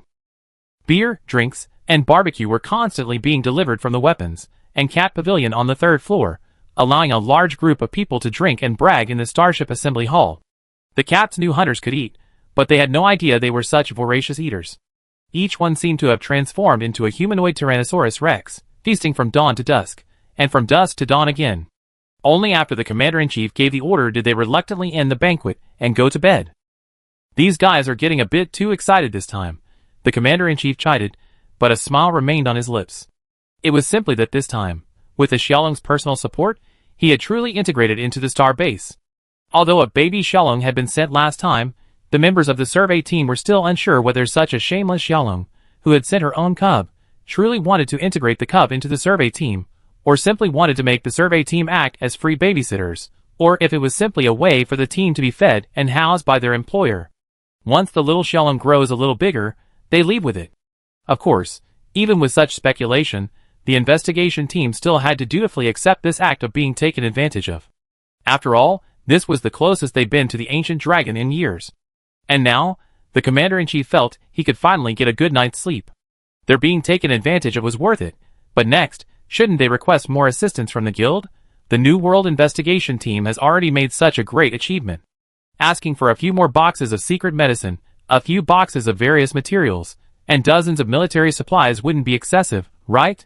At the Ecological Research Institute, upon learning that Xiaolong had actually accepted this mission and was heading towards the ancient tree, the director of the institute immediately made the decision, sending the deputy director and several researchers to the ancient tree. Ostensibly, they were requesting full cooperation with Xiaolong to complete this mission, but in reality, they were simply going to see how Xiaolong approached it, to see if they could learn from him, and to take this opportunity to closely observe the birth and physiological data of the fire dragon cubs. Suddenly, the Ecological Research Institute became bustling with activity. Scholars, usually so absorbed in their research, seemingly oblivious to anything else, were now fiercely arguing over a single spot. On the ancient tree, the fire dragon still seemed somewhat subdued. Although Luo Yun had soothed them several times, the results had been increasingly weaker.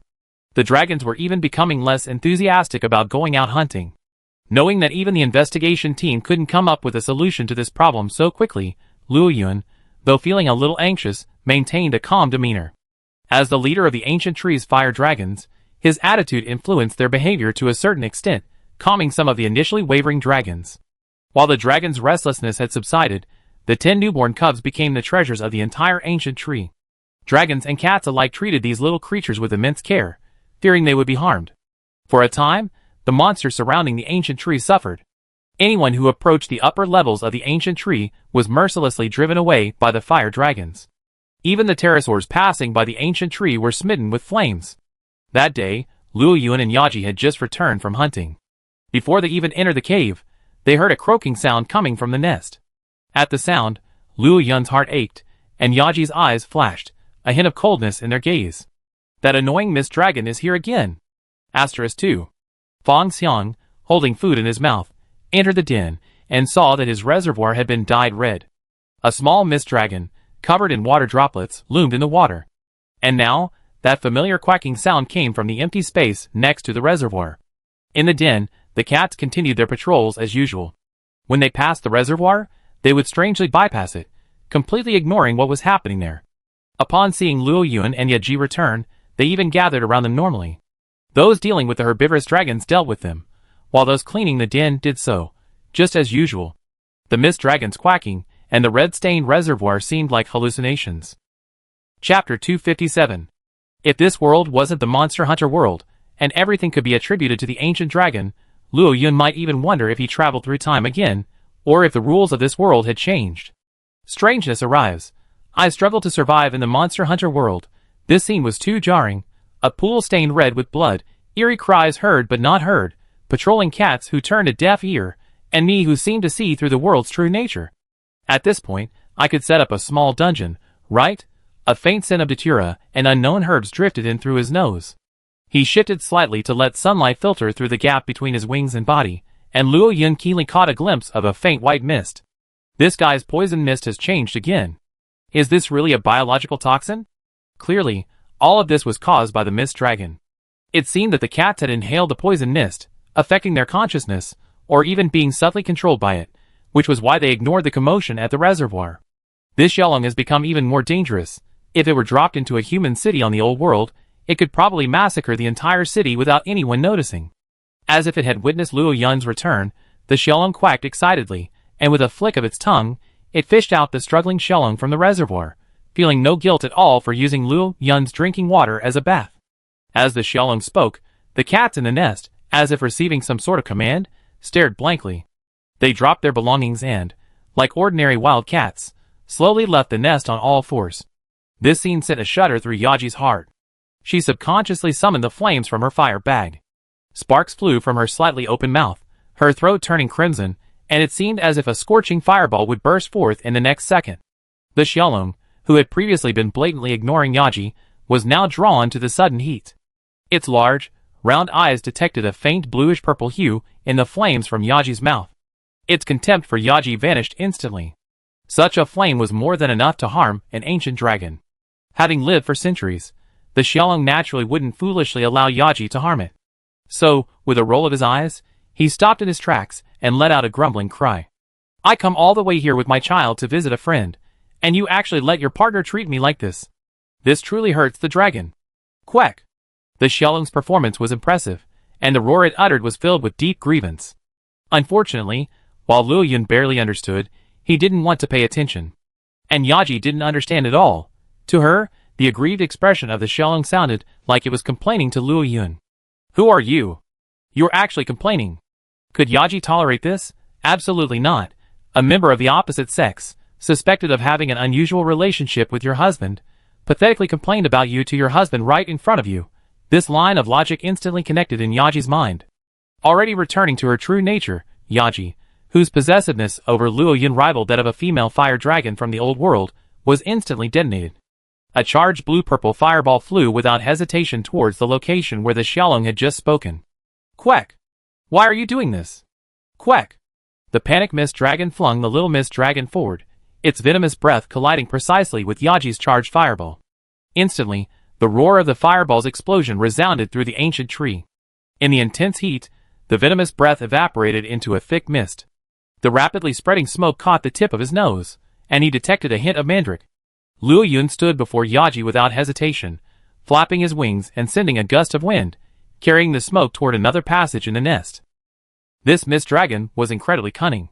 Its venomous breath, while used to block Yaji's fireball, also transformed into toxic smoke from the intense heat due to the collision with the fireball. Unwary monsters would have subconsciously mistaken it for just ordinary smoke, unknowingly suffering the mist dragon's counterattack. The exploding fireball startled the cats at the nest's entrance, and they stared at each other in bewilderment. The fire dragons, vaguely visible guarding Luo Yun's lair, immediately flew towards it. For a moment, a chaotic roar echoed throughout the ancient tree. The fire dragons, which had been resting, suddenly became alert, and each male took to the air, flying towards them.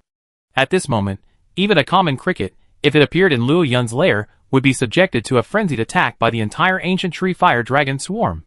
This is the current herd mentality of the ancient tree fire dragon swarm. Roar! Luo Yun's roar echoed from the cave. The fire dragons that had been charging towards them immediately stopped their charge. With Luo Yun's second roar, their tense bodies gradually relaxed, and they flew away as if nothing had happened. The commotion baffled the Grand Commander and the other members of the investigation team stationed there. They initially thought something had happened, alarming the entire fire dragon herd, but within seconds, silence returned. That explosion seems to have come from the blazing sun dragon's lair. Be careful, I go take a look. After arranging the others' work, the Grand Commander, spear strapped to his back, leaped down and glided towards Luo Yun's lair. In the lair, Yaji poked Luo Yun's outstretched wings with the thorns on her jaw, as if blaming him for blocking her fight with the shameless ancient dragon. Across from him, Xia Guagua, her face smeared by Luo Yun's gusts of wind, croaked in discontent, furiously expressing her displeasure at Luo Yun's unfair behavior. Luo Yun didn't bother to pay attention to the nagging Xia dragon. How could this be fair? Not immediately joining Yaji in a duel against him was already the greatest fairness. Roar! What are you doing here? And bringing this little thing with you?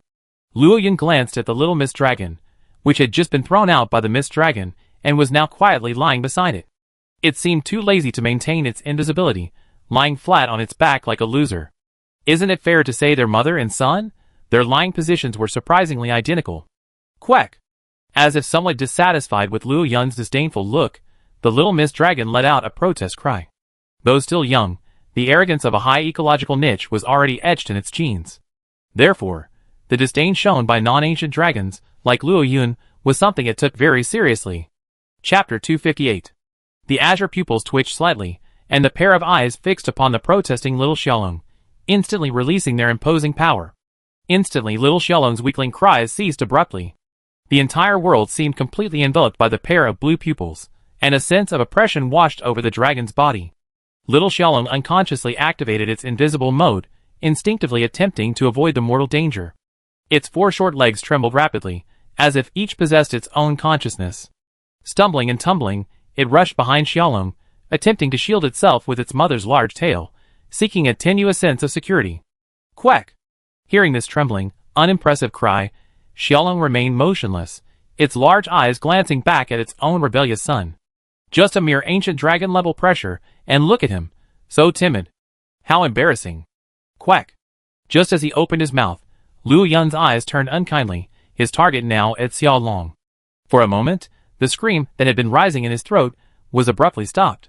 Sometimes, admitting defeat is a strategy, especially when facing a peer who possesses the ability to restrain himself. Without hesitation, Xiaolong immediately stated the purpose of his visit. When Luo Yun learned that Xiaolong had come specifically because he knew about the mission issued by the Starry Stronghold, his eyes became strange. Has this guy finally confirmed his status as the ancient dragon of the first group? However, Luo Yun was looking to solve the problem of fire dragon eggs not hatching properly. Why did this guy come here to join in the fun? Besides poisoning, could it be possible that he could also conduct scientific research? Luo Yun subconsciously felt that this guy was simply here to watch the fun. Luo Yun was somewhat aware of Xiaolong's fondness for food. Quack! What's that look in your eyes, Quack? Although Luo Yun's facial scales prevented him from showing any unusual expression, Xiaolong immediately caught the tinge of his gaze and protested indignantly. He had, for once, used his superior intelligence to devise a viable solution before coming here. After all, they were friends who had killed each other in the past, so how could he not even have this little bit of trust? Honestly, if he hadn't sensed a slight change in himself, Xiaolong, who had only ever dealt with biological toxins, would have been completely helpless. But things were different now. This Xiaolong was a strengthened version. After the mutation of his poison-making organs, he had already achieved the initial stage of achieving the state where the medicine was the poison. The scent of rare medicinal herbs, like datura, in his hallucinogenic poison mist, was the best proof of this. Therefore, Xiaolong was confident he could solve this problem with the ancient tree fire dragons, even convinced he could make Luo Yun owe him a favor. But Luo Yun didn't believe it. Without Luo Yun's cooperation, even if Xiaolong wanted to demonstrate his abilities, it wouldn't work. Just as Xiaolong continued to quack, arguing for himself, the Grand Captain finally arrived at Luo Yun's lair. Luo Yun, already suffering from the noise of Xiaolong's quacking, offered a rare welcome to the Grand Captain. Ancient dragon from the first generation, huh? Go play with your first-generation leader. The Grand Captain stared blankly at Xiaolong, who had emerged, quacking at Luo Yun with an anxious look on his face. He was particularly puzzled when he saw the cowardly little Xiaolong, huddled behind him, whom he recognized at a glance. Why did Xiaolong and her son, who were supposed to be at the Starry Stronghold, actually come to the ancient tree? And Xiaolong seemed very familiar with Luo Yun. Although Luo Yun had previously mentioned helping Xiaolong, who claimed to be a member of the First Corps, defeat another ancient dragon, and even revealed his identity, Xiaolong's subsequent behavior at the Starry Stronghold also suggested a connection between them. But Luo Yun didn't say. Could they be so familiar with each other? Could ancient dragons actually get along so harmoniously? The Grand Leader wasn't sure. As a legendary hunter, this wasn't his first encounter with ancient dragons in the old world. It could even be said that at his level of strength, he was mostly dispatched by the Hunter Guild to deal with high-niche monsters and incidents caused by ancient dragons. In the Grand Leader's impression, wherever ancient dragons appeared, all creatures retreated. With the exception of family-oriented ancient dragons like Yangyan Dragon, encounters between other ancient dragons, especially those of different species, would almost always result in a fight, until the other side completely retreated and left the territory. Therefore, seeing the Xiaolong chattering away, while Luo Yun and Yaji huddled in their lair, ignoring the Xiaolong, The Grand Captain felt as if his worldview had been overturned once again. But after calming down, he reconsidered. Luo Yun was an ancient dragon who coexisted with the fire dragons, and even displayed a strong sense of reason, while the Xiaolong was capable of directly deceiving others under the guise of the investigation team. Given their stable emotions and intelligence comparable to that of humans, it seemed, perhaps, that developing friendships between different species would be acceptable, right? Wow, what a lively scene! Perhaps because he hadn't quite grasped Xiaolong's personality, the Grand Commander didn't enter with his usual familiarity. Instead, he greeted him and then, with a nonchalant air, slowly walked in. Luo Yun took a quick look and, with the aid of his inner vision, instantly deciphered the Grand Commander's current state. Although he appeared relaxed, his muscles were tense, and it was clear that he would instantly draw his shield at the slightest sign of trouble. It seemed that Xiaolong wasn't particularly familiar with the investigation team. Roar! A low growl was heard, and immediately a cat came running in to act as an interpreter. Meow, Boss Fire Dragon said, Grand Commander, take this member of your family back, meow. Cat scratched his head, his eyes filled with questioning. Huh? Me? Following Luo Yun's gaze, the Grand Commander glanced at the Xiaolong mother and child lying flat on the side, pointing at them, then at himself. Although Luo Yun had previously mentioned that Xiaolong claimed to be a member of the first class, the Grand Captain felt that Xiaolong was simply seeking a legitimate reason to request Luo Yun's assistance. For a dignified ancient dragon to entrust its young to the investigation team for temporary care, and to have lived peacefully with them for so many years was already quite incredible, never truly considering them a member of the first class. At this point, the Grand Captain was still unaware of Xiaolong's behavior at the on-site base a few days prior, so he could only respond to Luo Yun's request with a wry smile. Well, old friend, you misunderstood. Quack! Before the Grand Captain could finish, Xiaolong's eyes rolled around, and he immediately changed his strategy, interrupting him. He lowered his head and rummaged through the shell collection on his chest, quickly finding the attachment for the mission acceptance confirmation given by the poster girl. He grasped it with his nimble tongue and carefully handed it to the Grand Commander. The Grand Commander, puzzled, removed the familiar piece of animal skin paper. Upon seeing its contents, especially the words Mission Accepted Dragon, his mind buzzed, and a momentary blankness flitted through his mind. How long had he been away from the investigation team? Why had things suddenly turned out like this? What had he missed again? Why had Xiaolong suddenly become a recognized member of the first crew? Why did he always miss out on so many things? I was the first to know about Xiaolong's claim to be a member of the first crew. I was the first to confirm Xiaolong's identity. I had the first face-to-face communication with Gu Long. I was the first. Why did it turn out like this?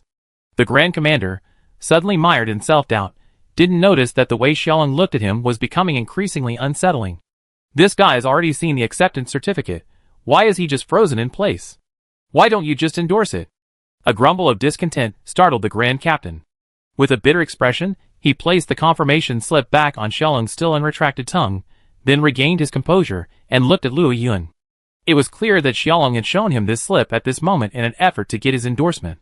While he didn't know Xiaolong's credentials for accepting such a mission, as the Grand Captain of the First Division of the New World Ancient Dragon Survey Team, he felt obliged to help the team members if they needed his help. He immediately translated the information on the slip to Luo Yun through Mao Mao, explaining that Xiaolong had accepted the mission through the survey team's legitimate and legal means. Given Xiaolong's ancient dragon pride, he wouldn't just come all this way and do nothing. He must have a reason for accepting this mission. Ancient dragon's arrogance. Luo Yun glanced at the Xiaolong mother and child lying flat on their backs next to him, deeply skeptical. Did this guy really have such a thing? He couldn't see it, anyway. But the Grand Commander had said something that made sense. If Xiaolong just wanted to come over to enjoy the show, there was no need for him to completely expose himself to the investigation team and accept the mission before coming. Since that was the case, why not let him try it? Only after trying would we know if it worked. After figuring this out, Luo Yun stood up under Yaji's surprised gaze and headed out of the nest. Huh? Watching Xiaolong happily follow, the little Xiaolong still awkwardly following closely behind, Yaji felt annoyed by their backs and, for some reason, stood up and followed after them. She would never give Xiaolong any chance to be alone with Luo Yun. She flew with Xiaolong to the upper reaches of the ancient tree and found the battle-hardened male fire dragon guarding the fire dragon eggs. Perhaps because the battle-hardened male fire dragon's mate, the female fire dragon, was quite powerful, his batch of eggs, though none of which had successfully hatched, had managed to survive until now, as if the cubs inside were still struggling to hold on. After explaining his purpose, the battle-hardened male fire dragon stopped the female fire dragon, who had hurried back after noticing the presence of other monsters in the nest, and looked at Luo Yun expectantly. Luo Yun let out a low growl, and suddenly a cloud of white mist appeared from the sky, covering the fire dragon nest and enveloping all the fire dragon eggs. After a moment's pause, Luo Yun stepped aside to stop the panicked fire dragon couple, growling and soothing them. Time ticked by. The Grand Commander and Tonkatsu, who had just received the news, finally arrived. Standing outside the nest from a distance, they nervously watched the unfolding events. In the white mist, the once confident mist dragon suddenly felt a sense of unease. In his vision, although the fire dragon egg, unlike the mist dragon egg, lacked the ability to absorb nutrients from the shell, he could use a tiny dose of toxin in his specially crafted medicinal mist to corrode a tiny, invisible hole. Then, he would inject the medicinal mist into the hole, thereby stabilizing the fire dragon cub's vitality. Then, using the same burial method as the mist dragon egg, he would cover it with nutritious decaying plants, allowing the fire dragon egg to passively absorb nutrients from the outside world and eventually hatch. The idea was a good one, and in practice, it indeed achieved what Mist Dragon envisioned. The problem, however, was that Mist Dragon underestimated the fire dragon egg's shell's resistance to various external substances. Or rather, he hadn't anticipated that the fire dragon eggs of the ancient tree fire dragons were so different from those of other fire dragons in the ancient forest. The eggs absorbed nutrients more slowly, meaning that achieving the desired effect would take longer. During this time, not only would he need to frequently replace decaying matter to prevent it from damaging the eggshell, but he also had to maintain his medicinal mist to keep the egg alive. Xiao Long analyzed the situation carefully, and came to a preliminary conclusion. His medicinal mist would likely need to last for more than 2 weeks. For Xiao Long, this was simply impossible. Nothing else. Simply laziness. This was a delicate task. With so many fire dragon eggs, he would have needed to devote a vast amount of time and energy to this task for 2 weeks straight. From Xiaolong's perspective, such a task was simply impossible. Thinking of this, and realizing that the 3 fire dragon eggs in this batch, capable of hatching dragon cubs, had reached their limit in terms of their tolerance for the medicinal mist, Xiaolong removed the white mist. Without the Xiaolong's life force, the white mist quickly dissipated with the wind. When the fire dragon couple discovered that 3 of their 8 eggs had been revitalized, they couldn't help but rush over. Their massive bodies lowered their heads, examining them closely. Their preoccupations paled, as if they were staring intently at the eggs. The Xiaolong croaked, causing Luo Yun, who had been somewhat surprised that Xiaolong could actually hatch, to waver slightly. He could hear the disappointment in Xiaolong's voice. Glancing at the fire dragon couple, their wings spread wide, and gazing at their eggs, Luo Yun took the lead and departed, heading for the top of the ancient tree, the former temporary home of the steel dragon. Ever since Luo Yun assumed his sunshine form, the cats had begun transforming the area. The strength of their own fire dragon leader was now comparable to that of any ancient dragon. Therefore, this vast platform, once the temporary home of the steel dragon on the ancient tree, naturally fell under the control of the fire dragon clan, the masters of the ancient tree. Chapter 259. As the dragons reached the highest platform, Xiaolong immediately caught the whiff of steel dragon's rusty scent and shook his head in disgust. As an ancient dragon that wields poison mist, he loathes monsters with extremely large attack ranges and the ability to detect his invisibility. The steel dragon's suppression of Xiaolong was even more exaggerated than that of the Tianhui dragon, even when both sides were at full strength. It was simply a matter of compatibility. Against other dragons, Xiaolong's invisibility allowed him to decide whether to fight or not, but against a steel dragon at full power, he had no choice but to fight. For Xiaoguagua, who loathed battle, Steel Dragon was his absolute most hated ancient dragon, bar none. Luo Yun's sense of smell wasn't as sharp as Xiaolong's, nor was his environmental awareness comparable to that of the top ancient dragons. Naturally, on this large platform, which had already been thoroughly cleaned by Mao Mao, he couldn't detect the steel dragon's lingering scent. To be honest, Luo Yun was quite pleased with this large platform. The view was expansive, and the space was ample. If he weren't used to the semi-open environment of his own lair, he'd probably have moved up here. Quack! With no other dragons to disturb him, Xiaolong simply explained what he had just discovered. Upon hearing that the fire dragon eggs were surprisingly resistant to external energy, slowing their absorption efficiency, Luo Yun paused in thought. After hearing Xiaolong say that, at the current incubation stage of these eggs, he would need to maintain the white mist for at least 15 days, Luo Yun realized Xiaolong wasn't going to give up. Even Luo Yun wouldn't undertake 15 days of meticulous work, let alone Xiao Long, an ancient dragon who casually buried his own eggs and then left. Why would he go to such lengths for a mere fire dragon egg? What he had originally thought was just a handy task had become a long-term endeavor, one that wasn't even worth Luo Yun's favor. Xiao Long would never do it again. When a human sees ants in a friend's house unable to carry a large insect carcass, they kindly kick it toward the ant nest, which is fine. But if a human meticulously disassembles the insect carcass, then carries it bit by bit into the nest, stacking it neatly to ensure every ant has something to eat, then the reward is just a favor from the human's friend. How crazy would one have to be to do such a thing? Xiao Long didn't believe that the favor she earned from Luo Yun after helping the ancient tree fire dragons collect this batch of eggs would mean she could rely on Luo Yun to fight for her life in the future when she encountered a problem. As for those ordinary little things, to be frank, as an ancient dragon with superb survival abilities and strength at the pinnacle of the world's food chain, what small problem could he not handle? Furthermore, Xiao Guoguo's mentality, which has kept him alive to this day, is this: nothing is impossible as long as you're willing to give in. He can give up and refuse to work hard. Luo Yun also thought of this, and was silent for a moment. After pondering it over, he growled at Xiao Long and made a plan. He would summon all the fire dragons within the next 2 days, transport this batch of fire dragon eggs to this platform, and then proceed for 3 days according to Xiao Long's method. How many cubs could be successfully born in those 3 days would depend on their luck. Survival of the fittest is an eternal law of nature. Moreover, isn't this also a restriction and test imposed by nature on the new ancient tree fire dragons? Xiao Long agreed to Luo Yun's request without much hesitation. According to his initial thinking, it would only take 3 days at most. After all, his own eggs, including initial care and burial, would only take 3 days. Surely these fire dragon eggs wouldn't be more important to him than his own? Having made this decision, Luo Yun didn't hesitate.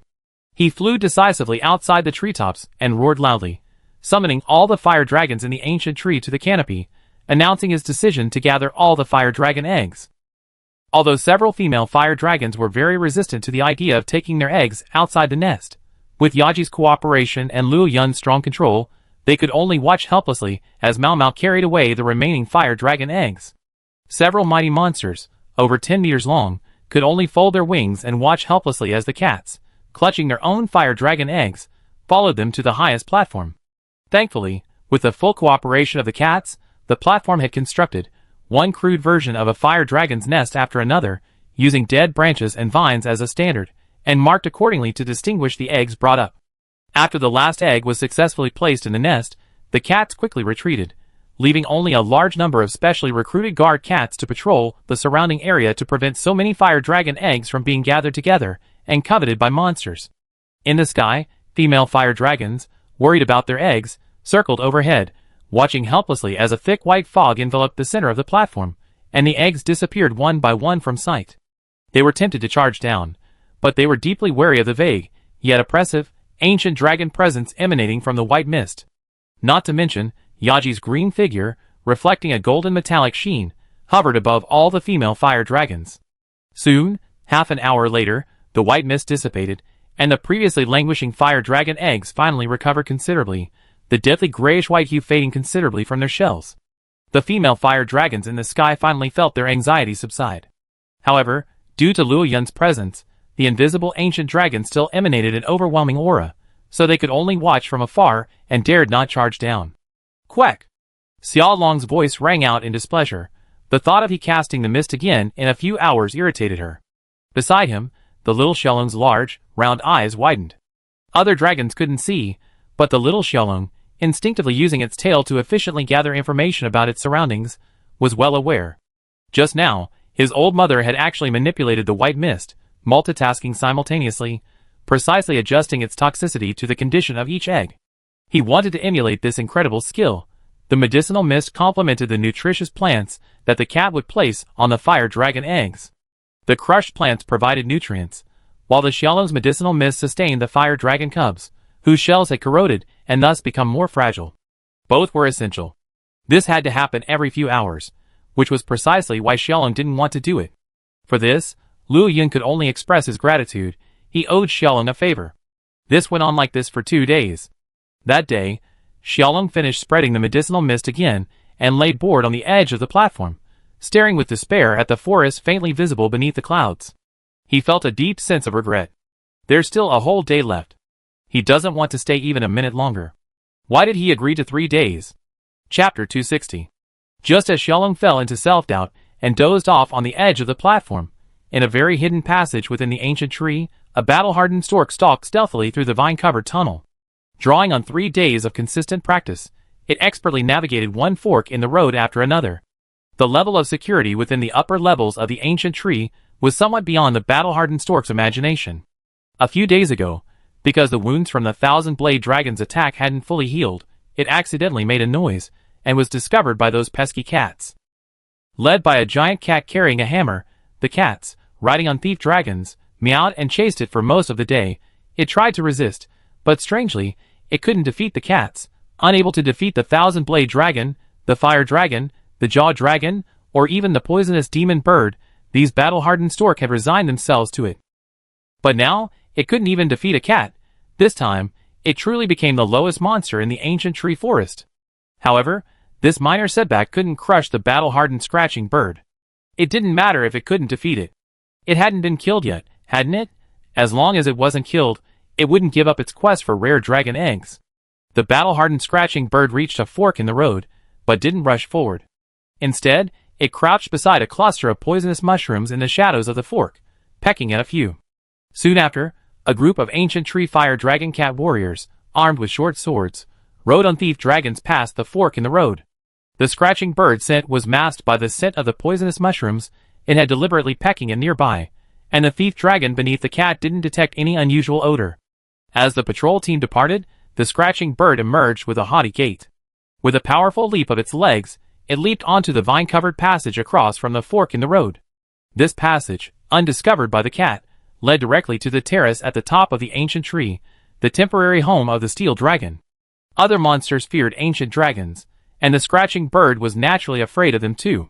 However, the thought of the eggs of the ancient tree fire dragons now lurked in the air, and even this fear couldn't dampen the battle-hardened scratching bird's restless heart. Once it reached that terrace, it could simply circumvent the intricate canopy and stealthily reach the fire dragon's habitat beneath. If it could steal an egg, it would devour it immediately. As for how to escape the enraged female fire dragon, the battle-hardened scratching bird hadn't considered it. By then, it had already eaten everything, so it could leave the rest to fate. Dying for a rare egg was worth it. For this battle-hardened bird, this was no joke. The half-asleep Miss Dragon's tail twitched slightly, nearly causing the little Miss Dragon, who was hugging it like a pillow, to fall. Miss Dragon ignored his son's resentful look, sniffing, a sly glint in his eyes. Just when he was bored and wanted to kill time by sleeping, he unexpectedly had a toy delivered to his door. That smell is egg thieves. Miss Dragon stood up, and soon, a white mist enveloped the platform. The female fire dragons in the sky worried about their eggs, and the cats patrolling the platform were all puzzled. Why was the fog back so late, so shortly after the last one? However, due to Luo Yun's orders, no dragons or cats rushed in. A moment later, the vibrant crest of the battle-hardened scratching bird appeared on the platform. As a vine was violently broken, the bird's sly head poked out from the vines.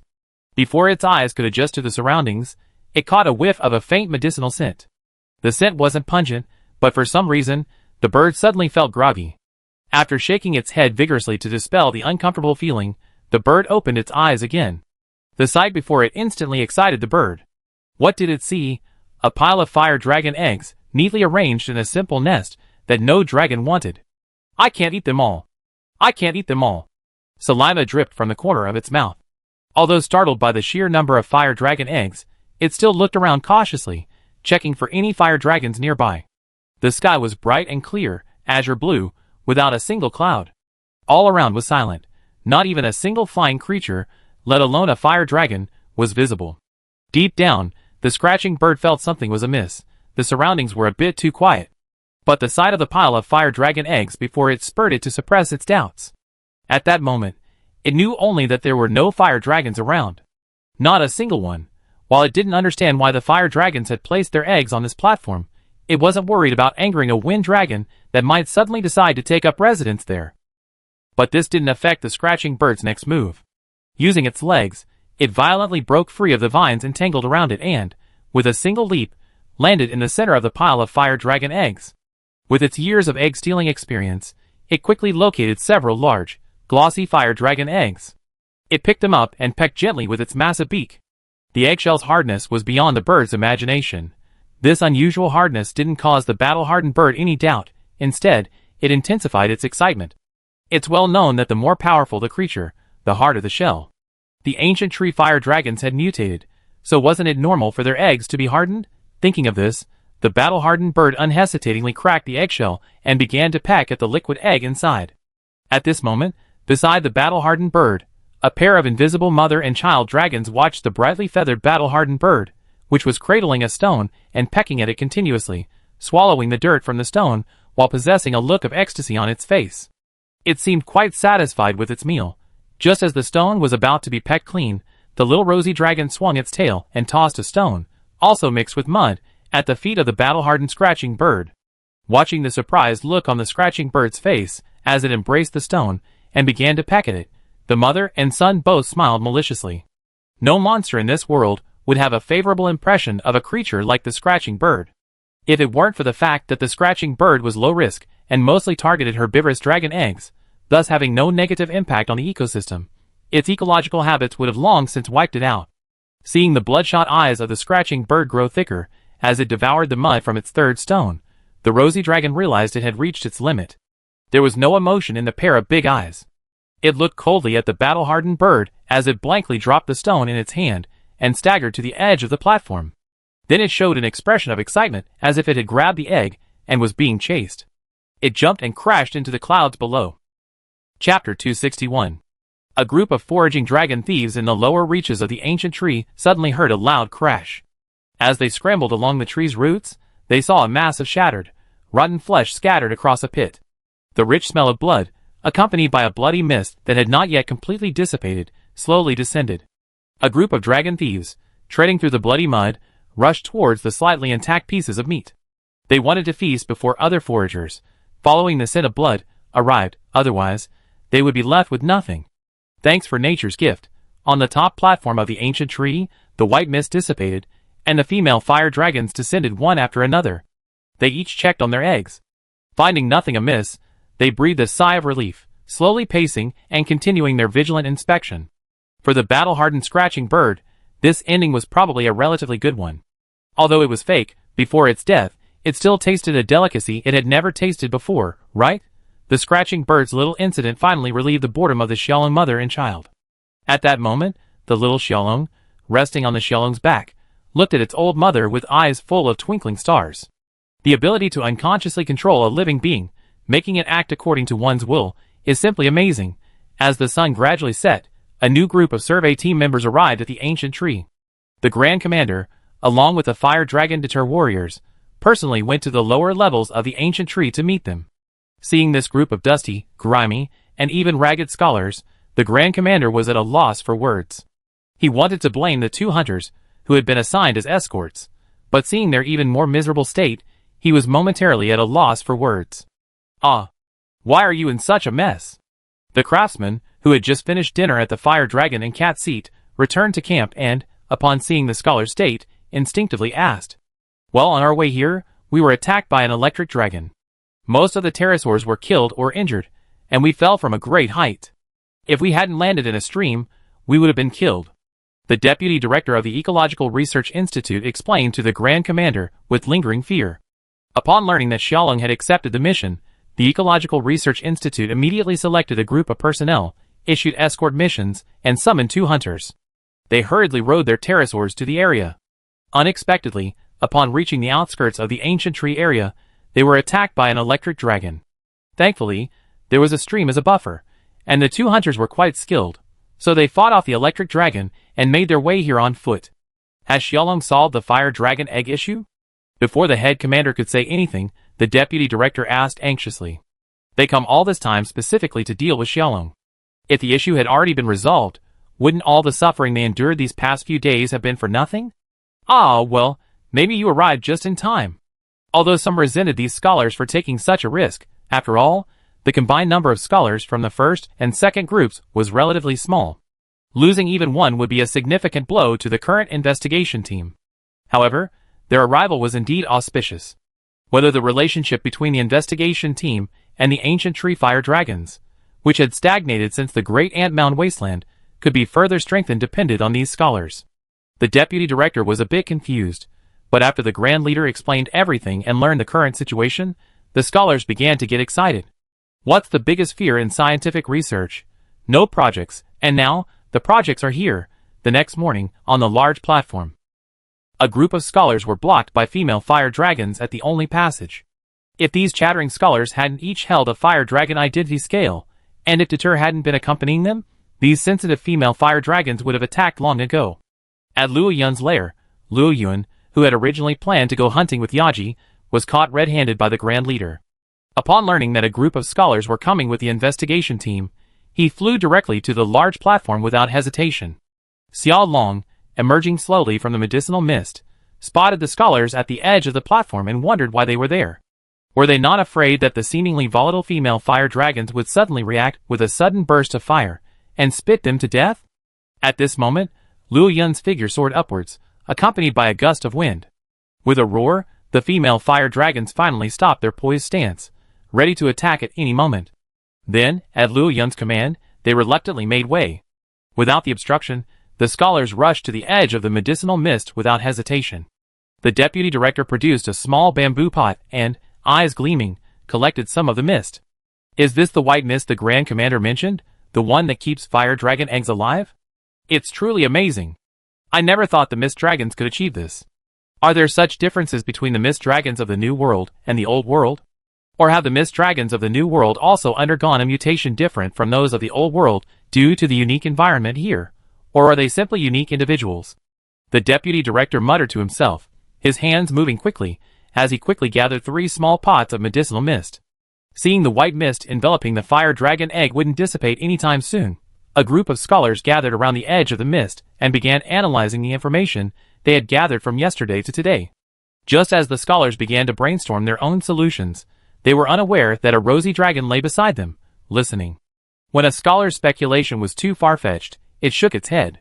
When it heard a more reasonable solution, it rolled its eyes, lost in thought, as if participating in the discussion. Until one of the young dragon scholars raised a point, the rosy dragon suddenly croaked. This scholar had not only analyzed the current problem, but had even developed a preliminary idea for a solution. The croak startled the scholars. They had assumed the rosy dragon was within the medicinal mist, but they hadn't expected it to be right next to them. But why did the Xiaolong suddenly speak? Could it be that it believed the scholar's words were correct? To test this idea, the scholar rearranged his words and repeated his thoughts with a tone of barely suppressed excitement. Upon hearing the cry again, the scholars immediately became excited. No further speculation was necessary. The discussion immediately centered around the scholar's idea. As time passed, the medicinal mist dissipated, and the scholars eagerly gathered around the fire dragon egg, observing it while further refining the treatment method they had just discussed. Chapter 262. After returning from hunting, Luo Yun had barely rested when the Grand Commander approached him again. After arriving at the large platform, he paused uncomfortably on a nearby branch amid the scholars' enthusiastic gazes. Oh! A living blazing sun dragon! The deputy director's eyes lit up. Unlike the other scholars, who had come specifically to deal with the fire dragon eggs, he had come for Luo Yun. At the investigation team's Ecological Research Institute, he was the general manager of Blazing Sun Dragon Ecological Research. Now that he had finally met the dragon face-to-face, he was naturally a bit overly excited.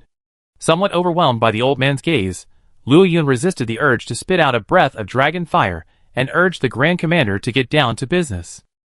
Although he found it amusing to see his old friend show his human side, the Grand Commander nonetheless cooperated, calming the agitated scholars and urging them to quickly report. Through Tonkatsu's halting translation, Luo Yun roughly understood the scholar's thoughts. Given the current situation, there are only 2 problems. First, the Xiaolong is unwilling to spend the necessary time maintaining the medicinal mist to keep the fire dragon egg alive. To this end, scholars have proposed a solution, finding a material with strong energy flow and retention properties. Through some processing, it can be made to absorb the Xiaolong medicinal mist. Then, through artificial intervention, it can be coated on the fire dragon egg, creating an alternative medicinal cocoon, thus achieving a similar effect of being enveloped by medicinal mist. However, there are not many materials that can achieve this. Second, there is the issue of nutrient absorption by the fire dragon egg. The scholars did not rush from the starry stronghold without any prior preparation. Upon learning that the dragon eggs were malnourished, a preliminary analysis of the eggshells was conducted using some remarkable ancient techniques. The final conclusion was that the dragon eggs contained some inert fire energy, which protected the eggs while also blocking the ingress of external energy. As for a solution, scholars currently only considered raising the external temperature of the dragon eggs to activate this inert fire energy. Of course, this was a crude method. Simply raising the external temperature would only activate some of the inert fire energy, and the temperature couldn't be too high, as it would negatively affect the dragon cub inside. Thus, the solution to this second problem, in the scholar's words, was merely a partial solution. The words temperature and activating fire energy almost made Luo Yun wonder if these scholars had made some analysis of him, and there was a subtle sense of targeting him. However, seeing the scholars' expressions of their own frustration, Luo Yun didn't bother to pursue the matter. Furthermore, for current scholars, the most challenging problem is the first one. We believe the most suitable material for the first problem is the silk of a creature called the queen spider.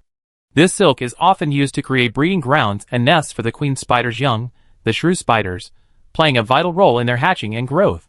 Related research records indicate that the queen spider's silk can meet the requirements of the first problem. However, there is a problem. We have no records of queen spiders in the New World, and we cannot find a suitable substitute at the moment. After the scholar finished speaking, he sighed. It was a truly agonizing feeling to know there was a solution, but ultimately be unable to do anything due to various limitations. Spider web? Spider silk? Energy conduction and retention. After listening to the scholar's words, while Luo Yun was still listening to Tonkatsu's translation, the Grand Commander stroked his chin, as if a thought had occurred to him. Take a look at this. Does it work? The Grand Commander suddenly pulled out a ball of silk thread and handed it to the scholars. This. The Deputy Director immediately noticed the special nature of the thread as he handled it. Dragonites possess energy perception abilities far superior to humans, which is why they can master the mystical art of alchemy, something few humans can achieve. Huh? You have this kind of thread? The craftsman, who had come to watch the excitement, also came over to the scholar. After carefully examining the thread the Grand Master had produced, he pulled out the thread the detailed resource-gathering team had brought back from his own tool kit. After careful comparison, they discovered that they were made of the same material. I accidentally gathered this from a tree while tracking an unknown monster a while ago. The Grand Master was also somewhat puzzled. He and Falcon had been investigating the injured, volatile swift dragon and dragon slayer for several days, and the items they had found along the way might be related to the monster that had caused the disturbance. To his surprise, the craftsman, who had been in charge of the forge construction at the ancient tree, had something in his possession. This one was given to me by the Detels a few days ago. I noticed this thread is much stronger than ordinary spiderwebs, and I'm trying to figure out how to use it, so I'm carrying it with me, hoping to find some inspiration. The craftsman explained, surprised by the coincidence. Deter's resource-gathering team? The Grand Commander said gravely. Looks like I have to ask them later. Just as the Grand Commander was lost in thought and Luo Yun was still a little confused, the scholars completed preliminary testing using a small vial of an unknown liquid. This silk thread is so powerful. I never seen a thread with such strong energy flow. Another new discovery. It turns out we were right to apply to come to the New World. This place is amazing. A dragon scholar exclaimed excitedly, looking at the silk thread in his hand, as if he had found a rare treasure. If it weren't for the strange situation and the Grand Commander and Luo Yun staring at him, he might have kept some of it to use as a research project for a long time. It seems this silk thread meets your requirements. The Grand Commander smiled. With this, the solution to the fire dragon egg problem finally had a good start. Of course, but the number is too small. There are so many fire dragon eggs here. Even if only a third of them can hatch, this little silk thread won't be enough. Although excited, the Deputy Director replied matter-of-factly. Don't worry, I handle this. You just need to figure out how to deal with these silk threads. If successful. Luo Yun glanced at the captain, understanding his intentions, and spoke through the pig bone. You will receive all the fire dragons of the ancient tree, as well as my friendship. Chapter 263. The cats from the resource-gathering team, resting in their respective homes, were suddenly summoned to Luo Yun's lair. Of the 4 cats, only Nyo Nyo had been there before. The other 3 had only observed from afar. The roles and ranks of the cats in the ancient tree fire dragon clan were now clearly defined. Normally, only fire dragon Deter could enter Luo Yun's lair. Other cats either participated in the annual Fire Dragon Deter selection, successfully joining the Fire Dragon Deter clan, or, as was the case now, were personally summoned by Luo Yun. The Fire Dragon boss had gradually become deified in the hearts of the cats of the ancient Tree Fire Dragon clan, becoming something of a totemic deity. Thus, even the outgoing and friendly Xiang Sun would involuntarily flinch when passing by a patrolling Fire Dragon Deter warrior.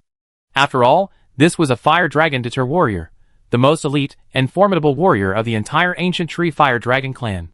Legend has it that, under the leadership of their guard captain Tonkatsu, a small team of just 4 cats took nearly a month to successfully hunt a brood jaw.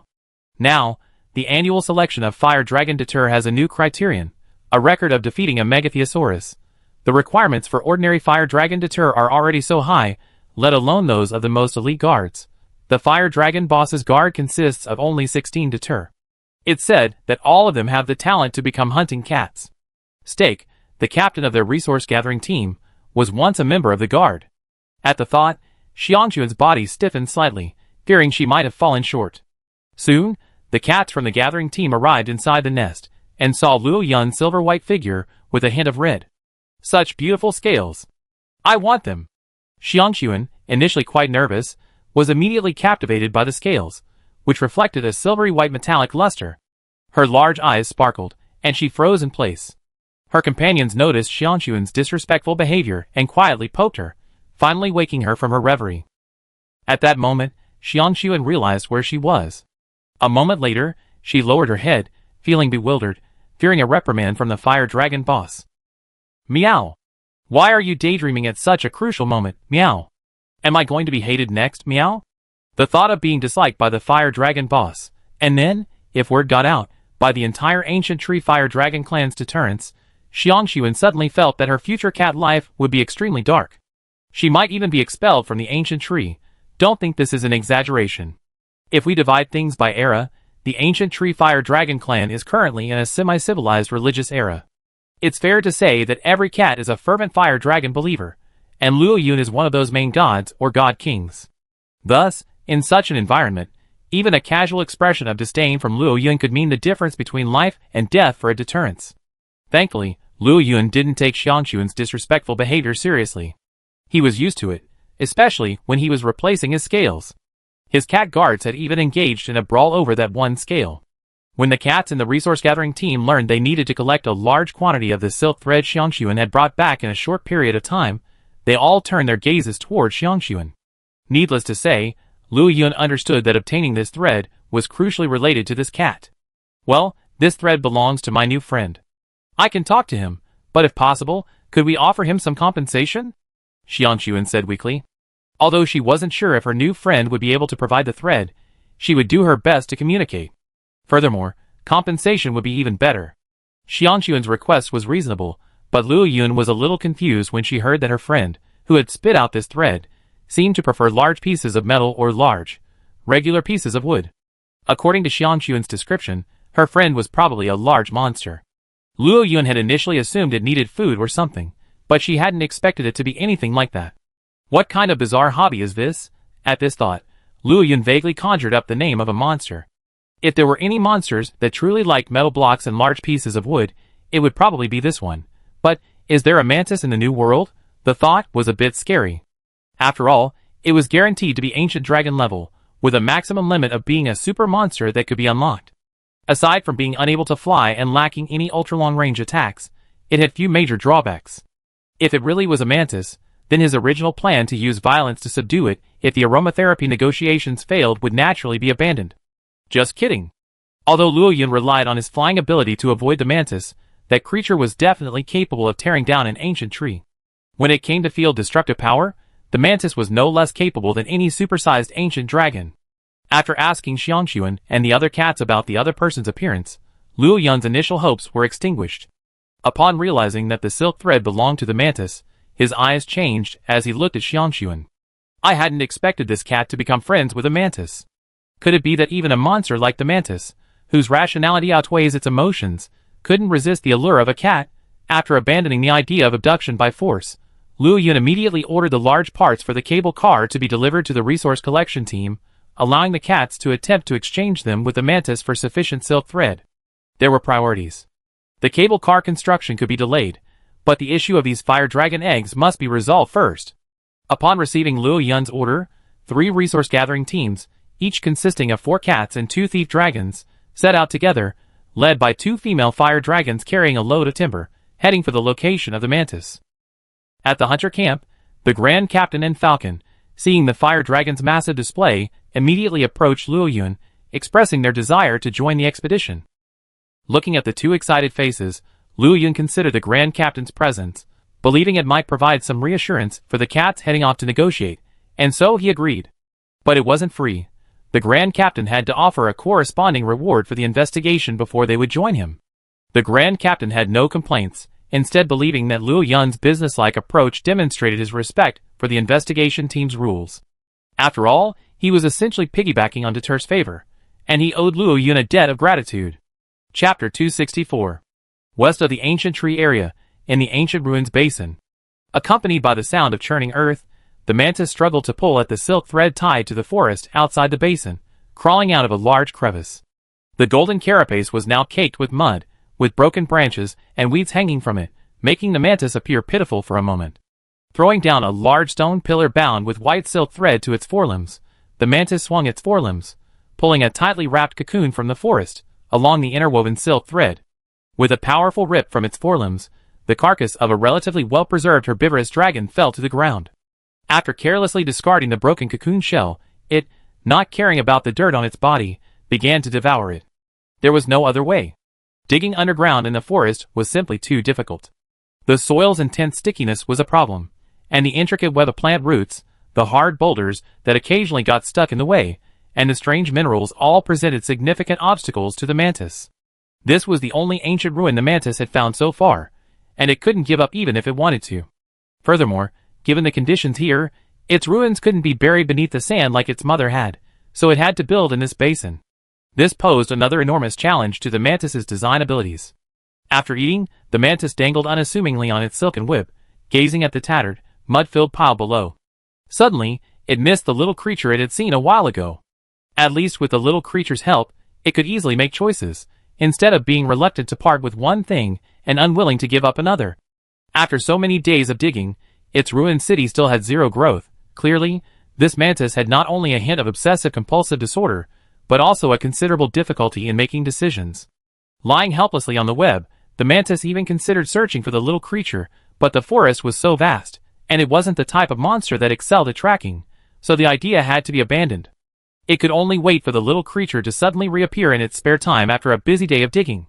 Just as it was about to take a nap to digest its food, the mantis heard a dragon's roar. Unhappily, it looked up and saw 2 somewhat different female fire dragons flying towards it. Their targets were clear, and they were even showing signs of descending. Excellent, adding 2 to the food storage. Mantises were incredibly rare, and most of them lived in the great anthill wasteland. Therefore, most monsters in other parts of the New World had never even seen one in their lifetime. Furthermore, when the mantis wasn't using its ruined city, its crustacean appearance was incredibly deceptive. Furthermore, the basin was a source of water, so during this period, unscrupulous creatures would occasionally attempt to drive the mantis out and seize the water source. Not surprisingly, these monsters were skewered by the rusty dragon-slaying spear and became part of the mantis's food reserves. The mantis couldn't fly, but it could manipulate silk threads to propel its ruined city upward. Therefore, as long as it was within a certain range, hostile creatures, whether they could fly or not, were equally vulnerable to it. The dragon-slaying spear was ready to strike, and the silk thread on the mantis's tail was ready, waiting for the 2 female fire dragons to land so that it could deliver a fatal blow. Then, a familiar, crisp voice emanated from the large basket carried by the 2 female fire dragons. Meow. Long time no see, I'm back again, meow. It was that little creature, the mantis, which had been somewhat languid, suddenly stood up from its web. Its compound eyes reflected the large basket and Deter, standing on its edge and waving at it. Although still somewhat wary, the mantis's already low hostility faded. After watching the 2 female fire dragons, carrying the basket, land at the other end of the chasm, coldly, and showing no signs of attack, it slowly lowered the dragon-slaying spear from its hidden location. Xiangxuan, riding a thief dragon, leaped across the chasm and excitedly approached the mantis. Looking at the bedraggled mantis, she meowed in disbelief. Are you buried in the earth? Why are you all covered in mud, meow? The mantis scratched its head, somewhat confused by Xiangxuan's words, but it could still sense the kindness within. Before Xiangxuan could say anything, the mantis waved its forelimbs, and a mass of silken thread swung over. As the mantis disassembled it, a pile of small, rusty metal artifacts landed in front of Xiangxuan with a crisp clang. The pile contained gear parts and irregular pieces of metal, but their only commonality was their small size. They were all metals that the mantis despised, but which the cats had previously collected. This is for me, meow? Xiangxuan pointed in disbelief at the pile of metal parts wrapped in silk thread on the ground, then at herself. Gabe Mantis tilted its head, pondering what Xiangxuan meant. It half leaned down, and used its forelimbs to push the pile of metal parts towards Xiangxuan. It's really for me, meow. This is a gift for me, meow. Xiangxuan happily wiped the tears from her eyes. She had never imagined that a friend she had only met once would go out of her way to prepare a gift for her. Luckily, she had requested a gift for Gabe Mantis this time. Otherwise, Xiangxuan would have felt guilty facing all these gifts. I have a gift for you too, meow, but the female fire dragons are all very kind dragons, meow. Don't start a fight. After giving Gabe Mantis some serious instructions, and observing her calm demeanor, Xiangxuan jumped up, and waved to the two female fire dragons on the other side of the rift. With eyes filled with vigilance, two female fire dragons, carrying large baskets, placed them in front of the mantis, just as Luo Yun had instructed before leaving. They then immediately soared high into the sky, away from the mantis. The mantis paid no heed to the female fire dragon's vigilance. It could be said that, aside from monsters it since posed a significant threat to, the mantis paid little attention to most creatures. This attitude was very similar to that of the ancient dragons, perhaps a kind of arrogance typical of High-Niche monsters. Looking over, a group of cats, similar to aromatherapy, leaped out of the basket with the thief dragon. Then, they spotted the neatly arranged wooden pillars within. The mantis's eyes lit up. Glancing at the smiling aromatherapy, it instantly understood that this little creature had brought them specifically for it. Without hesitation, the mantis unceremoniously overturned the basket, letting the wood spill out. Then, it carefully wrapped its silk thread around each pillar, meticulously examining each one. Ah! Such sharp corners, such a regular shape, and just the right size. Truly the pillars of my dreams. The mantis let out a delighted dragon chirp, liking these wooden pillars, originally used to build the cable car, more and more, little things. Nice. Chapter 265. Seeing the mantis begin to examine the wood, Xiangxuan breathed a sigh of relief. It seemed her suspicions were correct. This gift had finally satisfied her new friend. Xiangxuan finally had time to examine her surroundings.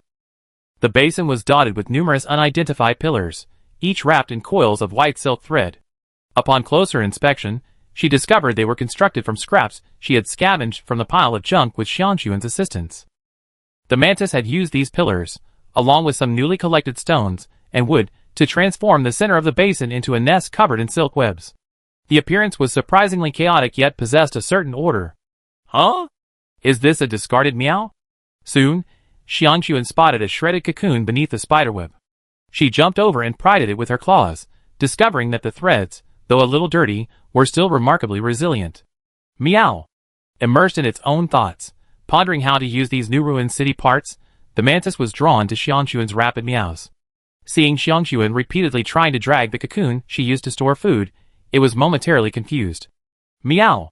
So heavy, meow! How can this silk thread be so heavy? Meow! It wasn't that Xiangxuan wasn't strong enough, but the mantis's silk thread was different from that of ordinary spider webs. Layer upon layer, even if Xiangxuan had trained with a follower cat and successfully graduated, it wouldn't be easy for her to drag such a large cocoon. With a rustling sound, the mantis came up behind Xiangxuan. In the shadows, Xiangxuan tilted her head and released her claws. Under the nervous gaze of the watching cats, the mantis tilted its head in thought. Chirp! A ball of silk instantly wrapped Xiangxuan, except for her head, into a caterpillar. The mantis chirped, as if explaining to Xiangxuan how the cocoon came to be. No, meow! That's not what I meant, meow! I want this thing, meow! Xiangxuan, wriggling on the ground like a caterpillar, felt like she was about to cry. The cats watching this were almost frightened, thinking Xiangxuan was under attack. They were about to draw their weapons and rush over to help, but were stopped by Steak. Aromatherapy didn't call for help, meow. On the way here, everyone had agreed that aromatherapy would be the primary communicator. If she didn't proactively call for help, no matter what happened, the other cats wouldn't rush forward to avoid unnecessary misunderstandings. Thus, despite aromatherapy's rather pitiful appearance, Steak resisted the urge to throw a flashbang. In the forest not far from the other cats, the Grand Commander also restrained Falcon, who was about to dash out. Don't worry. These details have been trained as followers. They won't stand by and watch their companions fall into danger without taking action. That detail might just be communicating with this unknown monster in some special way. The Grand Commander's unconscionable strength pinned Falcon down, completely oblivious to the gasp on Falcon's face. I understand, Grand Commander. Could you please release your hand? Falcon said helplessly, feeling as if his shoulder was pinned down by some device, unable to even move. He endured the pain, but still felt a hint of helplessness. Oh, sorry. The Grand Commander hastily let go, a bit anxious, and momentarily lost control of his strength. Releasing his grip with a touch of apology, the Grand Commander took out his notebook and began to draw an abstract sketch based on the image of the mantis. Elsewhere, after untying Xiangxuan's restraints, the mantis seemed to understand her intentions as she danced with joy. The little creature seemed to have developed a keen interest in the cocoon. Thinking of the things young mantises used to entertain themselves in their mother's nest in the great ant-mound wasteland, the mantis felt as if it had grasped something. Waving its forelimbs, interrupting Xiangxuan's explanation, the mantis suddenly began to spit out silk thread continuously towards a nearby branch, spitting it around and around, quickly producing a large ball. When the mantis broke off the branch, which was wrapped in silk thread and resembled a giant cotton ball, and placed it in front of Xiangxuan, her eyes widened. That one's dirty. Here's a new one for you to play with. That's right, the toys of the young mantis were balls of silk thread. Looking at Xiangxuan's dazed expression, the mantis tilted its head, then, without further thought, turned and dragged the pile of wood the cats had brought into the forest. It had a few new ideas for piecing together things that needed to be tested immediately, and it simply didn't have the energy to play guessing games with this little creature. Watching the mantis walk away, Xiangxuan had a feeling it might have misunderstood something, but never mind. The most important thing on this trip was collecting enough white silk thread. She had initially worried about not having enough, but now, looking at the spherical cocoon hanging from a thick branch, over 2 meters in diameter, it far exceeded her initial expectations. Hurry, start collecting, meow. Xiangxuan, having reacted, immediately called out to the other cats. Soon, the cats took out their specially made collecting knives and began cutting the silk thread, carrying it to the dragon thief, who then carried it into the upright large basket. In less than half an hour, everything, including the broken cocoon beside it, was placed in the basket. The cats were nearly exhausted from completing all this. Although in this world, cats possessed immense strength despite their small size, half an hour of intense work still left these well-trained cats feeling exhausted. But despite the physical fatigue, their eyes, sparkling with joy from having exceeded their expectations, still betrayed their joy. After forcing herself to climb into the large basket, Xiangxuan, equally exhausted, glanced at the mantis, still fiddling with something in the forest and not yet emerging. She took a deep breath and meowed loudly a few times, only to find it seemed lost in its own world, ignoring her. Feeling slightly disappointed, Xiangxuan jumped into the basket amidst her companions' calls. Circling in the sky, the female fire dragons, having received the message from the cats, swooped down, each grasping one end of the large basket in perfect sync. Pressured by the gusts of wind, they carried the baskets high into the sky. The 2 female fire dragons, knowing full well that their voyage was related to the fire dragon eggs, didn't hesitate, gathering all their strength to fly towards the ancient tree. As for the Grand Commander and Falcon, still in the forest, their orders were to bring them here, not to take them back. Watching the female fire dragons gradually fade into black dots in the sky, the Grand Commander and Falcon exchanged bewildered glances. Never mind. Now that things have come to this, let's just stay here and carefully observe this unknown monster. The Grand Commander was quite open-minded, and Falcon, with a twitch of his lips, could only agree. Chapter 266. It looks like the Grand Commander and the others haven't come up yet, meow. A follower cat drank a sip of diluted stamina potion, regaining some strength before suddenly remembering the forgotten Grand Commander and Falcon. At this moment, the cats, upon hearing this, realized belatedly that 2 people were missing. They had forgotten to inform the Grand Commander and the others during their retreat. Previously, to avoid misunderstandings with the mantises, and to better ensure the cat's safety, the Grand Commander and Falcon had leaped into the forest before reaching their destination, hiding in the shadows as a safeguard. Who would have thought that, exhausted from such a rapid amount of exercise, the cats, so exhausted, had actually forgotten to call the Grand Commander, who was still hiding in the forest. During their retreat, the cats looked at each other in silence. They should be alright, right, Meow? Of course they are, Meow. He's the Grand Master, after all, Meow. Though feeling guilty, the cats, now soaring through the clouds, had no other options. The two female fire dragons carrying the large baskets certainly wouldn't go back to retrieve the Grand Master and his companions. So, besides feeling guilty, the cats could only silently pray for the Grand Master and Falcon. Aromatherapy, what's wrong with you, Meow? At this moment, Steak saw Aromatherapy huddled in a corner, looking somewhat glum, and patted her head with some concern. It's okay, Meow. Aromatherapy shook her head, saying nothing more. She didn't say goodbye properly to her friend, hoping he wouldn't blame her if he noticed. As time passed, the setting sun hung in the sky. Having finished assembling the new parts, Mantis finally came to her senses from her frenzy. At this moment, it felt hungry again. With a tug of the silk thread, another cocoon containing food was pulled toward it. Just as it was about to tear open the cocoon and enjoy the food as usual, the mantis paused, remembering the existence of the little creature and its companions. It effortlessly carried the cocoon, over 10 meters long, on its tail and exited the forest, only to find the basin empty. The little creature and its companions had left at some point.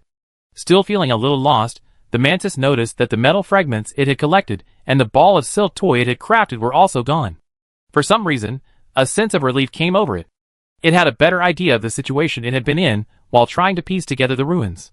Based on the little creature's previous behavior, it was likely that it had greeted it, but it had simply not noticed. Now that the ball of silk toy was gone, the little creature was probably quite satisfied. Relaxed, the mantis was about to start eating when its compound eyes reflected the object it had unearthed from the ancient ruins, and its movements paused. Oh no! I was so excited about what that little creature brought that I actually forgot about it. I wonder when the little creature will come again. The food in the torn cocoon suddenly lost its flavor. Atop the ancient tree, Xiaolong retracted the last of the medicinal mist for the day. Looking at the pile of fire dragon eggs, buried motionless in the mud of medicinal herbs refined by scholars, he felt no emotion in his heart.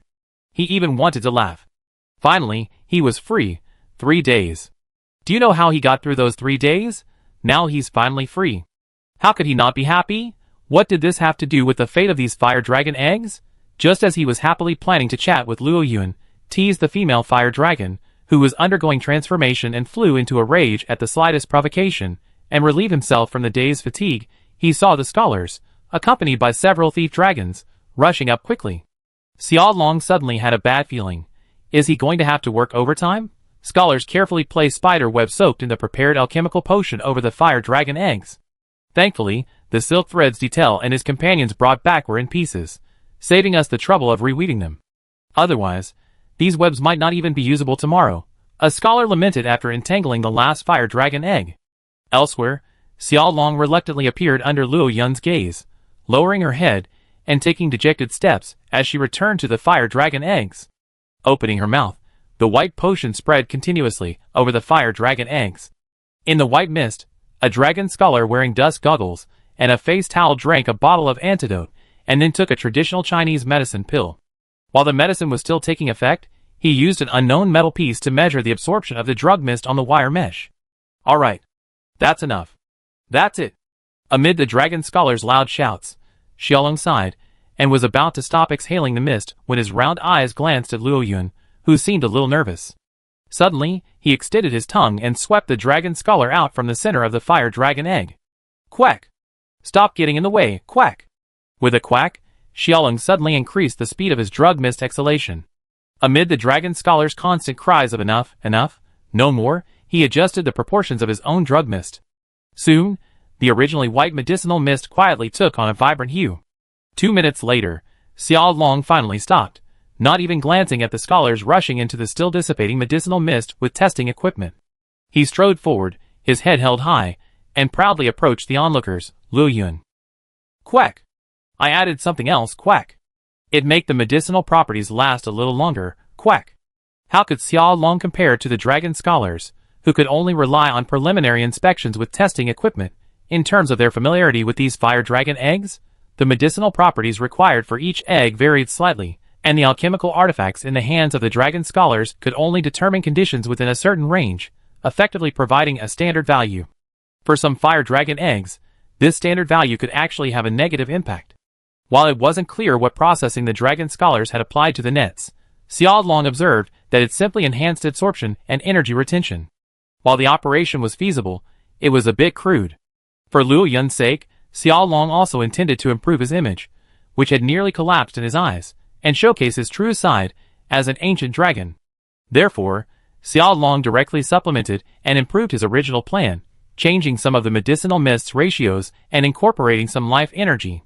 As everyone knows, the addition of life energy is crucial to the qualitative change of an ancient dragon's abilities. It can be said that Xiaolong's careful manipulation directly increased the hatching rate of this batch of fire dragon eggs. Chapter 267. Luo Yun really didn't want to pay attention to Xiaolong's boastful performance, but no matter what, this guy had truly been a huge help. Listening to the scholar's exclamations within the thin white mist, Luo Yun knew that Xiaolong was truly capable. Just as he was about to say something to him, he saw that this guy not only held his head high and chest out with a look of pride, but also even twitched his curled tail slightly from side to side. "Are you a dog?" At this moment, Xiaolong looked like a dog begging for praise. He had originally wanted to praise this amazing performance, as a way of making up for his disregard for the ancient dragon's majesty. But now, Luo Yun couldn't say anything. He could only turn his head to look at the batch of fire dragon eggs that had been revealed by the complete dissipation of the medicinal mist. Who knew that in Xiaolong's eyes, this action would actually be seen as a sign of Luo Yun's guilty conscience. "You must be feeling guilty about your lack of reverence." In a cheerful mood, the Xiaolong's curly tail swung even more merrily. The little Xiaolong, who had been observing nearby, was somewhat puzzled by his mother's behavior. He turned his head, glanced at his own small curly tail with wide eyes, and tentatively swung it, feeling nothing special. Mother must have her reasons for doing this. The little Xiaolong, whose research yielded no results, could only comfort himself with this thought. At this moment, the scholar's exclamation subsided. After conferring their discussion, they presented their report to Luo Yun.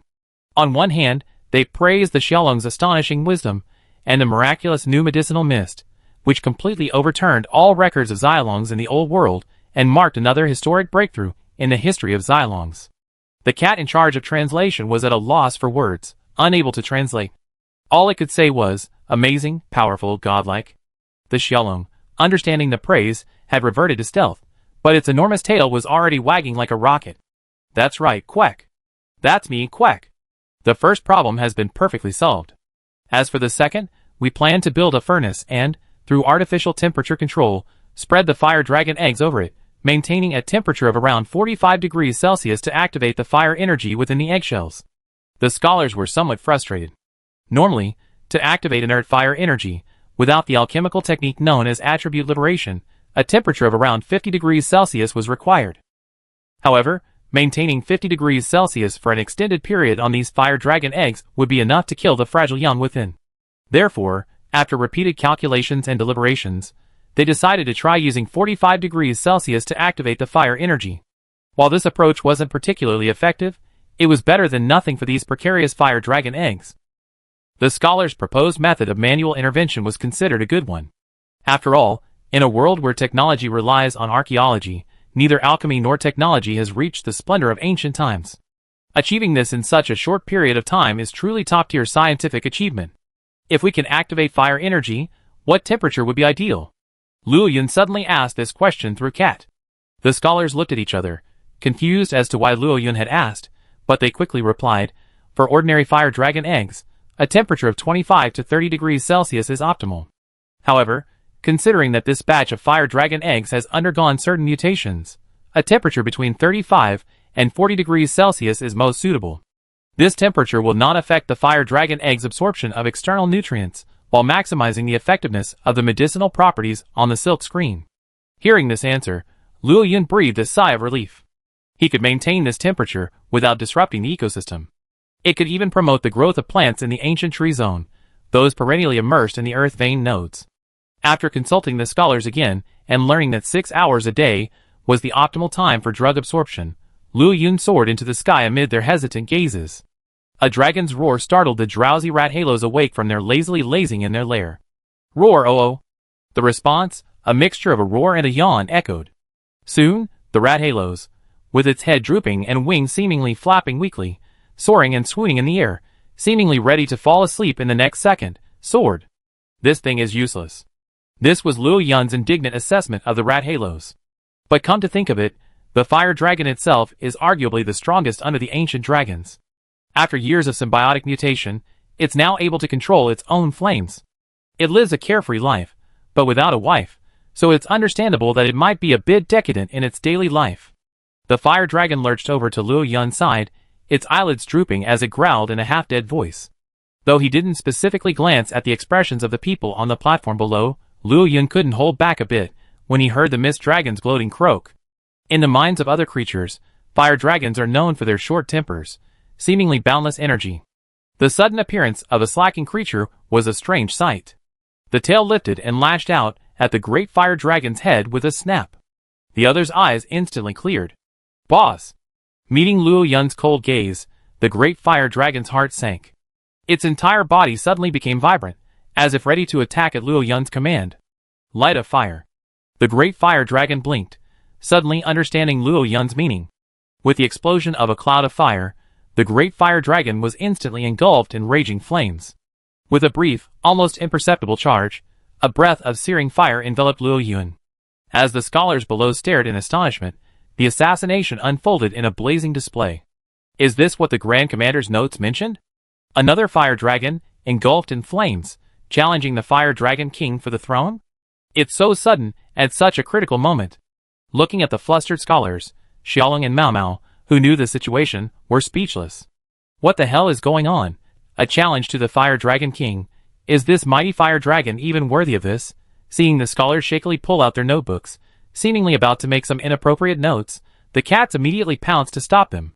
Who would have thought that the usually timid scholars would, as if possessed by a demonic drug, actually engage in a struggle on equal terms with the cats? Chapter 268. As the flames were absorbed, the red tinge at the edges of the scales faded. Two sharp bone spurs sprouted from the raised corners of its mouth, and the smooth scales, like silver-white armor, draped across its perfect body in a regular pattern. Bluish-purple flame shot out from the gaps between the scales, sweeping across the entire area like the pressure of an ancient, unknown monster.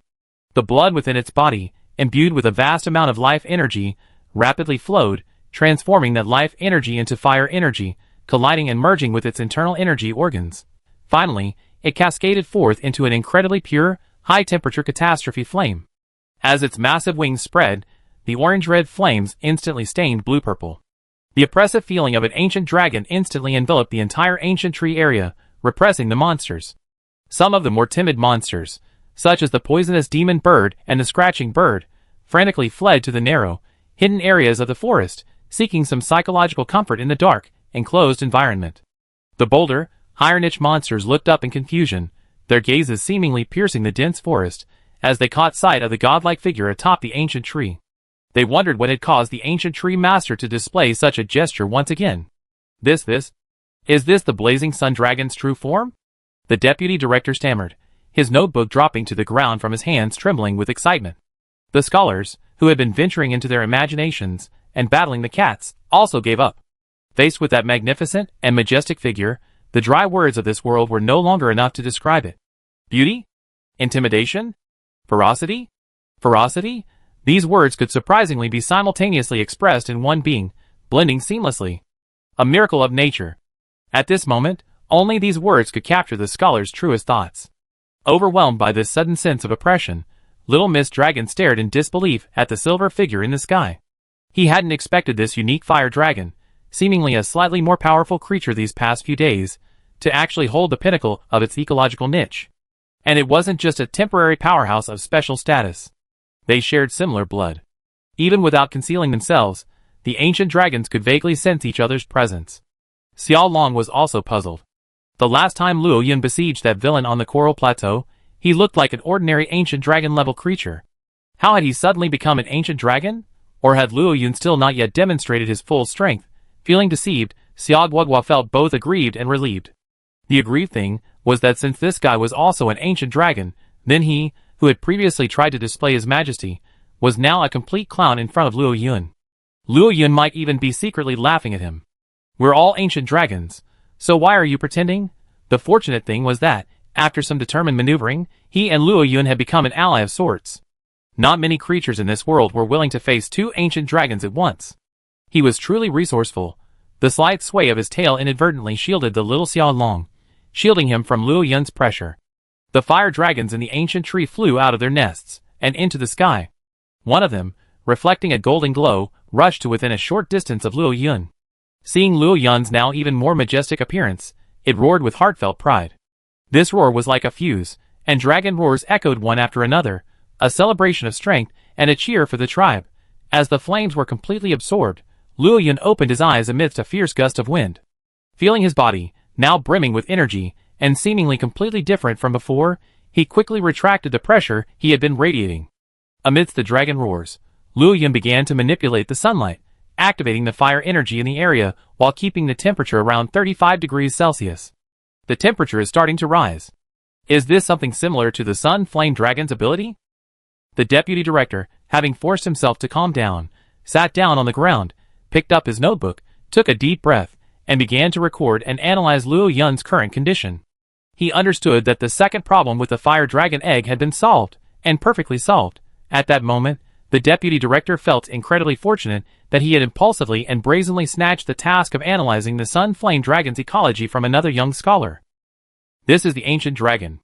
At the edge of the ancient tree area, in the forest outside the ancient ruins basin, the Grand Commander removed his heavy protective gear and placed it in the tent of this makeshift camp. Strange. Why is it suddenly getting so hot? Could another Sun Flame Dragon be passing through the forest? The Grand Commander smiled at Falcon, who was drinking water nearby. Falcon put down the cup, petted the Fahan beside him, and jokingly replied, "Perhaps it's not the Yongyan dragon, but the blazing sun dragon in the ancient tree?" As soon as he finished speaking, the Grand Commander's smile froze. Yes, there's his old friend. The Grand Commander also remembered Luo Yun, who had revealed his true form amidst the flames of the fire dragons when he had previously dealt with that dark, unknown creature. At that time, the temperature in the entire ancient tree area had also risen in a similar way. The tent suddenly became very quiet. After a long moment, the quiet atmosphere was broken by the sound of a wooden cup being forcefully crushed. Damn! I missed it again!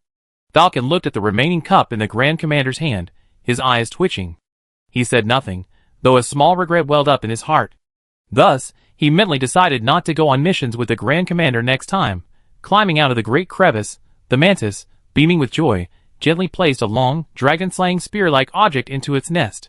I hadn't expected such an unexpected reward today. As for the fleeting pressure of the ancient dragon, it didn't seem to mind it at all. After all, it wasn't as strong as the pressure from its mother. With all the problems resolved, from that day on, Luo Yun entered the sunlight state for 6 hours daily. While providing ample heat for the fire dragon eggs, it also triggered a brief period of rapid growth for the plants in the ancient tree area. Under the blessing of the sunlight, which lasted nearly 2 weeks, a large number of mushrooms and special plants rapidly grew, bringing a significant harvest to the cats. The more abundant aquatic plants also attracted new herbivorous dragons to migrate in. Similarly, powerful carnivorous monsters followed the migrating herbivorous dragons into the ancient tree area. A new round of survival of the fittest will begin once again. The ecology of the ancient tree region has entered a new cycle. Chapter 269. On the 15th day of sunshine, just as scholars had predicted, the first fire dragon cub successfully hatched. As expected, it was a healthy female. In the perfect 35-degree temperature, its eyes closed, its large head swaying, a smattering of egg liquid and dangling white threads. It sniffed, finding no scent of its mother, and immediately released a powerful cry. In the sky, the female fire dragon surveying the surroundings stopped and looked down expectantly.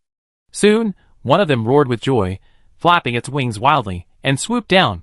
When it reached the sky above the fire dragon egg, it seemed to react, turning and performing a wide mid-air spin before carefully descending beside the female fire dragon cub.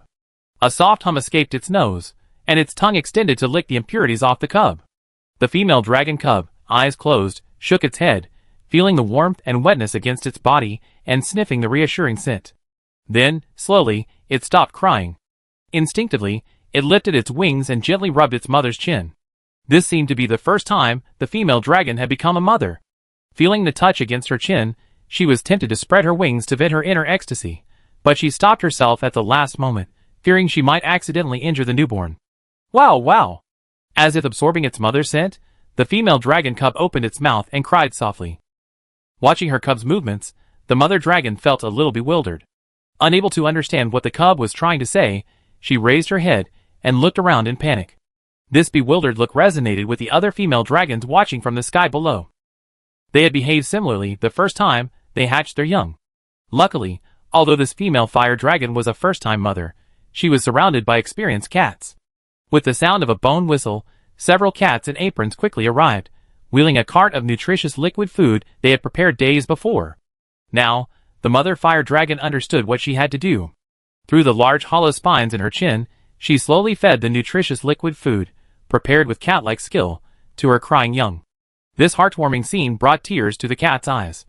The birth of this young cub was truly a difficult one. At the edge of the large platform, the little Miss Dragon watched this scene with an inexplicable soreness in his nose. He turned to look at his old mother, only to find that Miss Guagua was also watching him. Look at that mother. Unfilial son. Well, as a little rosy dragon, barely hatching and forced to gnaw on rotting vegetation, naturally hadn't experienced the tender moments this fire dragon mother and daughter shared. Especially after his mother's subsequent ostentatious selling of him and his shameless food-stealing behavior, the relationship between him and his mother was truly indescribable. Xiao Guagua also felt uncomfortable with the female fire dragon cub's previous affectionate behavior with the other female fire dragon. This unfilial son, besides playing tricks on him every day, had ever shown the kind of intimacy that only a cub and its mother deserved.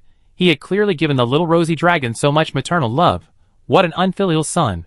The parent-child interactions between the rosy dragon mother and her child went unnoticed by anyone other than the dragons themselves. Meanwhile, the female fire dragon cubs hatching served as a signal, and more fire dragon cubs began to emerge one after another. In less than half a day, all the female fire dragons landed and, with the cat's help, began feeding. The male fire dragons, returning from their hunting trips, excitedly flew back to the hunting ground without a word. The cubs had been successfully born, and according to Luo Yun's newly established rules for cat food, they had to hunt more food in exchange for more cat food. As for eating ordinary raw meat like before, sorry, that wasn't possible in the past, and now with cat food available, how could the cubs possibly live the same way they once did? This kind of meticulous parental care seems to be an instinct shared by most family-oriented creatures.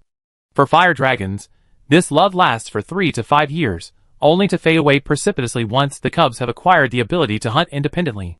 By then, the young dragons wouldn't even be able to eat regular meat, let alone cat food. While they could remain in their parents' nest for a while, they were only worthy of their parents' dog food. With the birth of the fire dragon cubs, the ancient tree became bustling once again. The previous silence over the issue of offspring was now completely swept away by the joy. 3 days later, with the hatching of the last male fire dragon cub, this batch of fire dragon eggs finally came to an end. After the scholars conducted a final check and determined the last egg was dead, the cats immediately stepped forward, pushing a specially designed cat cart to sort the eggs one by one, intending to transport them back to their original fire dragon nests to serve as nutritious meals for the newborn cubs and female fire dragons. The hatching rate was successfully calculated, 30%, exceeding Luo Yun's initial expectations, and considered a relatively satisfactory hatching rate for the current ancient tree fire dragon population. As for the male-to-female ratio, it remained at a 4-to-1 ratio. It seemed that even genetic mutations hadn't altered the New World fire dragon's male-to-female ratio. After exiting the sunlight state, Luo Yun slowly descended. He then saw a short dragon scholar, accompanied by Cat, approaching somewhat awkwardly. Respected Fire Dragon King, we would like to select a site within the ancient tree to establish a dedicated ancient tree forest research base. We would appreciate your approval. This was the deputy director's request, and one the scholars had discussed during this time. They had already gained the fire dragon's approval. With Cat and the fire dragons providing protection and few external threats, establishing a research base within the ancient tree seemed like a good option. Not only would this allow for better observation of the blazing sun dragon, but it would also allow for research on the ancient tree and its fire dragons. A truly win-win idea. So, after the discussion, the deputy director took advantage of the fire dragon's most friendly attitude and made this request to Luo Yun. As expected, Luo Yun readily agreed to this matter. Although there are only a few scholars in the Starry Stronghold currently, almost all of them are well-rounded elites. Establishing a research base specifically on the ancient tree would also be beneficial for the ancient tree fire dragons. At least, if a situation like the fire dragon egg arises, these scholars can be called upon immediately for assistance. I'm sure they'd be happy to oblige. Chapter 270. Having received Luo Yun's approval, the scholars happily departed, and Luo Yan returned to his lair amid the cat's adoring gazes. Although only 6 hours of sunlight were needed daily, he had to meticulously maintain the temperature within a certain range for the better part of a month. This put a considerable strain on Luo Yan's spirits, and he needed a good rest. Under the ancient tree, the Grand Commander and Falcon emerged from the woods, exhausted. After hurriedly recording the mantis's behavior, they hiked from the edge of the ancient tree area, passing through the territories of one monster after another, returning to the ancient tree. Finally, after 2 weeks of surviving in the wilderness, they made a long detour and returned to the ancient tree. Compared to the somewhat grimy exterior, they were more excited about what they would see next. It won't be easy. According to the timeline we recorded, the blazing sun dragon will reveal its true form in a few moments. Get ready, Falcon. Let's reach the top of the ancient tree in one go. Understood? Woof. Falcon and Fanghound's resolute voices echoed as they began to climb up the tree trunk. An hour later, at the hunter's camp. What? The Grand Commander stared in disbelief at the Deputy Director of the Ecological Research Institute, who was sorting through data, completely oblivious to the fact that his loud voice had startled a flock of birds. The Deputy Director's words were like a bolt from the blue to the Grand Commander. They had toiled so hard, sometimes even braving the perilous night, traveling from such a distant place, unfamiliar territory, only to be told that the mission was over. The blazing sun dragon also completed its mission and began to rest. And most crucially, Luo Yan had last unleashed his true form yesterday. If they hadn't accidentally strayed into a Thunder Wolf dragon's territory, provoking its pursuit and causing them, disinterested in the fight, to stray off course and take a detour, they would have caught up. Again, we missed it again. The Grand Commander sat down on the vines in a trance, the exhaustion that had been suppressed by excitement suddenly flooding over him. Just a little bit. Sitting on the vines, the Grand Commander took the broth offered by Falcon with lifeless eyes, and remained silent for a long time. He was tired. Even his monstrous body felt the strain. This was a spiritual exhaustion. He wondered if nature had displeased him, otherwise, why could he miss it again and again? Grand Commander, where are you going? Falcon watched as the Grand Commander suddenly stood up, slung his spear over his shoulder, and prepared to leave the camp with a stern face. Falcon, worried the Grand Commander might be losing his composure, immediately grabbed him tightly. Let go! I have to finish that damn Thunder Wolf dragon. No, Grand Commander. You need to wake up. You can't just hunt for no reason. Falcon yelled. Embarking on a kill-for-hire hunt for just this reason went against the hunter's purpose. He had to restrain the Grand Commander, who was already a little distracted by the excitement. But who was the Grand Commander? The man known as the human Golden Lion, at the peak of his powers, was no match for a mere swordsman. Even with the Fanghounds, it wouldn't work. The hunter camp was in chaos. Even further away, in the middle of the ancient tree, a group of deterrers settled. Xiangxuan sat on the edge of the vine net, her feet dangling as she gazed into the distance, a hint of melancholy in her large eyes. Xiangxuan, what are you doing here, meow? A young deterrer crouched beside her, licking its paws and asking in a clear, somewhat innocent voice. Xiangxuan glanced at the creature. The paw pattern on its chest had completely turned red. Once it reached adulthood, it had a high chance of passing the hunter-cat assessment, allowing it to try out for the Fire Dragon Deterrer selection. It could be said that this underage creature was the pride of their tribe, the hope of all the elders. Nothing, meow. I'm just waiting for news. A few days ago, after the cubs and adults successfully hatched, Xiangxuan breathed a sigh of relief. But she also remembered the mantis in the ancient ruins basin and wanted to express her gratitude in person. And she wanted to maintain this new friendship. So, she applied to go out there on a gathering mission. But now, 4 days later, there was still no news of approval, which made Xiangxuan feel a little melancholy. Just then, Steak and Deter, who were nearby, came over, greeting each other. Seeing Xiangxuan sitting on the edge of the vines, her heart, which had always idolized Tonkatsu and hadn't yet considered finding a mate, suddenly skipped a beat. She paused to adjust her protective gear, and after a moment's rest, she walked up. Aromatherapy meow, your application has been approved. Next, our team will take the thank you gift that Boss Fire Dragon specifically requested and head to the basin to thank that friend. We also be carrying out a week-long resource gathering mission.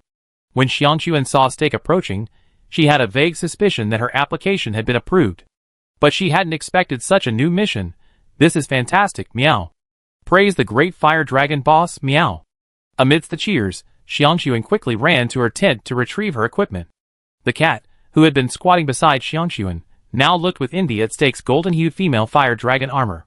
Among the fire dragons, it was a symbol of strength and honor. Will it be able to wear such gear in the future? Meow.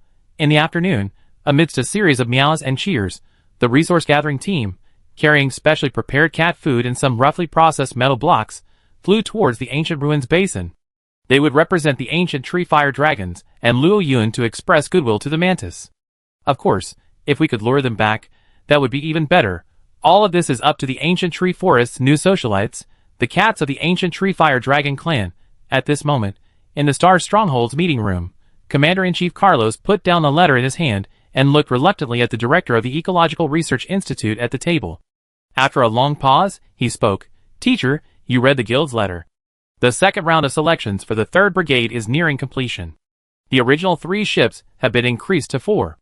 They will accompany the Steel Dragon on this ancient dragon crossing. Would you like to wait for the 3rd Brigade to arrive and complete the handover before returning to the old continent? Hearing this, the director, who was sorting through a thick volume of documents, looked up, adjusted his glasses, and shook his head. Forget it. The letter clearly states that the monsters discovered near Sky Mountain have suddenly gone berserk, similar to what happened before we were here. That's why they're calling me back to lead the related research. Don't worry, I've seen the list of the 4th group this time, and there's someone who could perfectly fill the position of director of the Ecological Research Institute. Until then, let the deputy director take over for 2 years.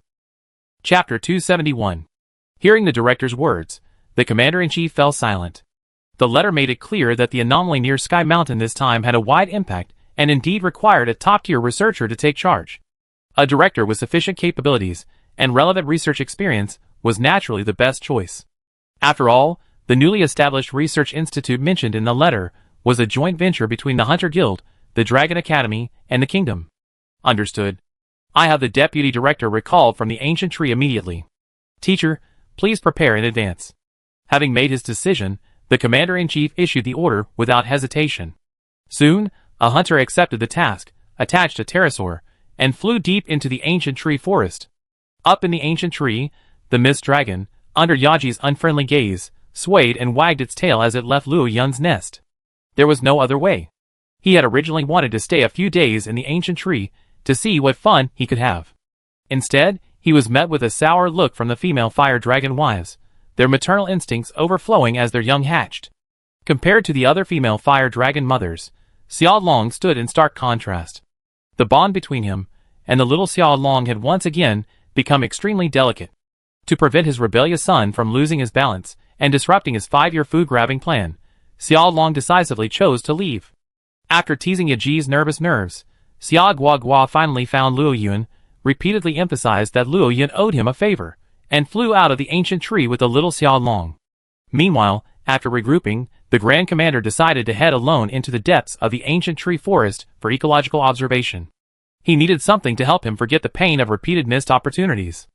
After the dust settled on the issue of offspring reproduction, the ancient tree once again busily resumed its original transformation plan, and everything proceeded smoothly according to the original plan. Time flew by like a fleeting arrow. On a deserted island some distance from the New World, the scholars of the 3rd Regiment reboarded their ship under the escort of hunters. Aboard the leading keel ship, which flew the 3rd Regiment's flag, a domineering dragon woman, wearing intellectual glasses and holding incense, gazed at the swirling black clouds in the distance and tightened her woolen cloak. It's so cold. The soft voice trembled slightly, and the warm breath she exhaled instantly turned into white mist in the cold. The storms created by a steel dragon during flight can whip up strong winds and bring about unusual weather conditions, like torrential rain or blizzards. According to records from 20 years ago, the steel dragon pursued by the 1st Regiment only brought torrential rain wherever it passed. However, the one we're tracking this time is causing blizzards. Is it a weather issue? Or are there differences between steel dragons? On the deck, an elderly dragon scholar, also wrapped in a thick cotton coat, flipped through the 1st Regiment's ancient dragon observation record book, half explaining and half asking. I don't know. Ancient dragons remain an incredibly mysterious existence to us. For centuries, research on them has been largely stagnant. This is why, upon learning of the existence of ancient dragons in the New World, such as the Blazing Sun Dragon, which can communicate with humans, and the Mist Dragon, which even inhabits humans, the number of scholars in the 3rd Regiment increased by a full third. After all, traveling to the New World is hard work. The leader of the 3rd Regiment put down the incense in his hand, took out a chime, and gently struck it. Soon, the ethereal sound echoed throughout the fleet. Following the command, the 4 massive keelboats raised their sails, maintaining a distance from the inky clouds in the distance, and set sail. With the ancient dragons leading the way, the 3rd Regiment's fleet sailed steadily towards the New World. And far behind the fleet, monsters were also advancing along the route opened by the Steel Dragon Ancient Dragon Ferry. After a decade, another biological migration was approaching the New World. Deep in the ancient forest, silver white and emerald gold figures flew across the sky, and birds fled in all directions in the fierce wind. In just 2 years, Luo Yun's scales had almost lost all their red color. The sharp, raised cuticles on the corners of his mouth had become more pronounced. His entire body shimmered in the sunlight, as if ripples of light were streaking across his scales, creating an unreal beauty. Mysterious scales. The mysterious power deep within his bloodline has been unearthed over time, and dragon energy has begun to manifest within his scales. When attacked by unusual energy, the dragon energy within the scales is drawn out, further strengthening them. For the past 2 years, the New World has been peaceful. At least, nothing strange has occurred in the ancient forest. The ancient dragons have also lived peacefully within their respective territories, without causing any unusual disturbances. The great creation within the Earth's veins seems to have fallen into a deep slumber once again. The Earth's veins flow smoothly throughout the New World, and overall, a peaceful atmosphere prevails. Yet, amidst this peacefulness, there seemed a faint sense of the calm before the storm. Transformation degree 90. Following the transformation brought about by the ancient activity, Luo Yun's transformation had progressed at a remarkably steady pace over the past 2 years. He hadn't experienced the expansive feeling of power that permeated his entire body during his time in the Great Ant Mound Wasteland. Everything had flowed smoothly and naturally. It had been stuck at 90% for a long time, and Luo Yun's sixth sense was increasingly aware of the tests from the world. Over the past 2 years, he had also realized that his transformation wasn't simply from a male Rathalos to a silver Rathalos. He finally understood after Xiao Guogua, during a visit, remarked that Luo Yun's ancient dragon aura was becoming increasingly difficult to conceal in his normal state. This wasn't a transformation to the level of an ancient dragon, it was a direct transformation towards an ancient dragon, right? Thus, Luo Yun felt a sense of testing, while Yaji, who was also transforming towards a higher ecological niche, didn't experience the same feeling. The 2 figures of gold and silver flew entwinedly towards the ancient tree, which had already undergone some transformation. Over the course of 2 years, thanks to the Cat Resource Gathering Team's endless supply of various metals and parts, cable car passages spanning the ancient tree's upper, middle, and lower sections had been completed. For large windmills, serving as kinetic energy, hung from the cliffside, rotating day and night, providing a constant supply of kinetic energy for the circulation channels throughout the ancient tree. With the help of the fire dragons, the cats successfully carved out a large settlement within the treetops. With the exception of the fire dragon detail, nearly all the cats had migrated to this new settlement, and the foundations of an Orcish village were already forming. The ancient tree research base was also built within this newly formed village. Chapter 272. 2 figures, 1 golden and 1 silver, pierced the clouds, soaring into the ancient tree amid the roars of the fire dragons, landing on the large platform in front of the lair. Boss, meow, news has come from the Star Stronghold that the steel dragons from the ancient dragon ferry will arrive in the New World by next month at the latest. Leader of the fire dragon detail approached, leaning on a cane, his graying beard unable to conceal his fatigue. Among the detail, leader of the fire dragon detail is already considered old. Even with the influence of his symbiotic nature, his body has begun to weaken. However, Tonkatsu has not yet passed his test, so the position of leader of the fire dragon detail has never been passed to Tonkatsu.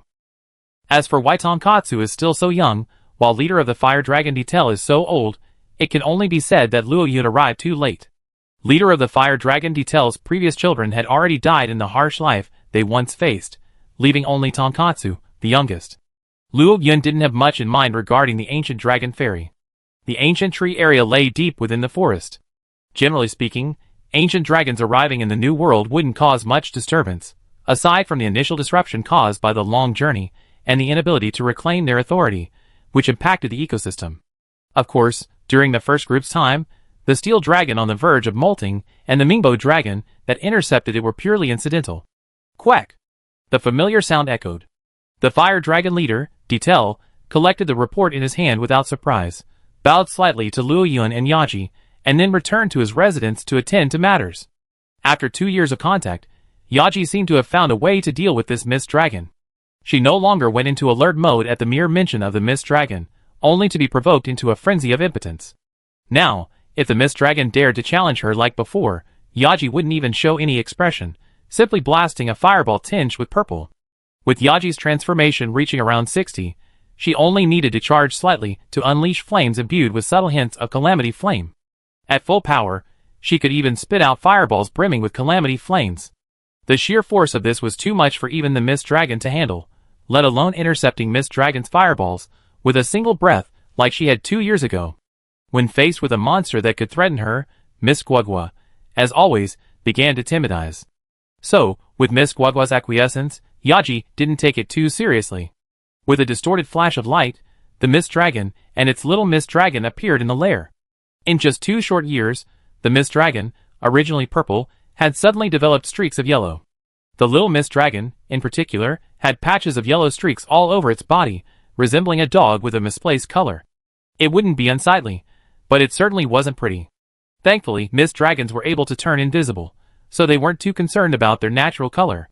"I come to seek refuge," Mist Dragon said bluntly. The ancient dragon making the ancient dragon crossing this time was a steel dragon, and the landing site was likely the outer reaches of the ancient forest. If Mist Dragon were alone, he would likely stay at the starry stronghold, wait for the steel dragon to arrive, and then sneak over to see if there were any melons to eat. However, little Mist Dragon couldn't do that. He couldn't achieve perfect invisibility yet, and if the somewhat temperamental steel dragon discovered him, there would be some problems.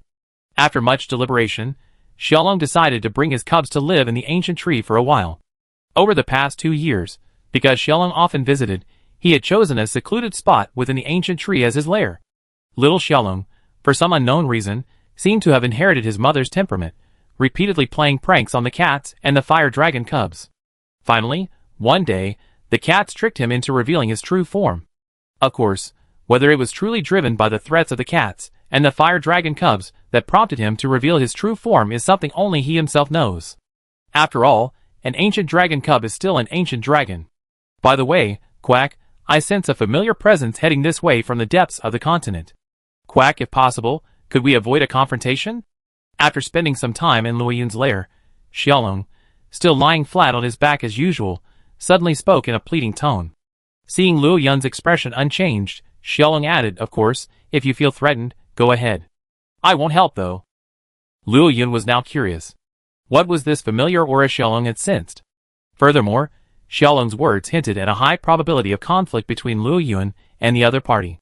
What made Xiaolong so certain? In the swamps north of the ancient tree forest, a circling rabbit, warily surveying its surroundings, was suddenly lifted up by an unknown force. It was no longer able to even utter a cry before it was gone. Accompanied by a fleeting illusion, a massive Xiaolong appeared. After devouring its prey, it continued its march towards the ancient tree. His body was covered in numerous lacerations of varying sizes, subtly affecting his invisibility. A thick white mist soon enveloped the dragon, and soon the figure vanished into the mist. Inside the starry stronghold, the Grand Commander, exhausted from his journey, returned, feeling a wave of emotion as he observed the increasingly regularized structure. For 2 years of living in the jungle, apart from sending messages to the ancient tree each quarter to signal his survival, which the details would relay back to the starry stronghold, the Grand Commander had otherwise journeyed alone through the unknown jungle.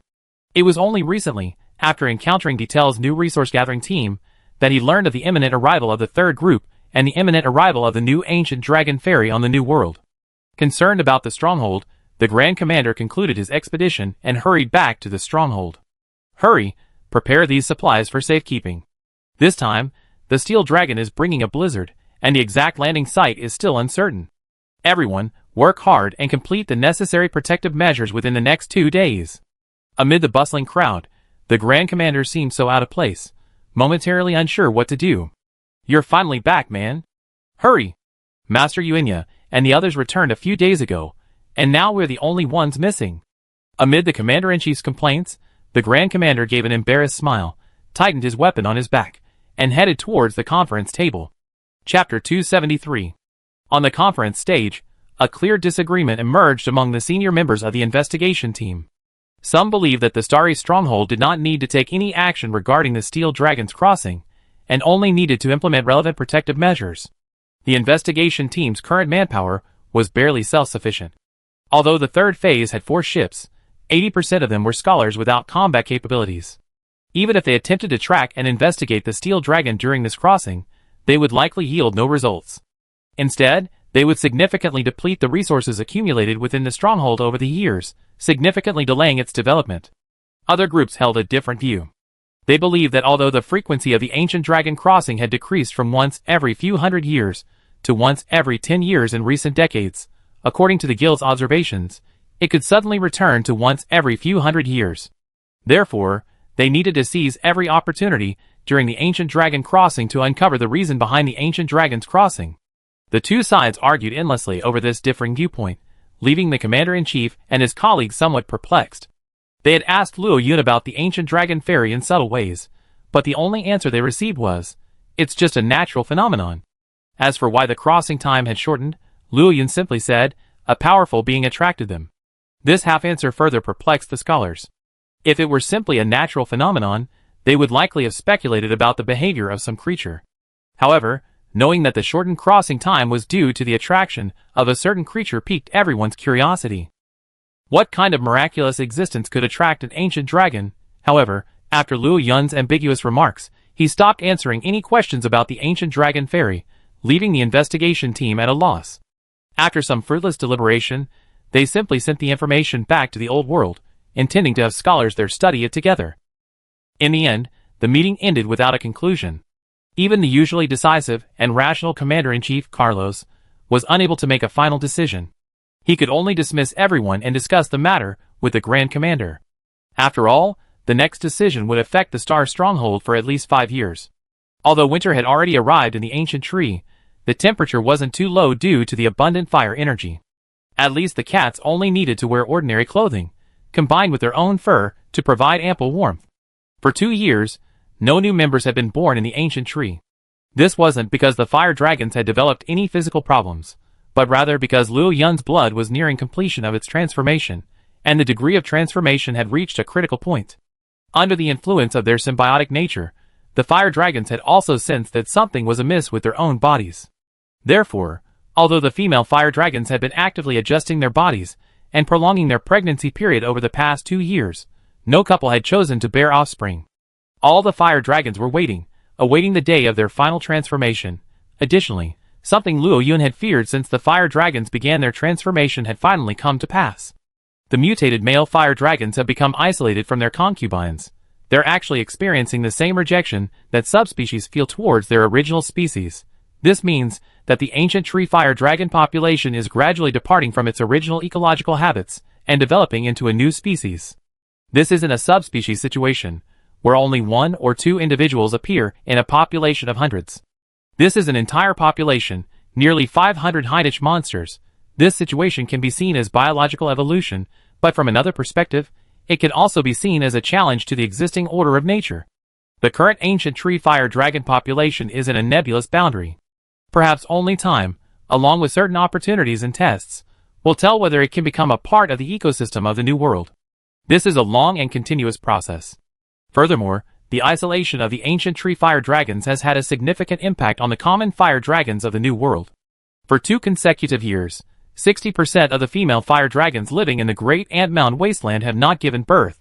While this effect may not be noticeable in the short term, over time, it will have a significant impact on the existing fire dragon population. One move can trigger a chain reaction, and going to the ancient tree for a blind date is an instinct ingrained in the genes of the New World fire dragons. If this issue is not resolved, even if Luo Yun successfully transforms and becomes a true ancient dragon, nature will not tolerate the existence of an ancient tree fire dragon group that has taken over the ancient tree. Yaji's wings, blazing with flames, descended into the nest. Steam formed from the evaporating water vapor dissipated above the nest, and the surging flames made the already warm nest even hotter. The ancient forest had been raining for the past few days. The incessant downpour had completely dissuaded the fire dragons, who already hated the cold and damp weather, from venturing out to patrol their territories. Aside from their daily hunts, and 1 or 2 rounds of patrol, they remained confined to their nests.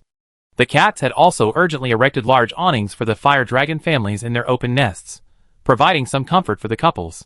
Inside the nest, Yaji huddled in, letting Luo Yun's wings cover her rather petite form, their body heat warming each other. But at this moment, Luo Yun stared at the icy rain outside the nest with a certain sense of unease. For some reason, he kept thinking back to the battle between the steel dragon and the Mingwei dragon he had witnessed 20 years ago in the great Ant Mountain wasteland. The rain was so cold, so relentless. Inwardly, the sense of urgency grew stronger, and within my body, like something suffocating, it struggled ceaselessly, frantically trying to break free from its last restraints. Hurry, hurry! Cover all the supplies outdoors with awnings. Once everyone finishes their work, go to the gathering place to collect cold weather supplies. Under the torrential downpour, hunters, scholars, craftsmen, and even cats, under the command of a young man, methodically constructed defensive fortifications. On the platform, the Grand Commander gazed at the young man for a long moment, then tilted his head to look at the Commander-in-Chief beside him and smiled. Your son is a perfect match for you back then. It looks like in a few years, when we're all old, he'd be able to take over your duties. Then, we can return to the old world and retire peacefully, haha. The Commander-in-Chief glanced at the Grand Commander speechlessly. Returning to the old world? He had never considered that. Chapter 274. Not only him, but also the Grand Commander, Master Yuanya, and others, all of them had long since prepared to dedicate their lives to the development of the new world. 20 years had passed since arriving in the new world. For the human Commander-in-Chief, half of his life had already passed. 20 years hadn't dulled his ideals. Instead, they had made him more resolute in his choices. Sheikah is a very good executor, but not a suitable decision-maker. The Commander-in-Chief shook his head, speaking with some regret. While it was indeed desirable to have his son inherit his legacy, the Commander-in-Chief was well aware of his son's abilities. His future lay not in the new world, and a return to the old world was inevitable. Thankfully, he had a good daughter-in-law, currently pregnant with his grandson. Perhaps this legacy would eventually fall to that unborn child. Haha, you idiot. The Grand Commander smiled and shook his head, unfazed by the Commander-in-Chief's evasive joke. Just as he was about to say something else, a crackling sound began to echo from the wooden roof. Reaching out, the Grand Commander grasped a fistful of hailstones, a fist-sized mass. A chill gusted through the air, accompanied by a gust of wind, sweeping across the entire starry stronghold. The Grand Commander and the Commander-in-Chief exchanged glances, each seeing the solemnity in the other's eyes. Steel Dragon, here we come! With a snap, the Grand Commander crushed the hailstones in his hand. After several days of discussion, the final conclusion was to track and investigate without intercepting them. Unlike the 2nd Regiment, they wouldn't have to organize a special team deep into the wasteland to attempt a capture. It could be said that the Flame King Dragon taught the investigation team a lesson. They shouldn't entertain the naive idea of capturing an ancient dragon when supplies and manpower are limited. As for the supplies needed for tracking and investigation, over the past 2 years, with the deepening connection with the cats of the ancient Tree Fire Dragon clan, a road has been completely opened from the star base to the ancient tree, accelerating the cat's cultivation of the ancient tree.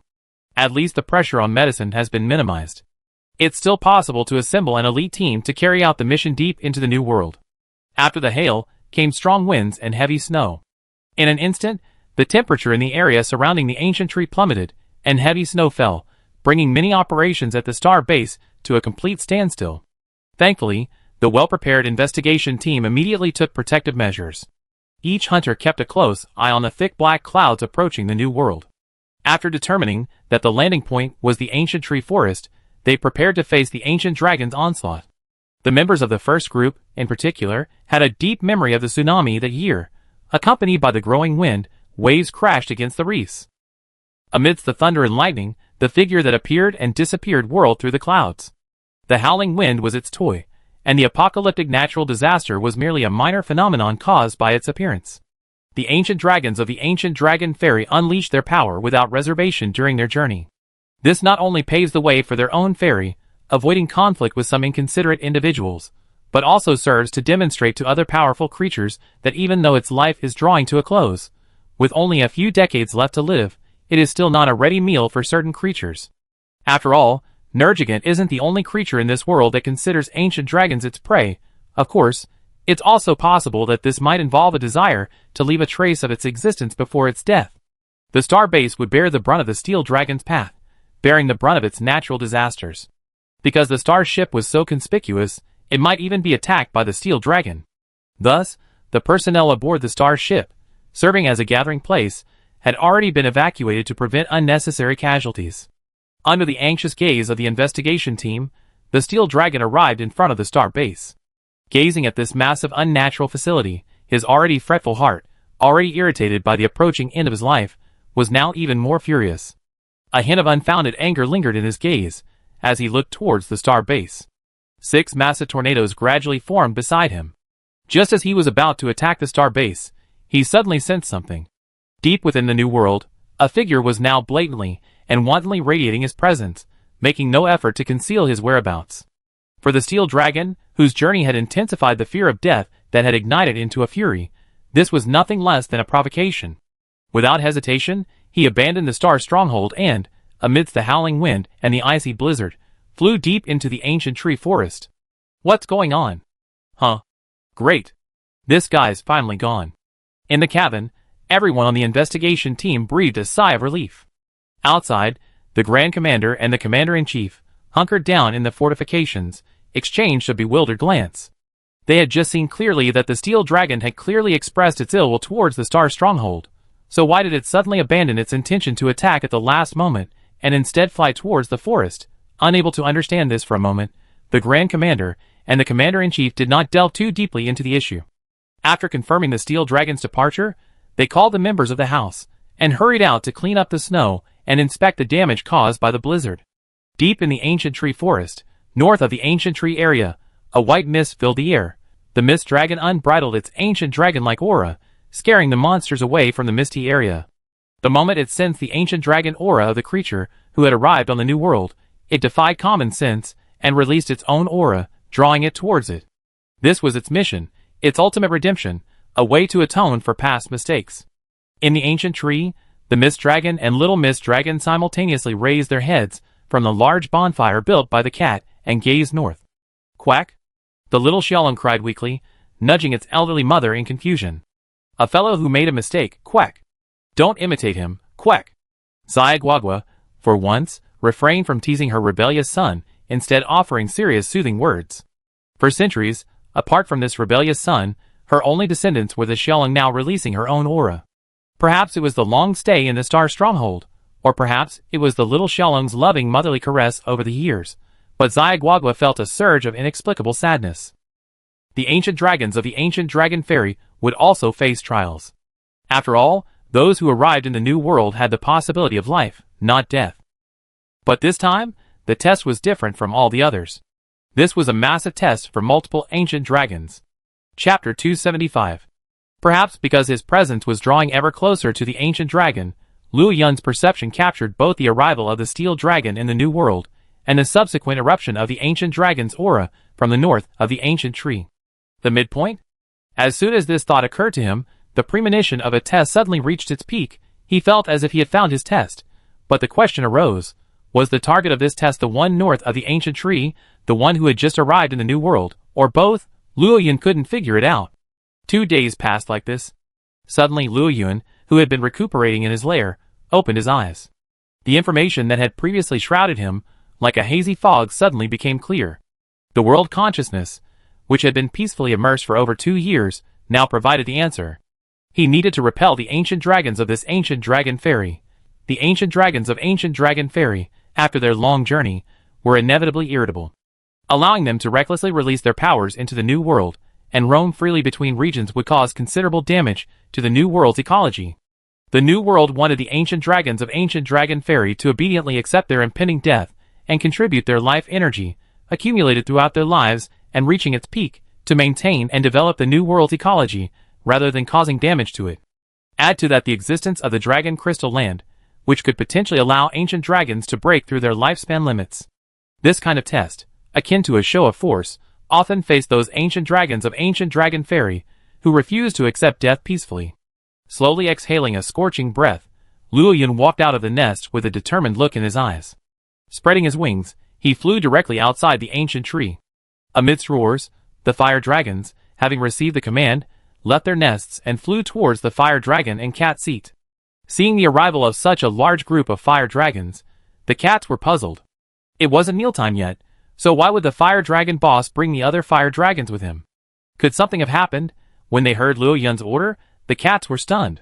Preparing a cat meal for all the ancient tree fire dragons and cats, And the deadline was only today. Not only the cats, but the fire dragons themselves were also surprised. Even if there was a clan war, they wouldn't have to go to such lengths, right? Atop the fire dragon and cat seat, Luo Yun, perched atop the cliff, surveyed the surrounding fire dragons suspended in the air. He wondered how many would survive this ordeal. Indeed, this test targets not only Luo Yun, but also the entire mutated ancient tree fire dragon herd. However, unlike Luo Yun, the ancient tree fire dragon herd has only one mission: survival. Don't think this is a simple matter.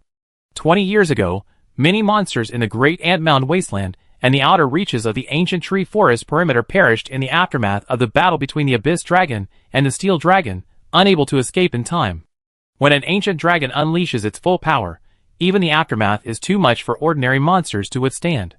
When an ancient dragon hesitates to unleash its full power, fearing ecological damage, even a mere fire dragon has a chance to charge forward and unleash a blaze or two.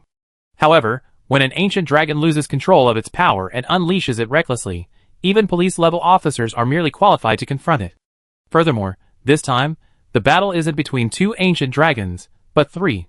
But after the ancient tree fire dragons changed their survival model, undergoing a positive transformation under the influence of their symbiotic nature, and living peacefully for so many years, they no longer have the right to escape. The same is true for the Rathalos, but the difference is that if they fail the test of the fire dragons, their existing ecosystem will rapidly collapse. The new masters of the ancient trees are not as friendly as the current ancient tree fire dragons. As Luo Yun issued the order, the cats immediately opened fire, delivering basket after basket of huge fire dragon cat meals to the fire dragons.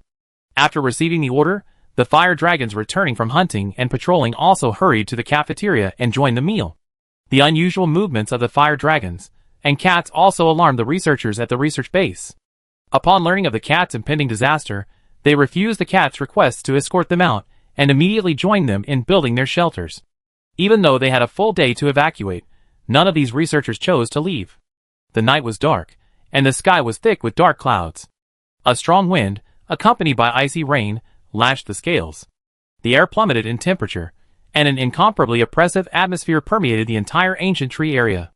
Apart from the ancient tree fire dragons, and a few creatures unable to evacuate, every monster with even a modicum of perception fled for the ancient tree area. Even if they were natural enemies, and encountered one another on their way, they showed no sign of fighting and joined the herd, rapidly retreating from the ancient tree. On the large platform atop the ancient tree, only Luo Yun, Yaji, Hao Huolong, and veteran Song Huolong existed. Amidst the howling wind, thunder and lightning flashed through the swirling clouds. The rain turned into a blizzard, sweeping across the entire ancient tree area, encompassing nearly half of the ancient forest. Amidst the intermittent flashes of lightning, a steel-like figure stood tall above the clouds. In the cold, Yaji and the others' wings ignited a blazing fire, transforming the falling snow into steam that spread everywhere. Under Yaji's proud gaze, Luo Yun soared into the sky with a roar. The boiling ancient dragon blood surged within him, fueled by the ancient vitality, fully mobilizing the life energy within the dragon jade, merging it with the fire energy within the karma flame bag, compressing it, and exploding. As Luo Yun reached the clouds, streams of dragon energy flashed across his scales, and endless blue-purple flames flowed through the inflamed glands throughout his body, erupting from the cracks in his scales. Endless light and heat poured out from the silver-white scales. At that moment, the world seemed to return to daylight. The blizzard that had affected most of the ancient tree forest abruptly ceased, the air warming again, and only a light raindrop fell. The storm's master seemed provoked, and a metallic dragon roar echoed throughout the ancient tree. Above the clouds, two ancient dragons locked eyes across a distance of thousands of meters. Their immense might intertwined and collided, and the world seemed to be split in two. On one side, the sun shone brightly, while on the other, a pitch-black hurricane howled. At the same time, from the summit of the ancient tree to the roar of Aji, fire dragons soared into the sky, the fire energy in the air surging. Led by Aji's Hao Fire Dragon and the veteran Blue Fire Dragon, they flew north of the ancient tree. A thick white mist had already filled the area, making the night forest seem even more profound. The devastation wrought by the three ancient dragons' all-out battle was too immense for the ancient tree fire dragons to survive by simply defending themselves. Thus, after Luo Yun's full-throttle interrogation of Xia Guagua, who seemed to know the truth, revealed that the ancient dragon in the north of the ancient tree forest was actually his offspring, a Xia dragon that had made a mistake. Luo Yun instantly thought of the young Xia dragon of the past. Though Luo Yun was somewhat surprised that the dragon hadn't succumbed to the steel dragon's attack, he considered that the world was generally quite tolerant of ancient dragons.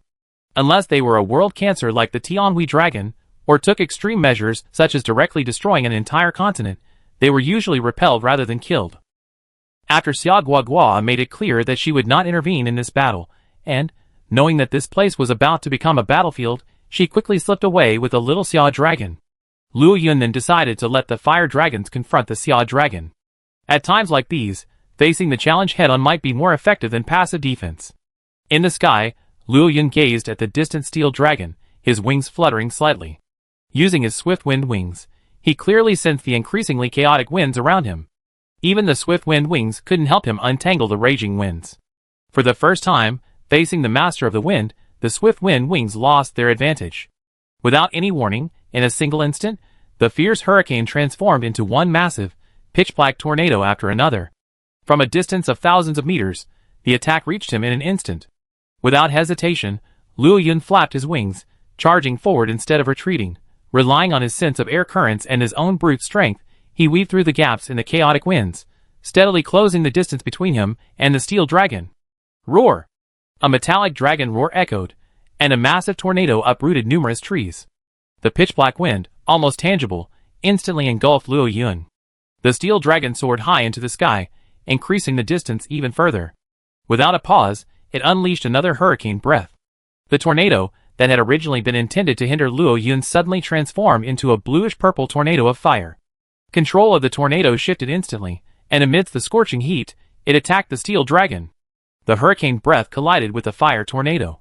The chaotic and fierce energy contact shattered the fire tornado, shattered by the condensed hurricane breath.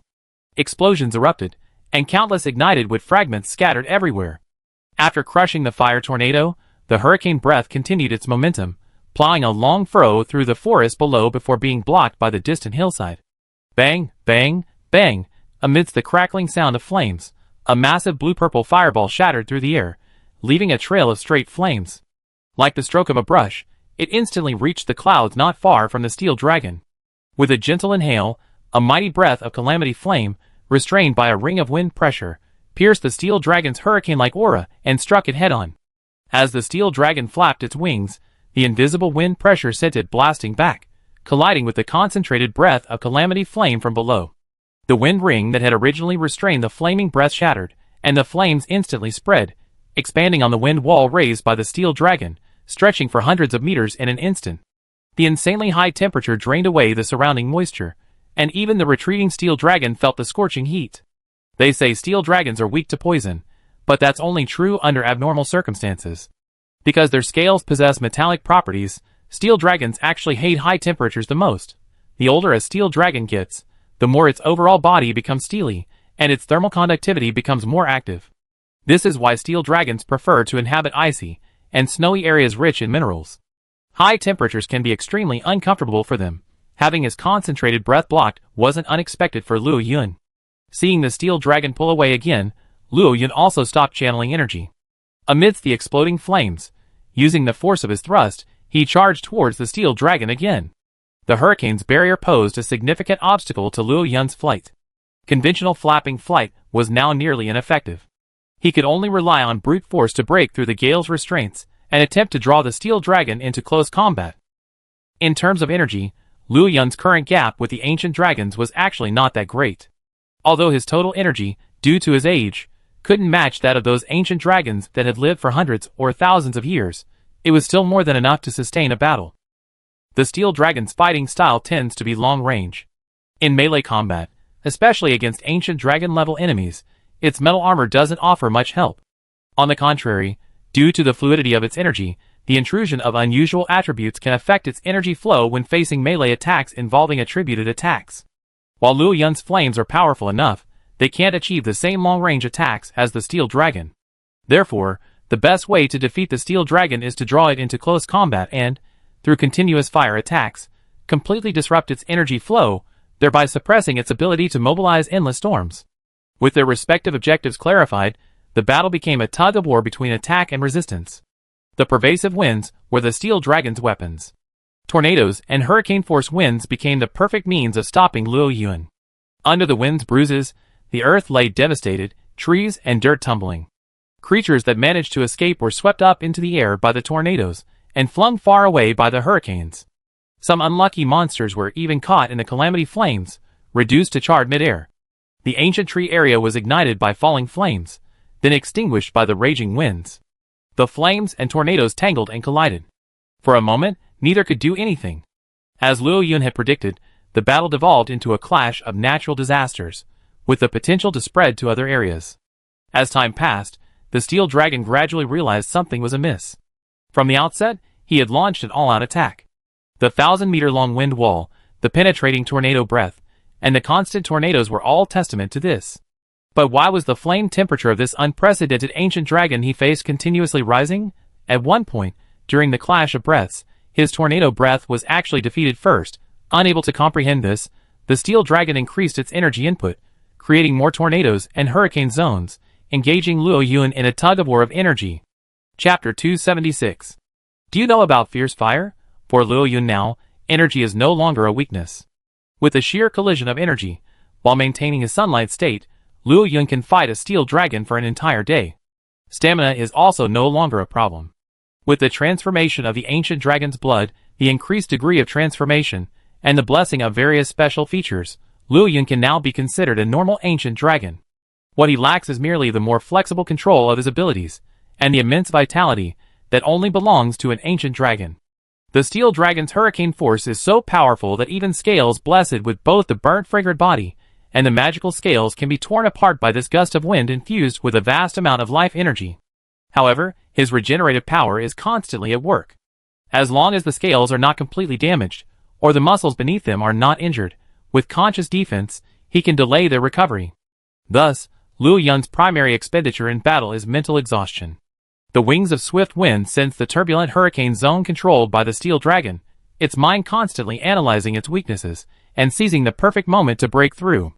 This immense amount of calculations constantly consumed Luo Yuan's energy, which was the true cause of the raging fire. However, given Luo Yuan's current stats, it would take time to improve to the point where he could completely suppress the steel dragon. On the ancient tree, numerous branches in the canopy were snapped by the fierce wind. In Luo Yuan's lair and in the fire dragon detail's territory, groups of cats desperately held onto their wooden shelters, trying to avoid being destroyed by the fierce wind. Deep within, the scholars kept calculating in their notebooks. They were considerably calmer than the anxious cats. Given the current wind speed, these facilities are generally sufficient, as long as there's no direct attack on the ancient tree.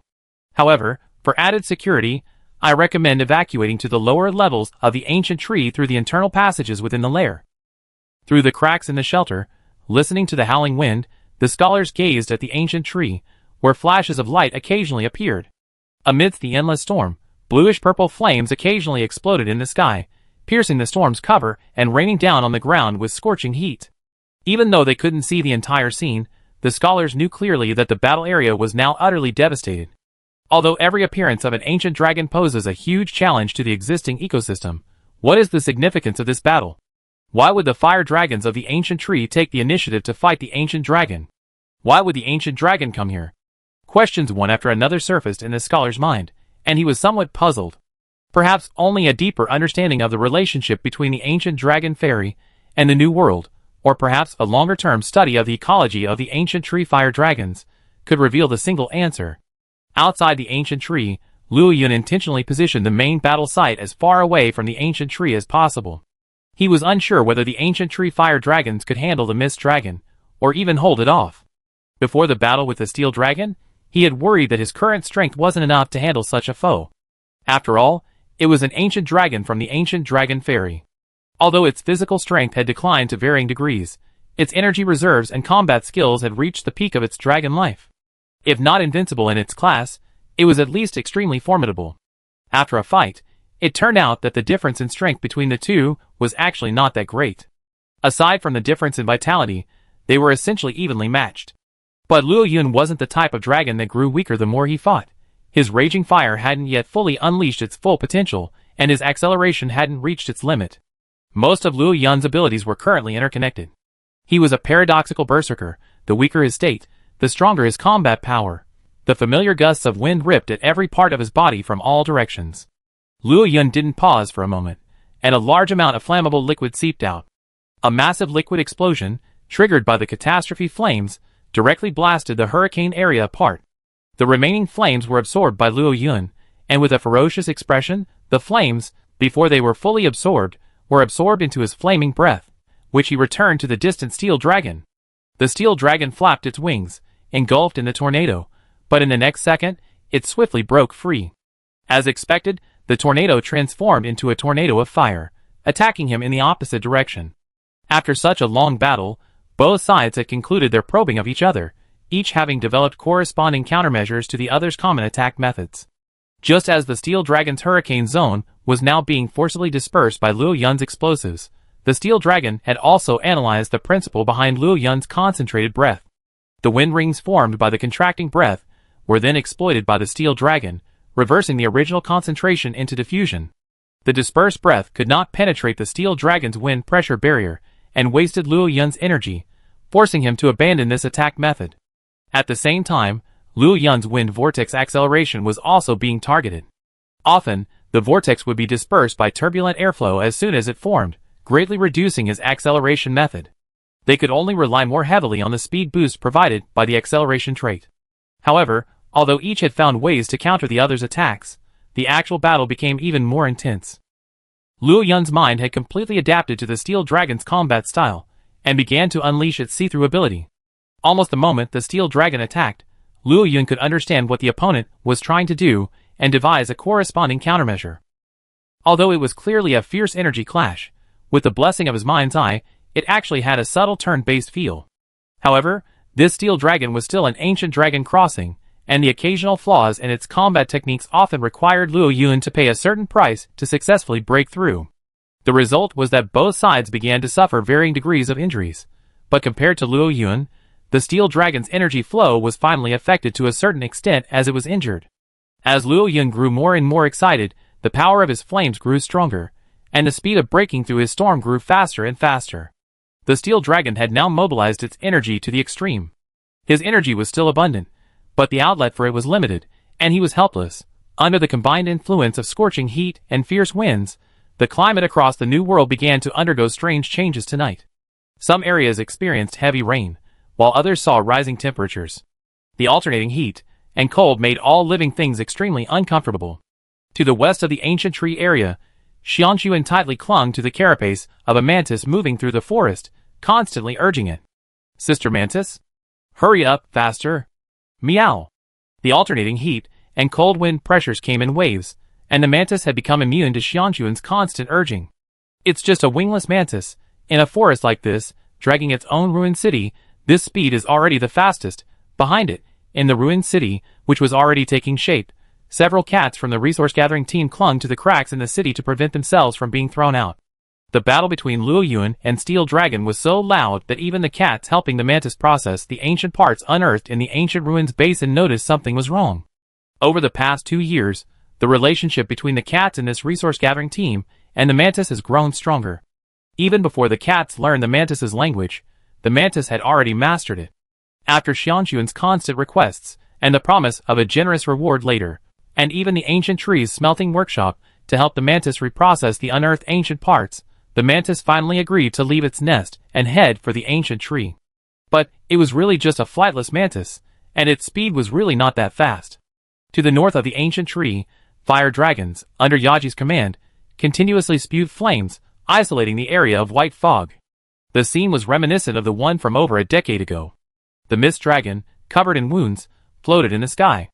Watching the fire dragon's efforts, negative memories constantly assaulted him. Over the years, the fire dragons had indeed made great progress. Even with the addition of the great fire dragon, the mist dragon sensed a threat. But that was all. He had also made ample progress over the years, and his patience with these fire dragons that blocked his path was almost exhausted, although he couldn't understand why these fire dragons, supposedly on his side, would turn against him when he had clearly come to deal with the outsider who had entered the new world. He didn't mind teaching them a lesson before battling the steel dragon. The fog, which had been separating them, thickened again, almost filling up again as soon as the fire dragons extinguished some of the poisonous fog. A sudden flick of the tongue whip sent a fire dragon, completely unprepared, plummeting from the sky. The poisonous fog transformed into a vast abyssal maw, directed by the Mist Dragon. A misunderstanding unfolded, one believing the other was seeking revenge, while the other was deliberately trying to intercept them. Faced with the onrushing poisonous fog, the fire dragon's wings ignited with blazing flames. Groups of several fire dragons, led by Aji and the others, fearlessly charged into the fog. A field of fire-attributed energy expanded within the fog, and balls of flame shot up into the sky, determined to force out the Mist Dragon hidden within. As time passed, the battles on both battlefields reached a fever pitch.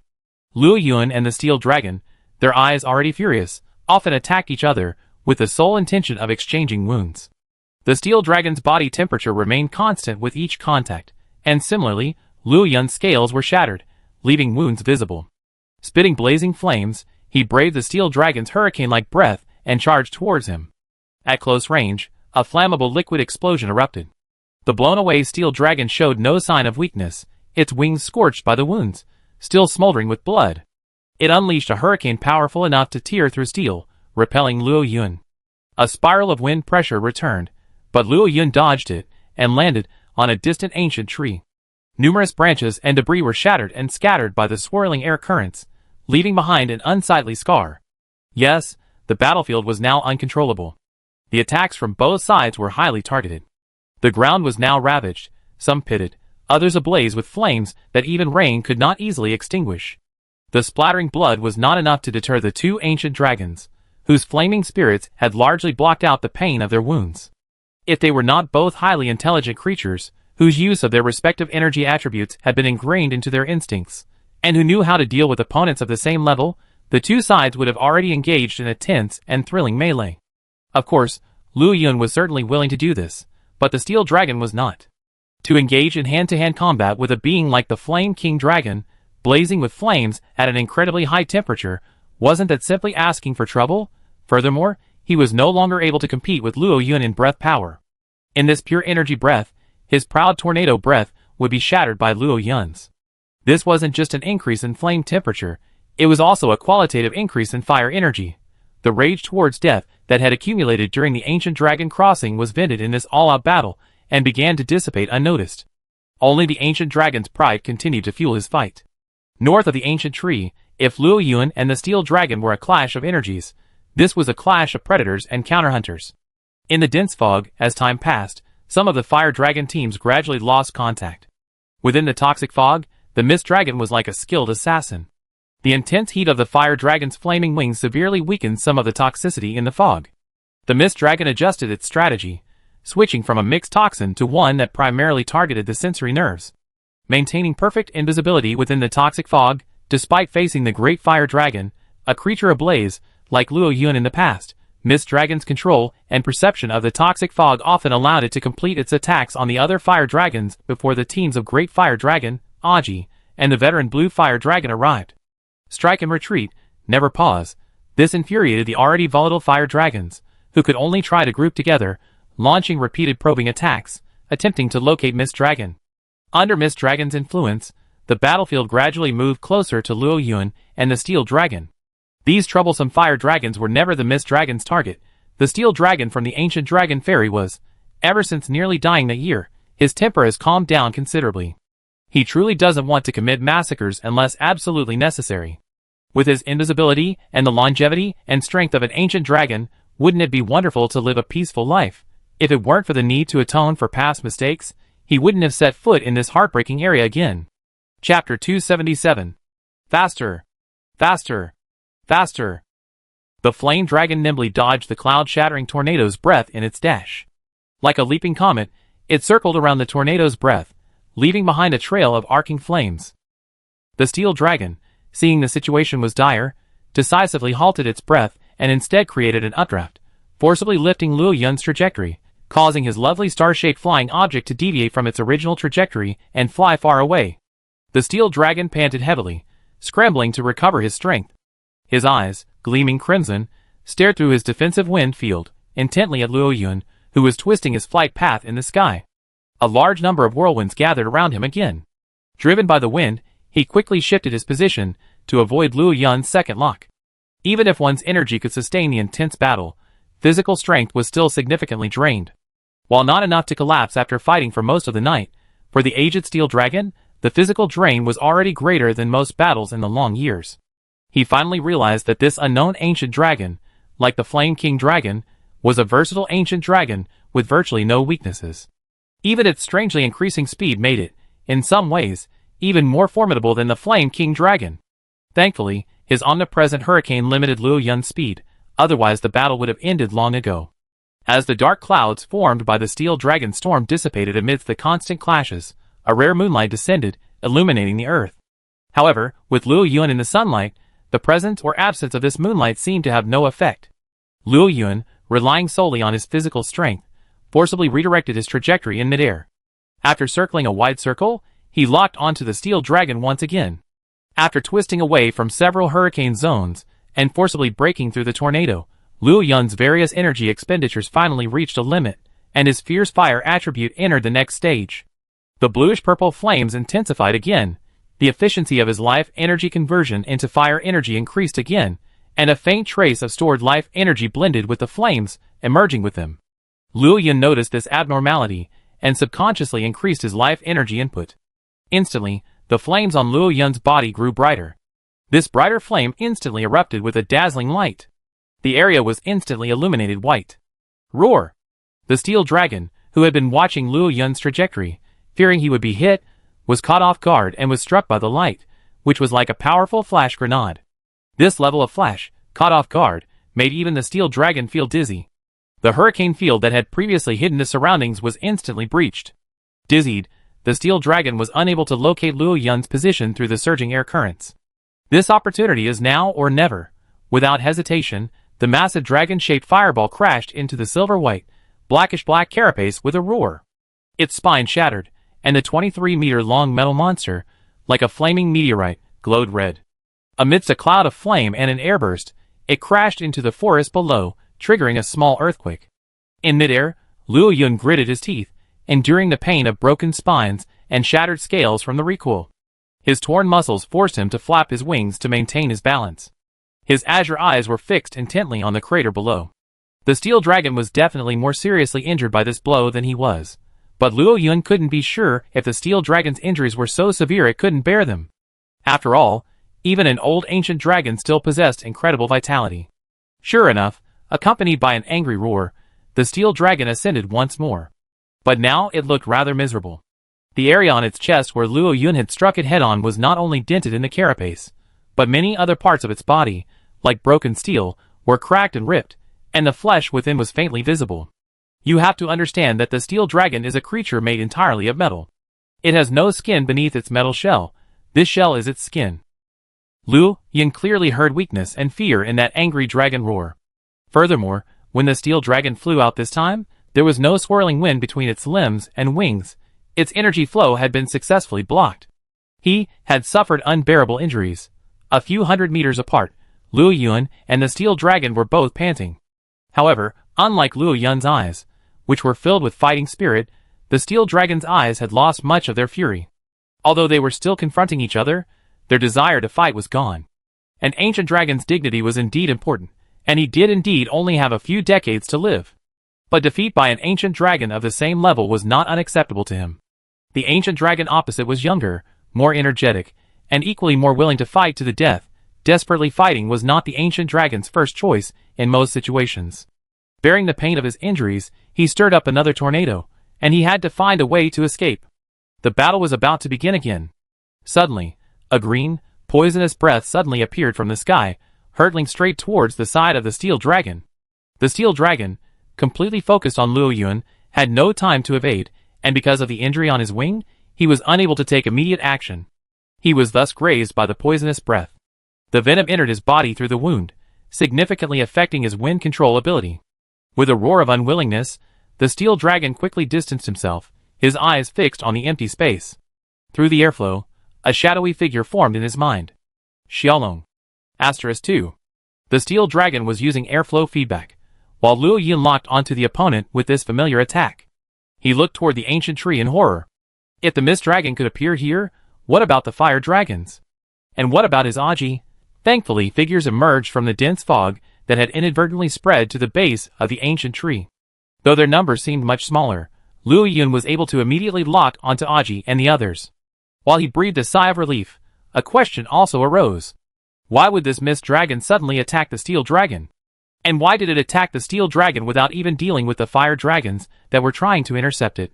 Luo Yun realized he might have misunderstood something. It was as if the investigation team had mistakenly targeted the wrong person during their investigation and shifted the blame onto some innocent dragon. Chapter 278. But Luo Yun soon came to his senses. Whether it was a misunderstanding or not no longer mattered.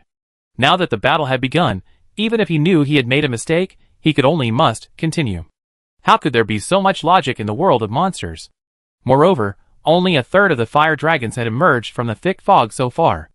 Although Luo Yun was only the leader of the fire dragons, not a caretaker, such a huge loss still burned with anger within him. The main reason he didn't attack the mist dragon immediately was because of the steel dragon. A 1-on-2 fight between two ancient dragons was impossible for even the Nergigant.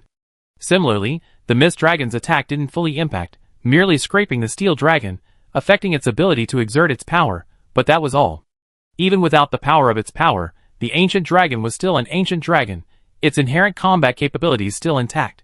Combined with the fire dragon's previous interception of the mist dragon and Luo Yun's current aura, the mist dragon sensed malicious intent. Not wanting to be trapped in a 1-on-2 situation, he shifted his position in stealth mode, attempting to escape the steel dragon and Luo Yun's lock-on.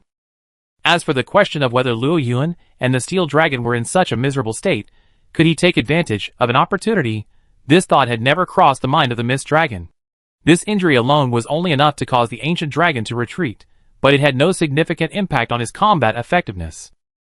The final steel dragon, already harboring the thought of retreat, was annoyed by the mist dragon's surprise attack, but he wasn't overly concerned about being surrounded by two ancient dragons. Two ancient dragons weren't enough to block his retreat, so he, having calmed down during the battle, was the calmest of the lot. In the sky, three ancient dragons formed a triangle, vaguely confronting and wary of each other. On the ground, the white mist beneath the ancient tree swirled, seemingly growing thicker. The remaining third of the fire dragons, led by Yaji, reluctantly flew into the canopy, hoping to rely on the dense branches to withstand the aftermath of the three ancient dragons' clash. The interception failed, and the ensuing battle was no longer within their purview. The battle seemed to have begun anew. The first to lose his composure was the mist dragon. Without the poisonous mist to stun the enemy's senses, he wasn't completely invisible. He, accustomed to relying on his invisibility, was instantly locked onto by two ancient dragons. Even after shifting positions several times, he was accurately located, which made him very uneasy. Drops of purple blood continuously dripped from the steel dragon's wounds. Unlike ordinary monsters, this sign didn't indicate complete poisoning, but rather the steel dragon's conscious metabolization of the toxins within its system. Thus, to prevent the steel dragon from regaining its wind-controlling state, the unavoidable mist dragon decisively attacked. A transparent figure flashed and distorted in a blur, a gust of poisonous gas erupting. At the same time, a figure of brilliant blue-purple flame trailed a long tail amidst the sound of an airburst.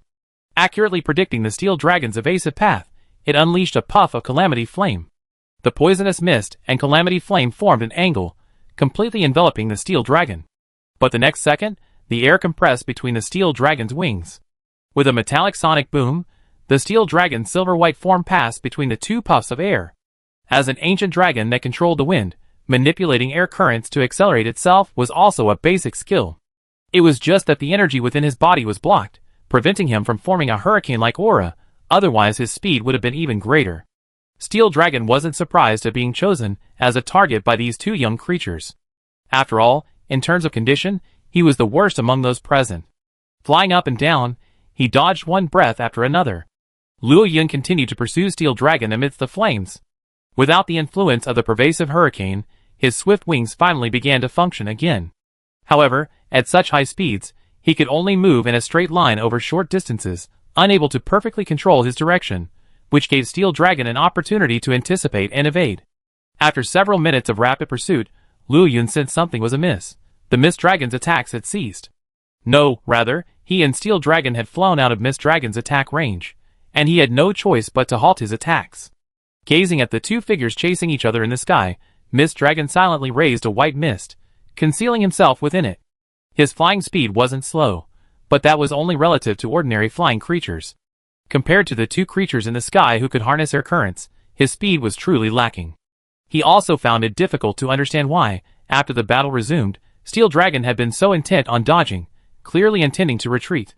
Yet, Luo Yun had relentlessly pursued him for such a distance. Did he think he could kill Steel Dragon this way? With his increasingly exaggerated vitality as an adult, Xiao Long knew that, barring any unexpected events, unless the power gap between the two sides was significant and they engaged in a precise pursuit that lasted for several months, each attack would inflict significant damage without giving him much time to recover. Only in this way could he possibly kill the other ancient dragon. To kill it in one go, Luo Yun would have to rely on a significant ecological gap between Luo Yun and the Steel Dragon. As expected, during a brief struggle, Luo Yun attempted to force the Steel Dragon back into the Mist Dragon's attack range, but with the Steel Dragon's active metabolism, the venom in its system was finally depleted. After swallowing Luo Yun's breath, it unleashed another hurricane. Instantly, a dark storm swept across the sky once again, and Luo Yun's speed slowed again under the hurricane's entanglement. Before Luo Yun could make any further moves, a metallic dragon roar echoed, and the Steel Dragon's body swirled into a massive tornado.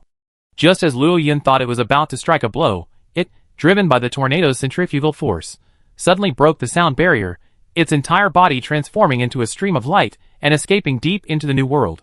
Leaving behind it was only a torrential downpour, and a chaotic hurricane designed to slow Luo Yun down.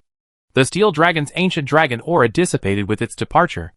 Deliberately restrained, it resembled an ordinary monster, and the other ancient dragons could not determine its location by its presence.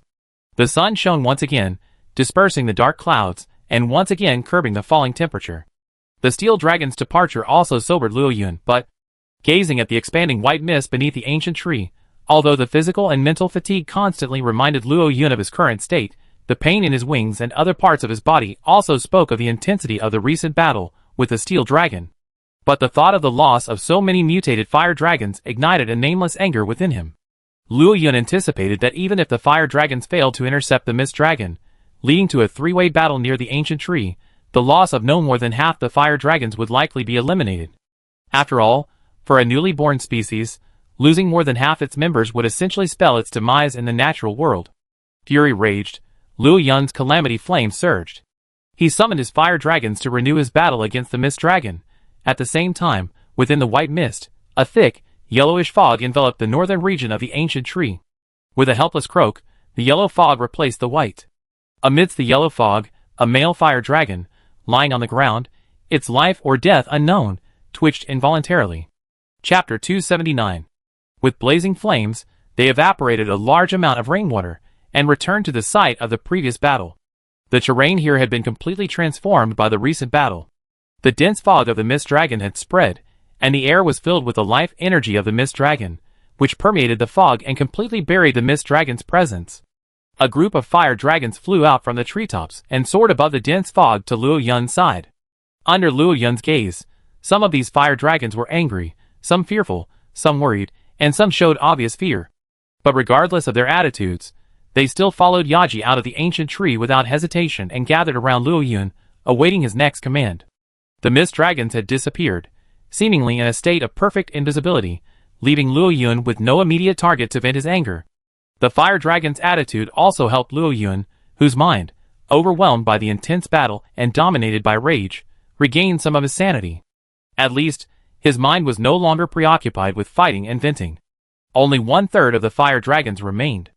Although Luo Yun's current strength was far superior to what it once was, he was confident he could suppress the Mist Dragon, or even severely injure it. But that was all he could do. Even with the remaining fire dragons, it was highly unlikely he would be able to completely kill the Mist Dragon. Even if luck allowed the Mist Dragon to fight to the death, how many of the remaining fire dragons could survive if he exerted his full strength? Common sense told Luo Yun that it was time to stop and find a way to expel the Mist Dragon from the ancient tree. A fight to the bitter end would only result in the complete extinction of the ancient tree's fire dragons, and there was no guarantee he would succeed in killing the Mist Dragon. However, the animal instincts that had been fully aroused during the intense battle just now reminded him that this was a monster world, where the law of the jungle prevailed. He was now stronger than the Mist Dragon, and the two sides were already at war. A life-or-death struggle was the monster way of survival. Two thoughts constantly intertwined in his mind, neither yielding. The mist dragon below moved slowly through the thick fog, and likewise made no move to attack the fire dragons above.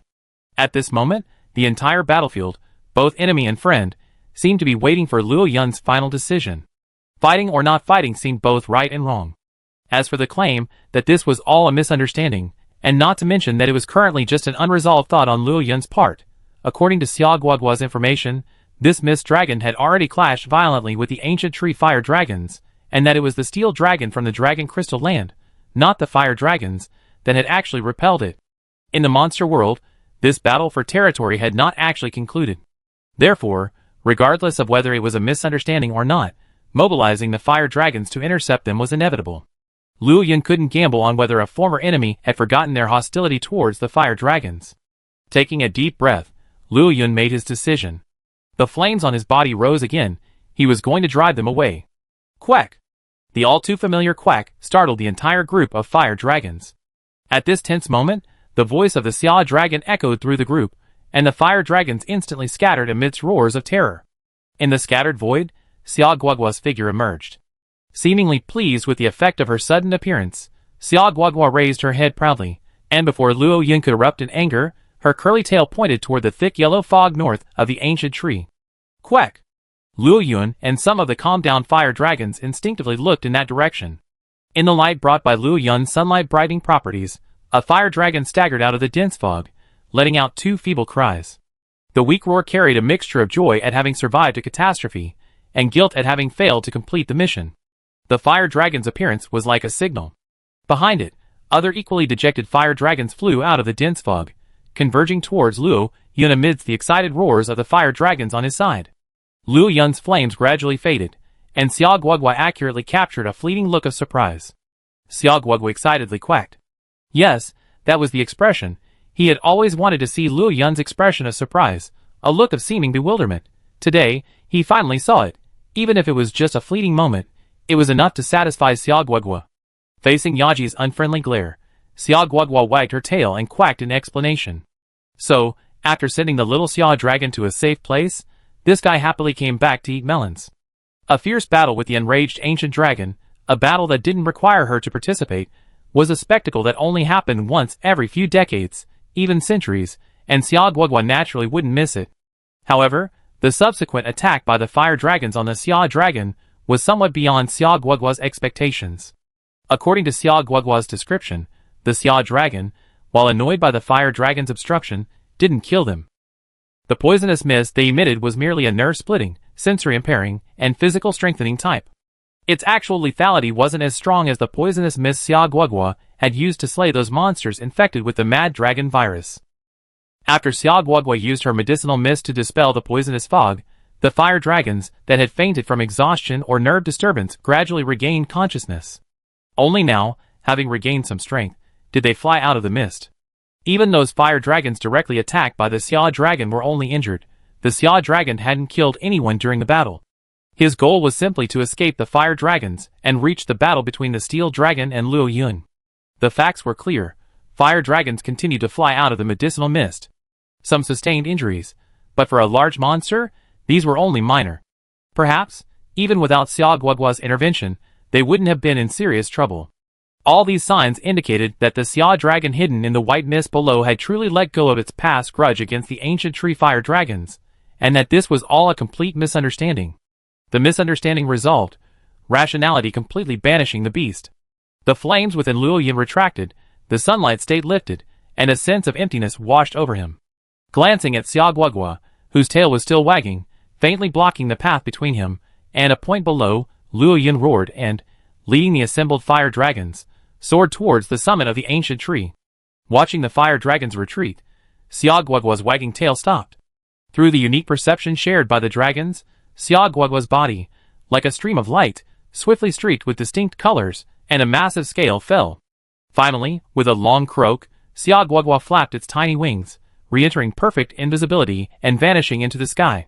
At the base of the ancient tree, the white mist quickly dissipated. Beside the massive, broken tree root, a dragon, seemingly bewildered, gazed with its large eyes in the direction of Xia Guoguo's departure. It lowered its head to sniff the fallen scales. The familiar yet unfamiliar, Lanhua scent gave the dragon a clue.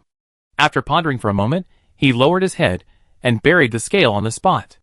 The air became hazy, and Xiaolong disappeared into the night. Chapter 280. At the starry stronghold, the Grand Commander reached out to catch the falling raindrops. Soon, his fan-like palm was filled with a handful of water. Hot. Why is the rain hot? 2 days had passed since the Steel Dragon landed. Besides sending a small team of hunters to follow the Steel Dragon's trail, the rest of the investigation team had been repairing damaged buildings and awaiting the arrival of the Third Corps. Master Yuanya, wrapped in his furry leather jacket, walked over to the Grand Commander and reached out to feel the eaves. It's really hot. The climate in the New World seems to have become strange with the arrival of the Steel Dragon. Last night, it was alternately snowstorms, torrential rain, and then a scorching wind. Now there's even scorching rain. I wonder how many people with weaker stamina will get sick from this. Master Yuanya smiled at the Grand Commander and said with a serious smile, by the way, based on the information we investigated so far, the Steel Dragon seems to have departed towards the ancient tree. Do you think a conflict between the Steel Dragon and the Blazing Sun Dragon is causing the unusual weather? Maybe. Maybe I missed it again, haha. The Grand Commander covered his hand, letting the water drain from it.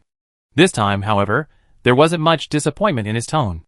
After all, while nothing happened this time, it was a close call. For the sake of the Star Stronghold, he had his priorities straight. The Steel Dragon had been deep in the ancient tree for 2 days, and yet, such unusual phenomena had occurred. To say nothing had happened would be a fool's guess.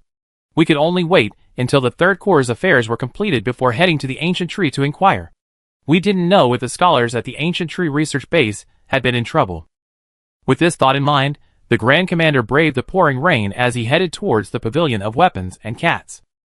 Above the ancient tree, Luo Yun spread his wings and soared through the canopy, looking at the treetops, which looked as if they had been gnawed by a dog. From the corner of his eye, he saw that the terrain below and around the ancient tree had been completely altered. Numerous ancient tree roots were exposed, and countless trees were broken, fallen, or consumed by flames. A large area to the south of this ancient tree region resembled a forest fire followed by a series of tornadoes. In particular, the massive furrows plowed by the Steel Dragon's hurricane-force breath stretched for kilometers, all the way to the mountain, which had been blasted away by a third. Who knew if this would eventually form a canal? The ancient tree was now in tatters, and the cats were patching it up.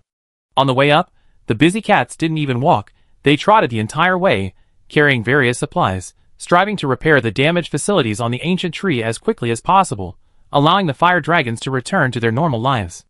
Falling under the weight of the wind to the top canopy, Luo Yun landed steadily on a massive branch, gazing into the distance.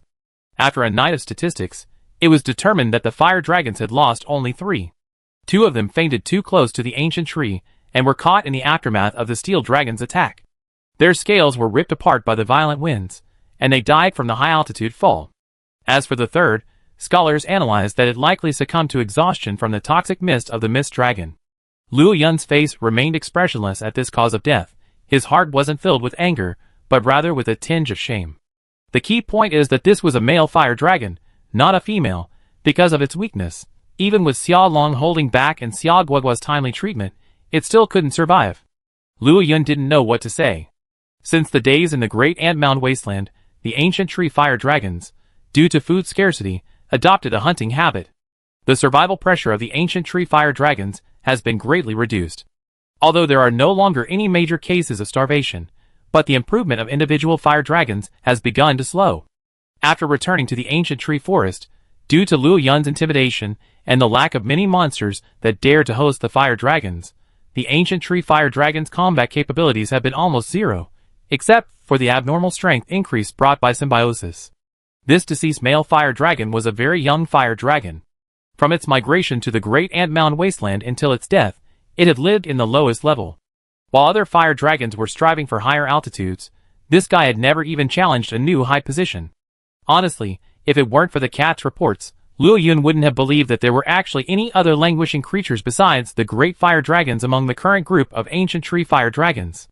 Stretching his wings, Luo Yun reflected on last night's battle as he watched the fire dragons return from their early morning hunt.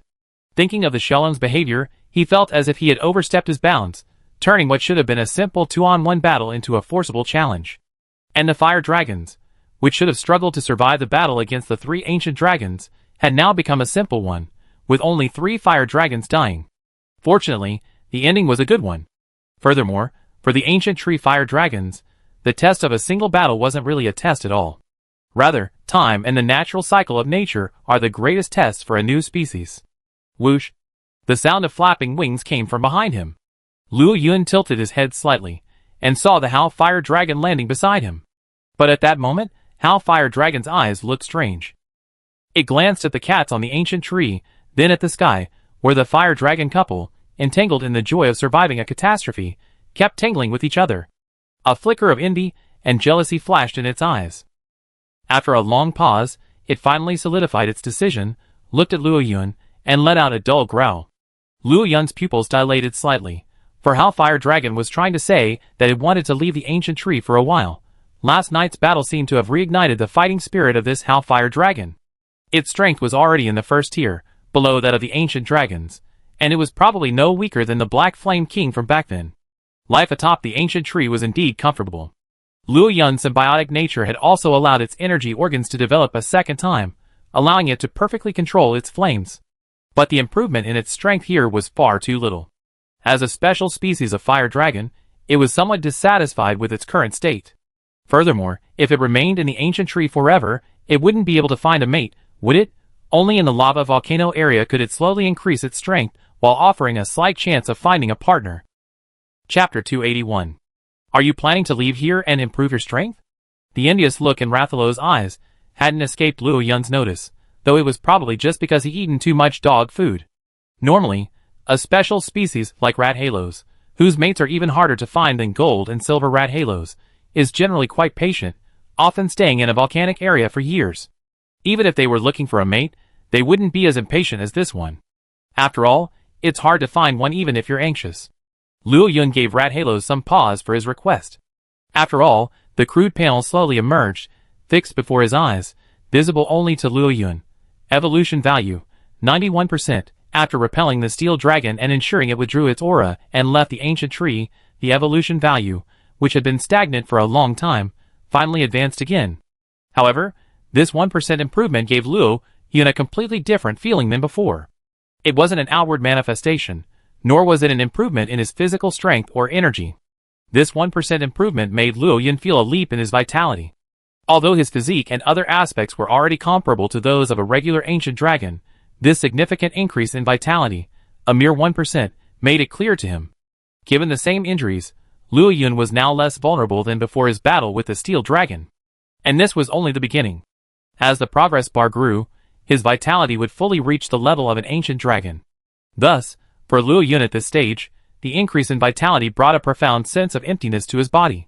He felt like a bottomless pit, desperately needing to replenish himself with vast amounts of life energy. The final 9% of progress was simply lacking life energy. The concentration of life energy in the ancient tree clearly wasn't enough to supply Luo Yun with that much. So, if it weren't for his sense of responsibility, his intention to complete his tasks and stabilize the fire dragons, he would have headed for the Dragon Crystal Land after his body transformed again last night. Now, Luo Yun was considering whether to take some of the fire dragons, and even some of the cats, with him once the fire dragons and cats had stabilized. A full migration was impossible. The lava zone's food resources were already scarce, and the monsters were notoriously powerful, making it unsuitable for colonies. Even gold and silver fire dragons rarely stayed there for extended periods, except when they were conceiving. Of ordinary fire dragons, only battle-hardened male fire dragons or azure fire dragons would travel to the Dragon Crystal Land. Azure fire dragons, in particular, would often leave Sakura Fire Dragon on the Coral Plateau and travel alone. As Luo Yun pondered, in the forest not far from the ancient tree, the mantis's silk thread retracted, pulling back a broken tree trunk. Its sickle-like forelimbs swiftly sliced across the trunk surface, violently severing branches one by one, until only the irregularly curved trunk remained. Xiong Sun, resting on the mantis's back, was no longer surprised by its behavior. After last night's strange phenomenon subsided, they continued on their journey in the rain. Their initial anxiety was finally relieved this morning after they saw a group of female fire dragons out foraging. Although the female fire dragons were so high in the sky that the cats couldn't make any further inferences from their expressions or eyes, their flight patterns and speed suggested that last night's anomaly hadn't caused significant damage to the ancient tree fire dragons. Thus, Xiangquan didn't urge Mantis to hurry up, as it strolled along, selecting ingredients as if browsing a market. Instead, she clutched the carapace on its back tightly, closed her eyes, and rested drowsily. Seemingly having had enough fun, or perhaps because the trees broken in battle didn't meet Good Mantis's somewhat obsessive-compulsive needs, Good Mantis casually collected 2, intending to ask the cats from the resource-gathering team to process them later. Then, Good Mantis quickened its pace. Thankfully, due to the battle between Luo Yuan and the Steel Dragon, most of the monsters near the ancient tree had retreated, and Good Mantis didn't encounter any blind creatures in its path. As its vision cleared, it finally arrived before the ancient tree towering into the sky. Looking at the narrow climbing path compared to the larger monster, the mantis swung its forelimbs and gestured. After confirming that it couldn't carry its ruined city up intact, it tugged on the silk thread and shook it like dice. Amidst panic meows, the cats from the resource-gathering team fell out of the gap opened within the ruined city. It had toiled all night, and the cat slept soundly in its ruined city. The mantis felt a climbing sensation on its back. The aromatherapy fell to the ground along one of its legs. It rubbed its eyes. "We're finally here, meow. Wanna go up with us?" Gate Mantis glanced at Xiangshuan, then at the massive ruined city behind it, pulled by silk threads. It was a little reluctant to go. Firstly, it was tired, and secondly, it wouldn't be convenient for it to use the ruined city to fight from the ancient tree. The destruction along the way had made it clear to it that a powerful entity was nearby, and it felt unsafe without the ruined city. As for its own combat power rivaling that of an ancient dragon, for Gate Mantis, using the ruined city to fight was an instinct, almost a set rule. It couldn't possibly fight another monster unarmed. Perhaps guessing Gate Mantis's concerns, Xiangshuan's eyes twitched, and she spoke. "Our tribe's forge, where we process materials, is also up there. Sister Mantis, those materials are too large. We can't carry them up." Gate Mantis froze at this, its purple compound eyes reflecting the ancient tree's climbing path. Besides the cat's requests, what had driven this home dragon to leave its lair and come here wasn't it, for that forge? Although the mantis didn't know what a forge was, it knew what the cats meant by material processing. "Since we're here..." The mantis glanced around, dragged its ruined city to an area thick with ferns, and began dismantling its ruined city. However, faced with this vast pile of materials, carefully selected over the past 2 years, the mantis's decision-making difficulties struck again. It was a little unsure which materials to take with it first, feeling reluctant to leave anything behind. After pondering fruitlessly, the mantis mechanically turned its head, its eyes fixed on the aromatherapy. For some reason, despite being a crustacean with no facial expression, it gave the cats a pitiful feeling. Chapter 282. With the help of Xiangshuan and the cats, Good Mantis finally chose the dragon-slaying spear, which guaranteed his combat effectiveness and had the best preserved materials. Following the cat's guidance, he began to climb the ancient tree's climbing path toward the upper levels. "Oh meow, I have to take this too meow." Suddenly Xiangshuan had a thought. She pulled a fire dragon identity scale from the bag of materials on her back and quickly climbed to the top of the component, which Good Mantis had hung on a long pole with silk thread. "Just hang it here. That way, we won't clash with the fire dragons, meow." Xiangshuan clapped her paws, too lazy to jump down. She simply squatted on top of the component, meowing and guiding Good Mantis. The remaining cats could only struggle on all fours and sprint to keep up with Good Mantis's speed. Glancing at the fire dragon scale with some disdain, resisting the urge to fling it away, Mantis quickened his pace. Along the way, Mantis's form remained completely exposed, and facing the wary, even somewhat hostile, gazes of the occasional fire dragons who spotted it, Mantis showed no emotion at all. They were merely a flock of flying backup supplies. If it weren't for the frequent female fire dragons delivering beautiful materials and cats to the ancient ruins basin, Mantis could have strung together a string of hostile dragons with her dragon-slaying spear. As they passed through the long inner passage of the tree, sunlight once again fell on Mantis, and her bright vision revealed groups of cats and familiar wooden buildings. The cable car the cats were repairing was particularly eye-opening. The wooden stakes and gears were so impressive that even the Mantis was itching. "I really want to tear it down and build a ruined city." Noticing the Mantis unconsciously approaching a station on the cable car, Xiangshuan immediately called out, hoping to awaken the engrossed Mantis. The cats repairing the cable car station were startled by the sudden appearance of the Mantis. They pulled out their rescue horns, and were about to blow them, when they heard Xiangshuan's meowing. Thankfully, despite its deep admiration for this cable car station and the surrounding buildings, the Mantis managed to control itself. At Xiangshuan's frantic warning, it finally retracted its forelimbs. If that forge can't fix its ruined city parts, then it can tear them down. Controlling its urge to act, the mantis headed up again as Xiangxuan breathed a sigh of relief. As they got closer to the treetops, the number of cats surrounding the mantis gradually increased. They were all curious about this giant creature they had never seen before, especially after hearing that it was the producer of the special silk thread that had saved the fire dragon eggs and brought huge profits to the cats. This made the cats feel even more familiar with it. In addition, the cats on patrol at the edge of the road had already prepared stink bombs and flash grenades. Whoosh! A gust of wind blew by, and Xiangxuan raised her hand to block it, then saw a silver-white figure flying past. "Ah, it's Fire Dragon Boss, meow," Xiangxuan explained in surprise. "Fire Dragon Boss is fine, that's the best thing." Luo Yun, descending from the treetops for his routine patrol of his territory, heard Xiangxuan's cry. Originally unconcerned with such trivial matters, he turned his head for some reason. And then, upon seeing it, he spotted the enormous golden beetle. "Oh my god, gah!" His wings trembled slightly, nearly losing his balance. He summoned a gust of wind, forcibly halting his dive. He looked in surprise at the seemingly calm Gu Mantis, surrounded by cats. Why is Gu Mantis here? Luo Yun's mind was consumed by this question. It wasn't that the Gu Mantis was so powerful that he was overly wary. No matter how powerful the Gu Mantis was, it was still a monster that couldn't fly and lacked particularly long-range attack capabilities. As long as it wasn't engaged in close-range combat, even a common fire dragon could successfully escape it. However, this creature's destructive power rivals that of a gigantic ancient dragon. If it went berserk on the ancient tree, it could literally tear it down. Gidge Mantis turned to look at the giant silver dragon hovering in the air. Listening to Xiangxuan's voice, he confirmed that it was the fire dragon boss that Xiangxuan and the other cats had mentioned so much over the years. It was the occupier of this giant tree, and the entire tree was its territory. The forge that the cats mentioned could process the parts for their ruined city was also theirs. It was also the one who had been sending them the perfectly shaped materials for the past 2 years. Forge plus sending them lots of perfectly shaped materials plus the leader of the cats equals a good dragon. So, as Luo Yun stared at him in astonishment, the mantis, after a scant second's thought, suddenly imitated aromatherapy, raising its forelimbs and waving at him repeatedly. This left Luo Yun somewhat baffled. Is the mantis such a friendly creature? In previous games, there was very little description of the mantis, and the setting book centered around its abilities and destructive power, often told from the perspective of a human scribe. All he knew was that to humans, the mantis posed a greater danger than an ancient dragon, its destructive power even surpassing that of a colossal ancient dragon. After all, even a colossal ancient dragon would simply destroy human towns and fortresses, while the mantis would demolish entire structures. Even a professional demolition crew wouldn't necessarily be as efficient as the mantis. As for the mantis's true attitude toward creatures other than humans, that was unknown.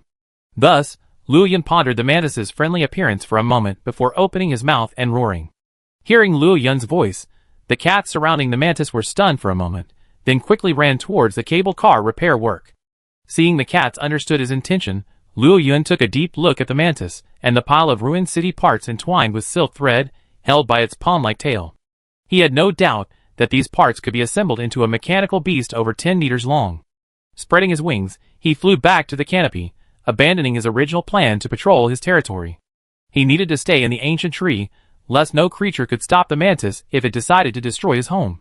The mantis was initially puzzled as to why Luo Yun had left after calling out, but as the cats arrived, dragging 2 rectangular wooden pillars, the mantis let out a satisfied dragon roar. Just a friendly wave of his hand had yielded 2 perfectly shaped pillars. What a fragrance! Chapter 283. The mantis carefully wrapped 2 wooden pillars in silk. These angular, regular parts not only perfectly suited the mantis aesthetic, but also required little processing to become a major component of the ruined city. You must understand that the ruined city is not only a weapon for the mantis, but also its lair. Aside from the necessary parts for assembling the mechanical beasts, everything else serves as a vital component of the lair. A Gundam in wartime, a home in leisure time, this is what the ruined city means to the mantis, and it is what the mantis pursues throughout its life. Thus, any creature that can make its ruined city stronger and better is considered friendly to the mantis. Humans are no exception. The only difference is that human buildings and large equipment are also sought after by the mantis. The disparity in strength, its predatory nature, and the mantis's sweeping demolition practices have led to an irreconcilable hostility between the mantis and humans. The collar-infested mantises in the human town fortress would ultimately only attract the most elite hunter squads, or even a large army of hunters. After receiving Luo Yun's gift and feeling the kindness, the mantis's restlessness, born of being in a relatively unfamiliar and unfavorable environment, subsided considerably. At least when they saw the cable car nodes and the cat's buildings, while they still paused to observe, they at least managed to control the urge to forcibly demolish them and take them back to their lair. Seeing the fire dragon boss's friendly attitude towards his friend, Xiangxuan breathed a sigh of relief and felt deeply moved. The fire dragon boss's attitude fully represents the attitude of all creatures within the ancient tree. With the boss's endorsement, the entire upper echelon of the ancient tree will refrain from actively engaging in conflict with Sister Mantis. This way, Xiangxuan's deepest fear of being forced aside with Sister Mantis's enemies vanished. Stretching out her tender pink paws and patting the remaining metal pillars, Xiangxuan cheerfully began to direct the way once again. After the starry stronghold fired 5 flares in succession, a response finally arrived from the distant horizon. Watching the flares soar into the sky, the hunters followed the cable car down the cliff, acting as logistics personnel and preparing to welcome the 3rd Regiment. Watching the 3 flares launched in quick succession, the Commander-in-Chief breathed a sigh of relief. As agreed with the liaison ship, this meant the 3rd Regiment's fleet had arrived safely, unaffected by any unusual circumstances. The Commander-in-Chief was particularly apprehensive about the fate of the 2nd Regiment, especially since the 3rd Regiment, despite having 4 ships, had even fewer hunters aboard than the 2nd Regiment. Furthermore, each of their key personnel was an invaluable scholar. Any casualty would be an immeasurable loss not only to the New World but also to the Old World. Thankfully, the 2nd Regiment's tragedy didn't happen to the 3rd Regiment. Although the Steel Dragon seemed a bit ill-tempered, it ultimately allowed the 3rd Regiment to arrive safely. The sun rose above the pole, and the rain brought by the Steel Dragon finally dissipated. However, due to the seasonal climate, the air temperature remained subdued. With the 4 massive keel ships and a smaller liaison vessel safely docked in the bay, the members of the 3rd Regiment officially arrived in the New World. The feline and the logistics staff happily began loading the ship's supplies. The 2nd Corps leader, standing on the cliff, gazed at the several keel-boned ships below, already considering which parts needed dismantling and which areas could be modified based on their structures. The New World was short of supplies, and these keel-boned ships, with their facilities and equipment intact, would be the best and most convenient source of construction resources. Xiaolong, where's Xiaolong? An elderly, turbaned dragon scholar excitedly surveyed the star stronghold. And the orcs from the New World? Those called detail, right? I heard they're also in the star stronghold. The white-bearded orc scholar completely suppressed his meows and excitedly searched for detail in pure human language. Looking at these old scholars, completely lacking any desire to socialize and immediately searching for Xiaolong and detail, the Commander-in-Chief, even accustomed to dealing with these awkward scholars, was at a loss for words. Fortunately, not all the members of the 3rd Regiment are weird. The leader of the 3rd Regiment, a beautiful dragon-human sister, warmed her hands by the incense burner, hunched her neck against the cold as she surveyed the starry stronghold and headed their way. As they passed the supply point, they exchanged glances with the research class leader. They nodded, and without further ado, they passed by. Awkward siblings. The bald, elderly dragon-human scholar, walking behind the leader of the 3rd Regiment, muttered, clutching a book. Long time no see, teacher. It must have been nearly 30 years. The research class leader smiled and greeted the old dragon-human scholar, who had studied ecology for several years in the class of this venerable scholar. 29 years, 7 months, and 16 days. After correcting his student's mistake, the old dragon scholar nodded and walked towards the Commander-in-Chief. He had taken over the position of director of the Ecological Research Institute, so he had to close his book and hand over his work first. Still as rigorous as ever, the research class leader adjusted his glasses.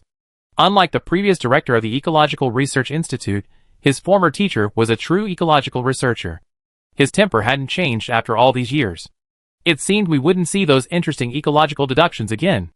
That's a bit of a shame, the research class leader smiled, then calmly and methodically handed over the work to the members of the 3rd group. The Commander-in-Chief, after exchanging pleasantries, immediately convened a large meeting. We were all here to explore the New World, not enjoy it. There wasn't much need for complicated matters.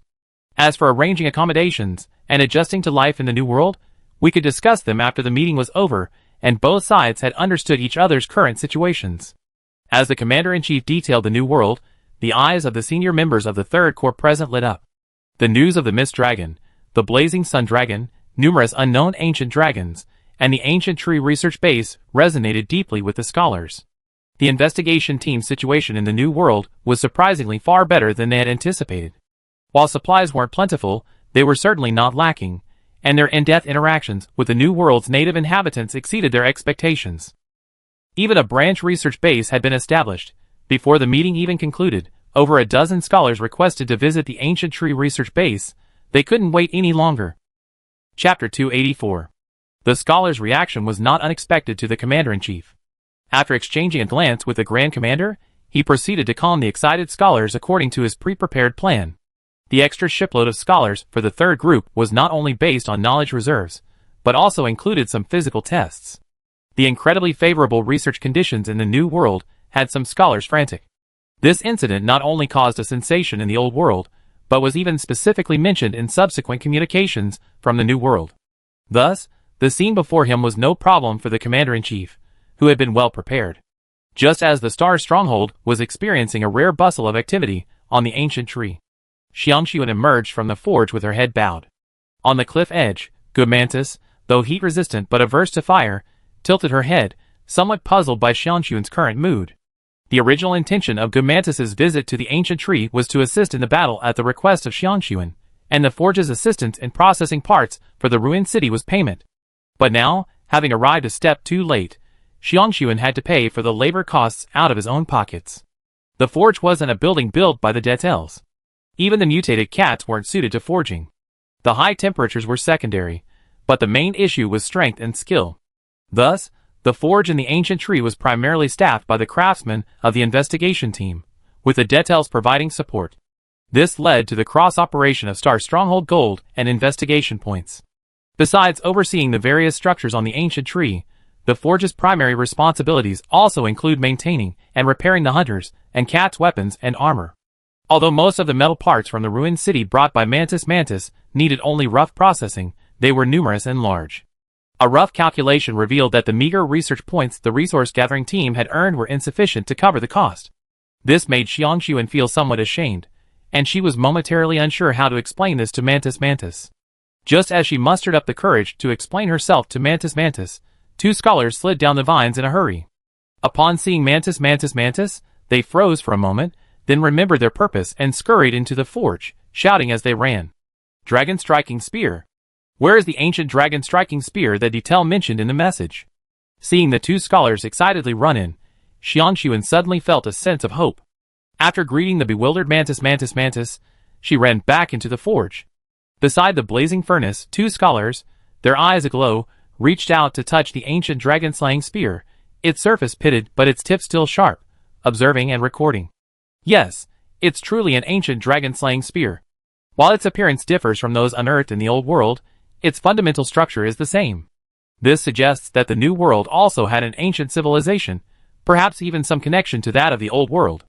If we can fully understand its alchemical technology and excitation structure, our defense capabilities in the New World will be greatly improved. The two dragon-human scholars were thrilled. It must be said that for the long-lived dragon-humans, becoming a scholar is a natural advantage. Their already impressive intelligence, coupled with their long lifespan, allows them to engage in a wide range of research. Every elderly dragon-human scholar is a walking library, knowledgeable in every aspect. Where did you get this dragon-slaying spear? Is there any more information? After a moment, the scholars finally recovered and asked the forge's craftsman seriously. Then, they saw a cute deter jumping around with its paws raised. Meow, I know, meow. The scholars exchanged glances and headed towards the aromatherapy area. After some friendly negotiation, a report letter was delivered to the Starry Sky Stronghold and quickly departed with today's resource transport. This time, someone had been identified to cover the processing costs for all the ruins parts that Good Mantis had brought. Of course, the cats in the resource collection team were asked to keep an eye out for any mechanical weapons or other items left behind in the ancient ruins while they were out gathering resources. Meow. I'm afraid Sister Mantis won't be comfortable with anyone investigating her. Besides, that's already her territory. Meow. I'm not sure Sister Mantis will agree to us going there for archaeological research. But if there's a gift, it should be possible. As Xiangxuan finished speaking, the two scholars realized they had been a bit impulsive. The beetle-like monster that resembled a mantis wasn't a fire dragon, although its interactions with Deter suggested it was a relatively friendly monster. But from a safety perspective, they knew nothing about this monster, so they couldn't just rush into it. Everything needed to be considered carefully. Let's wait for support from the starry stronghold to arrive. Thinking it through, the scholars didn't dwell on the matter any further. After paying the corresponding research points in the name of the Ancient Tree Ecology Research Institute, they began work at the forge. However, according to the agreement with Xiangxuan, the scholars had to conduct their research on the dragon-slaying spear within the forge to avoid misunderstandings with Good Mantis. Good Mantis saw Xiangxuan emerge from the forge again, though this time his mood was noticeably different. After Xiangxuan's explanation, Good Mantis realized that processing his materials would take considerable time. Honestly, if he hadn't seen the scrap Xiangxuan had taken away and how they had transformed, Good Mantis wouldn't have felt comfortable leaving his ruined city parts in the forge. Even then, Good Mantis was still considering setting up home in front of the forge for a while. Thankfully, Xiangxuan's persistent persuasion finally dispelled the idea. He returned to the ancient tree with Xiangxuan, picked up the parts he had piled in the ferns, and then, within the ancient tree's roots, he laid a net and built a temporary home in a passageway between the lower and middle levels of the ancient tree. And so, for a long time to come, a strange sight appeared on the ancient tree. Beneath the swarms of fire dragons that crisscrossed the sky, there stood a mantis. Aside from the occasional hunt, it often spent entire days vacantly contemplating the cliffside outside the forge. A group of young dead hare, seemingly unaware of fear, often surrounded the mantis, happily playing with balls of worm yarn, which the investigation team considered extremely valuable. Mantis's special achievement, Friend of Kittens, achieved. Chapter 285. In the ancient tree area, the Brewjaw, originally planning to warm up in the sun in an open area, suddenly felt the air temperature begin to rise in chunks. He immediately changed his slow pace and, with his sturdy legs, began to run. Soon, as the air temperature stabilized, the Brewjaw arrived at a stream in an open area. By then, monsters, like the Megathias and the Velociraptor, were already wary of each other around the stream, each clearly finding a suitable spot to lie down. The Brewjaw's resonant growl sent the Megathias scurrying away. It, on the other hand, lay comfortably on the grass that the Megathias had just warmed, its nasal membranes and heat dissipation membranes open, comfortably absorbing the rare warmth of this winter day. Above, Luoyun activated his sunlight stance, soaring freely above the clouds. The light and heat brought by the sunlight's properties were freely radiated across the forest below, severely damaged by the ancient dragon war. The remaining and newly sprouted trees greedily absorbed nutrients from the earth, growing rapidly in the favorable temperature. Luoyun, for some unknown reason, after repelling the steel dragon, looking at the dilapidated environment surrounding the ancient tree, instinctively activated his ancient vitality. Standing in the sky, he caused the ancient tree area to warm counter-seasonally, accelerating the ecological recovery of the entire area. At this moment, soaring in the sky, Luoyun felt like he had become part of the ecosystem, as if he had become one with nature, his body covered in layers of invisible armor, and his entire body, both physically and mentally, felt much more relaxed. After 3 hours, this feeling began to fade, and after the 4th hour, it completely disappeared, and Luoyun's sunlight state naturally ended. As the warmth faded, the monsters that had ventured out to bask in the sun, wary of each other, re-entering the forest. The sudden drop in temperature made them feel a bit uncomfortable, but thankfully their fur and scales provided ample warmth, allowing them to return to their lairs. In the shadows, the members of the investigation team, observing this scene, marveled at the scene. A group of scholars quickly took notes in their notebooks. After hearing the accompanying leader explain that this unusual phenomenon was most likely related to an ancient dragon named the Blazing Sun Dragon, in addition to the ancient tree, each of them felt even more fortunate for their decision to apply to join the ancient tree research base. Filling a pot of water from a clear stream, the leader of the third group carefully examined it with a magnifying glass before bringing it to his lips and taking a sip. Hiss, so cool. He took a breath, tightened his woolen cloak, and drank slowly. Unlike other scholars, who planned to stay permanently at the Ancient Tree Ecology Research Base, the leader of the 3rd Regiment came primarily for the ancient dragon-slaying spear, and only then did she want to see just how bizarre the legendary new ecosystem of the ancient trees truly was. Furthermore, the hunter team tracking the steel dragon was currently resting at the ancient tree camp, and she needed first-hand information to determine her next steps. The number of scholars arriving in the new world exceeded expectations. Even after taking on all the current research projects at the Starry Stronghold, there were still plenty of manpower left. Therefore, as the leader of the 3rd Regiment, she planned to initiate a new research project, and the steel dragon that the 3rd Regiment was tracking was her chosen target. Alright, we rested enough. Let's continue our journey, aiming to reach the ancient tree camp before nightfall. After checking the surroundings and confirming there were no threats, the Grand Master gave the order. Deter, who had returned from the expedition, waved his claws, and nearly 10 thief dragons, each with a basket hanging from its side, emerged from the woods. The scholars mounted their backs, and the cats squatted in the baskets. Led by the Grand Master, they quickly headed towards the ancient tree. Outside the forge, the mantis slowly raised its head, its purple compound eyes flashing with a glint. It slowly shifted its joints, startling the sleeping kittens perched on its joints, and causing them to meow in alarm. A silken net flew out, firmly catching the kitten that had nearly fallen to the ground. Under the mantis's exquisite control, the kitten landed safely. For some reason, Luo Yun's sunlight seemed to have a hypnotic effect. The warm temperature was very comfortable. The mantis, already a sun-loving creature, often relied on basking to maintain its body temperature, often fell asleep in the sun. These courageous young cats would take advantage of this opportunity to climb atop the mantis, also basking in the sun for their midday nap. After so many times, the mantis began to grow indifferent. Furthermore, the young cats would even clean the dirt and insects between its shells when bored. So gradually, the mantis seemed to accept these little creatures' presence. Shrinking. The sound of metal mopping the floor instantly caught the mantis's attention. Soon, a metal pillar, 9 meters long, 1.5 meters wide and high, was dragged out of the forge by the tools of the craftsmen and cats. Looking at the gleaming silver-white metal, its impeccably smooth surface, and its perfectly regular edges, the mantis's eyes lit up. With a chirping dragon roar, it trotted to the forge, hooked its forelimbs, and effortlessly snatched the metal pillar in front of it. Looking at the smooth surface that reflected its own reflection, Gumantis was reluctant to let go, examining it bit by bit. On the cliff edge, the kittens Gumantis had dropped didn't care for its actions. They expertly found balls of worm thread nearby, and played with each other in groups of 3 or 2. No kitten could withstand a ball of incredibly tough worm thread. No! Ah, it seems our guests are very satisfied.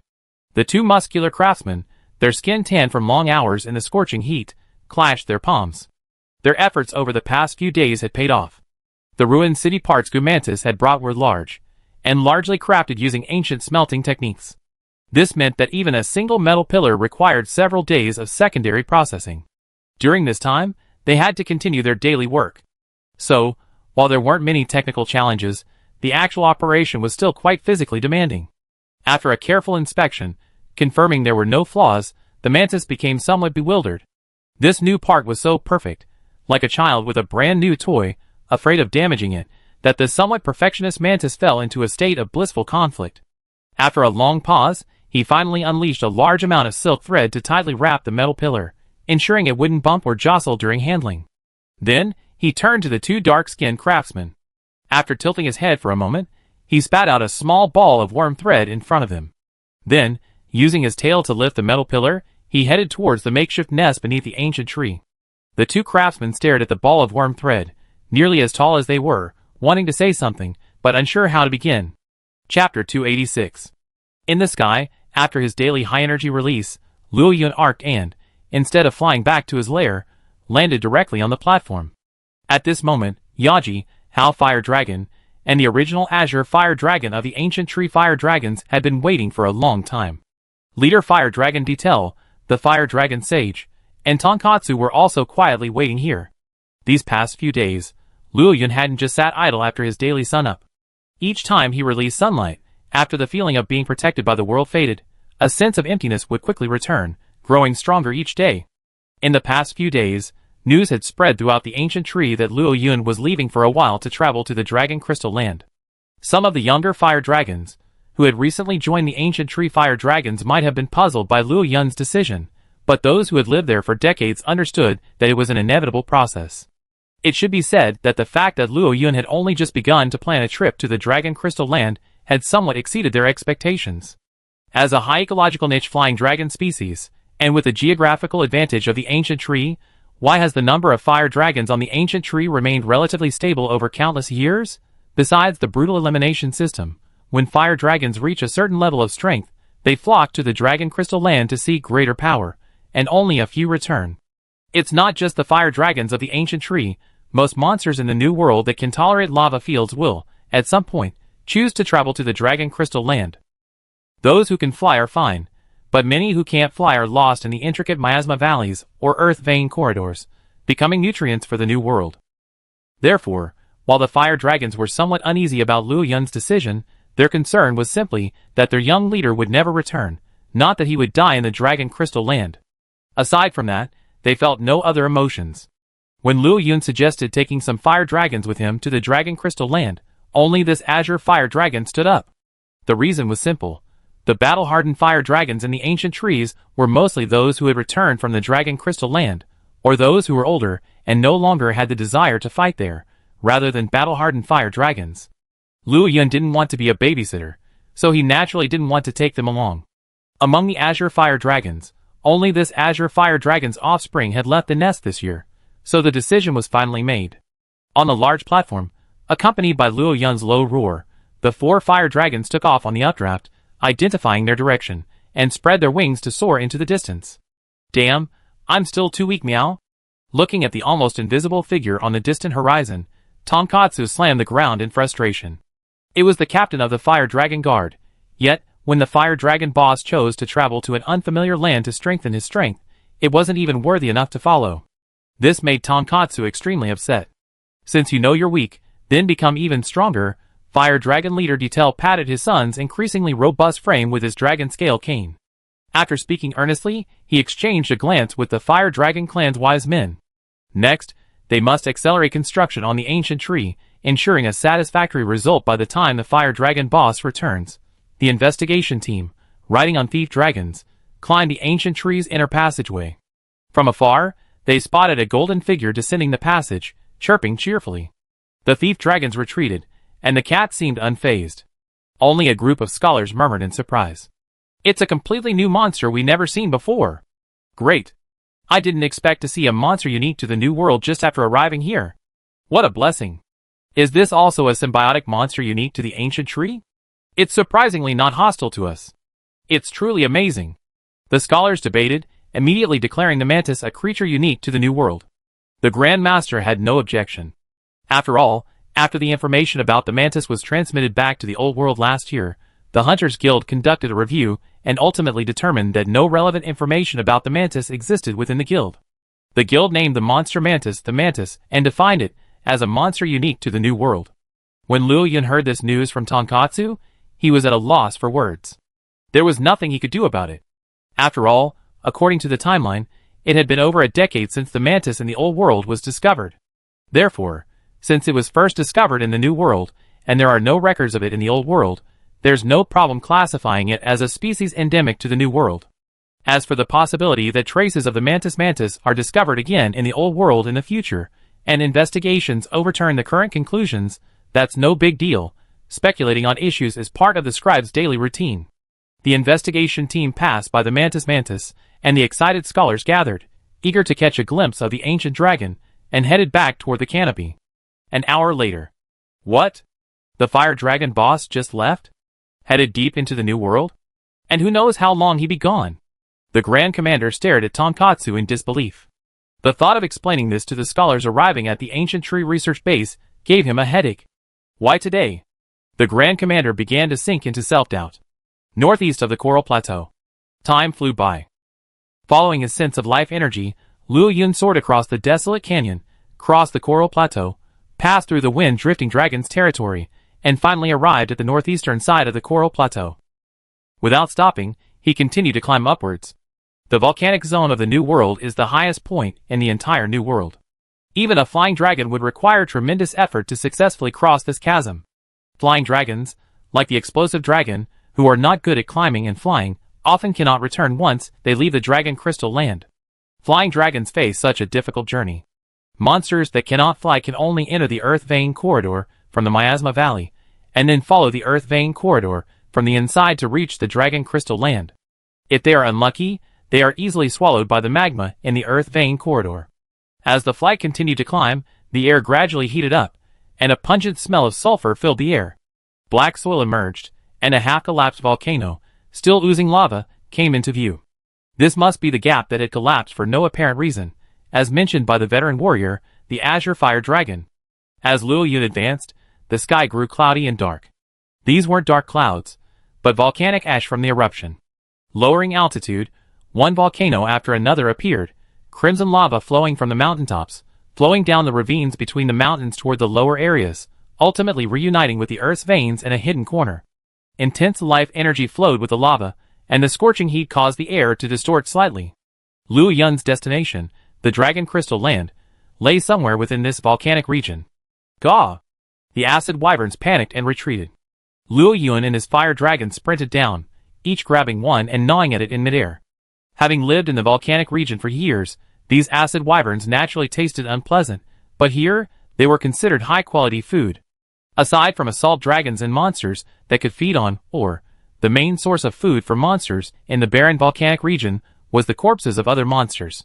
After searching for most of the day, a dreamlike crystal land finally appeared before Luo Yun's eyes. A vast expanse of life energy washed over him, and Luo Yun felt as if he were immersed in a sea of life energy.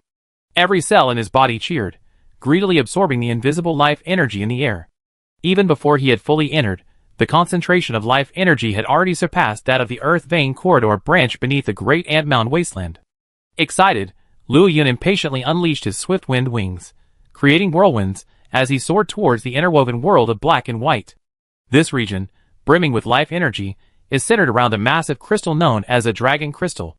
Surrounding it is a unique zone formed by the interweaving of constantly flowing magma, and the basalt formed by the cooling magma.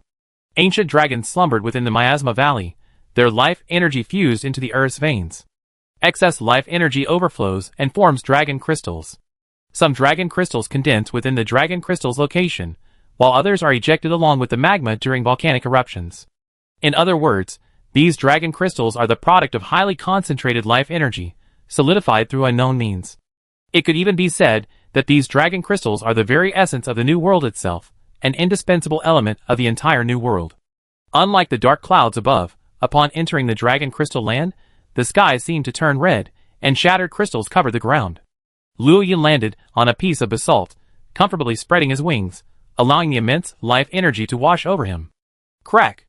A crisp sound echoed, and the dragons, stunned by the scene, turned to see the great fire dragon, its body ablaze with flames, biting off a piece of dragon crystal and chewing it with a crunching sound. After a long pause, it finally opened its mouth and spat out a mouthful of dragon crystal fragments. Clearly, the fire dragon couldn't eat this stuff directly. Faced with the idiotic stares from Luo Yun and the others, the great fire dragon folded its wings slightly and pretentiously surveyed its surroundings. Ignoring this increasingly idiotic creature, Luo Yun spread his wings once more and took flight. Next, it was time to search for a nest. As for how to find it, it was simple: find an occupied nest and drive out the owner. Of the 4 fire dragons present, only the azure fire dragon was slightly weaker. Therefore, Luo Yun didn't choose the higher basalt terrain, which seemed more suitable for fire dragons. Instead, he flew directly into the depths, where the dragon crystals and lava intertwined. Rumble, rumble. A dull rolling sound echoed from the dragon crystal passage. A monster with a thick metal shell on its back, its surface ridged like tire treads, curled up like a tire, and recklessly charged through the narrow passage. Suddenly, a fireball landed in its path. Unaware for a moment, the exploding hammer dragon was blown sideways by the explosion, its gunpowder splattering across the ground, turning a crimson red in the heat, as if poised to explode at any moment. Climbing with some difficulty, the exploding hammer dragon quickly locked onto the golden-yellow female Rathalos above, and to its side, roaring menacingly. Aki wasn't going to give it any slack, accelerating and diving. Just as the exploding hammer dragon was about to curl up into a tire, another burst of flames blasted its side, sending the unformed wheel careening off again. Thankfully, its golden shell, covered in various rare metals, gave the exploding hammer dragon ample defensive power. Although Aki's fireballs were powerful, as a member of the Dragon Crystal Land's lowest tier, having managed to secure the exploding hammer dragon alive, she felt confident in her defensive abilities. But that confidence vanished completely as Aji sprinted, then whipped her tail, drawing a deadly venom. Unlike its back, the defenses of the bombardier's abdomen were far less robust. Without hesitation, she endured the pain and shook off a large amount of gunpowder rock. Its jaw, a fusion of minerals, solidified to a strength far exceeding steel, slammed down, detonating the gunpowder rock. The plume of smoke and explosions halted Aji's second counterattack, creating a perfect opportunity for Bombardier's escape.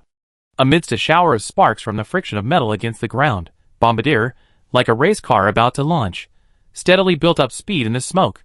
When its speed reached its peak, it launched itself, swiftly escaping the area. Just as it was about to burst through the Dragon Crystal Tunnel, a massive flaming meteor descended, colliding with the Blast Hammer Dragon.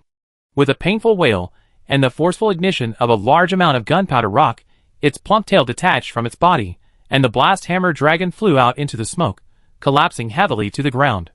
By the time Yaji trotted over, it was already lifeless. The bluish-purple flames receded, and Luo Yun, brimming with a violent aura, gathered his outstretched wings, lifted up the Blast Hammer Dragon's corpse, and flew deep into the Dragon Crystal Tunnel. Yaji also grasped the Blast Hammer Dragon's broken tail, and followed Luo Yun into the depths of the Dragon Crystal. This was their 5th day in the Dragon Crystal land. Finding the lair was surprisingly easy. They had expected a battle, but surprisingly, there weren't many monsters nesting at the intersection of the Dragon Crystal and the lava field. After investigating the surroundings, I discovered that ordinary monsters generally congregated around the basalt and lava caves.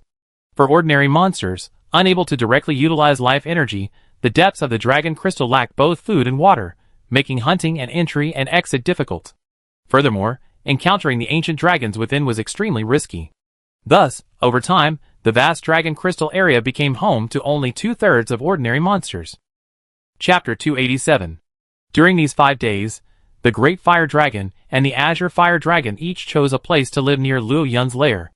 The Great Fire Dragon settled directly into the lava cave. The occasional eruptions of lava and the cracked basalt, revealing the lava below, perfectly suited the Great Fire Dragon's taste. Like a jackal, it would occasionally roll around in the lava and the unsolidified basalt. However, for the past 2 days, it seemed to have come into conflict with a lava dragon that lived within the lava. The lava dragon couldn't defeat the Great Fire Dragon, but it was a magma-dwelling fish dragon that had submerged itself in the lava, leaving the Great Fire Dragon with no way to defeat it. Luo Yun's lair was a small platform, its surroundings and the sky obscured by sharp dragon crystals. After sharing the seemingly enormous, yet in reality, edible, blast dragon with Yaji, they rested for a moment, their necks clasped together. Under Yaji's reluctant gaze, Luo Yun slipped into a passage adjacent to the lair. The passage contained a rare source of water. After drinking a few sips of the scalding, sulfur-smelling water, he leaped from the exit. Crimson lava splattered all around, quickly solidifying into a black crust. Luo Yun spread his wings, as if sleeping on a waterbed, closing his eyes, and lying quietly in the roiling lava pool, his body rising and falling with the slow movement of the magma. The silver-white scales gradually turned red, and blue-purple flames rose. The scorching temperatures, exceeding 2,000 degrees, kept the surface of the lava pool a constant crimson.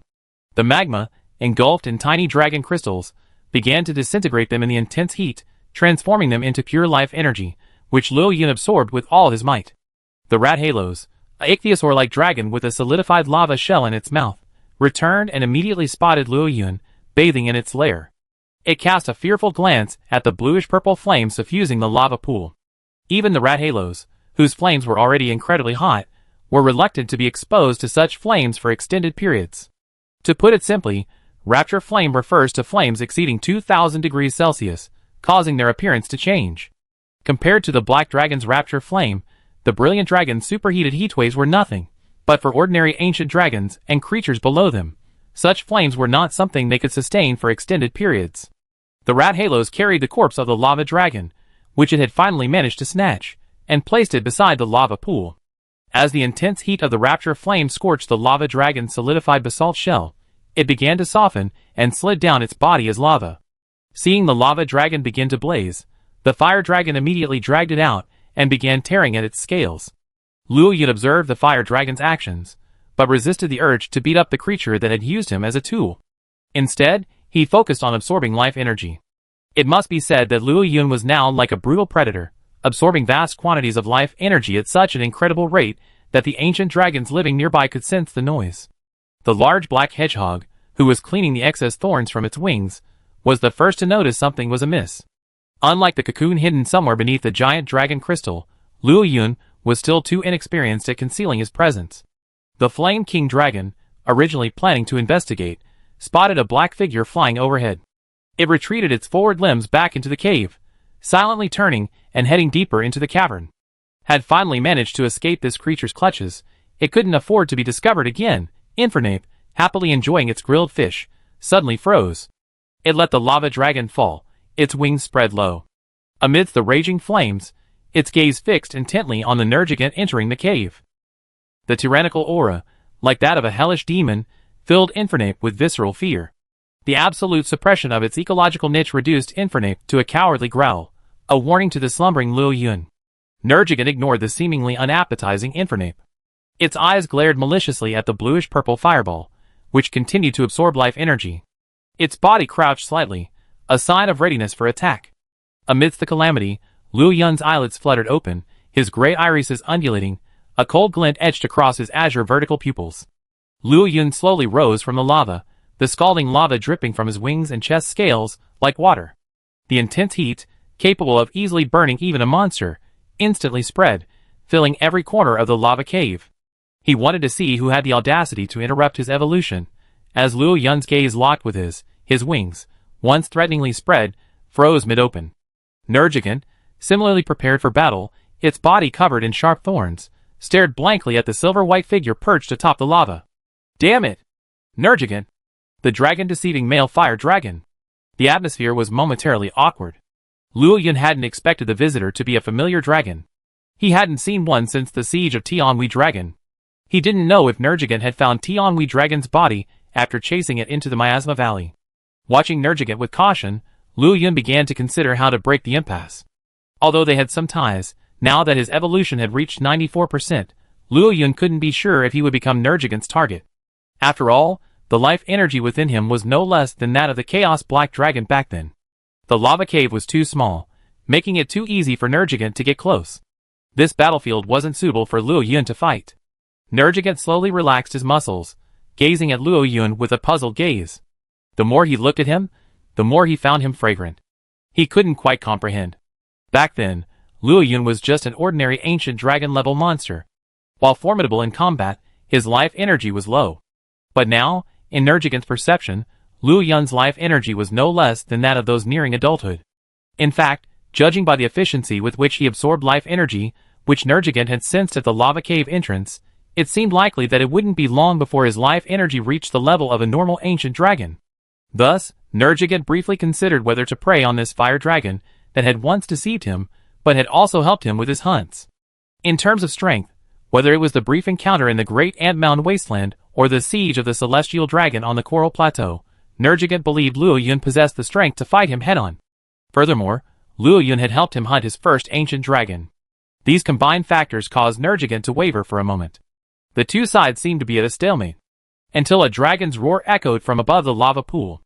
Yaji's massive form descended, wings spread, and hovered beside Luo Yun. A blaze of charged energy spilled from the corners of her mouth, tinged with wisps of calamity, further raising the temperature of the air. What is a police-level monster? A monster that can, by activating its state, burst forth with the combat power of an ancient dragon for a short period of time is a police-level monster. Undoubtedly, both the Great Fire Dragon and Yaji, whose transformation reached over 60, possess police-level strength. Already aware of Luo Yun's combat power, the hesitant Nergigant made a decision upon seeing this. Under Luo Yun's relieved gaze, it turned with a swagger and soared low out of the lava cave. Chapter 288. With Nergigant's departure, the invisible pressure within the lava cave rapidly dissipated. Without Luo Yun's command, Hao Huolong carefully flew to the cave entrance. Only after watching Nergigant's retreating figure vanish from sight did he breathe a sigh of relief. For Luo Yun, Nergigant's sudden appearance truly startled him. This moment was a crucial one for him, and he truly didn't want to expend even a single ounce of his life force unless absolutely necessary. After all, this immense life force was constantly transforming into pure vitality within him. If something were to happen to his body during this battle, causing the final transformation to fail or leaving hidden dangers, he would be left with nothing to cry about. But fortunately, whatever the reason, Nergigant had at least chosen to retreat. Given Nergigant's nature, he would rarely attack again. He could now rest assured and once again press forward with all his might.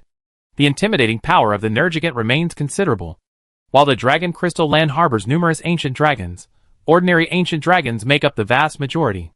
Upon noticing Nergigant's movements, they won't risk the troublesome situation by coming to the lava cave to investigate.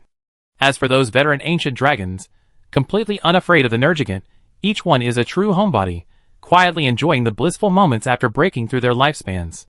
They paid no mind to Luo Yun's massive absorption of life energy. After all, no matter how much Luo Yun absorbs, can it ever compare to the amount absorbed by a certain egg deep within the dragon crystal? That creature had sucked so much life energy from the dragon crystal land that the entire edge of the new world began to lack the life energy to expand. Although Luo Yun suspected that the Nergigant would not return to the lava cave, for safety reasons, he chose to recall the azure fire dragons that lived outside the lava cave. These 3 fire dragons took turns guarding Luo Yun during his transformation. A week passed like this. Aji flapped her wings and landed at the lava cave's entrance. The scalding, softened basalt beneath her feet cracked slightly under her weight, and white smoke with a sulphurous smell sizzled out. At this moment, the lava cave was filled with a vast amount of blue-purple catastrophe flames, completely transforming into a magma field. The viscous, crimson magma swirled continuously under the scorching heat of the catastrophe flames. Fist-sized dragon crystals rose to the surface with the swirling magma, then melted in the blue-purple flames. Transformed into energy, they were absorbed along with the magma by the fiery giant egg at the center of the lava cave. At this moment, Luo Yun folded his wings, vastly larger than those of an ordinary fire dragon, completely enveloping himself. The entire dragon curled up like a dragon cub, still unborn from its egg. Bright blue-purple flames enveloped him, undulating within the magma like a giant flaming dragon egg. On the illusory panel, the progress bar had reached 99%, slowly advancing towards the final point. The sunlight properties had been fully activated, and Luo Yun's body temperature had reached an unprecedented high. The basalt cave walls, perennially eroded by magma, were crystallizing under the intense heat. Just standing at the cave entrance, the overwhelming heat made Yaji feel uncomfortable. The great fire dragon had already emerged from the cave yesterday, cursing and swearing, and had spent an entire day on the smooth yet slightly fragile dragon crystal. Gradually, an invisible pressure began to spread outward from the lava cave. Wherever it passed, the rock-thief dragon, munching away on dragon crystals, shuddered. Heedless of the unfinished crystals in its mouth, it quickly pawed the ground with its forelimbs, burying itself completely in the earth. The explosive hammer dragon and the lava dragon, engaged in a fierce battle, separated and swiftly headed for their respective lairs. The battle-hardened slasher dragon and the battle-hardened fierce claw dragon, locked in a fierce struggle, neither yielding, instinctively set aside their grudges and fled to lower ground. Even the explosive scale dragon, having already spread its wings to glide down from the basalt peak upon sensing the monsters fighting, retracted its wings, poked its head out, and surveyed its surroundings warily with its tiny eyes. In this special region of the New World, home to the greatest number of ancient dragons, every ordinary monster is fully aware of their combat prowess. A naive youngster wouldn't survive long. As Luo Yun's pressure spread, the dragon crystal land suddenly fell into an eerie calm. Boom! A volcano suddenly erupted, sending a torrent of lava and dragon crystals, accompanied by rising smoke, scattering across the scorching earth. A blue-purple fireball shot up into the sky, adding a unique touch of color to the crimson sky. Slowly spreading its wings, a silver-white dragon, nearly 30 meters long, its tail spikes like halberds, slowly opened its eyes. Beneath it, the long columns of dragon crystals began to melt, and blue-purple catastrophe flames flowed across the basalt, forming a vast sea of fire. The pressure receded, and under Yaji's excited gaze, Luo Yun slowly landed. He had never felt so good before. The immense vitality gave it a sense of immortality, as if possessing limitless strength, and with every breath it seemed to feel the pulse of the world. Its perception followed the corridors of magma flowing through the earth, extending far into the distance. This attunement to nature, the feeling of being able to summon authority at the mere thought of it, truly astonished Long. Thankfully, perhaps due to the recent frequent use of the sunshine, Luo Yun's mindset quickly adjusted. With a thought, the sunshine mode was deactivated, and the silver-white sun hanging over the dragon crystal land went out. Sensing the end of the pressure, the monsters began to stir again. In this barren and cruel land, the struggle for survival never ceases. Sunshine, true, the silver-white sun radiates endless light and heat, bringing judgment or rebirth at the touch of a thought. In the sunshine mode, life energy rapidly transforms into fire energy, which can regulate the fire energy in the air to control the temperature of the area. Fire attack is greatly increased, while water energy in the air is significantly reduced. Unlike before the evolution, the sunlight attribute can be activated or deactivated based on Luo Yun's thoughts. It also allows Luo Yun to draw upon the pervasive life energy in the air and convert it into fire energy, thereby amplifying his own power. Furthermore, after fully activating the sunlight attribute, Luo Yun's mind's eye attribute is significantly enhanced. Just as a steel dragon can sense creatures in a wind field through air currents, Luo Yun can achieve a similar effect by utilizing the fire energy within the sunlight range. Chapter 289. After the complete transformation and the dramatic increase in vitality, all of Luo Yun's physical stats improved to varying degrees. Only at this moment did Luo Yun begin to feel a complete sense of security. With his current vitality, as long as he didn't seek death by engaging in a life-or-death battle with any creature, or provoking those legendary forbidden monsters, or going mad and destroying the ecosystem, attracting a siege from multiple ancient dragons, he would be in for a real death. At this point, Luo Yun finally understood why the ancient dragons live so freely. Even their mere migration could cause significant damage. Compared to ordinary monsters, the ancient dragons were the darlings of the world. As long as their mistakes weren't unforgivable, and they contributed a little to stabilizing the ecosystem, they could naturally enjoy the modest freedom that comes with power. And now, Luo Yun had become one of them. However, after his successful evolution, there was something that made Luo Yun feel a little uncomfortable. Power inflates one's spirit, and authority leads to loss of consciousness. The stark difference in their ecological niches left Luo Yun with a deep sense of isolation when he looked at Yaji and the others. Yes, even with Yaji's transformation level reaching over 60, Luo Yun now looked at her with a deep sense of indifference. He was clearly certain in his heart that he still loved this partner. But his body instinctively rejected her. Instinctively, in Luo Yun's perception, Yaji struck him as no different from those ordinary female fire dragons. Not only was he completely uninterested, he even felt a sense of disdain and indifference. Instinct and inner thoughts clashed, leaving Luo Yun feeling a little irritable. Roar? Yaji also looked at Luo Yun in confusion. Apart from his tail, his appearance had remained largely unchanged, yet in her eyes, he had become unattainable. She felt a strong sense of inferiority in front of Luo Yun. Physiologically, she instinctively sensed her inability to bear offspring for him, like the instinctive perception of a lower creature facing a higher one. This feeling made Yaji uncomfortable.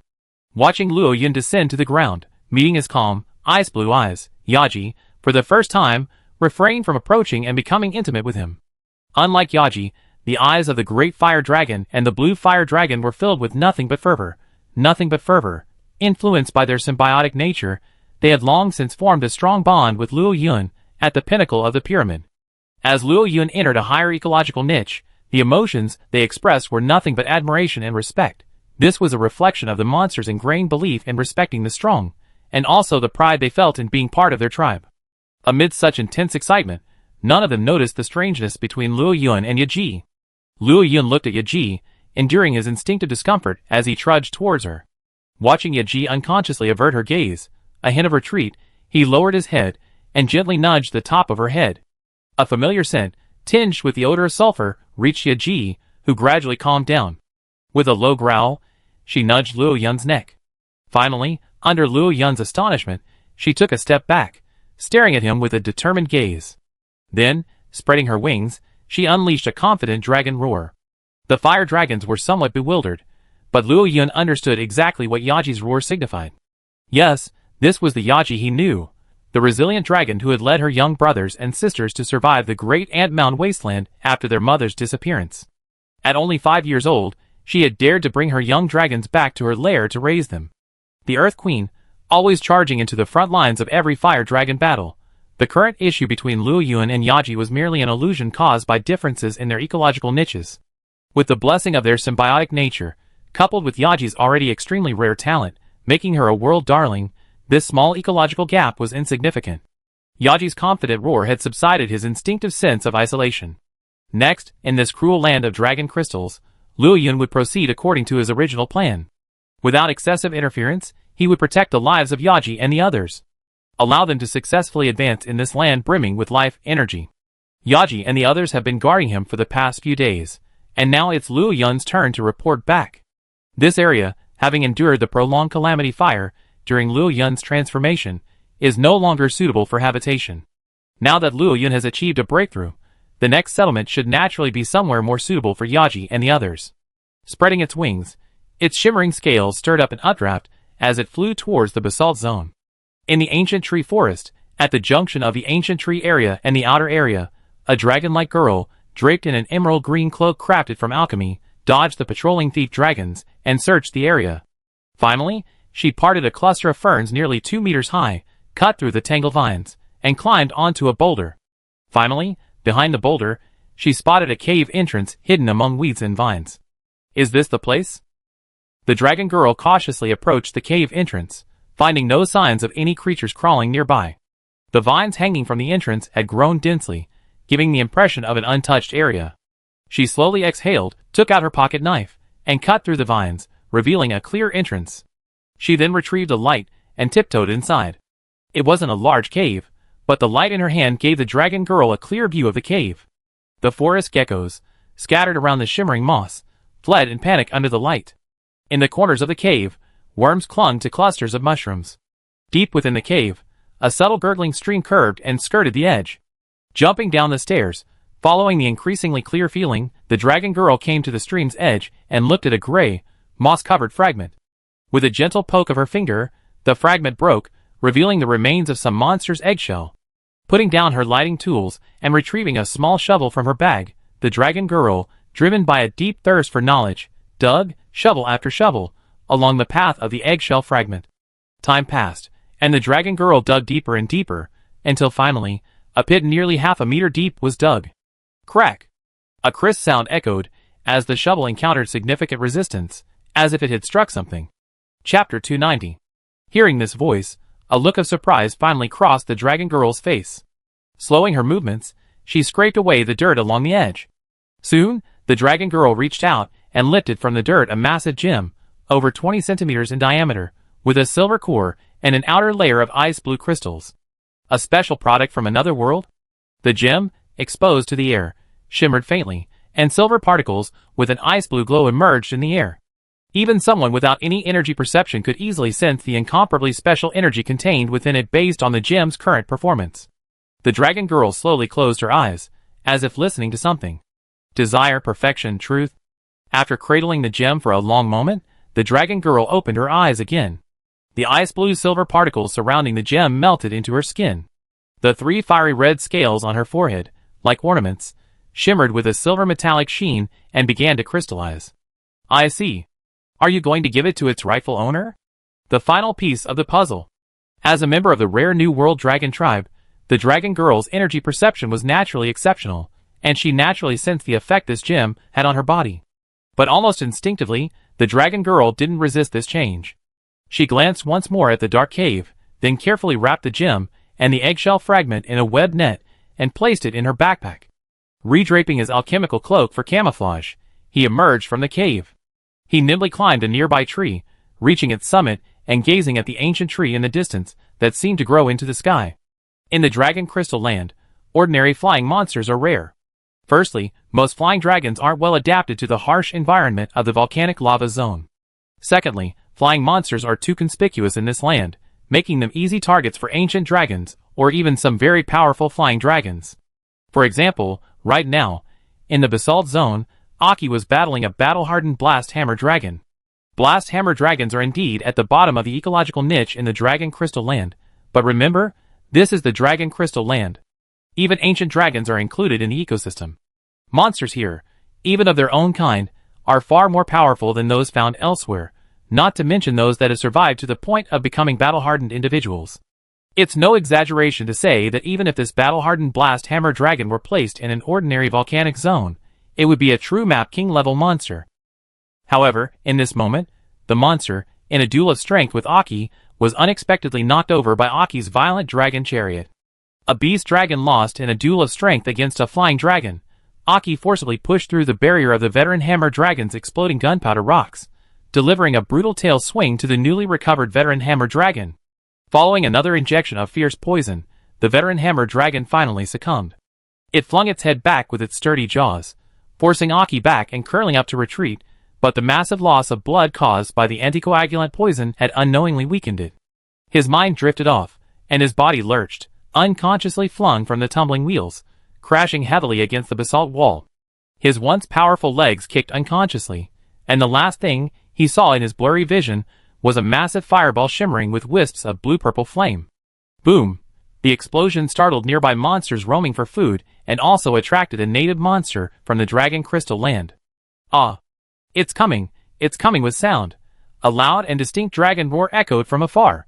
While the explosive dragons of the Dragon Crystal Land weren't as reckless as those in other areas of the New World, they could still discern the scale of the battle from their perceptions. And so, the explosive dragon, sensing the battle between Aji and the veteran explosive hammer dragon, glided down from the heights of the basalt. Liquid began to seep from the cracks in its scales, forming crimson explosive scales, ready to be activated. However, the explosive dragon only sensed the battle between Yaji and the veteran explosive hammer dragon, unaware that within the crimson clouds, a silver dragon was also stalking it. Bang! A soft sonic boom echoed, shattering a circle of clouds. The silver-white dragon, shimmering with light, suddenly intercepted the explosive dragon midair. The blazing blue-purple flames continuously engulfed the explosive dragon's body as it attacked. Even with its incredibly thick scales, and the fire resistance cultivated by years of living in the Dragon Crystal Land, it still offered no effective resistance in the absolute heat. The panicked explosive dragon had no time to turn, and could only engage in close combat with Luo Yun as they fell through the air. However, under the attack of the calamity flames burning on Luo Yun's body, after only 2 rounds, Luo Yun grabbed its wings and slammed it into the basalt below. Ouch! The explosive dragon roared in pain, its powerful muscles supporting it, and forcing its body to stand upright. Fear and rage combined, the explosive dragon chose to enter a red-hot state without hesitation. The explosive glands within its body accelerated, releasing a large amount of explosive fluid, which soaked its thick scales, emitting a bright fiery red. When the explosive glands reached a high enough level of activity, and the power of the explosive scales increased further, it would soon possess combat power comparable to that of an ancient dragon. However, having also passed through this stage, how could Luo Yun give the explosive dragon such a chance? A breath of blue-purple flame, wrapped in a concentrated airflow, surged down, and the terrifying heat, enough to transform the basalt into magma, instantly swept through the explosive dragon's body. The extraordinary heat broke through the protective layer of the explosive dragon's scales, forcibly igniting the scales, which were about to reach a red-hot state. A roaring explosion resounded throughout the Dragon Crystal Land, and Luo Yun, driven high into the sky by the force of the detonation, like a small nuclear bomb. A large amount of basalt fragments flew everywhere. The hollow basalt tunnel collapsed with a loud bang, and the nearby volcano, which was immersed in flowing magma, erupted again. A large amount of magma was scattered everywhere, sending the monsters living nearby running for suitable shelter. Aji, who was handling the corpse of the battle-hardened explosive hammer dragon, felt the earthquake beneath her feet and looked around with confusion and caution. After finding nothing, she grabbed a large piece of the explosive hammer dragon's firm, slightly sour flesh and flew to the top of the towering basalt.